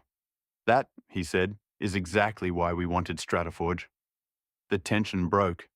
The room breathed again. And the Canadians knew they'd partnered with the right people. Jack had arrived, not just in Canada, but as the leader they needed. The small regional plane touched down in Thunder Bay with a shudder that made Mick swear under his breath. The moment they stepped outside, the cold hit them like a wall. "Bloody," Mick started, then gave up entirely. Ethan laughed. "Welcome to the real Canada." Nathan zipped his jacket up to his chin. "I can't feel my eyebrows." Chloe's breath fogged instantly. "I can't feel my soul." Jack just smirked. "Come on, accommodation first." The Canadians had arranged a set of service apartments near the harbour. Modern, warm, and surprisingly spacious. Snow piled up along the footpaths, and the lake beyond was a sheet of frozen steel. Inside, the heating blasted like a furnace. Mick dropped his bag and sighed. This I can work with." Ethan checked the kitchen. Full fridge, coffee machine. We're saved. Chloe peeked into the bedrooms. "These beds look like heaven." Nathan flopped onto the couch. "I'm not moving for an hour." Jack stood by the window, watching snow drift past the streetlights. "Get comfortable. Tomorrow's the big one." Morning came early, dark, cold, and quiet. The team piled into the vehicles with thermoses of coffee and layers of clothing that made them all look twice their size. The drive to the site took them through dense forest, narrow roads, and terrain that looked untouched by anything except winter. When they finally arrived, the site was a frozen expanse of equipment, snow-covered ground, and the distant hum of generators. James met them at the gate, breath fogging in the air. "Welcome to Thunder Bay." Mick stepped out of the vehicle and immediately slipped on ice, catching himself on the door. "Right," he muttered. "This place hates me already." Ethan surveyed the area, eyes sharp. "Elevation's rough. Tree cover's thick. GPS is going to be fun." Nathan checked the logistics board inside the site office. "We've got deliveries scheduled every 2 days, weather permitting." Chloe set up her laptop on a folding table, fingers already flying across the keyboard. "I'll get comms sorted. Give me an hour." Jack walked the perimeter with James and David, taking in every detail: access points, hazards, equipment layout, the drill targets marked with bright flags. He stopped at one of the flagged spots, crouched down, and brushed snow aside with a gloved hand. "This is where we start?" James nodded. "If your team can confirm the ground conditions here, we can greenlight the rest of the program." Jack stood, looking back at his team. Mick testing the rig controls, Ethan calibrating equipment, Nathan coordinating with the Canadians, Chloe setting up the admin hub. They were tired, cold, far from home. But they were working, focused, professional. Exactly what he'd trained them to be. Jack took a breath, the cold air burning his lungs. "All right," he said, voice steady. "Let's show them how StrataForge does things." And just like that, the first day began. Not with fanfare, not with speeches, but with quiet determination in the frozen heart of Thunder Bay. The first few hours on site were a blur of cold air, steaming breath, and the crunch of boots on snow. The Canadians watched from a distance at first, curious, cautious, unsure what to expect from the Australians they'd heard so much about. They didn't have to wait long. A hydraulic line on the auxiliary pump froze solid, locking up the system. 2 Canadian techs were already arguing about whether to thaw it or replace it. Mick walked over, blowing into his hands. "What's the drama?" "Pump's frozen," one tech said. "We'll need a replacement." Mick crouched, tapped the line, and shook his head. "Nah, she's just cold. Give me 5. He grabbed a portable heater, repositioned the line, loosened a fitting, and coaxed the system back to life, with the kind of gentle, confident touch that comes from years of field experience. The pump roared awake. The Canadians stared. "How did you—" Mick shrugged. "It's just a pump, mate. Doesn't matter what country it's in." James leaned toward David. "Okay, he's good." The GPS was struggling under the heavy tree cover, bouncing signals and throwing off coordinates. A Canadian surveyor muttered, "We'll have to wait for better conditions." Ethan didn't even look up. "No, we won't." He recalibrated the receiver manually, adjusted the antenna angle, cross-checked with his own reference points, and corrected the drift by hand. Within minutes, he had accurate readings. The Canadian surveyor blinked. "You just fixed it." Ethan smiled. "It's what we do." Inside the site office, paperwork was piling up. Manifests, safety forms, equipment logs, onboarding documents. The Canadian admin team was 3 days behind. Chloe rolled up her sleeves. "Show me your system." An hour later, she had corrected their transport manifests, synced their schedules, and created a colour-coded workflow that made the Canadians stare like she'd performed magic. Marianne whispered, "Where did you find her?" Jack, passing by, smirked. "She's been my secret weapon for years now." Nathan spent the morning walking the site with a clipboard and a calm expression. He didn't say much. He didn't need to. He spotted a misplaced pallet of fuel delivery scheduled for the wrong day and a generator that hadn't been serviced. He fixed all 4 before lunch. David watched him work. "He's like a one-man operations department." Jack nodded. "That's exactly what he is." By midday, the Canadians gathered near the site office, watching the Australians work with a mix of awe and disbelief. James finally said it out loud. "Jack, your team is exceptional." Jack didn't puff up. He didn't brag. He just looked out at his people. Mick laughing with the rig crew, Ethan marking coordinates in the snow, Chloe typing like a machine, Nathan coordinating a delivery. "They're good," Jack said quietly, "and they're only just getting started." Marianne folded her arms, impressed. "We expected competence. We didn't expect this." David added, "You weren't kidding when you said StrataForge delivers." Jack smiled. "We don't fly across the world to be average." The Canadians exchanged looks, the kind that said this partnership is going to change everything. And in that frozen clearing in Thunder Bay, surrounded by snow, machinery, and the hum of a new operation coming to life, the Canadians realized something important. They hadn't just hired contractors, they'd gained a powerhouse. Chapter 23. Long term. The sun was already dipping behind the tree line when Jack brushed the snow off his jacket and nodded to James. "Mind if we duck out for a bit?" Jack asked. "I want to look at something while we've got daylight." James raised an eyebrow. "Something?" Jack smirked. "A house, maybe a couple of cars." James laughed. "You've been here one day."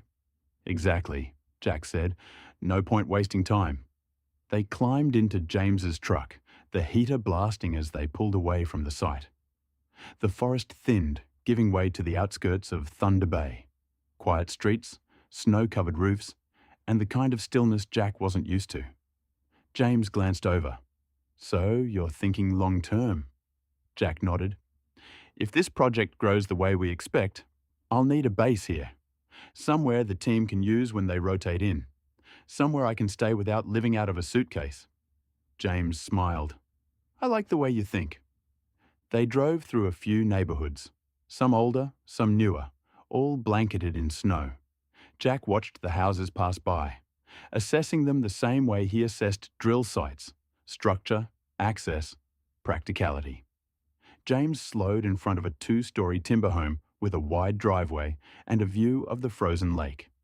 "This one just hit the market, 5 bedrooms, 3 restrooms," James said.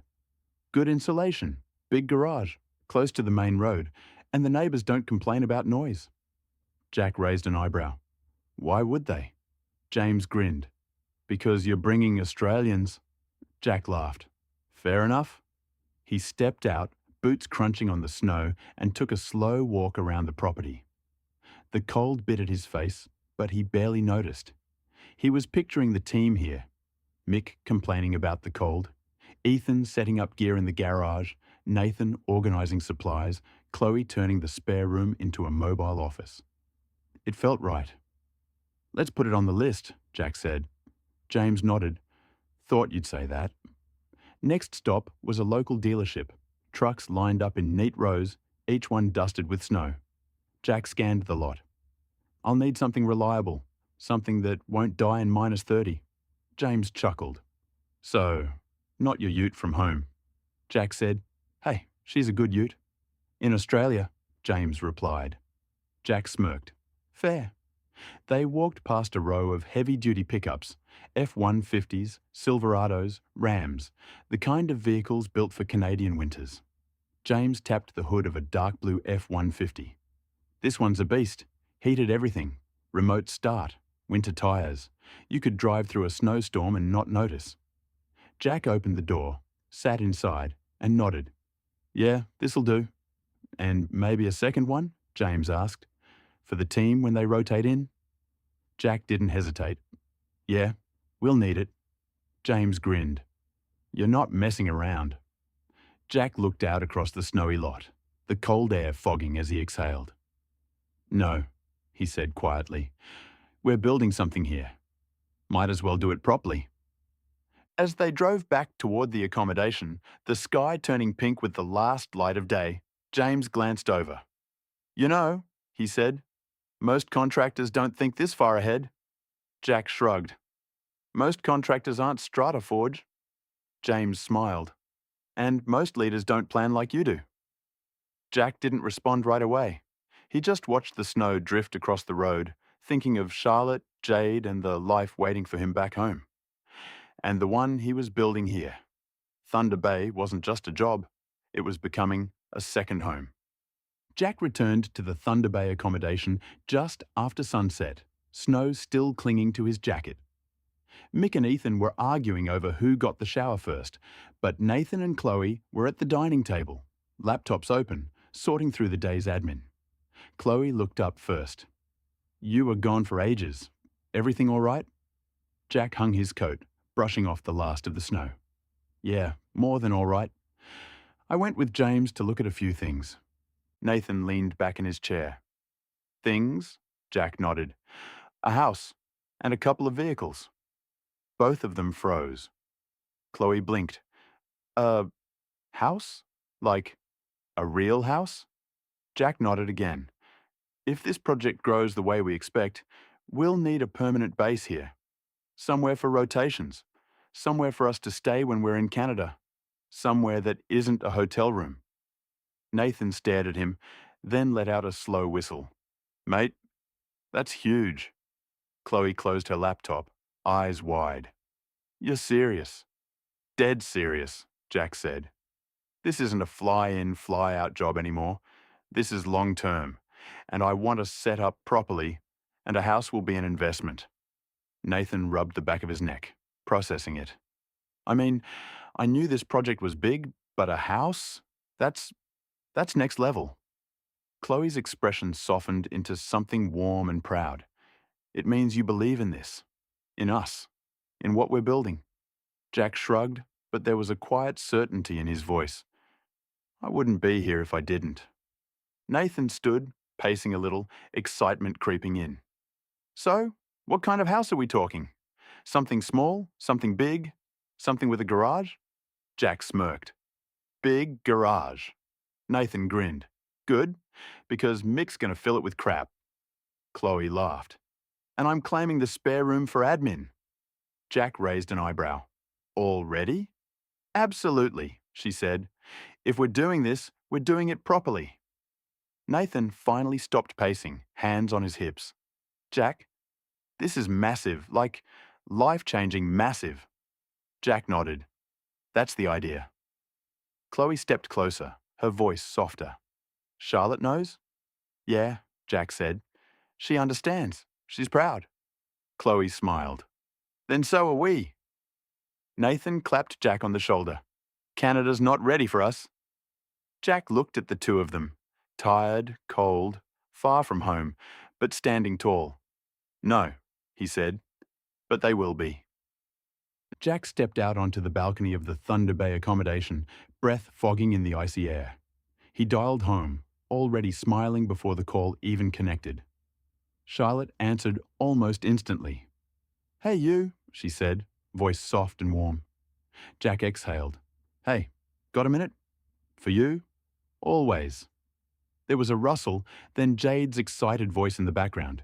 Is it Daddy? Is it Daddy? Charlotte laughed. Yes, it's Daddy. Jade grabbed the phone. Hi, Daddy. Is it snowing? Did you see a moose? Did you eat pancakes? Jack chuckled. Yes, yes, and not yet, Jade gasped. Daddy, you have to eat pancakes. I will, sweetheart. Promise. Charlotte came back on the line. How's everything going? Jack leaned against the railing, looking out at the frozen lake. Good. Really good. Actually, I've got news. Oh? Charlotte's tone shifted. Curious, hopeful. I looked at a house today, Jack said. A real one. Big garage, close to the main road. Perfect for when the team rotates in. There was a pause, not of shock, but of quiet understanding. You're building a base, Charlotte said softly. Yeah, Jack replied. Something solid. Something long-term. Jade suddenly shouted in the background, Do I get a room? Jack laughed. If you visit, you can have the biggest one. Charlotte's voice warmed. Jack, I'm proud of you. Really proud. He closed his eyes for a moment, letting that sink in. Thanks. I wanted you to hear it from me first. I'm glad you called, she said, and I'm glad you're thinking ahead. It means you're not just working there. You're planning a future. Jade yelled again.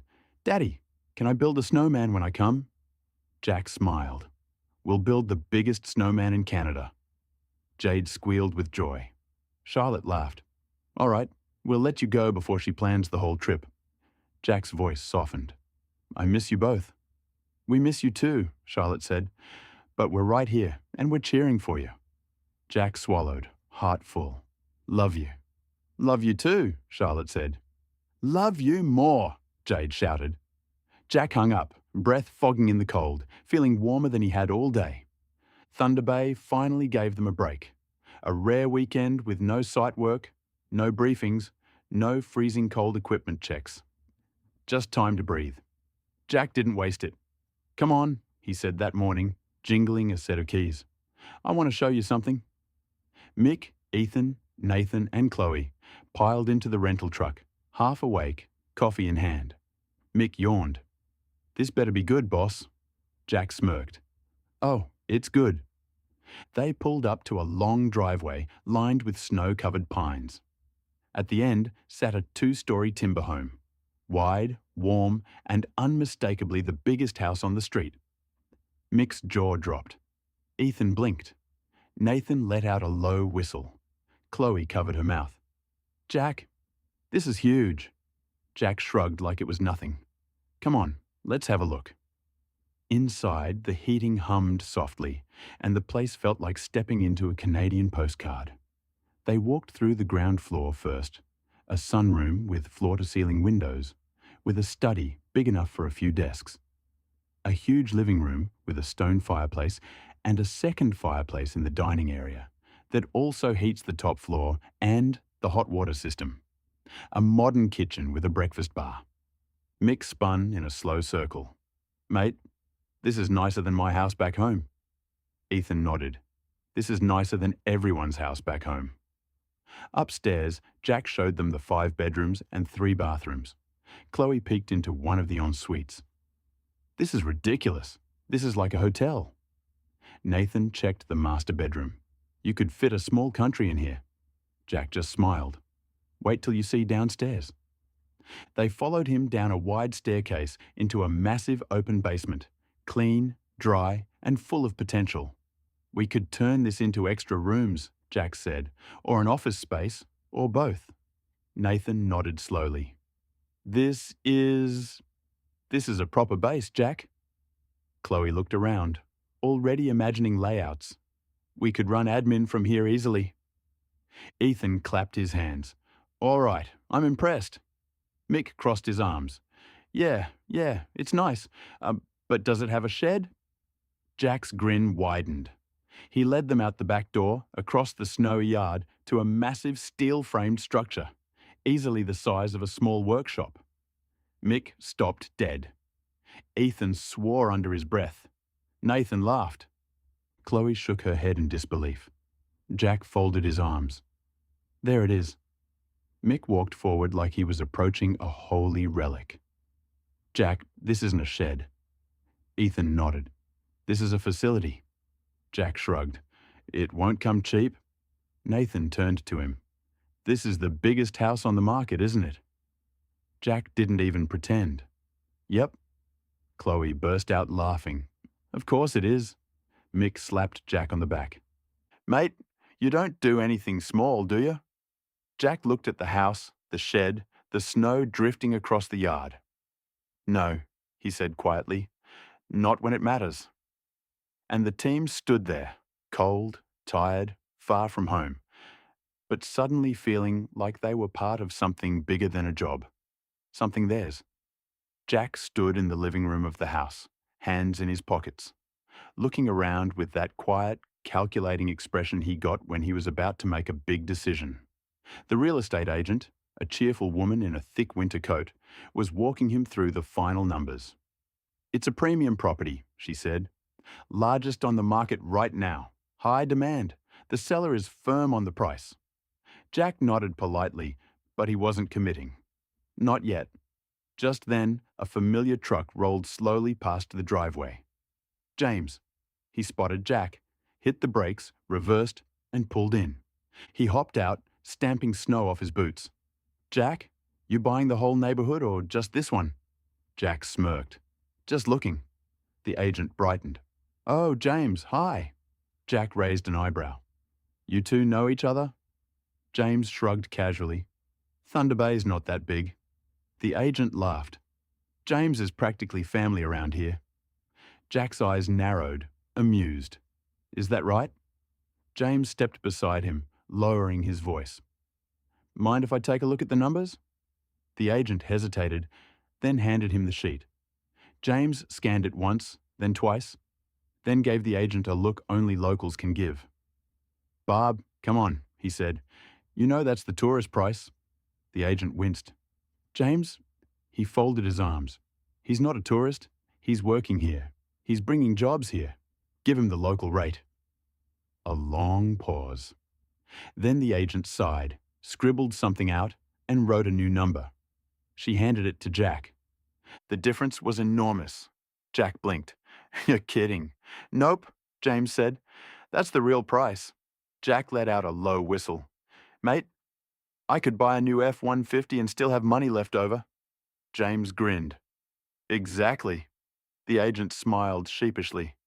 It's still the biggest house on the market, but fair's fair. Jack looked around the house again. The fireplaces, the sunroom, the study, the basement, the shed that could fit a small army. He nodded once, decisive.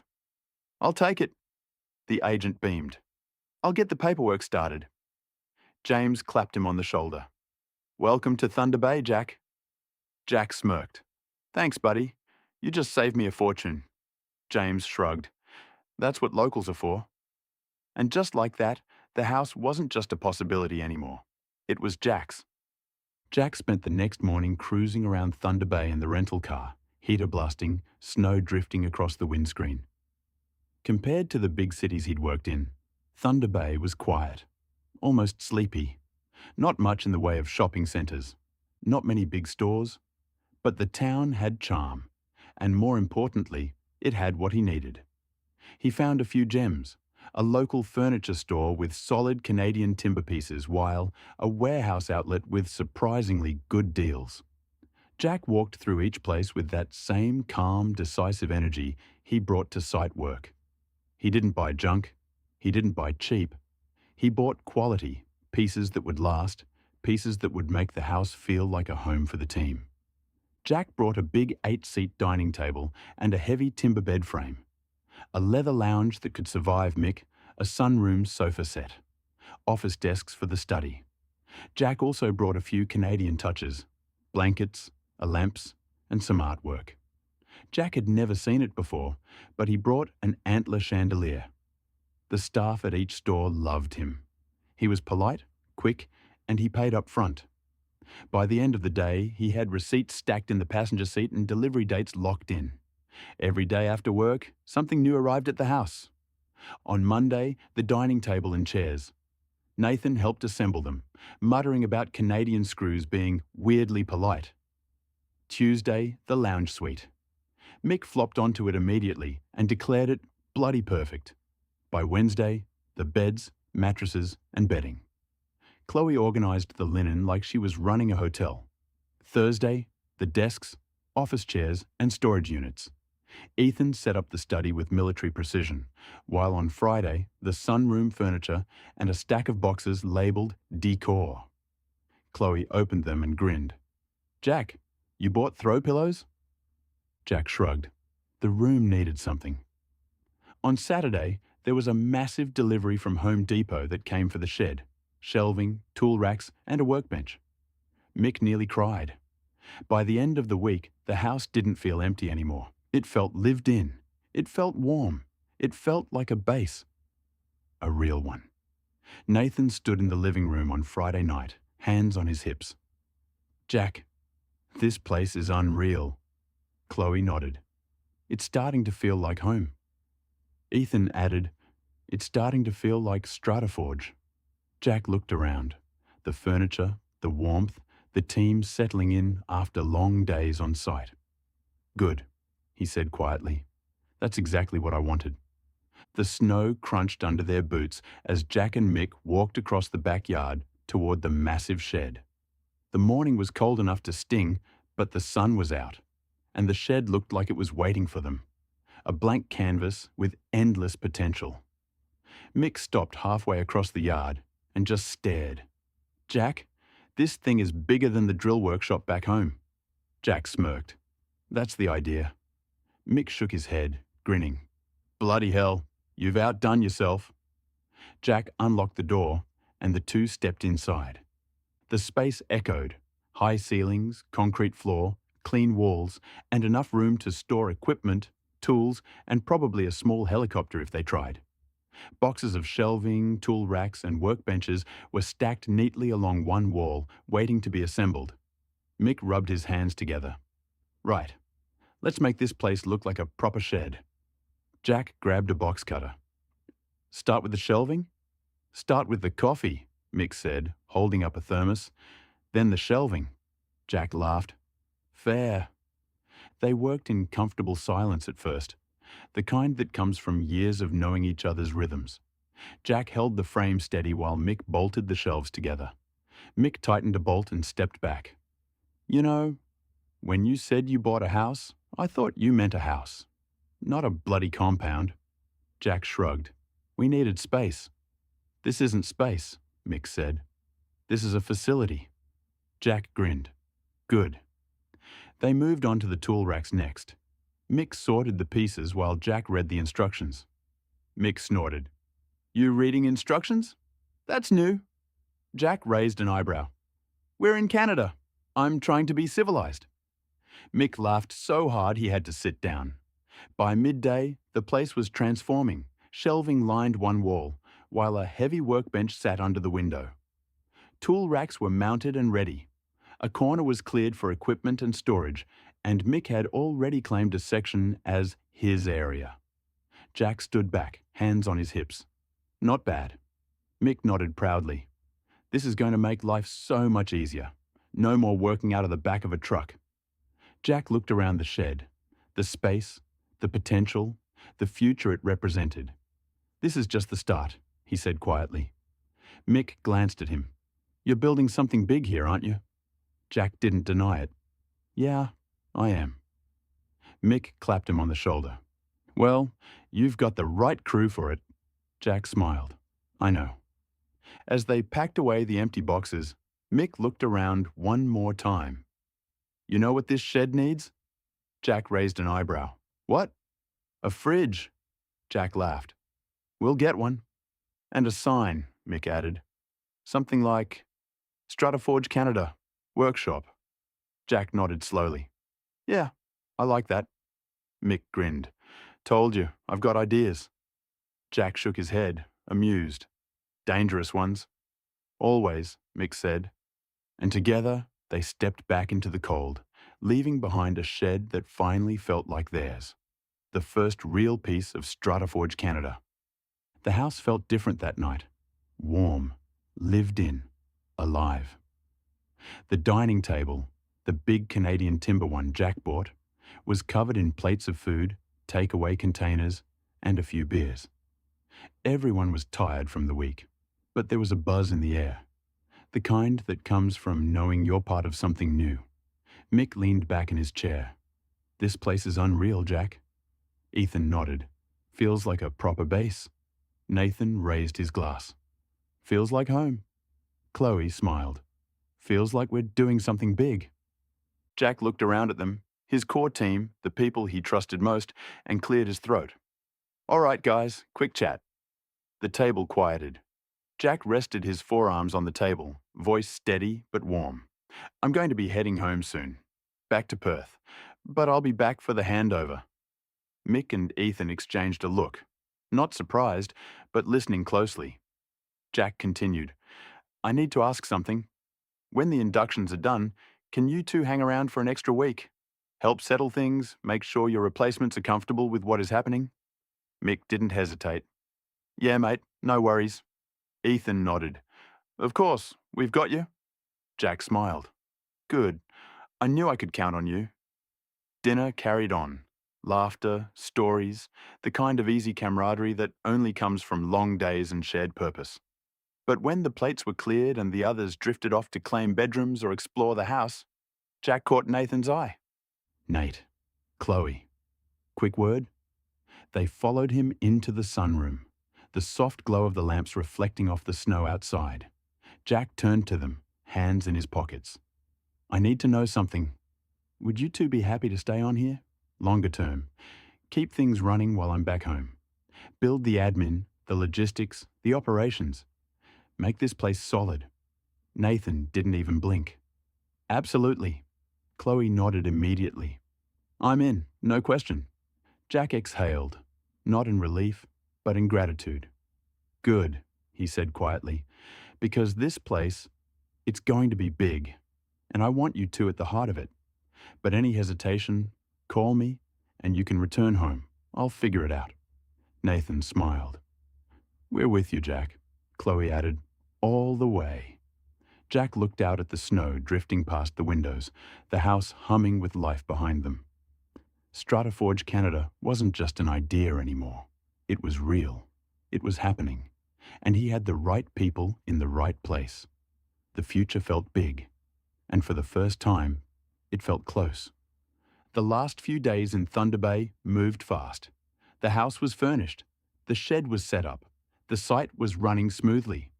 And the Canadians were already talking about how different things felt with StrataForge on the ground. Jack spent those final days tying up loose ends. But he also had one more thing he wanted to do for the team. Later that afternoon, Jack had brand new fridge in the shed. Mick froze. No way. Jack patted the top of it. Told you we'd get one. Mick opened it, saw it was already stocked with drinks, and nearly teared up. You're a good man, Jack. It's not a bush chook, but we're all happy for it. And, Jack added, pulling a small box from the bench, I got these made. He handed out car magnets, StrataForge Canada, with the logo clean and sharp. Ethan held one up. These look unreal. Nathan nodded. Makes it official. We can put it on the car too. Chloe smiled. We're really doing this. Jack just said, yeah, we are. The next morning, the team loaded Jack's bags into the SUV and drove him to the airport. The sky was grey, snow drifting lightly, the kind of quiet Canadian morning that felt almost too still. They pulled up to the departures drop-off. No one moved at first. Jack finally opened the door. All right, this is me. Mick got out too. Wish you didn't have to go. Ethan nodded. Feels weird without you. Nathan added, You're not just the boss, Jack. Chloe finished softly. You're part of us. Jack looked at them, really looked, and something warm settled in his chest. I'll be back for the handover, he said, and I'll be checking in every day. You're not on your own. Mick swallowed. Still doesn't feel right. Jack stepped forward, clapping each of them on the shoulder. You've got this. All of you. That's why I brought you here. Ethan smirked. Still doesn't mean we want you to leave. Jack smiled. That quiet, proud smile he rarely let show. That's how I know we're a real team. They stood there for a moment, 5 Australians in the cold Canadian air, not wanting the moment to end. Finally, Jack picked up his bag. Look after the place, he said. We will, they answered together. Jack walked through the sliding doors and the team watched him go. Not as employees watching a boss leave, but as mates watching one of their own head home. And that said everything. The moment Jack stepped through the arrivals gate in Perth, the exhaustion of travel hit him. But it vanished instantly when he saw them. Charlotte stood there in jeans and a soft jumper, hair tied back, eyes bright the second she spotted him. And Jade, little boots, little backpack, little pigtails, broke into a sprint. "Daddy!" Jack dropped his bag and scooped her up, lifting her clean off the ground. Jade wrapped her arms around his neck like she was never letting go. "I missed you so much," she said into his shoulder. Jack's voice softened. "I missed you more." Charlotte reached them, smiling that smile that always hit him right in the chest. She leaned in, kissed him, and rested her forehead against his. "Welcome home," she whispered. Jack exhaled, finally letting himself relax. "It's good to be home." Jade pulled back, eyes wide. "Daddy, did you build a snowman? Did you see a bear? Did you get me a present?" Jack laughed. "One question at a time, sweetheart." Charlotte squeezed his arm. "How was everything? The team? The house?" Jack smiled. "Better than I hoped. They're settling in, and I've got a lot to tell you." Charlotte nodded. "Good, because we've been waiting." They walked out together, Jack carrying Jade, Charlotte holding his hand. And for the first time since he'd left, everything felt right again. Jack hadn't even unpacked when his phone buzzed. Then buzzed again. Then again. Chapter 23. Passports, emails, all from Thunder Bay. He opened the first one, from James. "You left too soon, mate. The site feels different without you. In a good way, because you set the tone. The team is sharp, organised, and the Canadians are already talking about the Australian standard. You made a bigger impact than you realise." The second email was from Marianne. "Jack, I've been in this industry a long time. I've never seen a crew integrate this fast. Your leadership shows in every one of them. Thunder Bay is lucky to have StrataForge, and we're lucky to have you." The third was from David. "The systems you set up, already making our lives easier. Nathan and Chloe are naturals. Mick and Ethan are fitting in perfectly. You didn't just start a project, you built a foundation. Looking forward to the handover." Jack read each message slowly, feeling something warm settle in his chest. Charlotte noticed. "Good news?" Jack nodded. "Yeah, really good." She smiled knowingly. "I told you. You're building something special over there." Jack slipped an arm around her shoulders. "We all are." And as Jade tugged at his sleeve, asking again about snowmen, Jack realised something. He had two homes now, one here, with Charlotte and Jade, and one in Canada, with the team he'd built, and both mattered. The house smelled like home. Real home, the moment Jack walked in. Charlotte had cooked, Jade was bouncing around the living room, and Nancy had come over the second she heard he'd landed. They sat around the table, plates full, Jade chattering between mouthfuls, Nancy listening with that proud godmother energy she always carried. Jack took a sip of his drink, leaned back, and finally started talking. "So," he said, "Canada went well?" Charlotte smiled. "We've been waiting to hear everything." Nancy leaned forward. "Start from the beginning. The house, the team, the shed Mick won't shut up about." Jack laughed. All right. It's big. Bigger than I expected. 5 bedrooms, 3 bathrooms, sunroom, study, basement, and a shed Mick's already claimed as his kingdom." Nancy grinned. "Sounds like you built a second home." Jack nodded. "That's exactly what it is." Charlotte reached across the table, squeezing his hand. "I'm proud of you." Jack swallowed, warmth settling in his chest. "Thanks, but there's something else." Both women looked at him. Jack took a breath. "I want Jade to see it. I want you to see it. I want you both to come over when things settle." Charlotte blinked. "You mean visit Canada?" Jack nodded. "Yeah, and for that, we need to get Jade a passport." Jade gasped loudly. A passport? Does that mean I get to fly on a plane? Jack laughed. Yes, sweetheart, a big one. Then he turned to Nancy with a smirk. And you too, Nancy. You're coming. Nancy froze mid-bite. Me? Jack nodded. You're part of this. You've been there for Charlotte, for Jade, for me. You're family, and you're coming to see what we're building. Nancy's eyes softened, the kind of soft that comes from being seen, valued, included. Jack, she said quietly, I'd love that. Charlotte smiled at her. We wouldn't go without you. Jade pointed her fork at Nancy. You need a passport too. Nancy laughed. Looks like I do. Jack leaned back, watching the three of them, his world, and felt something settle deep inside. Canada wasn't just a project anymore. It was a place he wanted to share with the people he loved. And now, they were coming. It had been almost several months since Jack last stepped into his own shed. Life had been busy. Canada, the house, the team, the handover planning. And the shed had become something he walked past rather than walked into. Tonight, though, something pulled him in. He flicked on the lights. The familiar hum filled the space. Dust motes drifted through the air like slow falling snow. The hoist stood in the center, silent and still.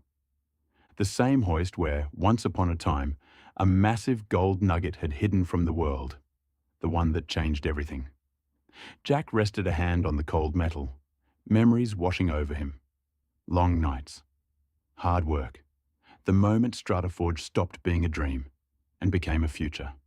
He exhaled, slow and steady. The Bluetooth speaker in the corner was playing quietly from his phone, an old playlist he hadn't touched in ages. Then suddenly, the music cut out. Incoming video call. Jack frowned, wiped his hands on his jeans, and tapped the screen. Mick and Ethan appeared, squeezed together in the frame, both wearing beanies and looking like they'd just come in from the cold. Jack, Mick shouted. Mate, you're not going to believe this. Ethan elbowed him. Let him say hi first. Jack chuckled. G'day, boys. What's going on? Mick grinned. We're in the shed. Jack blinked. My shed? No, you idiot, Ethan said. The Canadian one. Mick panned the camera around. The workbench, the shelving, the fridge Jack bought, the StrataForge Canada magnets stuck to the metal cabinets. It looked lived in. It looked busy. It looked like home. Ethan leaned in. We just finished a 12-hour day. Snow everywhere.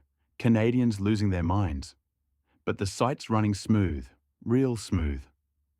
Mick added, and the boys here keep saying, Jack set this up right. Thought you'd want to hear it. Jack felt something warm settle in his chest. Good to know you're keeping the place standing, he said. Mick snorted. Standing?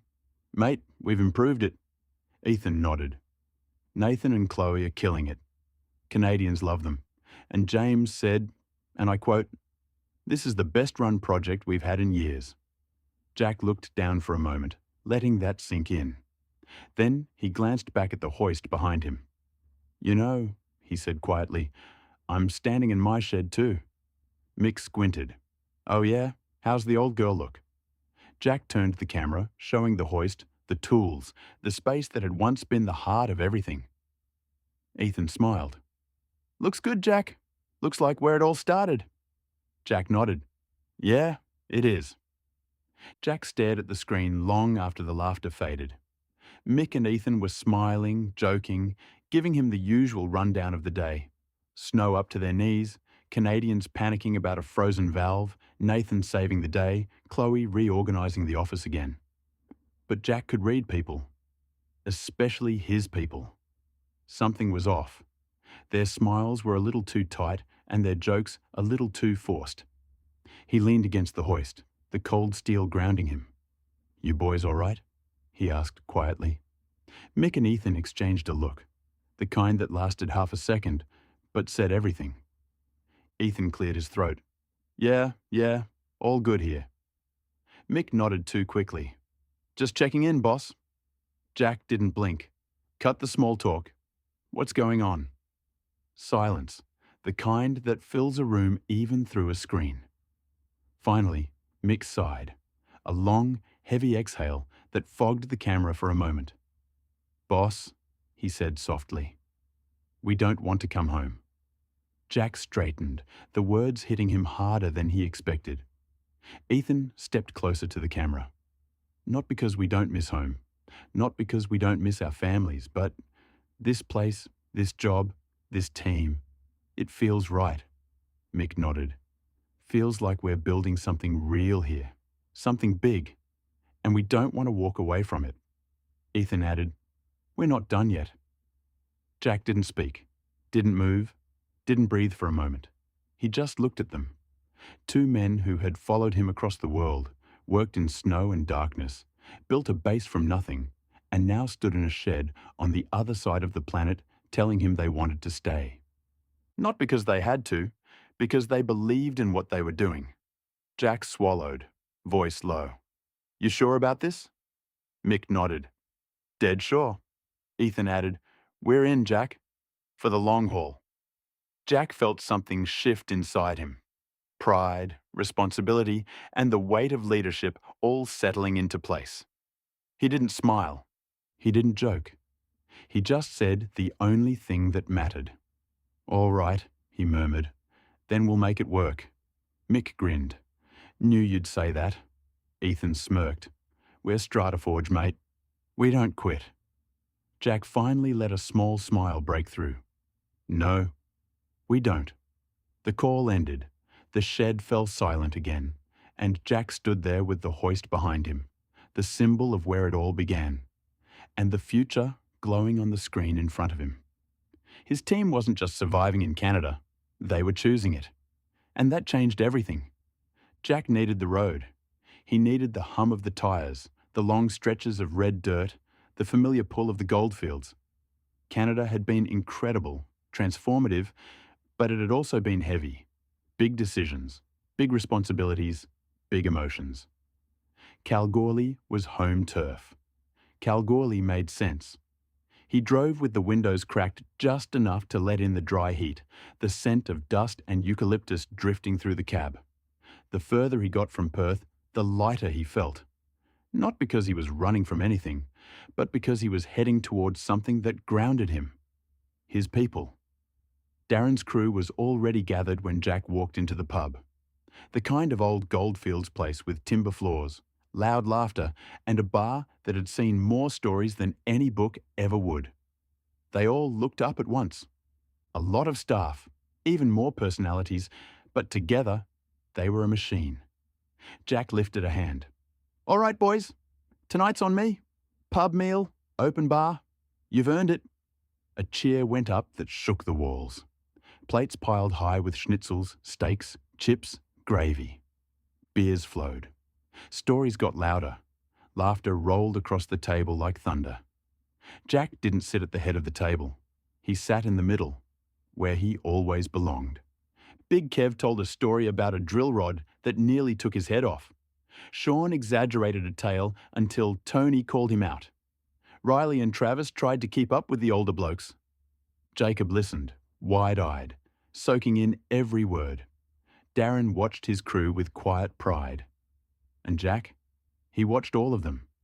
These were his people, his foundation, his reminder of why he did what he did.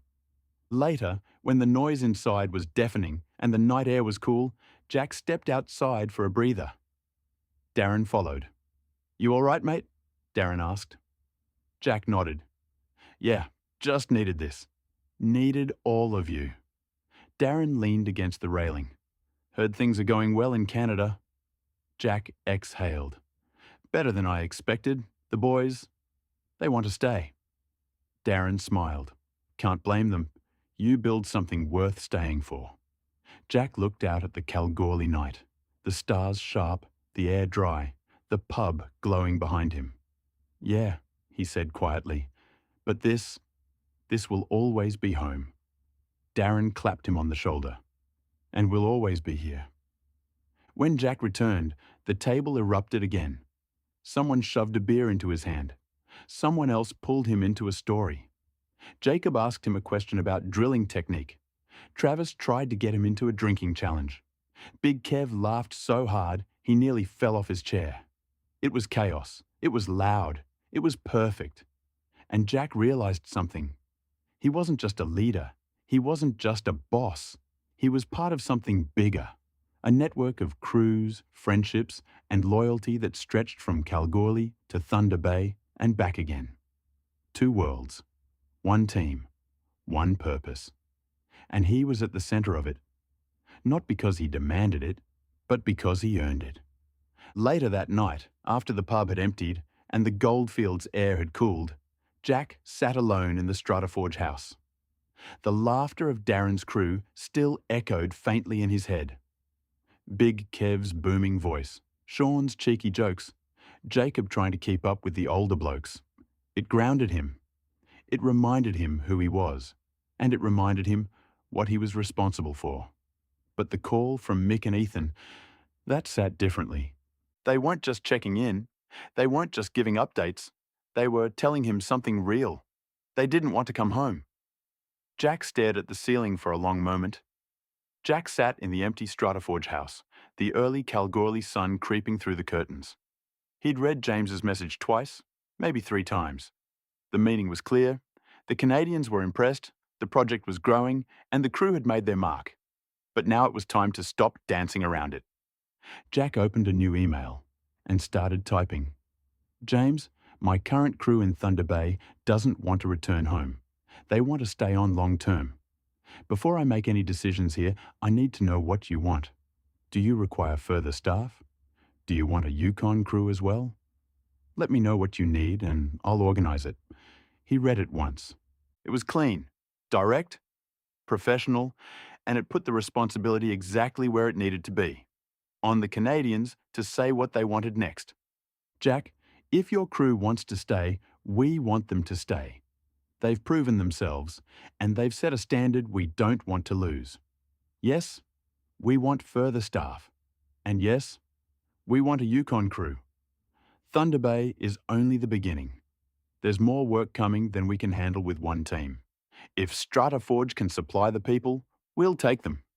Let's talk timelines when you're ready. This is bigger than a single project now. James! Jack sat on the edge of the bed. James's message still open on his phone, the early Kalgoorlie light creeping through the curtains. He rubbed his eyes, exhaled, and opened the financial dashboard he hadn't checked in a few days. The numbers loaded steadily. Then they hit him. Hard. StrataForge had always made money. Good money. Solid, reliable. We're doing all right money. But Canada was something else entirely. The revenue graph didn't climb. It launched. Straight up, like a rocket. The Canadian contract alone was worth more than their last 3 Australian projects combined. And that was before all the add-ons, like the extensions, the winter rate adjustments, the data packages, the overtime premiums. It was obscene, not greedy, not unethical, just the kind of money that happens when a company solves a problem no one else can solve. Jack leaned back in the chair, staring at the numbers. He'd built StrataForge from a shed, from a hoist that once hit a gold nugget, from long nights, long drives, and long odds. And now, Canada was turning them into a different class of company, a different league, a different future. He wasn't just running a business anymore. He was running an international operation, a very profitable one, respected and wanted. And the Canadians weren't just happy with the work. They were hinting at something bigger, something long-term, something that could reshape everything. Jack closed the laptop slowly, letting the weight of it settle. StrataForge wasn't just surviving, it was exploding. And the crazy part? He hadn't even meant for it to happen this fast.